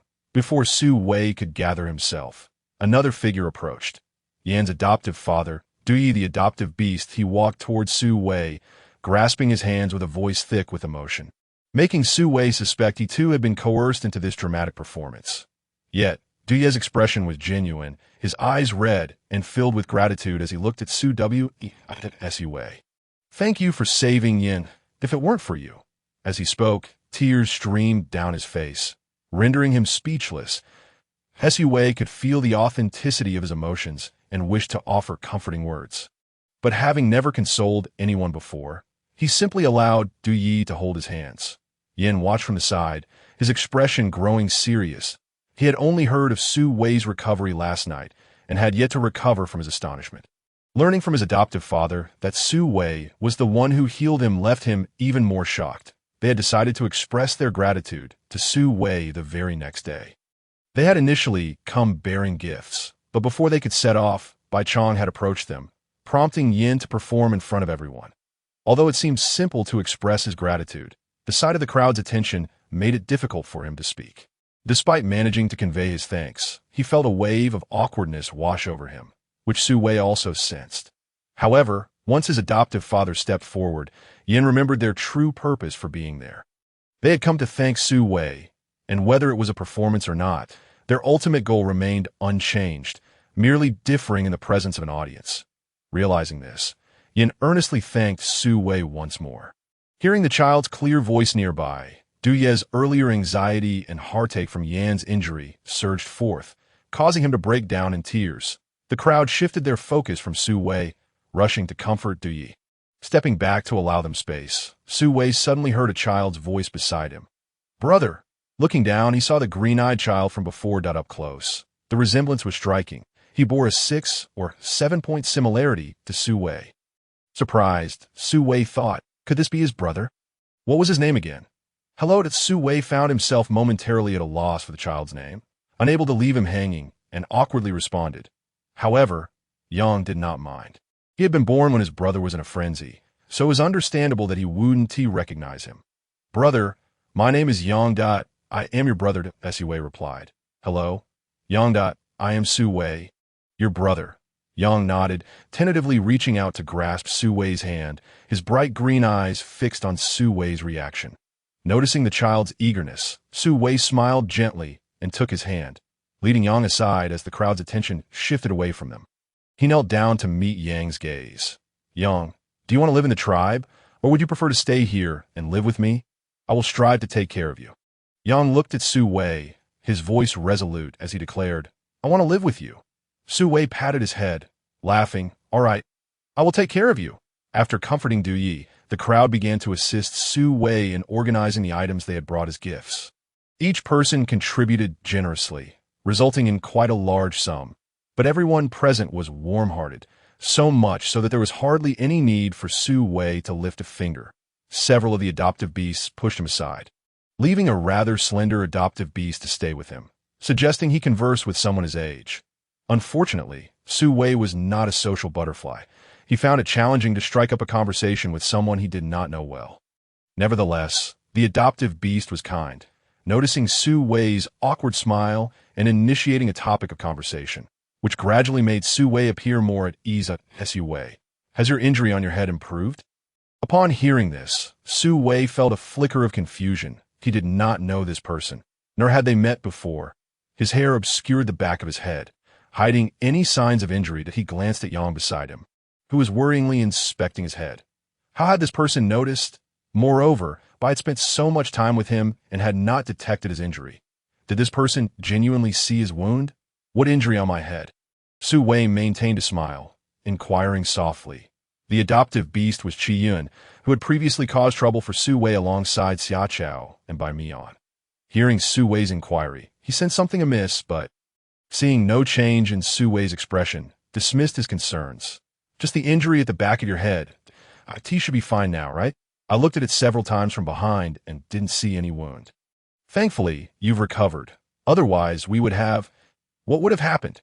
Qi Yun jumped at Su Wei's sudden grip on his wrist, stammering in response. Su Wei's smile vanished entirely, his dark eyes icy as he fixed his gaze on Qi Yun, gently nudging Yang, who stood beside him. "Yang, go play for a moment. I have something to discuss with this brother." Yang obediently nodded. "Okay," and turned to leave. Su Wei watched Yang's retreating figure before turning back to Qi Yun, his expression void of emotion. "Shall we find a place to talk?" Without waiting for Qi Yun's consent, he pulled him away from the crowd. Once they had distanced themselves, Su Wei observed the trembling Qi Yun, ensuring their location was private before Qi Yun could barely murmur, "Now, let us have a proper conversation." Chapter 58. The truth. When Bai and Su Wei returned, they were surprised to find a crowd waiting at Su Wei's doorstep. Initially, Bai thought they were there to cause trouble, but the reality was quite different. After confirming Su Wei was unharmed, he sought out Song and informed him of the Lulu beast that had intruded. After listening, Song fell silent for a moment before asking, "So you suspect something has happened outside the tribe?" Bai nodded, "Yes," and the Lulu beast's eyes were blood red, clearly indicating signs of madness that I hope it's not due to illness. Song's demeanor grew serious. There had been previous instances on the eastern continent where wild beasts had fallen ill en masse, resulting in numerous fatalities that if Bai's suspicions were correct, he would need to gather the tribe and take cover. However, for now, they needed to send someone to investigate and hope for the best. Song called over you, instructing him, "You need to return to the tribe immediately, find Feng, and have him take a few experienced flying beasts to thoroughly patrol the area beyond our tribe. Do not overlook any suspicious activity." You nodded, "Understood? I will go at once." He dashed a few steps forward, transforming into beast form and taking flight towards the tribe. Watching you leave, Song frowned deeply before turning back to Bai. "Have you examined the Lulu beast?" Bai replied, "Yes, I have." Apart from his blood-red eyes, there were no other abnormal signs. Upon hearing this, Song's frown deepened even further. "Let us wait for Feng to return before we discuss it." Meanwhile, Su Wei gripped Qi Yun's hand, his gaze unwaveringly fixed on his face as he asked in a low voice, "You saw my head injury. How did you see it? Where did you see it?" Qi Yun is an exceedingly timid individual, and the most audacious act he has ever committed in his life was perhaps his prior agreement with Xia Chao and Bai Mian to confront Su Wei. To his utter dismay, this resulted in Su Wei being injured. Ever since that fateful day, he has been consumed by anxiety and dread, fretting over Su Wei's wounds and fearing that their actions would be discovered. He nearly caused further harm to Su Wei himself. Later, upon hearing that Bai had punished the two orcs who assisted them, both he and Bai Mian, along with Xia Chao, were also sentenced to endure the most arduous and grueling tasks. Qi Yun speculated that perhaps Su Wei had regained consciousness and realized that they were the cause of his injuries, subsequently informing Bai, who then relayed the information to Bai Rong. Initially, Qi Yun believed that this incident would simply fade away. He had come today to ascertain whether Su Wei's injuries had healed. Otherwise, his conscience would be irreparably troubled. However, he was taken aback when he broached the subject of the wound, provoking such a vehement reaction from Su Wei. Did Su Wei genuinely remain unaware that they were responsible for his injuries? Should he confess, considering Su Wei was oblivious? As he pondered how to navigate this situation, he felt Su Wei's unwavering gaze upon him, acutely aware of every nuance of his expression. Being someone who is particularly sensitive to others' emotions, Su Wei was certainly not oblivious to the implications of Qi Yun's subtle cues, just as Qi Yun was preparing to fabricate a response. He felt a sharp pain in his wrist, followed by Su Wei's icy, unyielding command. "Speak. Dare to utter a falsehood, and you shall see what happens." Qi Yun, startled by the forcefulness of Su Wei's shout, trembled slightly. He reasoned that since Bai had already avenged Su Wei, revealing the truth would bear no consequences. Thus, he recounted the events of that day in meticulous detail. Throughout his narrative, Su Wei maintained a stoic expression, but his eyes grew increasingly frigid. As Qi Yun spoke, his voice dwindled to a whisper, trembling as he concluded his account, standing there as if he dared not draw breath. He cautiously observed Su Wei's countenance and suddenly recalled their previous punishment, which granted him a semblance of courage. Yet under Su Wei's piercing gaze, his resolve faltered, causing his voice to waver. "But Bai already avenged you, right? You didn't suffer any significant consequences, so why must you dwell on it?"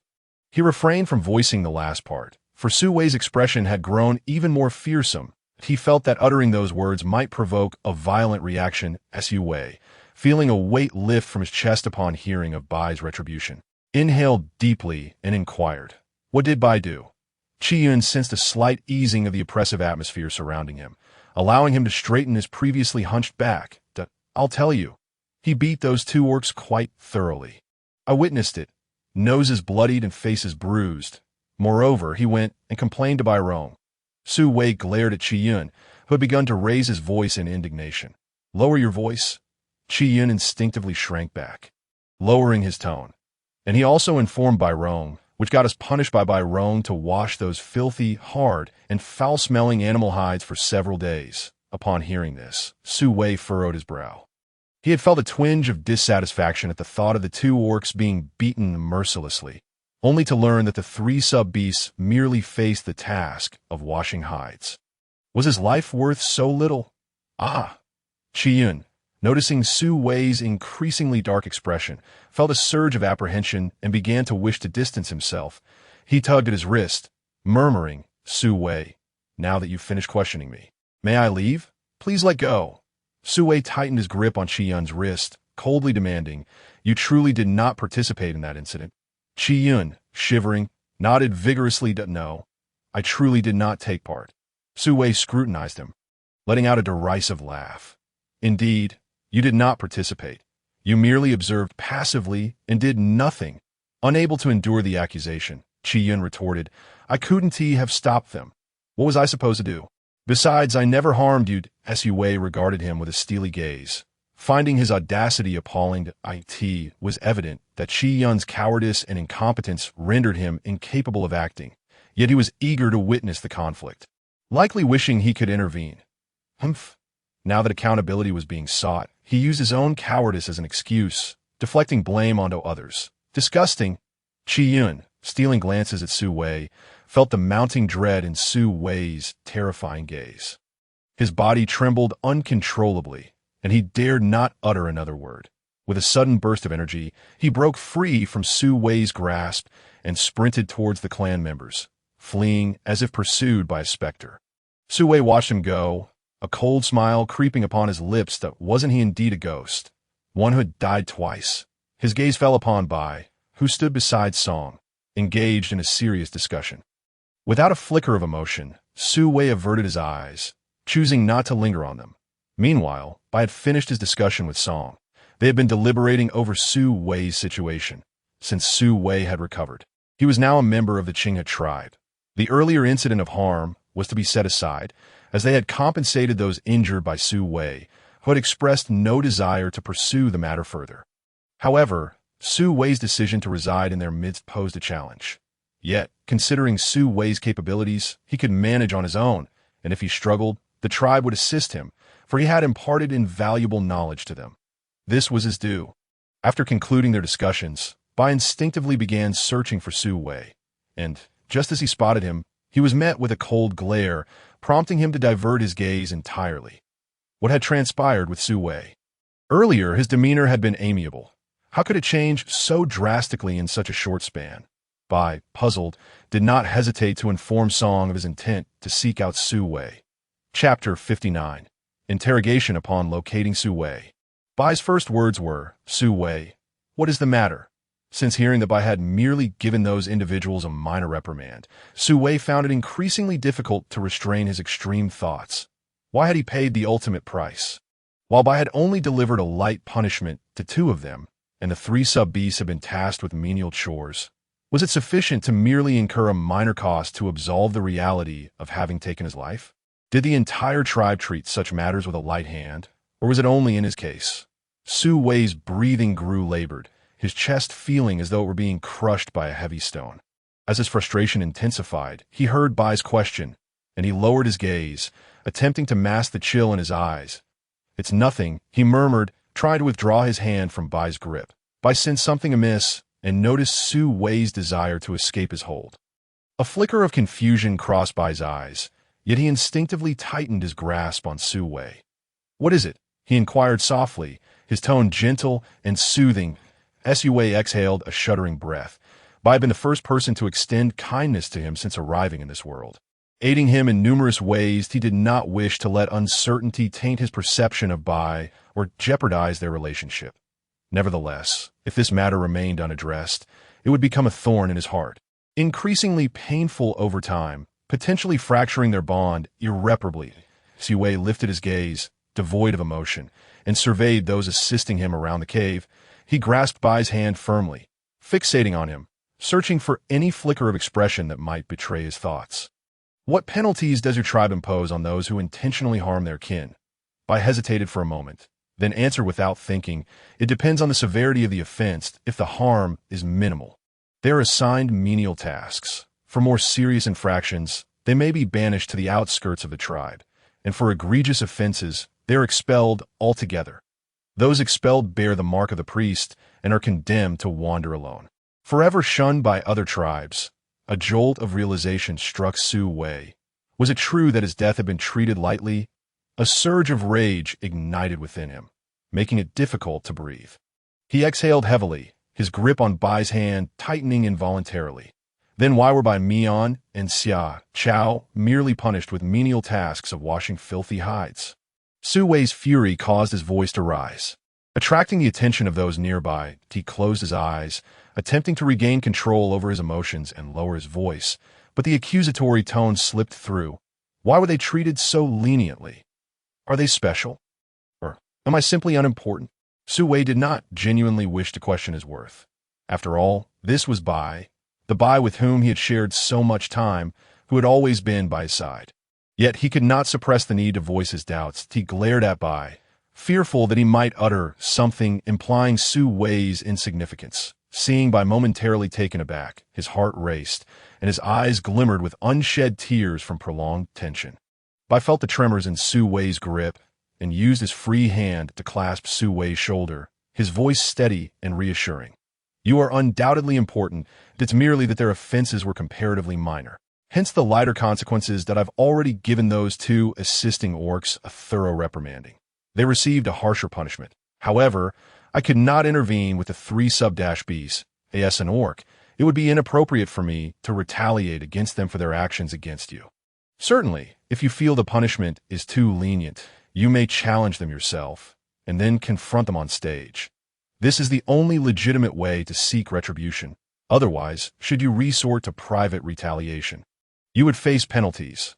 Although Bai does not entirely comprehend why Su Wei is so enraged, he understands that being struck by others is indeed unpleasant, and a desire for personal vengeance is only natural.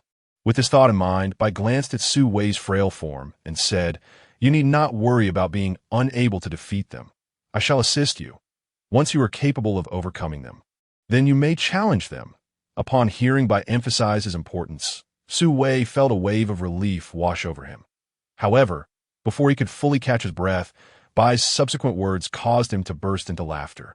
Are their transgressions deemed trivial? What would constitute a serious offense then? Should I be ground to dust?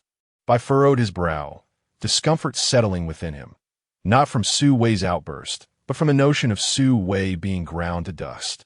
What do you mean? Should I be killed? Su Wei glared at Bai, his heart heavy with sorrow and anger. It was he who claimed the others had committed minor infractions, and it was he who accused Su Wei of fixating on these trivial matters. Now he feigned ignorance, as if to mock him. Exasperated, Su Wei released his grip on Bai and shrugged off his other hand, his tone icy.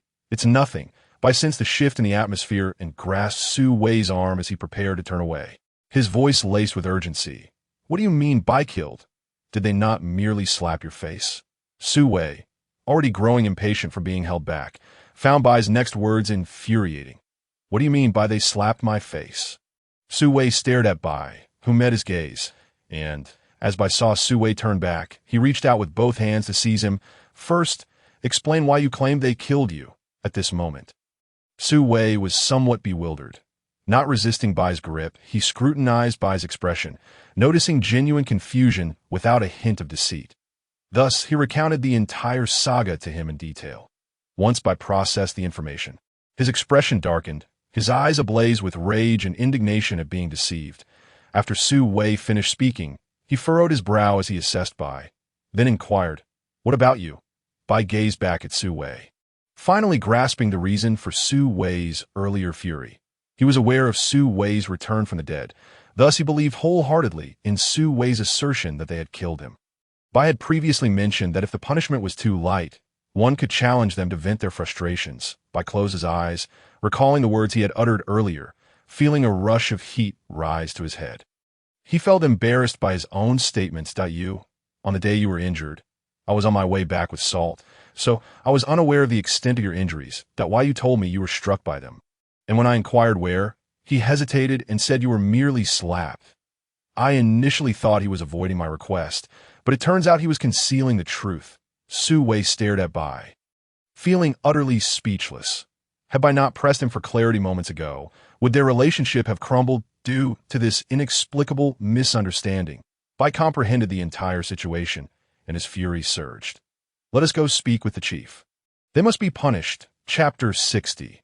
Always comforting him when Su Wei and Bai stormed into the presence of Song. They found him in conversation with the priest, both bearing serious expressions, their discussion seemingly grave. Those cubs without red stones will likely struggle to grow.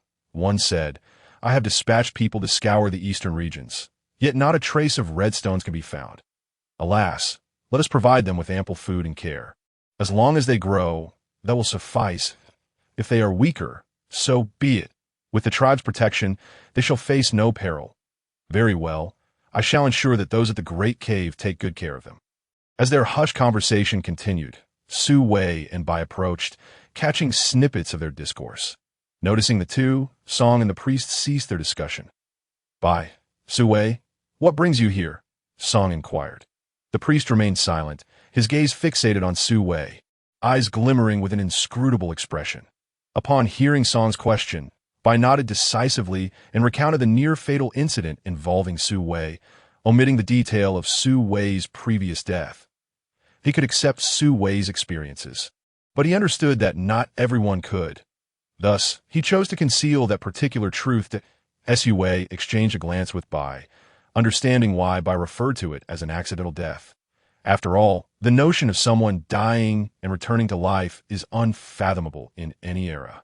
Song regarded Su Wei, recalling his presence when Bai relayed the actions of the three beastmen to Bai Yang. He had supported Bai Yang's decision to impose punishment, yet now it appeared the situation was not as it had seemed.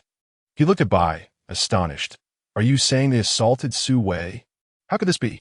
Bai shut his eyes, forcing the words through clenched teeth. It was you who said it. He claimed they slapped Su Wei. And I thought it was merely a beating. Song frowned, falling into silence. Bai was a child he watched grow, thus he could not fathom him fabricating such a lie to slander you. Yet why would you act in such a manner? Bai too was puzzled by this question, questioning why you would conceal the truth from them. Simultaneously, he felt furious. He had entrusted you with Su Wei's well-being, yet you had concealed the truth while Su Wei was harmed and nearly killed. The priest, standing nearby, was equally incensed. The rules of the Qinghe tribe were few, allowing each individual to live freely without constraint. But there was one explicit law. No one may harm a fellow tribesman, under any circumstances. Those who transgressed faced penalties ranging from a month of laborious tasks to being marked and expelled from the tribe. There had been a case in the past where jealousy led to harm, and the offender was publicly punished. The priest had marked his face with a special potion and expelled him from the tribe. While the fate of that individual remained unknown, the community was aware that his future would not be bright. Upon learning that someone had harmed a tribesman, nearly to the point of death, the priest was enraged. If the truth of the matter was as they claimed, those responsible must face severe punishment and provide justice for the victim. If no punishment was meted out, how could they ensure that the offenders would not harm others again? Thus, the priest declared, investigate. We must ascertain the truth. If your account is accurate, those responsible shall be expelled from the tribe. Song opened his mouth to interject, but upon seeing Su Wei, he ultimately fell silent. These were his tribesmen, and even if three beastmen had erred, fairness demanded equal treatment. Very well. I shall investigate this matter at once. With that, Song departed with two middle-aged beastmen, leaving Su Wei to reflect on a tumult of emotions. As they hesitated, he felt a twinge of resentment. Why the hesitation? Even if they doubted his words, should they not at least conduct an investigation? Why hesitate, as though punishing those offenders was not worth it? Su Wei closed his eyes, recognizing that he was spiraling into overthinking once again. Each time such events unfolded, even the slightest frown from those around him ignited his insecurities. Enough is enough, Su Wei exhaled slowly. Striving to regain his composure, it will be all right. The truth will come to light soon enough. Bai did not accompany Song. From the moment he approached Song, he had noticed Su Wei's unusual demeanor. As they spoke, he remained attentive to Su Wei. And now, seeing Su Wei's state, he felt a wave of concern, uncertain of the root of the problem, and could only devise a way to redirect his attention. Before he could speak, a small black panther darted over, circling Su Wei's legs in silence, simply seeking to nuzzle against him. Yes, Su Wei wore a fur skirt. His calves were unencumbered, and the soft, plush fur brushed against him, prompting him to glance down in curiosity, revealing a sleek black cat rubbing against him. To the sight of the adorable creature, Su Wei felt a wave of warmth. Despite his earlier fatigue draining much of his energy, he slowly crouched down, gently stroking its head, and upon seeing it clearly, realized it was a black panther. Feeling utterly drained, he softly inquired, "Whose little black panther are you?" The little black panther sat contentedly, allowing Su Wei to pet its head, even occasionally nudging his palm. "Brother, I am Yang," it replied. Su Wei registered the name. "Ah, Yang, you are such a cute little black panther." Yang's bright green, beastly eyes remained fixed on Su Wei, and it let out a soft sound in response. Su Wei chuckled lightly, continuing to pet Yang's head, feeling his spirits lift as the cute creature provided a much-needed balm to his mood. Having enjoyed enough of the little cutie, Su Wei rose to his feet and smiled at Bai, who had been worried for him. Remembering something, he said, "I apologize for my earlier attitude towards you." Bai looked at him and, not allowing him to finish, interjected, "Su Wei, it was my fault. I failed to ascertain the truth, and I owe you an apology." Upon finishing his words, he stepped forward and enveloped Su Wei in a tight embrace. Standing nearly 2 meters tall, Bai towered over Su Wei, who measured just over 1 meter, 80 feet to an onlooker. It appeared as though Bai had entirely enveloped Su Wei in his arms, wrapping him securely within his presence. Caught off guard by the sudden embrace, Su Wei momentarily froze. He understood that Bai was attempting to console him, and an indescribable warmth filled his heart. Since their first meeting, Su Wei had lost count of how many times Bai had comforted him. During each bout of emotional turmoil, it was always Bai who stayed by his side, offering solace. He wondered whether Bai might tire of this role, yet the corners of his mouth involuntarily lifted in a smile. "Bai, thank you. Thank you for being here with me." Su Wei wrapped his arms around Bai's back and gently patted him, releasing a contented sigh. After a moment, he let go, feeling a sense of emotional fulfillment that was truly soothing. Bai sensed Su Wei's gesture. Although he was somewhat reluctant to release him, their relationship had not yet reached that level of intimacy. Such an embrace felt slightly overstepping, and any further closeness might be considered intrusive. After a while, the visitors who had come to see Su Wei began to depart, leaving only Yang and Su Wei. Once Su Wei's emotions had stabilized, Bai took his leave to seek out Song and collaborate with him on the investigation. Su Wei returned to the cave with Yang. Surveying the additional items inside, he recalled the attitudes of those around him when his identity had first been revealed and contrasted it with their demeanor today. According to Bai Yang, these individuals had arrived at his home early that morning, wishing to find Su Wei and apologize for their inappropriate behavior the day before. However, due to their unfamiliarity with Su Wei and their past conduct, they sought Bai Yang's assistance as a mediator to mend their relationship. Thus, Bai Yang had the idea to have Yin publicly acknowledge that Su Wei had saved him, thereby expressing their family-esque gratitude, while simultaneously improving Su Wei's reputation. A twofold benefit. As Su Wei looked at the items, he sighed. Should he feel pleased? When they had questioned him yesterday, he had been too stunned to respond, refraining from rebuking them. Had he not held back, it was likely that no one would have approached him today. But what had his internal struggle that day amounted to? He had initially resolved to avoid the tribe altogether. Yet now circumstances had changed. Perhaps he could still choose not to engage with them. If they came seeking his aid, he would consider it then. Not wanting to be influenced by others, Su Wei was drawn back to reality when Yang reached out to him. "Brother, what's wrong?" Su Wei snapped back to attention and glanced at the child. "It's nothing. You go sit down. I'll tidy up the cave." Sighing, he accepted the addition of another child, reasoning that he might as well care for him. After all, he was his brother. Su Wei organized the items and then placed the extra wooden bed on the opposite side of the cave.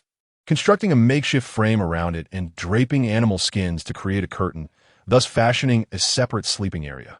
Looking at the newly arranged space, Su Wei said to Yang, "Yang, you can stay here for now. In a few days, I'll find someone to dig out the cave properly, and then you can move in." Yang nodded obediently. "Okay, thank you, brother." Su Wei regarded Yang, recalling what Bai had mentioned about the tribe's rules against harming fellow tribesmen. He beckoned Yang to sit down with him. Yang, could you tell me about the tribe's regulations? Perhaps the rules regarding punishments? He felt a knot in his stomach. If he found their methods of punishment unsatisfactory, he would seek retribution for himself. The two conversed for quite some time, with Su Wei posing questions and Yang providing answers. Soon, Su Wei became acquainted with the majority of the operational rules of the Qinghe tribe, including the prohibition against infighting that I had previously mentioned, as well as the nature challenges, friendly contests among tribesmen, typically restrained to avoid serious harm. Yet, over the years, such challenges had mostly involved beastmen exchanging hunting techniques, with no one truly using it as an outlet for anger. However, just a few days prior, Bai had taken advantage of a challenge to confront the two beastmen. Understanding the tribe's rules alleviated some of Su Wei's anxiety. Upon his arrival in this world, he had been faced with numerous issues, prioritizing his survival and avoiding interaction with others. Consequently, when Bai offered his assistance, Su Wei had refrained from asking about these matters, which left him feeling somewhat constrained in dealings with others. That he closed his eyes, resolving that anyone who dared provoke him without cause would face his wrath. After this realization, Su Wei continued to inquire about other tribe members, such as the roles of the shaman and the tribal chief, and how each individual sustained themselves within the tribe. Eventually, someone approached them. Lu, the beast father of the injured beastman. Su Wei recognized Lu from earlier, when Yin had come to express gratitude. And although Lu had left with Song, he was now back, prompting Su Wei's curiosity. Yes, there's something you need? Su Wei inquired. Lu nodded in greeting before responding. Su Wei, the chief has sent me to find you. The investigation regarding that incident has yielded results. Su Wei's spirits lifted, and he immediately stood up, recalling Yang's presence. Before he could speak, Yang declared, I want to go too. Let's go. The three of them made their way toward the tribe. Upon their arrival, they spotted a crowd gathered in the distance, faint sounds of crying emanating from the center. As they approached, those in the outer circle parted to allow Su Wei to pass. Recognizing him immediately, Su Wei stepped into the heart of the gathering.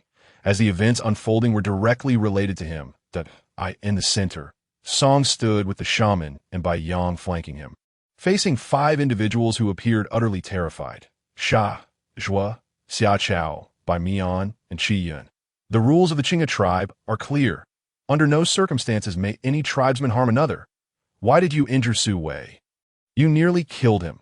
The 5 were taken aback by Song's fierce demeanor, their faces paling as they recalled the consequences of their actions. They quickly began to defend themselves. Zhuo was the first to speak. Chief, I didn't harm Su Wei. I merely assisted those 3 beastmen. I was just helping them. Sha chimed in, yes, me too. We only intended to help them. We had no idea they planned to hurt Su Wei. Bai Mian, feigning innocence, cast her gaze downward, masking her fury beneath a facade of victimhood. How could the chief possibly know about this? Someone must have reported us. Who could it be, Su Wei? It must be you. You wretched person. Xia Chao, hearing the two, widened his eyes in disbelief. When they had solicited his help, it had been clearly stated that their intent was to trouble Su Wei.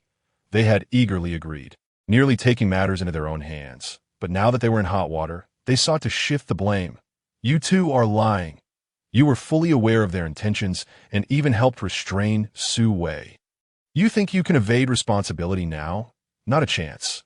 Qi Yun, startled by Xia Chao's outburst, mustered his courage, recalling the severity of the punishments. I didn't participate. I tried to stop them, but I couldn't prevent it. He sobbed, tears flowing, not out of remorse, but fear of being cast out from the tribe. Song regarded them coldly, his patience wearing thin. Now you understand fear. Where was your concern when you were assaulting others? If you knew such consequences awaited you, why did you engage in such actions? Enough. Silence. We will determine your punishments once Su Wei arrives. As Su Wei stepped into the center of the crowd, he found the 5 with their heads bowed, while Song's expression remained frosty. Su Wei's gaze swept over them, landing on Bai, and instinctively moved closer to his side. Song exhaled deeply upon Su Wei's arrival. Su Wei, we have completed the investigation. How do you wish to punish them? Su Wei frowned at Song. Realizing he had been placed in a difficult position that moment, Bai leaned in to explain softly. This is the tribe's custom. The punishment is determined by the victim that if you prefer not to decide, the tribe will handle it for you. Rest assured, they will provide you with a satisfactory resolution. It seemed he had misjudged their intentions. However, due to his recent experiences, his impression of the people here was hardly favorable. Surveying the crowd, Su Wei replied to Song, "Let the tribe decide." Song nodded. "Very well. According to tribal regulations, Xia Chao and Bai Mian shall receive the mark of ink and be exiled from the tribe. Zhua and Sha will be confined to Red Earth Mountain and may not leave its confines without permission. Qi Yun, for your passive observation of another's peril, you shall reflect in your cave and remain inside until the tribe meeting approaches." Upon hearing their sentences, the five looked up in disbelief. Xia Chao's reaction was the most pronounced. The ink mark was a permanent affliction, inscribed upon one's face by the shaman using a special herbal concoction. With such a mark, he would be condemned to a life of wandering. The thought of joining the ranks of the outcasts sent chills down his spine. No, Chief, Uncle, as a beast man, I cannot survive outside the tribe. Please do not cast me out. I cannot face that fate. Upon hearing these words, the surrounding individuals recalled the notorious antics of the wandering beastmen. For years, they had roamed aimlessly, rendering it impossible for any beast to willingly forge a bond with them. Consequently, these individuals resorted to raiding tribes to seize beasts, not in pursuit of companionship, but rather to satiate their basest desires. The entire continent of beastmen harbored a seething hatred towards them, yet found themselves utterly powerless against their misdeeds. As the crowd contemplated this, their gazes fell upon the two beasts on the verge of expulsion from the tribe, and a sense of compassion stirred within them. And no matter the circumstances, it was unthinkable to allow a beast to descend into such a dire situation, just as they were about to voice their pleas. A sharp and piercing insult cut through the air. None other than Xia Chao, who, observing the crowd's indifference, panicked and began hurling indiscriminate slurs at Su Wei. Why? Why must I be cast out from the tribe? Was it not merely an injury inflicted upon Su Wei, a deranged individual who has harmed countless others in the past? What of it if I struck him a few times? The wound on the back of his head was a result of his own fall. How is that my concern? Song gazed at Xia Chao, disappointment etched across his face. This child had grown under his watch, and while he once perceived him as merely a bit foolish and straightforward, he never anticipated such cold-bloodedness towards his kin. He is sick and mad, unable to control himself. Must you also lose control? Xia Chao, upon hearing these words and meeting Song's disappointed gaze, found himself reluctant to make eye contact. Yet in his heart, he felt no guilt. It was merely a few slaps delivered to Su Wei. Why should he suffer the fate of being expelled from the tribe? The very thought of the madman, Su Wei, only fueled his resentment further. He glared at Su Wei, his eyes bloodshot and nearly bulging from their sockets. Su Wei, you lunatic! Your struggles led to your own downfall. What does that have to do with us? Why must your demise be laid at our feet? Su Wei regarded him with a bemused expression. Seeing him as the true madman, he thought to himself that since Xia Chao was about to be expelled from the tribe, he would refrain from stooping to his level. What? Is he out of his mind? Are you an imbecile? Do you expect me to stand idly by while you beat me? If it weren't for you, would I have fallen? It is your fault. You are the ones who caused my fall. You are the ones who have destroyed me. Su Wei's words were laced with accusations, yet his eyes were filled with a chilling coldness. He sensed a shift in the crowd's demeanor. They were softening. Fine, he acknowledged their humanity. Even if Xia Chao deserved punishment, it should not lead to a fate of being torn apart by wild beasts. However, this realization would not compel him to retract his stance. As Xia Chao attempted to retort, Su Wei interjected sharply. You wish to see me dead simply because you dislike me. You are the true scourge. What of the tribe's people, if they inadvertently offend you? Will you not seek to slay their entire families? Xia Chao glared at him, fury igniting within him. Just as he was about to unleash another tirade, Su Wei's unmasked intent to kill sent a shiver down his spine. Terrified, he regarded Su Wei, fearing that uttering another word might seal his doom. A middle-aged beast, standing behind Xia Chao, stepped forward to shield him. His eyes were red and swollen, streaked with tears at Su Wei. Do not go too far. He is not that kind of person. Su Wei cast a cold glance at him, his irritation reaching its zenith. Indeed, he had no desire for further discourse with these individuals, his gaze frosty as ice. Pierced through the middle-aged beast, I have gone too far? When your son insulted me, why did you not speak up? When he struck me, where was your outrage? When he sought to end my life, why were you silent? Yet, I merely utter a few words of reproach, and suddenly, I am the villain. Heeding Su Wei's questions, the middle-aged beast, Hebu, lowered his head in shame, recognizing his lack of standing to defend Su Wei. However, allowing Su Wei to pin the blame on Xia Chao could spell disaster for the latter. Su Wei observed the guilt on Hebu's face and reflected on his previous encounters with such individuals. He once believed he should be more lenient, but after years of enduring their transgressions, he had come to realize that it was their misdeeds that warranted his ire. They must face the consequences of their actions. Returning his gaze to Hebu, Su Wei's expression turned cold. Those who err must be punished. They must brace themselves for the backlash. This is a simple truth that should not require my explanation. At that moment, Xia Chao interjected, stepping protectively in front of Hebu. Su Wei, do not bully my guardian. If you have grievances, direct them at me. Su Wei's icy glare bore into him. Am I not already aiming my wrath at you? Fool! When you committed those acts, did you spare a thought for your guardian? He is suffering because of your actions. Chapter 63. Unmasking Xia Chao was left speechless by Su Wei's tirade, his rage boiling over as he attempted to strike back at Su Wei, only to have his wrist seized and twisted painfully. A sharp crack echoed through the air as Su Wei delivered a resounding slap. The onlookers were left astounded, their mouths agape. Just as Bai, who had instinctively stepped forward to protect Su Wei, hesitated, he found himself halted by the swiftness of Su Wei's action. Xia Chao cried out in agony, my hand is broken.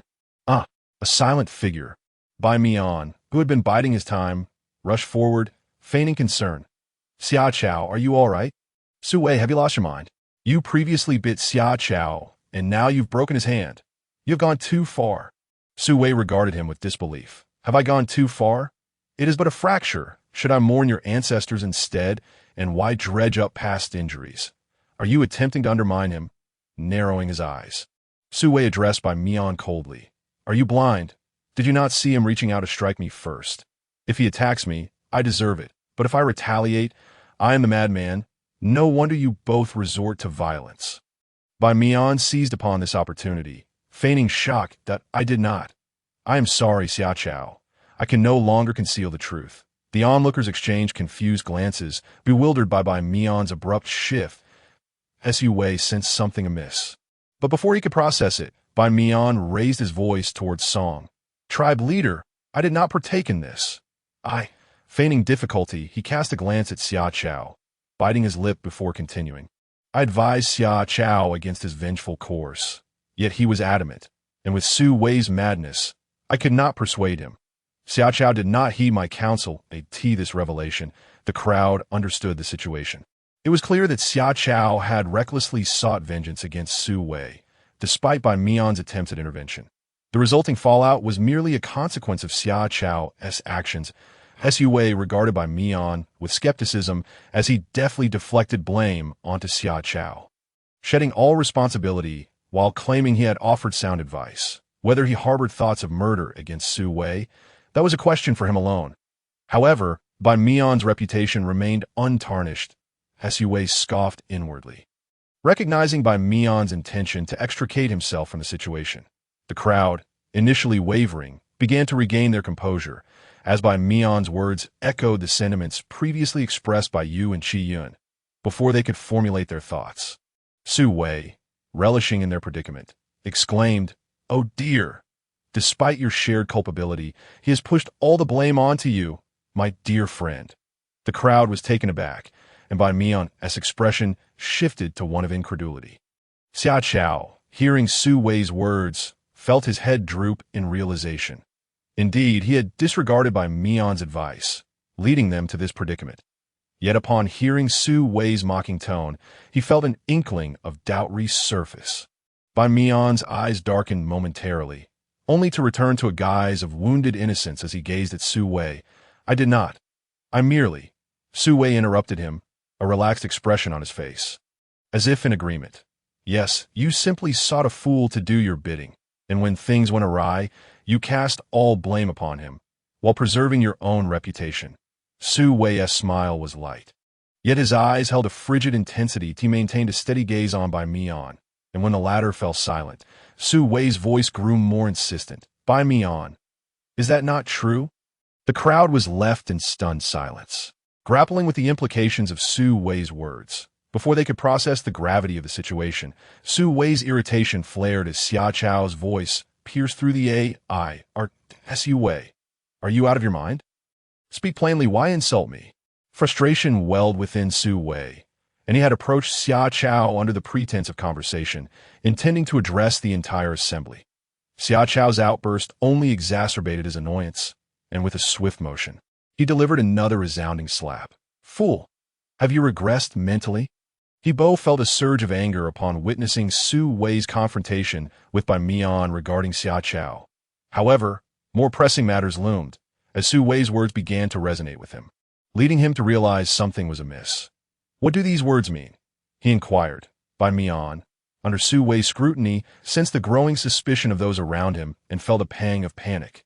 His voice, barely contained, erupted. I didn't. Su Wei interrupted him again, denying him any chance for rebuttal. A team must be quite exhilarating to use a fool as your pawn, requiring no intellect, just a few instigating words, and others rush to your aid. Correct? This statement laid bare Bai Mian's insidious nature, and the onlookers, especially those who shared a closer bond with Xia Chao, began to comprehend the tangled relationships involved. He both gazed at Bai Mian in shock, his lips quivering as he pointed a finger at him, rendered speechless by his fury.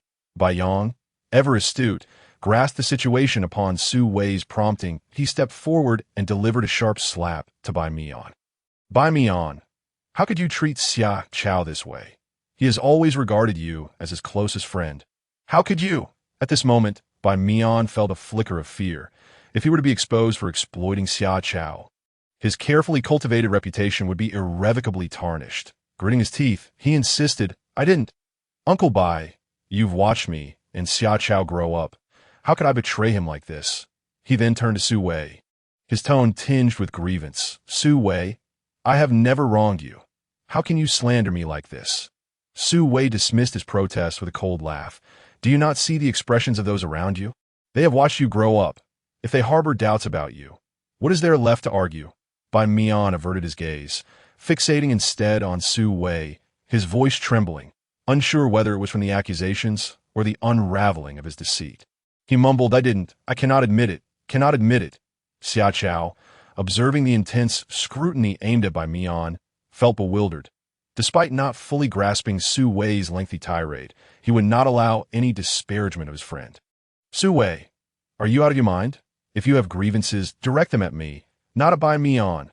Su Wei's exasperation with Xia Chao's foolishness reached a boiling point, and he ignored him, keeping his gaze fixed on Bai Mian. He Bo, frustrated with his own child, smacked Xia Chao's back forcefully. Xia Chao, Bai Mian has been using you, and you dare to scold Su Wei for revealing this. What is wrong with you? Before he could finish, he struck Xia Chao's back a few more times, his face flushed from the effort. Chapter 64. A few oddities that he both found himself speechless at Xia Chao's stubbornness, despite the clarity of the situation. His child continued to defend the vile Bai Mian. Doubt began to creep in Yibo's mind regarding Xia Chao's intelligence. Was he truly that naive? After enduring several slaps from his guardian, Xia Chao looked at Yibo in confusion. Uncle, why are you hitting me? Yibo, gritting his teeth, growled, Fool, Bai Mian is manipulating you. He incites you to act, achieving his aims while avoiding the consequences. Do you understand? Xia Chao, though not entirely dim-witted, understood the direct accusations and turned to Bai Mian. Disbelief etched on his face. Bai Mian, is what my uncle said true? Yibo was exasperated, questioning his own sanity for coming to Xia Chao's defense. Perhaps a lesson was in order. Bai Mian, refusing to meet Xia Chao's gaze, clenched his teeth, refusing to confess. Tears welled in his eyes, threatening to spill over his lashes as he feigned innocence. I would never do such a thing. He adamantly denied exploiting Xia Chao, aware that an admission would shatter his carefully crafted image, while maintaining silence might leave a few gullible souls believing in him. Xia Chao, in a daze, turned back to his guardian. Uncle, Ibo, through gritted teeth, shouted, "Silence." The crowd paid little heed to Xia Chao's naivety, their focus shifting to Bai Mian, their eyes filled with suspicion. The overt malice could be guarded against, but the insidious treachery lurking in the shadows was far more perilous. Like a ferocious beast charging headlong, its menace laid bare, yet the hidden serpent posed a far more significant threat. With its venomous fangs poised to strike, Bai Mian strove to ignore the piercing gazes of those around him, adjusting his demeanor to once again portray a victimized facade. "Xia Chao, trust me, I have never exploited you. Everything I said earlier was the truth, wasn't it?" Xia Chao regarded Bai Mian, then glanced at Ibo, whose earlier reprimands echoed in his mind. "Right?" Bai Mian's eyes glistened with unshed tears as they cascaded down his cheeks. "I truly did not exploit Xia Chao. Why won't you believe me?" Bai Mian possessed a striking appearance, and his deliberate tears evoked a sense of pity in those who witnessed his plight. That Su Wei, observing this display, felt a surge of irritation that he was acutely aware that some would succumb to compassion. Rendering his previous admonishments futile as anticipated, a sturdy man stepped forward, seemingly of similar age to Ibo, his face somewhat familiar. "Enough, he has already faced punishment. Su Wei, must you persist in your relentless pursuit?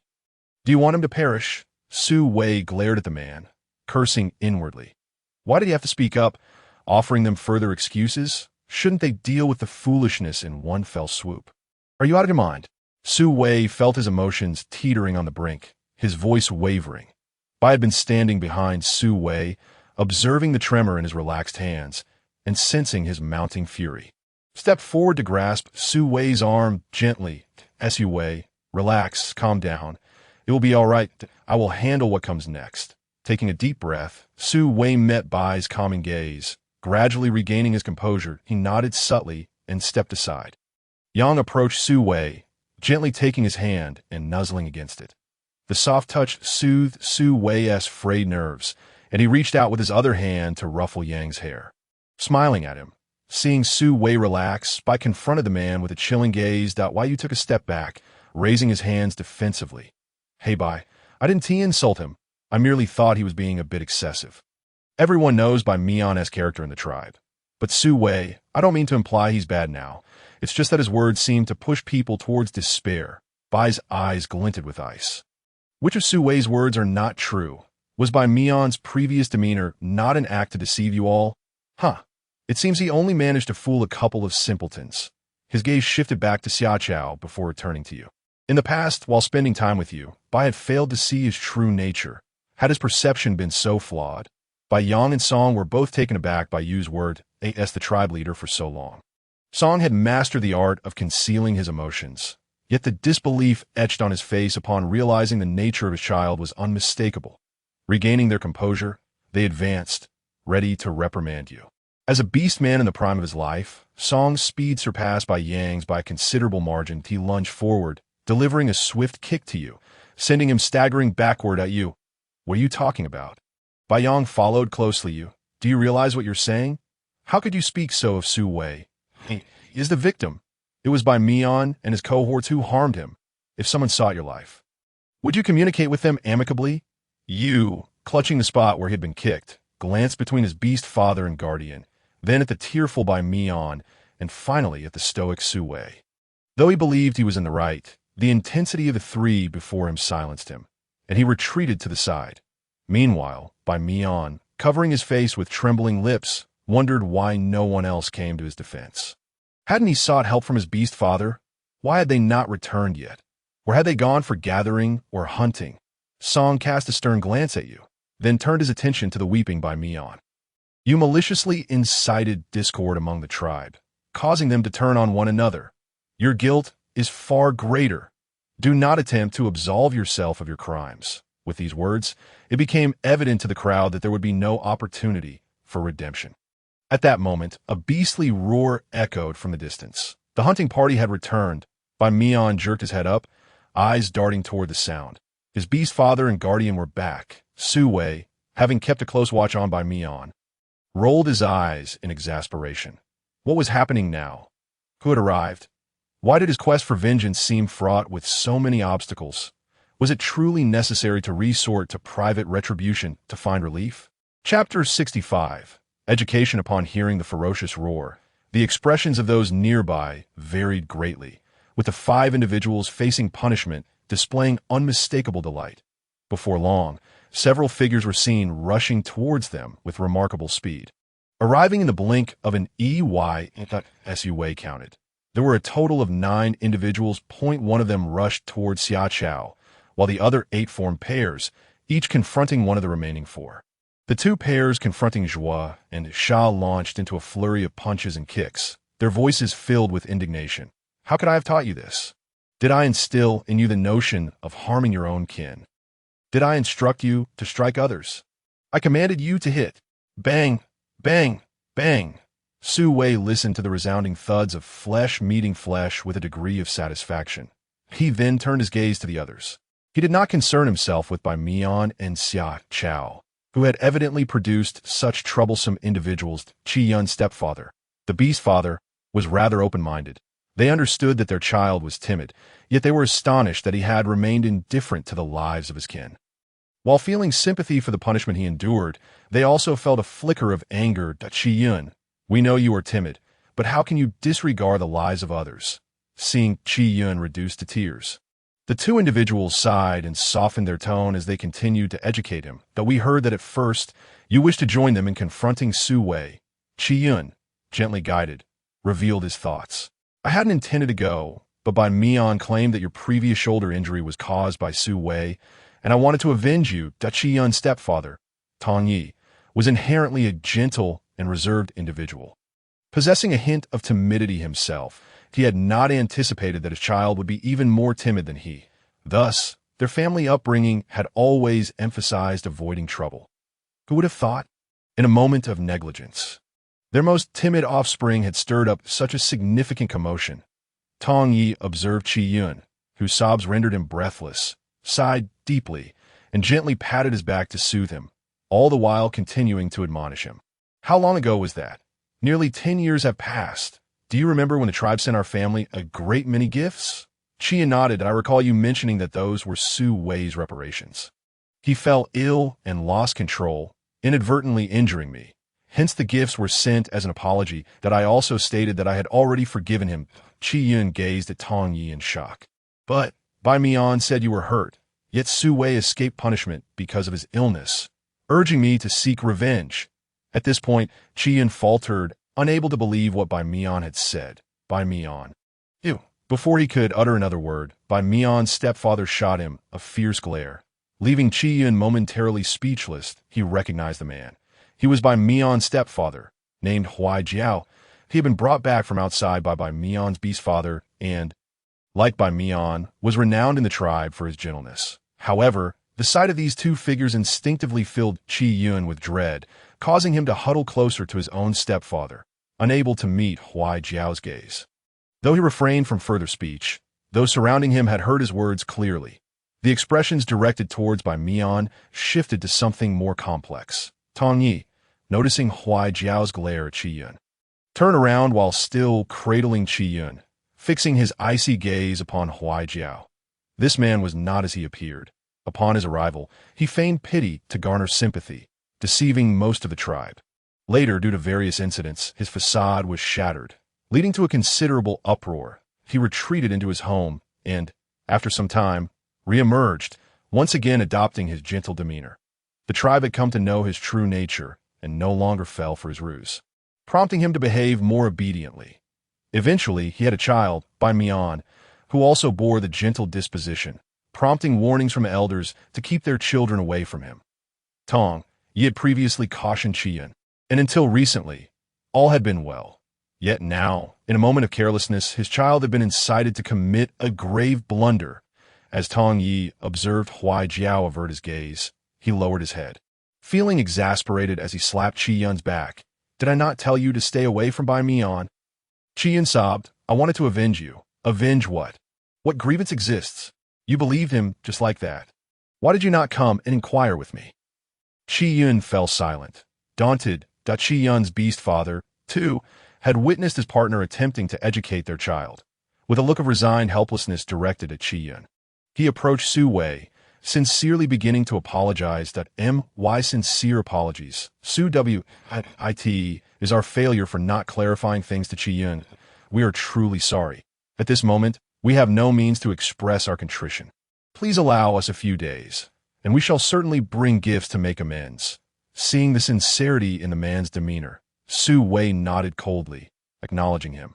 Just then, Qi Yun emerged from Tong Ye's embrace. His eyes swollen with tears, he wiped his cheeks dry and hurriedly approached Su Wei, bowing deeply. I am sorry. Su Wei, I misjudged you. I should not have stood by while they bullied you. I accept my punishment. I apologize. After this, he bowed once more. Su Wei regarded him, noting the sincerity in his demeanor, and without offering any rebuttal, he simply responded with a neutral, Accepting the apology, this exchange concluded, the two individuals who had been chastising the children ceased their actions. They brought forward two newly adult beastmen to stand before Su Wei, delivering a swift kick, apologize. The two, gasping for breath, offered their apologies. Before Su Wei could respond, they received another kick, speak properly. Have you lost your tongues? Su Wei, we are sorry, due to their earlier clumsy apologies. Su Wei now appeared disinterested in engaging with the two, merely watching them in silence. The four individuals behind him remained quiet, acknowledging that the fault lay with their children. Thus, they stepped forward, earnestly apologizing to Su Wei and promising to deliver gifts as reparations shortly. Noticing the desired attitude in their demeanor, Su Wei nodded, thereby accepting their contrition. The four then led the two away. You rascals, go to the Red Earth Mountain and reflect on your actions. Among the five, the three who bore lighter sentences had already apologized and accepted their punishments, leaving only the last two. Su Wei's gaze shifted to a man around 30 years of age, who was pointing an accusatory finger at Xia Chao's forehead, berating him, Did I not tell you to avoid by me on? You are foolish. Have you not realized you were merely used as a tool? You were bitten at the age of 8, and on that very day, they sent gifts as an apology. You forgave them then. What more do you desire? Xia Chao, receiving his father's reprimand, defiantly retorted, That was a gift from the tribe.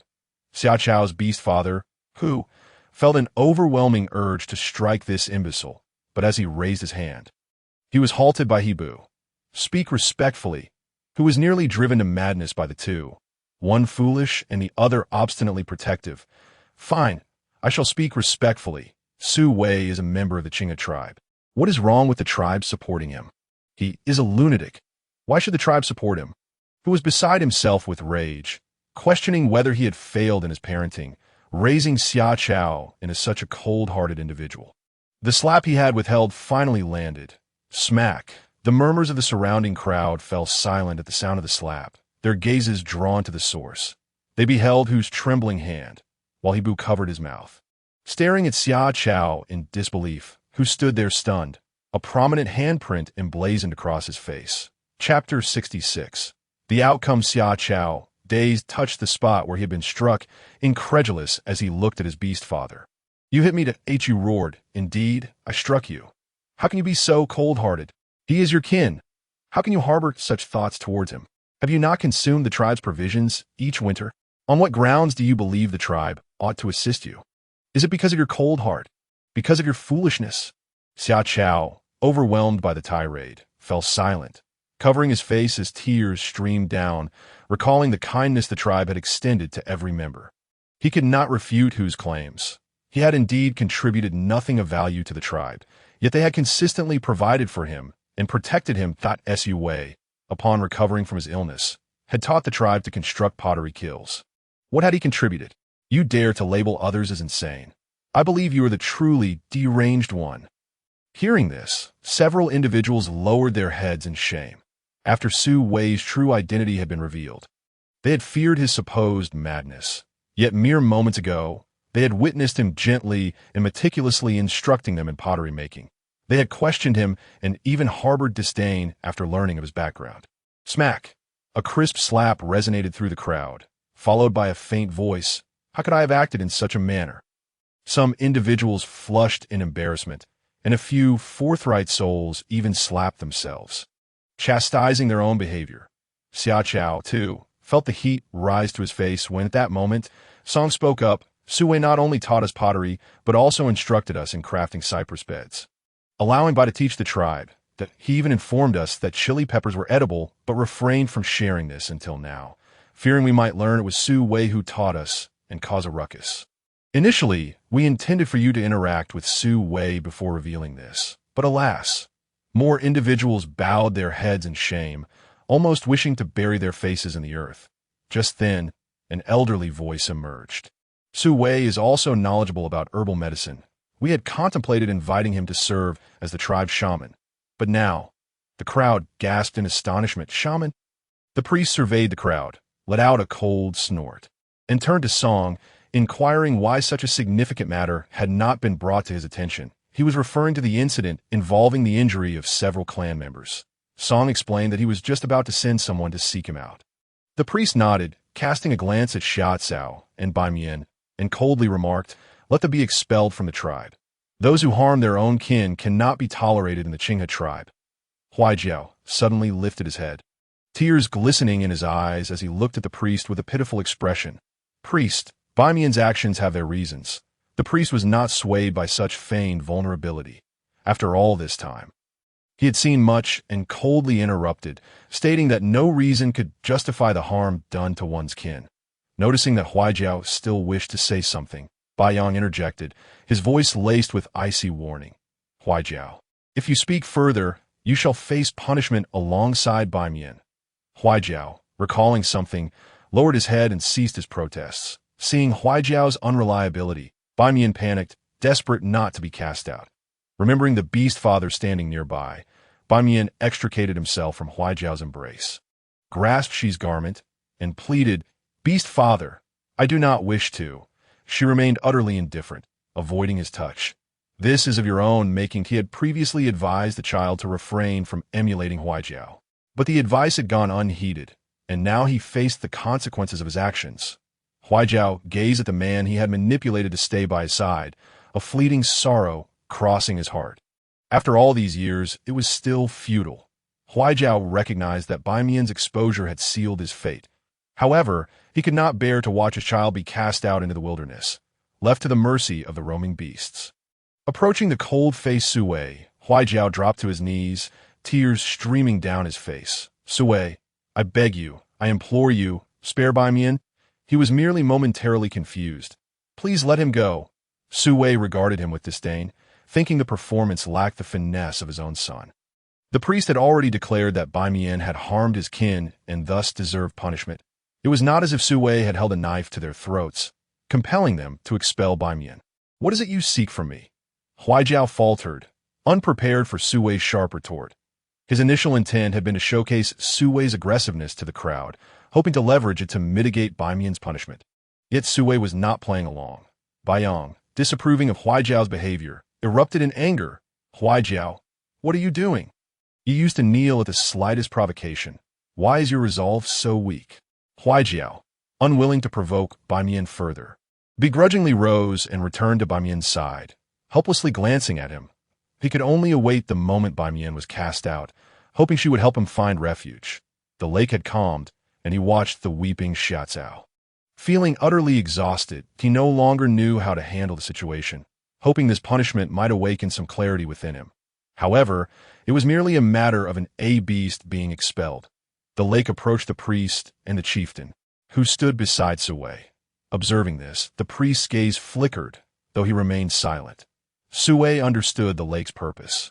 He had overheard the earlier conversation, realizing that this individual was still clear-minded, but had not anticipated the child born from him would be, so the lake spoke earnestly. "Priest, chieftain, Su Wei, Xia Cao, is but an A-beast. If he is cast out, he will surely be subjected to the indignities of wandering beasts. Might it be possible to banish him to a secluded corner of the tribe? Anywhere will suffice, as long as he does not leave the tribe as protection." Su Wei, gazing at the lake's pleading expression, felt a flicker of compassion. Memories of his adoptive parents surfaced in his mind, who had selflessly devoted themselves to him. Lowering his head, sorrow welled up within him, pondering how they would react upon learning of his demise. Regaining his composure, Sue lifted his gaze to the lake once more, then glanced at the two beside him. Noticing their eyes were also wavering, yet remaining silent, he saw them casting sidelong glances at him, maintaining a facade of seriousness as they feigned contemplation. Sue couldn't help but chuckle inwardly, realizing they were waiting for him to decide. Very well. His voice rang coldly, akin to parting the scythe of death that loomed overshot. He gazed at Sue in disbelief. He and Boo both burst into tears at Sue's words. The lake expressed gratitude with a smile. Thank you. Sha Cao, apologize, and also say thank you. Reluctantly complying with his beast father's wishes, Sha Cao mumbled an apology and a half-hearted thank you. Sue cast him a sidelong glance, choosing to ignore him. Had he not known that the plea from the lake would secure approval, the chieftain would have publicly announced that Bai Mian and Sha need not be expelled from the tribe. However, they would still bear the marks of punishment and be sent to reside at Shizhou Mountain. Although Shizhou Mountain fell within the territory of the Qinga tribe, it was situated within a patrolling zone, typically designated as a gathering area. Though it was unlikely for large predators to roam, many medium-sized beasts lurked there. Without the company of beastmen, beasts were forbidden from entering the patrolling zone. Thus, their expulsion to this location would equate to leaving them to fend for themselves. Chapter 67. Crisis with matters resolved. The few departing the tribe would set off the following morning. Song recalled the deed Sue had performed for the tribe, which had remained undisclosed for various reasons. Now that the truth had come to light, he seized this opportunity to inform the tribe of all these occurrences. He summoned the clansmen to gather near the small square, ensuring Sue remained behind. After reiterating the contributions Sue had made to the tribe, he dismissed the assembly. Sue maintained a detached demeanor throughout, as he had no intention of further engaging with these individuals, regardless of their perceptions of him. He resolved to distance himself from them. As Sue prepared to leave, Boo and the lake approached, carrying a hand that had been injured. The lake cautiously inquired, Sue, could you please assist Sha Cao with his hand?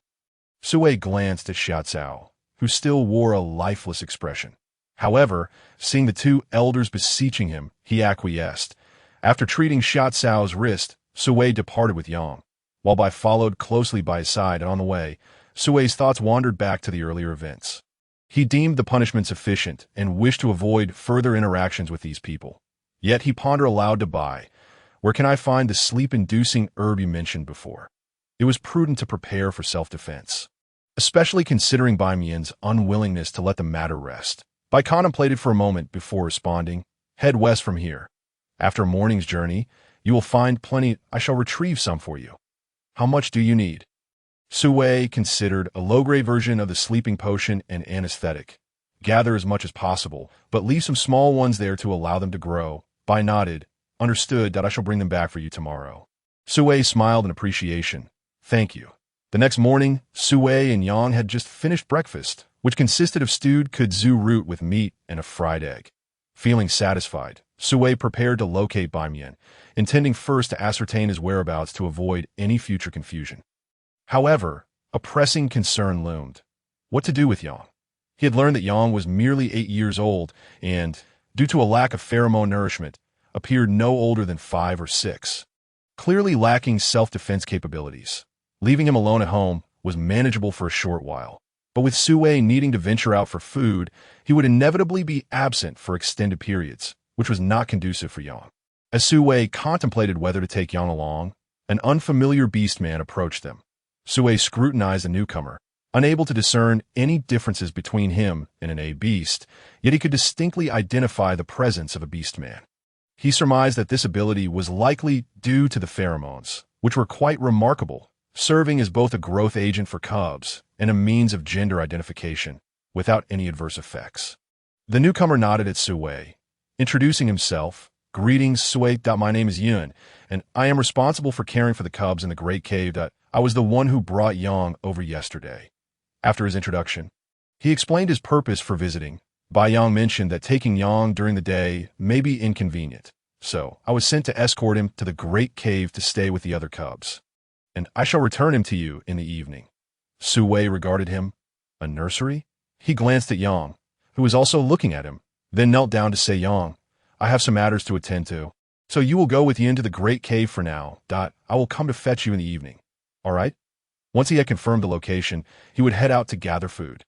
Bai had informed him of a place abundant with kudzu, and he intended to collect enough to make kudzu powder. Thus he would not return until evening to accompany Yang. Yang nodded gently. Okay, I will wait for you, brother. Seeing Yang's obedient demeanor, Sui affectionately ruffled his hair, standing up to address Yun. Thank you. What compensation do I owe you?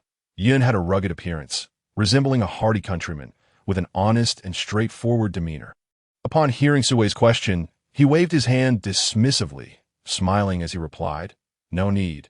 This is a task arranged by the tribe, and the tribe will provide us with compensation. You need not worry about that.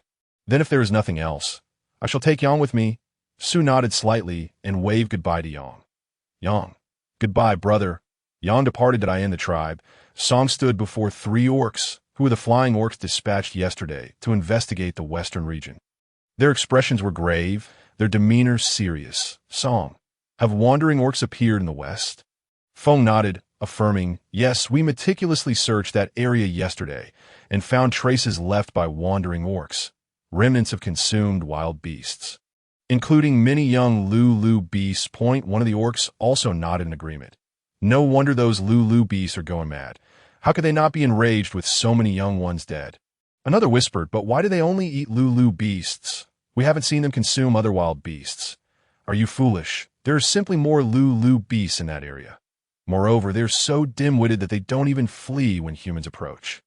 If we don't catch them, who else should we target? Feng cleared his throat, interrupting their hushed conversation, and shot them a glare before addressing Song. What should we do now? There's also an abomination lurking in the west.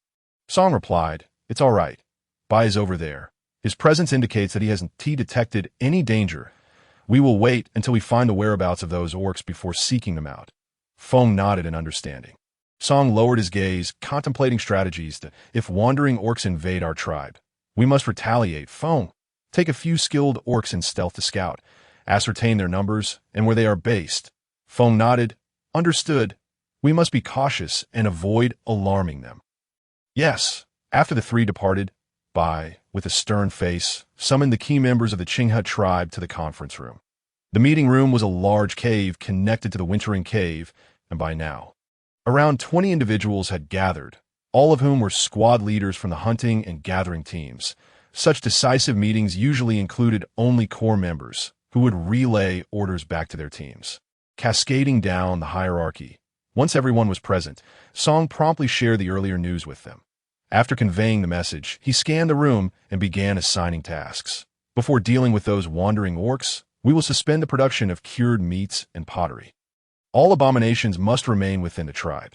The hunting team will be divided into 10 squads. 3 squads will guard the tribe while the remaining orcs remain combat ready at all times.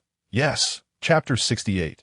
Vigilance. Meanwhile, Su, after a series of inquiries, finally located by Mion's family, who were just preparing to leave. 2 familiar faces, Yin and Liu, stood beside them, both wearing stern expressions as they observed Huai Jiao helping by Mion pack. The more they take now, the more significant the disparity will be when they cannot send more in the future, making it even more challenging that it would be wiser to gradually transport items, thereby slowly lowering their living standards. However, aside from Shi, neither Liu nor Yin offered any reminders, simply watching. Upon seeing Su approach, they smiled, assuming he had come to witness his enemy's punishment. After all, who wouldn't want to see their adversary face retribution? They made room for him, continuing to oversee the 2 Su chose not to explain, standing in the space they had cleared, observing alongside them. Bai Mion glared at Su, her eyes filled with hatred. Everyone present knew his true nature, and he made no effort to conceal it, glaring right back at Su. Su, what are you doing here? Su looked at Bai Mion, knowing he had come to the right place. He must keep a close watch on this individual. It was certain he would make another move. Seeing Bai Mion's reaction, Su activated his mocking skill. I came to see you being expelled from the tribe. Bai Mion nearly exploded with rage upon hearing this. Su. Yin, witnessing this exchange, interrupted. Hurry up. How long have you been packing? It's quite a distance from here to your new home. If you keep dawdling, who knows when you'll arrive? Liu glanced at his son, mentally commending him. Well done. As an elder, he couldn't openly rush them in front of Hu, but Yin was different. He could express his impatience directly and even interrupted by Mion's tirade against Su. Killing two birds with one stone? Excellent. Bai Mian gritted his teeth, refraining from further comment, and hastily resumed packing. Huai Jiao, seeing the situation, dared not lose his temper, merely urging she to assist with the packing. She wore a cold expression, refusing to lend a hand, that he would not carry anything over, and he would not have the energy to care for him later. After all, he would inevitably face hardship. It would be better to acclimate from the start. Huai Jiao looked at him in disbelief.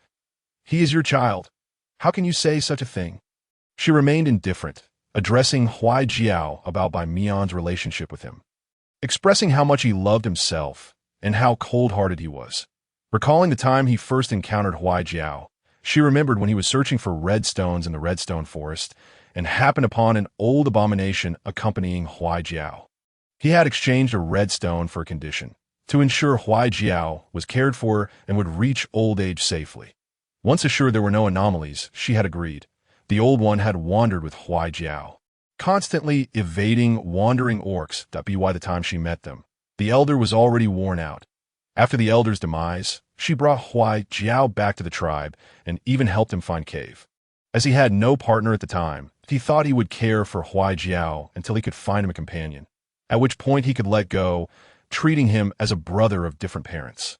However, before he could find a partner for Huai Jiao expressed a desire to bond with him. She thought it was acceptable. After all, he had decided to care for him, and becoming partners would allow him to look after him even more closely. But unexpectedly, while professing to be his partner, Huai Jiao was secretly flirting with several orcs. She had intended to clarify with Huai Jiao that he would care for him regardless of their partnership. But Huai Jiao professed his love, and thereafter, he ceased his flirtations. And yet, when they finally became partners, Huai Jiao resumed his antics. At that time, Huai Jiao had just given birth to Bai Mian. Although no substantial actions occurred, she felt betrayed. Remembering his promise to the elder, he did not dissolve their partnership. But from that moment on, their relationship became a mere facade. Snapping back to the present, she gazed at the enraged Huai Jiao, accusing him. He spoke softly, weariness lacing his voice. It is you who betrayed me. This statement silenced Huai Jiao's outburst, and he fell silent, quietly assisting Bai Mian in packing. Yin observed this scene, nudging his father to glean some understanding. But after receiving a glare from Lu, he complied. Su watched them with little interest, focusing intently on Bai Mian, scrutinizing him as he contemplated how to approach the situation, whether to act while he was conscious or while he was incapacitated. Upon noticing the quarrel between the two had ceased, Bai Mian, perplexed by the cause, realized his beast father was unwilling to assist him, harboring a hint of resentment towards It had been the same yesterday. Once the two finally finished packing, she took what he could carry, ignoring the rest as he moved forward.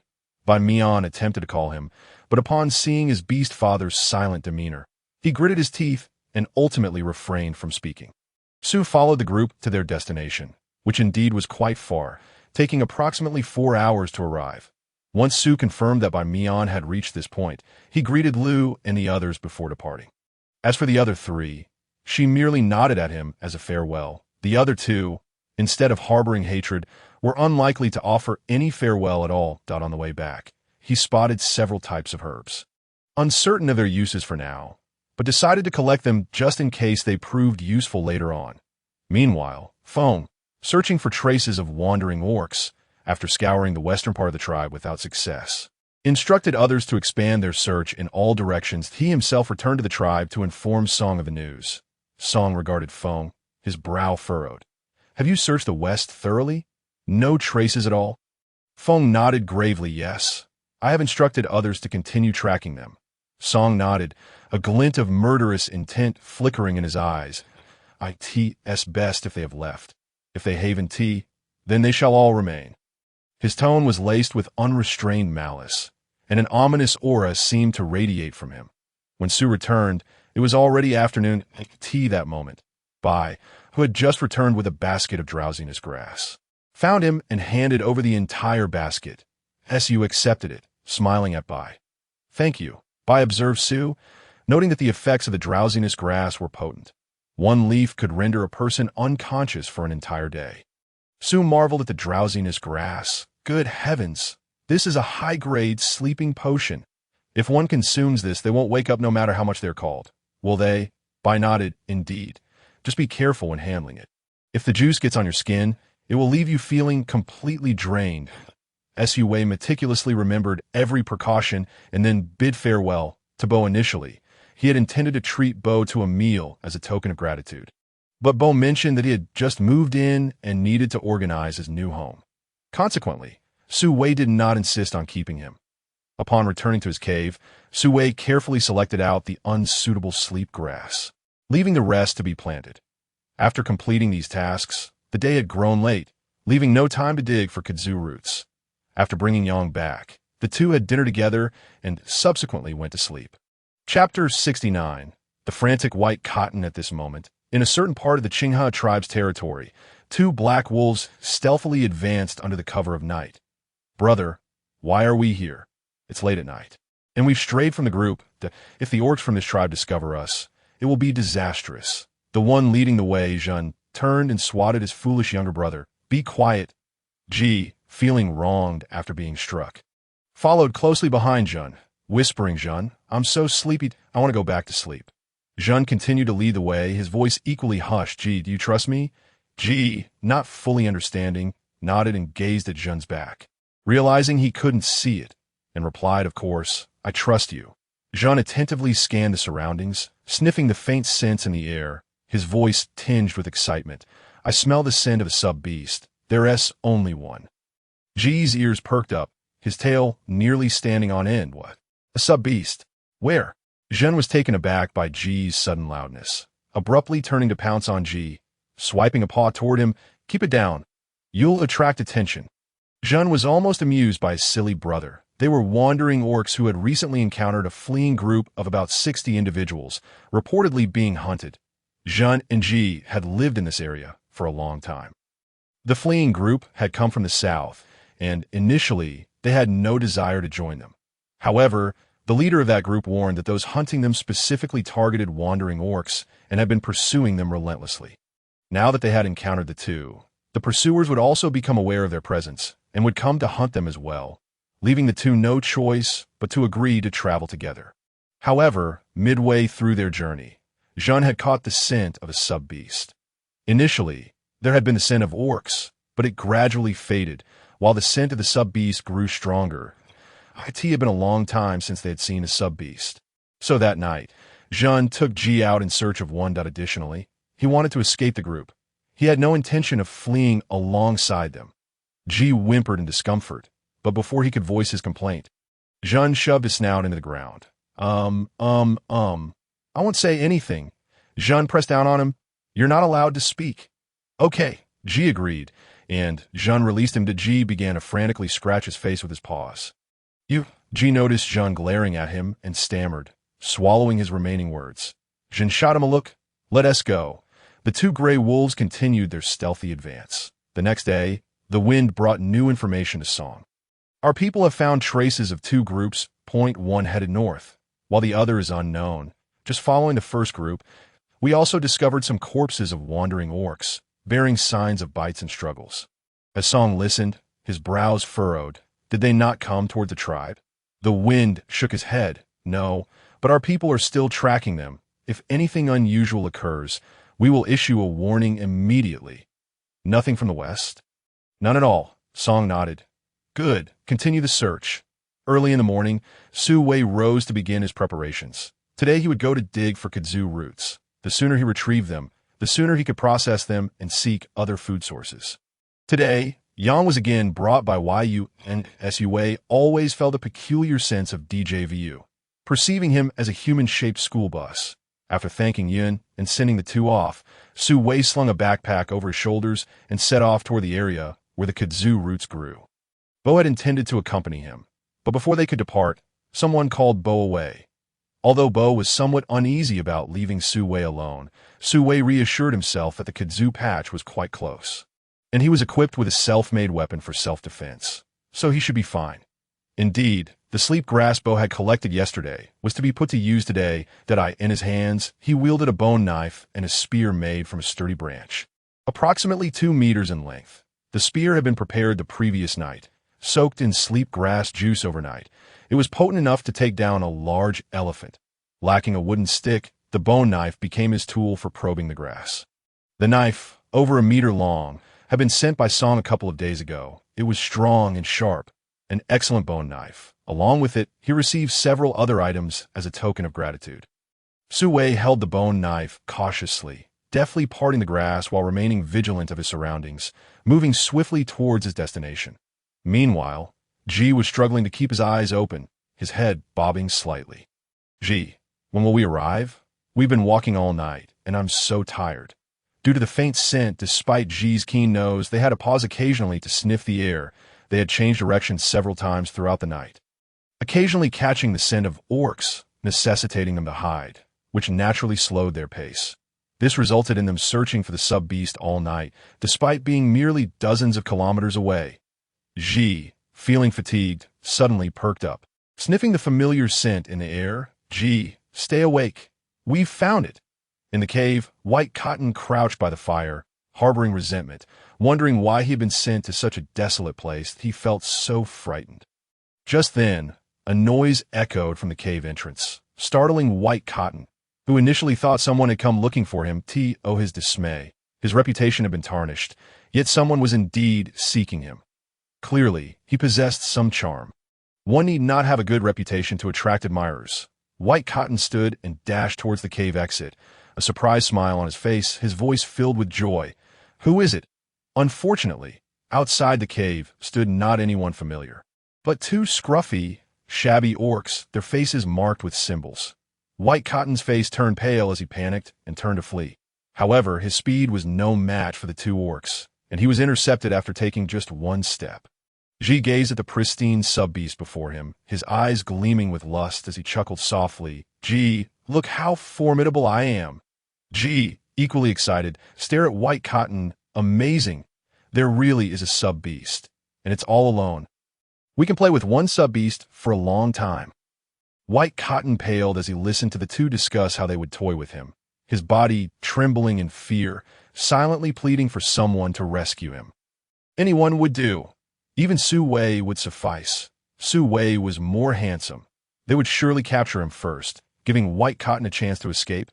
Yes, Su Wei. A flash of inspiration struck White Cotton, trembling as he spoke. No.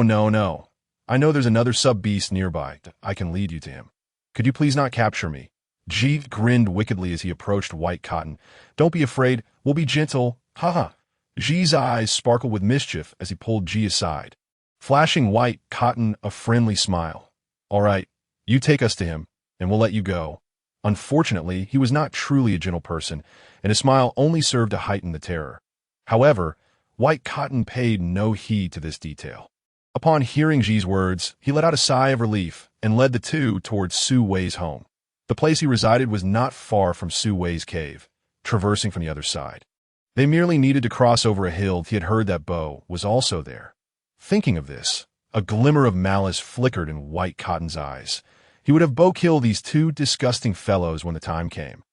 No, wait, they couldn't be killed. They needed to remain alive to capture Su Wei. White Cotton's mind raced with his madcap plan, maintaining a facade of fear as he led the 2 onward, behind him. Ji poked his brother. Are we really going to let him go? Fool, we'll capture the both of them at once. You take one, and I'll take the other. Once we tire of them, we can switch. Hee. Chapter 70. Untrustworthy. The 3 walked along the path, Jean occasionally sniffing the air, detecting the scent around them. As time passed, he caught a strong whiff of the sub-beast's scent. It was delightful, even more so than the previous ones he had encountered.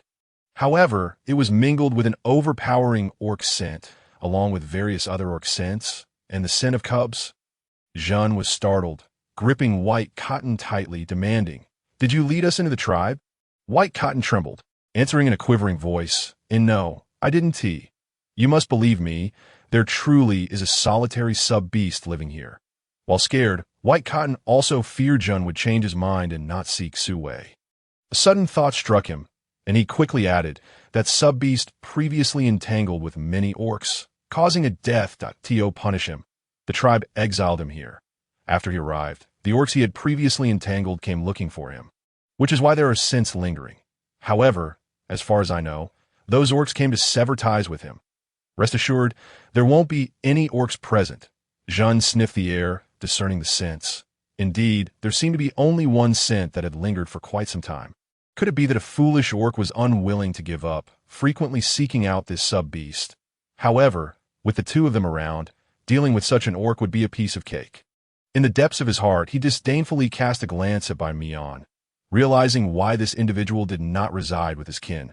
His heart was more malicious than that of the wandering beastmen. Each word dripped with contempt for that sub-beast, as if he feared they would not comply, either because there were traps laid out or simply because this person truly wished for the other's demise.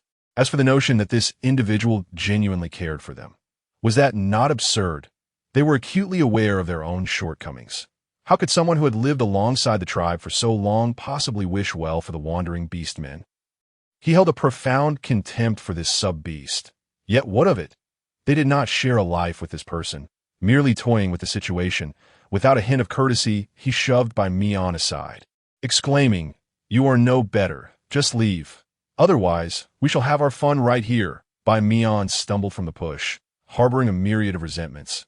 Yet he had no choice but to lead them onward. Before long, he suddenly grasped Bai Mian's arm, seizing hold of Ji, who was focused intently ahead, his nose twitching incessantly. "There's a solitary sub-beast over there," Bai Mian gasped in shock. "Hadn't Sue captured it?" "Wait, we are almost there. Just a little detour through this thicket."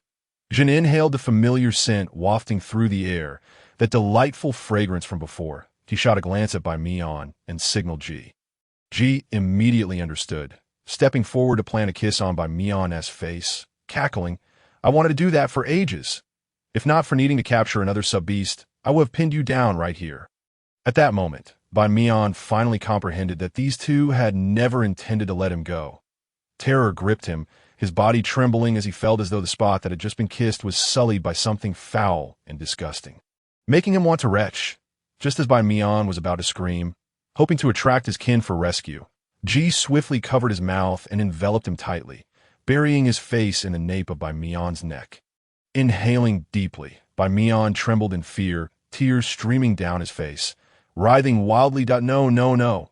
Don't touch me. It's revolting. So revolting."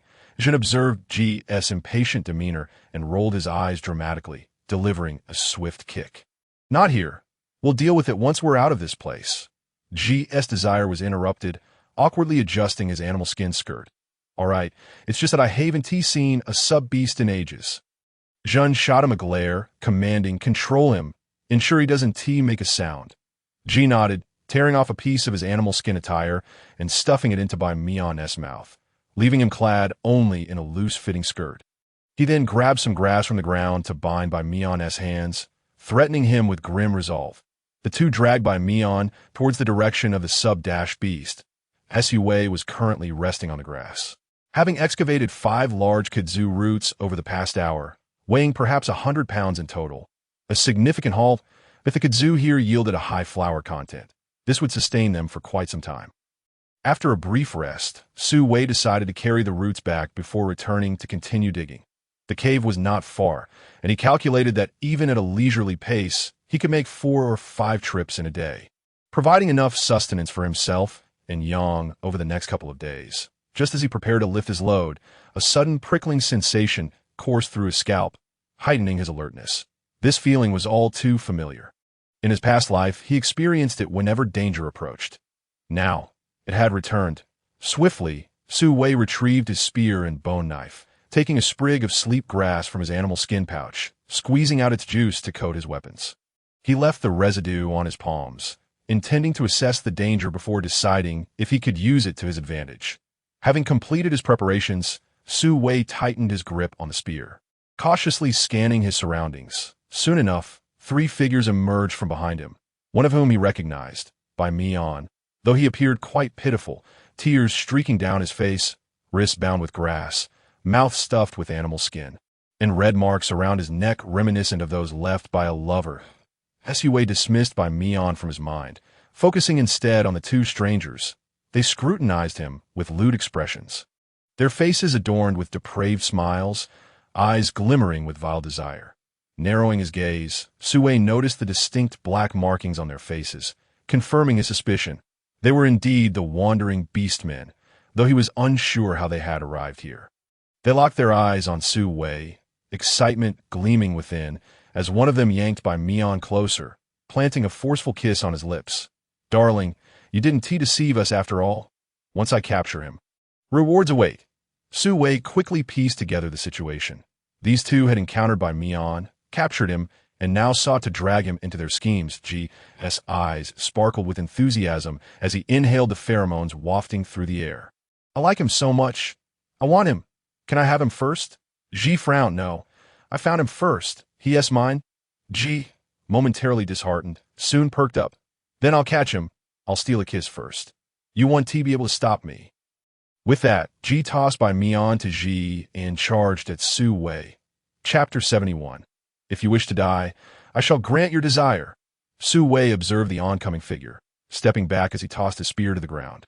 Gripping the bone knife tightly, meticulously watching G's movements, seeing Sue retreat and discard his weapon, G's excitement surged, interpreting it as fear prompting an escape that he hastened his pace, exposing more vulnerabilities. Sue remained resolute, his gaze fixed on G as he drew nearer, a sticky sensation forming in his palms, heart racing fiercely, body trembling slightly, and his eyes reddening from prolonged focus. The two beastmen watched with keen interest, their hunting instincts igniting. G's beastly nature began to surface, yet he fought to maintain control, fixated on the sub-beast's value. Resist me. The more you struggle, the more excited I become." As G approached, he reached out, attempting to grasp Sue's hands. Sue tightened his grip on the bone knife, sidestepping and slicing towards G's hands. Although G dodged, it was precisely the outcome Sue desired. He swiftly redirected his blade towards G's abdomen that G barely evaded, sustaining a minor cut, his animal hide now exposed, revealing sun-kissed skin marred by a vivid red mark beneath his left chest. Strikingly visible, this injury piqued G's interest. "Oh, quite impressive. You actually managed to wound me. What's your name? Come with me and we can fight together." Sue observed G's wound, his gaze flickering that he was not a skilled fighter. In previous confrontations, he had relied on brute force. Yet he had learned a few lethal techniques from a formidable colleague. Upon seeing the two beastmen, he had recalled those lessons. However, the combat prowess of beastmen differed vastly from his own, and facing two of them posed a significant risk. Despite the possibility of defeating them, he was more likely to be captured. Yet, armed with sleep grass, if he could inflict even a minor wound, he would stand a chance. Noticing Sue's silence as he fixated on his injury, G chuckled. "No worries. It's just a scratch that I want to hold it against you." Sue raised his hand, interrupting him with a gentle smile. "But what about your companion? If I injure you, what if he seeks vengeance? I'm terrified. Special circumstances. Special circumstances. Endure. Just play along. How about letting him have a go at me? If he doesn't truly harm me, I'll agree to your terms." Upon hearing Sue's soothing voice, G felt a wave of euphoria wash over him, grinning foolishly. All right. Let Jun have a go at you. Jun, come here and have a match with him, but don't actually hurt him." Jun, hearing Sue's words, felt a twinge of displeasure. After all, he was the one who had found Sue first. Why wouldn't Sue partner with him? Nevertheless, he acquiesced. Fine. Neither had any genuine desire to partner with Sue. They were simply caught up in the moment, if Sue were to truly bond with one of them. The end result would likely be that he would become a mere plaything, either exhausted by one or passed to the other, ultimately leading to his demise or reducing him to a vessel for their desires. Sue's lips twitched imperceptibly in a place where few could see. This plan, riddled with flaws and vulnerabilities, had somehow succeeded. Were these two truly fools? Ji approached Jun, seizing by Mion, and urged Jun to engage with Sue in playful combat. Jun, however, did not take things seriously. He mimicked Su Wei's movements and ultimately made a cut on himself. Roughly the same size as Ji's, that Su Wei remarked. Where did these two dimwits come from? Zhen, feeling the sting of his own injury, glanced at Ji and then back at Su Wei. Is this enough? Can we return now? With his plan accomplished, Su Wei's demeanor shifted an instant. He coldly regarded them, retrieved the spear from the ground, and disdainfully tossed aside the bone knife, saying, "Return to your ancestors." Seeing Su Wei's expression, Zhen realized he had been played. Just then, Ji cried out, "Zhen, brother, I feel so weak. I can't muster any strength. I'm so uncomfortable." Seizing this opportunity, Su Wei thrust the spear forcefully at Zhen, who evaded, leaving only a shallow wound behind. As Zhen dodged Su Wei's relentless assaults, he managed to ask Ji, "What's wrong with you?" Ji, overwhelmed by the effects of the drug, collapsed to the ground, striving to lift his body but finding himself utterly powerless.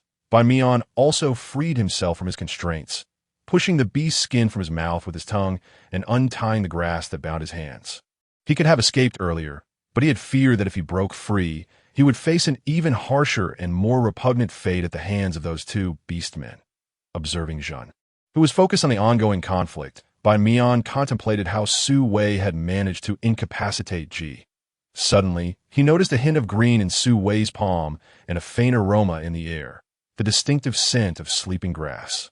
Found only in the Qinghe tribe, it became clear that Su Wei had used this to bring Ji down. As Bai Mian glanced at Zhen's increasing number of small wounds, he understood that Zhen would soon succumb as well. Posing no further threat, Bai Mian gazed at Su Wei, realizing that an opportunity to eliminate him lay before him. Su Wei, don't mind me. Focus on attacking him. Kill him. Upon hearing this, Zhen's attention shifted to Su Wei. Noticing the several small cuts on his own body, he was consumed by rage and resolved to incapacitate Su Wei first. After all, he was merely a sub-beast. As Zhen unleashed his full strength upon Su Wei, the latter cursed inwardly. Was Bai Mian trying to get himself killed? If Zhen captured him, Bai Mian would be doomed as well. Was he truly that foolish? Su Wei quickly retreated, creating distance between them. Wielding the spear like a staff, suddenly he noticed a change in Zhen's gaze, as if he had caught a glimpse of something behind him. Realizing something was amiss, Su Wei was met with Zhen's charge. If he did not defend himself, he would surely be struck. Just as he blocked Zhen's attack, he felt a gust of wind rush toward his back and instinctively dodged, though he was still hit on the thigh. Fortunately, the effects of the drug were beginning to take hold on Zhen as well. His legs grew increasingly weak, his head spun, and soon he could muster no strength. He fainted shortly thereafter, seeing Zhen collapse. Su Wei turned to confront his assailant. It was Bai Mian. Before he could utter a curse, he saw Bai Mian charging at him with a thick wooden club, enduring the pain in his thigh. Su Wei charged forward, sidestepping Bai Mian's attack, and delivered a powerful punch. Against an orc, he had to rely on strategy to win, but facing another sub-beast, one with little strength, a single punch was sufficient to bring him down. Bai Mian was sent sprawling. Dazed by the blow, Su Wei glanced at the remaining green juice of the sleeping grass on the spear, then at Ji, who was still struggling in the distance. He jabbed Bai Mian with the spear to ensure the sleeping grass would prevent him from escaping, without knocking him out completely. With Bai Mian temporarily subdued, Su Wei approached Zhen, aiming the spear at his heart and thrusting it down. Piercing his heart directly, he then used the bone knife to slice open Zhen's major artery, ensuring he was beyond saving before employing the same method on Ji. With the danger averted, Su Wei felt his taut nerves begin to relax, though the excruciating pain in his back became increasingly pronounced. Recalling the stone that Bai Mian had thrown, a surge of murderous intent flickered in his eyes. He had let Bai Mian off the hook before, but now he had come looking for trouble, bringing along wandering beastmen and resorting to underhanded tactics during their battle. If he sought death, Su Wei would gladly oblige him. Chapter 72. Concern after ensuring the two were truly dead. Su Wei limped over to Bai Mian, who lay helpless on the ground. Unable to regain consciousness, as Su Wei approached, Bai Mian felt a flicker of fear upon seeing the murderous intent etched on Su Wei's face. However, despite everything that had transpired, he had never seen Su Wei actually harm him. In his mind, Su Wei would only scold him. not truly inflict injury. Yet the fact that he felt fear towards Su Wei filled by Mian with a mix of anger and embarrassment, prompting him to hurl insults that, Su Wei, why did you drug me? And hit me. Once I'm better, I'll definitely kill you. You scoundrel! Don't think you. Su Wei, uninterested in by Mian's incessant ramblings, picked up the wooden stick by Mian had intended to use for his ambush. With a swift and decisive strike, he aimed for by Mian's right leg. A loud crack echoed as the wooden stick broke under the force of Su Wei's blow, resulting in by Mian's leg shattering. He screamed in agony, his cries piercing the air, "Da-da! My leg! My leg! It hurts so much!" Su Wei found the noise unbearable and frowned, turning to retrieve the beast's skin that had previously muffled by Mian's mouth. Shoving it back in.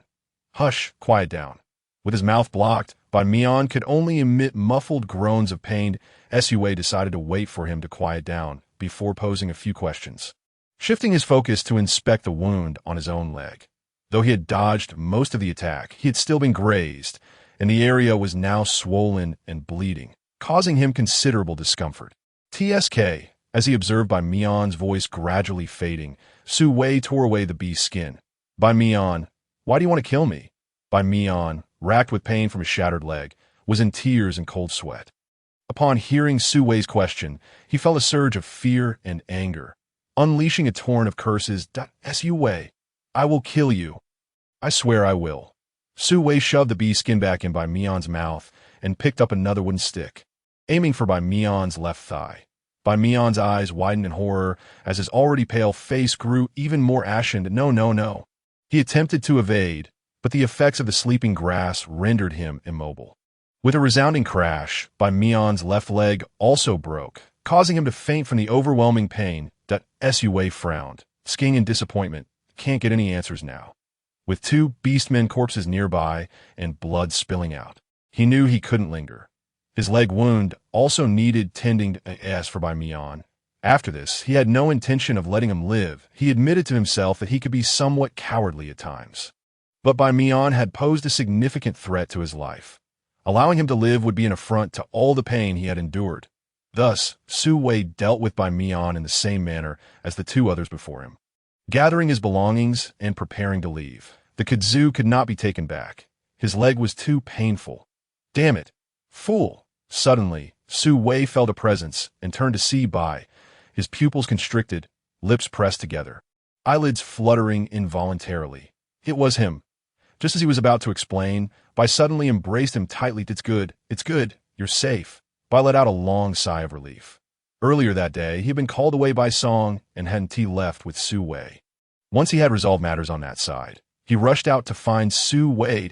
He had been worried about Su Wei's safety upon hearing that wandering beastmen had appeared within their territory, especially since Su Wei lived in a relatively remote area. What if, as he picked up Su Wei's scent, he was suddenly hit with the sense of three unfamiliar beastmen, causing him to panic and sprint towards Su Wei. Along the way, he caught a whiff of blood. Though it wasn't Su Wei's, it was enough to send chills down his spine. Fortunately, when he found Su Wei, he was still safe and sound. As Su Wei listened to Bai's murmured reassurances, and his previously anxious heart was soothed by Bai's sudden appearance, he gently patted Bai's back, sensing the tightness of his embrace. I'm fine, don't worry, just relax a bit. I can hardly breathe. Upon hearing this, Bai paused and loosened his grip, but still held on tightly. Su Wei wondered if Bai was frightened. Frightened of what? Concerned that he might be harmed. Indeed, Su Wei's eyes flickered, and her expression softened. The distress caused by Bai Mian moments ago had significantly abated. Realizing that Bai might be concerned for her, Su Wei gently patted Bai's back, softly recounting the events that had transpired. Bai listened in silence, offering no response. Yet the tightness of his embrace indicated that he absorbed her words, harboring considerable anger. Feeling a surge of relief, Su Wei thought to herself, all right, I've avenged myself. No harm done. But what shall we do about Bai Mian? Will his beast father seek me out if he discovers that I have slain his son? Bai, mimicking Su Wei's comforting demeanor, lightly patted her back. And oh worries, Bai Mian got what he deserved if they insist. I will assist you. Su Wei smiled brightly. That's the spirit, my good friend. After sharing a laugh, she playfully struck Bai's back with a bit more force. All right, enough of this. That we shouldn't linger here. We should head back. I need to tend to my leg. Bai, taken aback, released Su Wei and insisted on examining her leg, having previously been unaware that she had sustained an injury. You said you managed to evade it. Observing the swollen wound on her thigh, which though no longer bleeding appeared quite severe, Bai's expression darkened. Without hesitation, he scooped Su Wei in his arms. That I will carry you back, that Su Wei, startled by his sudden princess carry, protested while patting his shoulder. Don't carry me like that. Just let me walk. Bai reluctantly set her down and squatted before her, yet Su Wei did not lean on him. I can walk by myself. Just help me carry the kudzu back. Upon hearing this, Bai stood up, reaching out to lift her once more, but Su Wei evaded his grasp. What are you doing? I'll take you back first, and then we can find someone to help carry you back. With that assurance, Su Wei ceased to resist, though she was still unaccustomed to being carried. After returning to the village, Bai carefully cleaned Su Wei's wound with warm water and inquired, how should this injury be treated? Su Wei was familiar with some herbal remedies for such wounds, like honeysuckle, cocklebur, and nodo ginseng, but he had none at present and had not seen any in the vicinity lately. Never mind, I'll just crush some burdock and apply it. Something is better than nothing. Bai nodded, tending to her injury before setting off to address the matters concerning the two stray beastmen and Bai Mian. In Chapter 73, back in the village, Bai laid down by Mian's corpse, which he had just retrieved. He truly wished to remain uninvolved. Once he informed the tribe of Bai Mian's demise, others would come to collect the body, rendering his efforts unnecessary. However, he was uncertain if there were any other lurking beastmen nearby.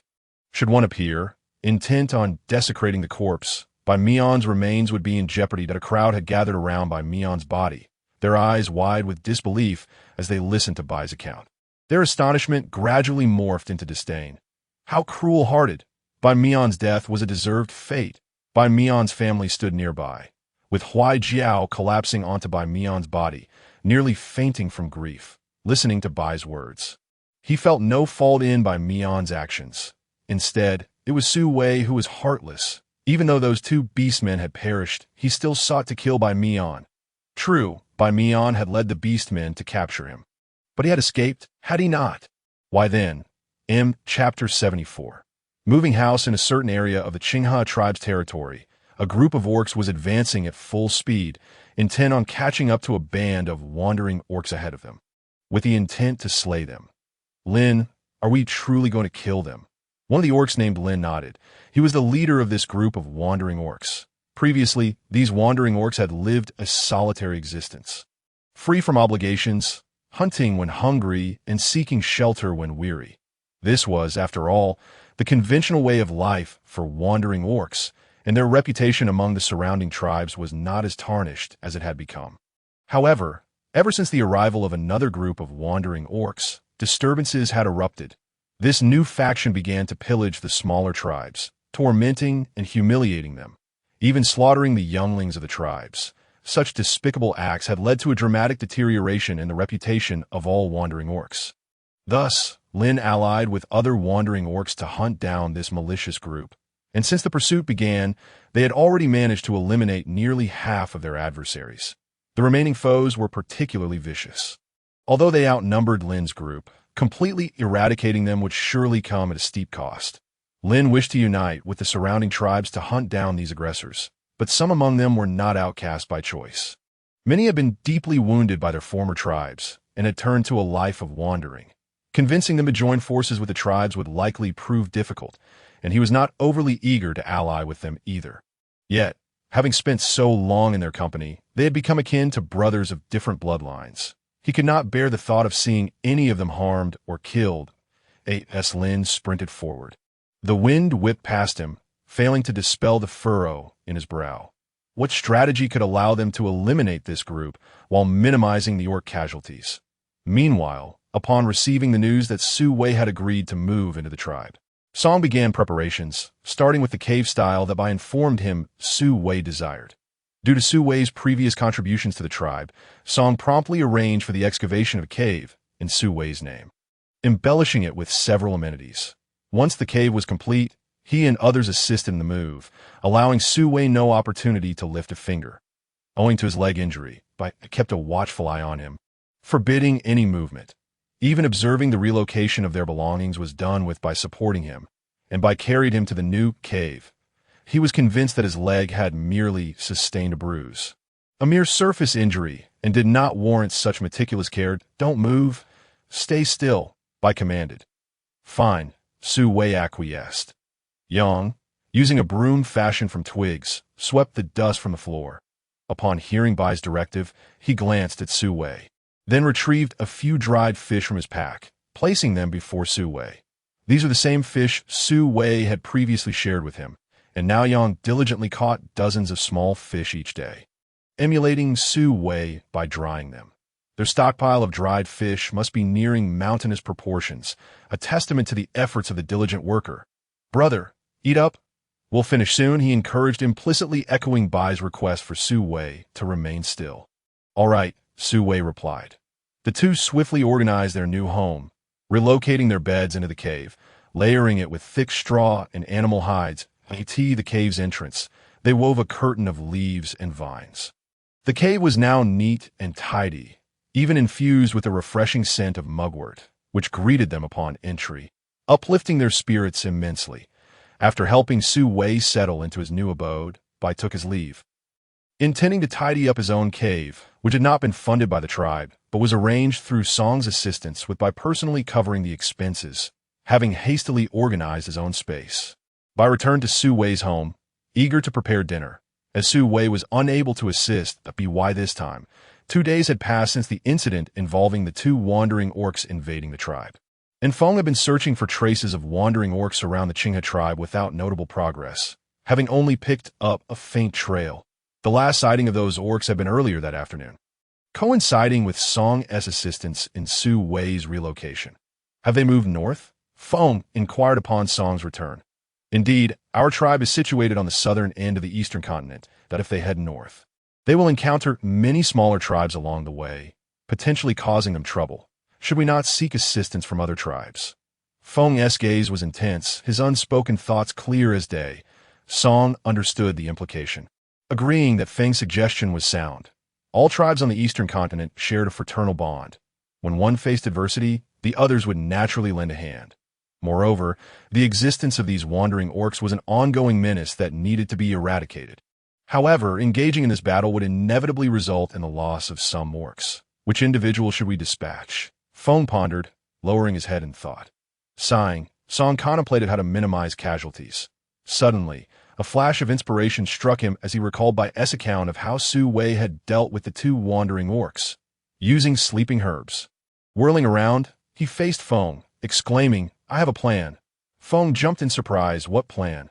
Song hastily made his way outside the cave, his voice drifting back. "I'll ask around and let you know shortly." Feng, filled with curiosity, hurried to catch up with Song. "Where are you going?" "I want to come too." Ignoring him, Song quickened his pace, almost breaking into a run. Feng, alarmed, grasped his arm. "What is going on? Why are you so agitated? Is something wrong?" Realizing his own excitement was somewhat uncharacteristic for a leader, Song slowed down and explained his recent thoughts to Feng. Upon hearing, Feng cautiously inquired, "So you want to follow Su Wei's example and use sleeping herbs on them?" Song nodded. "Exactly." Feng raised an eyebrow. "But we fight in beast form. How can we apply sleeping herbs? We can't just smear them on our claws. There is no time for that." Song sighed. "I considered that as well, which is why I plan to consult Su Wei for advice." Chapter 75. Strategy. By the time Song and Feng arrived at Su Wei's new home, it was already evening. They had just finished dinner and were sitting together, gazing at the sunset. The residents of the Qinghe tribe dwelled in a basin surrounded by mountains, with the highest peak being the Qing Mountain, named for its abundant green trees. That Su Wei's new residence was situated on the mountainside, where he could overlook the entire territory of the Qinghe tribe from the platform at the cave entrance, including a large river flowing from the east through the tribe's land. The river was remarkably calm. Su Wei had inquired with Bai and learned that the Qinghe tribe had not always lived in this location. Over a century ago, they were led here by the former priest. Since their arrival, the river had remained tranquil. Su Wei expressed astonishment at this and asked about the annual rainfall patterns. The eastern continent experienced extensive, prolonged rainfall starting from the late warm season. Initially, the rainfall was moderate, But it escalated to sporadic downpours in the middle period, tapering off towards the end, leading into the cold season. This entire cycle lasted about a month, during which the river would swell slightly, but never flood. Quite remarkable. As Song and Feng ascended, they continued their discussion regarding the geography of the Qinghe tribe. Upon spotting the two, Su Wei hesitated momentarily. Glancing at Bai, who also wore a puzzled expression, he turned back to the two orcs, unwilling to rise due to the pain in his leg. "Fine, I just don't want to stand," he declared, harboring little fondness for the Qinghe tribe at that moment, so he remained seated, waiting for them to speak first. Song observed Su Wei, noting a subtle change in his demeanor. Nevertheless, he pressed on with his earlier intention that Su Wei, a group of wandering orcs, recently invaded the Qinghe tribe. The two you killed were likely part of that group. They have since headed north, where they may encounter several smaller tribes and potentially face danger. We intend to unite with the larger tribes of the eastern continent to hunt them down. Su Wei nodded slightly, yet remained silent, waiting for his subsequent remarks. The method you previously employed with the slumbering herb to eliminate those two orcs could be applicable in this battle. Su Wei continued to gaze at him wordlessly. If that were all, there would be no need for him to seek her out, indicating that there must be some difficulty prompting his inquiry. Exhaling deeply to complete his thought, he added, "However, orcs engage in combat in their beast forms, and I cannot conceive of a method to utilize the slumbering herb effectively. I would like to know if you have any suggestions." That Su Wei regarded Song with an impassive expression, unwilling to assist them. Yet extinguishing the band of wandering orcs would be beneficial for him as well.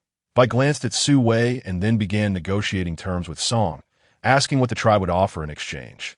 Upon hearing this, the four present turned their gazes toward Bai. Yang shot a glance at Bai and then at his brother, shifting his attention back to the two opposite them, pondering what they could offer in return. What his brother desired was indeed something he would be willing to undertake. Song and Feng exchanged glances with Bai, then looked at Su Wei, acknowledging that if they sought assistance, they ought to come bearing conditions. Song addressed Su Wei, "Please state any needs you may have." Su Wei regarded him for a moment, and then turned to Bai, who nodded in affirmation. "That I want you to assist me in cultivating wasteland." Previously, he had intended to clear the kudzu route and then commence land cultivation. But due to the matter of the wandering orcs, he had not only failed to excavate the kudzu, but had also postponed land cultivation for several days, since he could now set terms. He decided to voice his needs. With assistance, he could cultivate more than just a small patch of land. Just as Song was about to inquire what cultivating wasteland entailed, Su Wei interrupted with a wave of his hand. "I will seek you out later. I will be present, and you need only follow my instructions." Song nodded. "All right, contact me when you need assistance, and I will arrange for someone to accompany you." Having settled on their terms of exchange, Su Wei began to address their query regarding the utilization of the slumbering herb. "How many of them are there?" Su Wei inquired. Song looked to Feng, who nodded in understanding. "There are approximately 40 in the front group and around 60 in the rear." Su Wei nodded. "Will the smoke from the slumbering herb induce sleep?" Song hesitated. "I have not tried it." Su Wei gestured. "Then give it a try." Song led a group down to prepare for testing the effects of the slumbering herb's smoke. Observing this, Su Wei intended to accompany them, but was simultaneously restrained by Bai and Yang. "Where are you going?" Bai questioned. "To observe the effects," Su Wei replied. Bai turned his back, allowing him to climb onto his back. "I will carry you." Su Wei sighed. His legs were truly in a poor state. After these past days, his wounds had scabbed over, yet the injured areas bore extensive bruising, as long as he did not exert himself too much. He would be fine and could walk without issue. However, seeing the stubborn expressions on Bai and Yang's faces, he relented. "All right, fine." Song and the others were conducting their experiments by the river outside the tribe. Cognizant that they were unaware of whether the smoke from the slumbering herb had any sedative effect. If it proved effective and any tribe members inhaled it, that would create significant problems. Song covered his mouth and nose, wrapping the slumbering herb in dry grass, igniting it, and bringing it close to Feng as smoke began to rise, while he himself shielded his mouth and nose. Tilting his head back, Feng, confronted with the smoke so near, felt his body stiffen, a subconscious reaction to danger. But recalling their purpose, he restrained his instinctive response. inhaling the distinctive scent of the slumbering herb. Approximately 20 minutes passed, and Feng's gaze began to grow hazy, his hands trembling, an instinctive reaction to his body succumbing to weakness. When Bai arrived, carrying Su Wei, he witnessed Feng collapsing. Are these individuals experimenting on others as mere test subjects? However, having already proceeded, Su Wei refrained from commenting further, advising them to utilize small animals for such experiments in the future. Otherwise, if it were indeed toxic, they would all fall silent upon inhalation. Hsu Wei instructed Bai to set him down, standing aside to observe Feng's reaction. Before long, Feng's snoring grew audible. An hour passed. 2 hours passed. I cannot wait any longer. The moon is now directly overhead. The surrounding individuals were so fatigued they could barely stand. And Yang had already transformed into his beast form. Lying at Su Wei's feet in slumber, the conclusion had been reached. The smoke from the slumbering herb indeed possessed the ability to induce sleep. Su Wei directly relayed his previous thoughts to Song. You can ignite the slumbering herb along the path the group of wandering orcs will traverse, and, as they succumb to its effects, you may strike, seizing the opportunity to eliminate them all. Song's eyes sparkled with intensity as he committed Su Wei's strategy to memory. After sharing this method, Su Wei prepared to take his leave. How to deploy it henceforth was their responsibility. He could not possibly oversee every detail. Once Su Wei and the two departed, Song hoisted Feng onto his shoulders and returned to his cave, informing Feng's partner of the earlier events, assuring them not to worry about Feng. After ensuring Feng's comfort, Song took his leave, feeling fatigued himself, intending to organize a team to prepare the slumbering herb the following day. Chapter 76. No one owes anyone anything. Early the next morning, Song set out with his selected team to pursue the group of wandering orcs. Over 40 individuals transformed into their beast forms, racing toward their destination. Their formidable presence sent surrounding wildlife fleeing in terror, unwilling to confront them directly. However, upon following the trail, they were met with the sight of numerous battered bodies of wandering orcs strewn across the ground. Feng approached Song, surveying the carnage, murmuring, "What has happened here? What did they encounter?"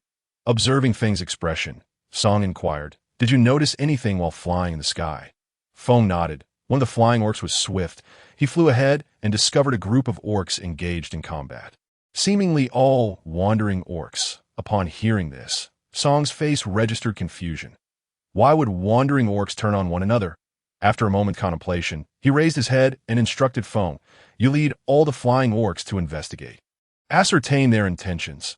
The rest of you, slow your pace." Receiving the command, Feng soared into the sky, guiding all the flying orcs to scout ahead, while Song and the remaining members moderated their speed. Before long, Feng returned with news, landing beside Song, that IT is chaotic and intense. Many wandering orc bodies litter the ground. We do not know why they are fighting. Our people are observing from a distance, unsure of how to proceed. Song's confusion deepened. How many are left? Feng replied, about 50 to 60, most of them severely injured. After a brief contemplation, Song resolved to approach and understand the reason behind the wandering orcs' internecine conflict, assessing any potential threat to the tribe. The group hastened to the scene of the disturbance, where dust swirled in the air, revealing a fierce struggle. Song and his companions cautiously encircled the fray, witnessing several orcs ganging up on a single opponent. At last, as the dust settled, the victorious side stood panting, clustered together, warily eyeing Song and his group. Lin was among them. He had sustained significant injuries, but as the leader of this faction, he needed to confront the tribe's orcs. Lin, catching his breath, slowly stepped forward, his stance resolute and steady. He met Song's gaze with calm, yet piercing eyes, exuding an aura of authority. "What are your intentions?" Song perceived Lin's wariness, but recognized that the wandering orcs would not be intimidated by the facade of strength, nor would they be swayed by sympathy. He needed to ascertain their purpose. "We are members of the Chinga tribe. What brings you here? What have they done to warrant your wrath?" Lin regarded Song, stating, "They have committed wrongs, tarnishing the reputation of wandering orcs. We have executed them." Song scrutinized the group, narrowing his eyes, choosing not to respond. Lin, observing him, recounted the misdeeds of these wandering orcs. After divulging this information and noticing Song's unchanging expression, he felt the weariness of his comrades behind him, prompting a slight softening in his tone as he took a step back. That we do not wish to intrude upon your tribe's territory. We merely seek to eliminate these orcs who have perpetrated numerous evils. If we do not kill them, neither the other wandering orcs nor the tribe will enjoy peace. Song regarded Lin. You are no different from them. Before Lin could respond, an angry voice erupted from behind him. We are nothing like them. These orcs are the seeds of evil, relishing in tormenting others. We only desire to live our lives. We have our own territory. We do not need to seize from other tribes. We disdain such actions. Song cast a sidelong glance at him, skeptical of his assertions, unwilling to accept their claims without scrutiny. Lin, meeting Song's gaze, insisted, we will depart swiftly and will not linger in your tribe. Song's piercing eyes bore into Lin, observing the group behind him. Despite their faces bearing the black marks of being expelled from their tribes, they did not seem inclined to commit further wrongdoing. After contemplation, Song opted to trust them this once. These individuals were already on their last legs, but eliminating them would inevitably cost the Chingha tribe as well, for even a cornered rabbit may bite. All right, as long as you leave promptly, we shall not harm you. Before their departure, Song issued a warning. If any further incidents of smaller tribes being plundered arise, we will eradicate you completely. Lin cast a fleeting glance at him, remaining silent as he urged the lagging tribesmen to move forward. This journey bore no significance. The orcs of the Chingha tribe would return once they came to this moment. Su Wei was engaged in weaving a backpack within his new cave, a task that consumed considerable time and effort, particularly due to his frequent burden-bearing, that if only there were bamboo, it would be plentiful, durable, and possess excellent weight-bearing capacity, not to mention its ease of weaving. The vines, however, were obstinate like a rebellious child, unyielding and defiant. Every meter of vine seemed to echo a meter of stubbornness. Crafting a single backpack required the toil of both hands, and he was genuinely fatigued. Just as Su Wei battled the vines in a war of wits, the shaman arrived to seek him out. Upon seeing the shaman, Su Wei's expression was inscrutable, yet his mind could not help but ponder when he might return to his own small cave. As he was constantly visited here, the shaman regarded Su Wei with a hint of awkwardness, acutely aware of how the tribesmen had treated him upon his awakening, although the tribe had later extended their apologies. The wounds inflicted could not simply vanish with words of Su Wei. Noticing the shaman's hesitance, Su Wei felt a twinge of confusion. What could be troubling him? Yet he refrained from speaking, recognizing that the shaman had come of his own volition, and it was his prerogative to voice his thoughts when ready to at last. The shaman spoke. Su Wei, would you consider becoming our tribe's shaman? We can offer you the full support of our people. Su Wei's scalp tingled with embarrassment, and he waved his hand to interrupt the shaman. The implications of such a statement felt as though they aimed to elevate him to a pedestal. He had no desire for such veneration. It would place him under scrutiny, disrupting the modest life he wished to lead. I do not require any offerings. The shaman, alarmed by Su Wei's response, assumed he was unwilling to take on the role of shaman. After all, their tribe had finally found someone knowledgeable about herbs after so many years. If Su Wei declined, they would be left waiting for another herbalist to emerge. Seeing the shaman's inclination to speak, Su Wei raised his hand, signaling him to pause. I have yet to finish it. I only require that you pay me a consultation fee whenever you come for treatment. It is essential that we settle accounts clearly. I owe you nothing, and you owe me nothing. As for the compensation for the years you sustained me during my madness, let us negotiate this. I will guide you to 3 types of high-yield, easily stored food as a token of gratitude for your care of me and Yang all these years. Upon hearing this, the shaman's eyes widened in astonishment. He believed Su Wei was attempting to sever ties with them. No, Su Wei interjected. I have not yet concluded. I remain your tribe's shaman, but it would be best to settle my prior debts. The shaman fell silent, contemplating Su Wei's words. That Su Wei maintained his unwavering gaze, while Yang stood beside him, leaning gently against Su Wei's back. Su Wei sensed the boy's movement, but remained still, continuing to fixate on the shaman, inwardly questioning why this little rascal chose to be so affectionate at such a serious moment. Chapter 77. The former home the shaman regarded Su Wei, his silence stretching on for what felt like an eternity, before finally conceding, "Very well, I shall discuss this matter with the tribe leader. Upon his return, I will bring him to you." Su Wei nodded calmly.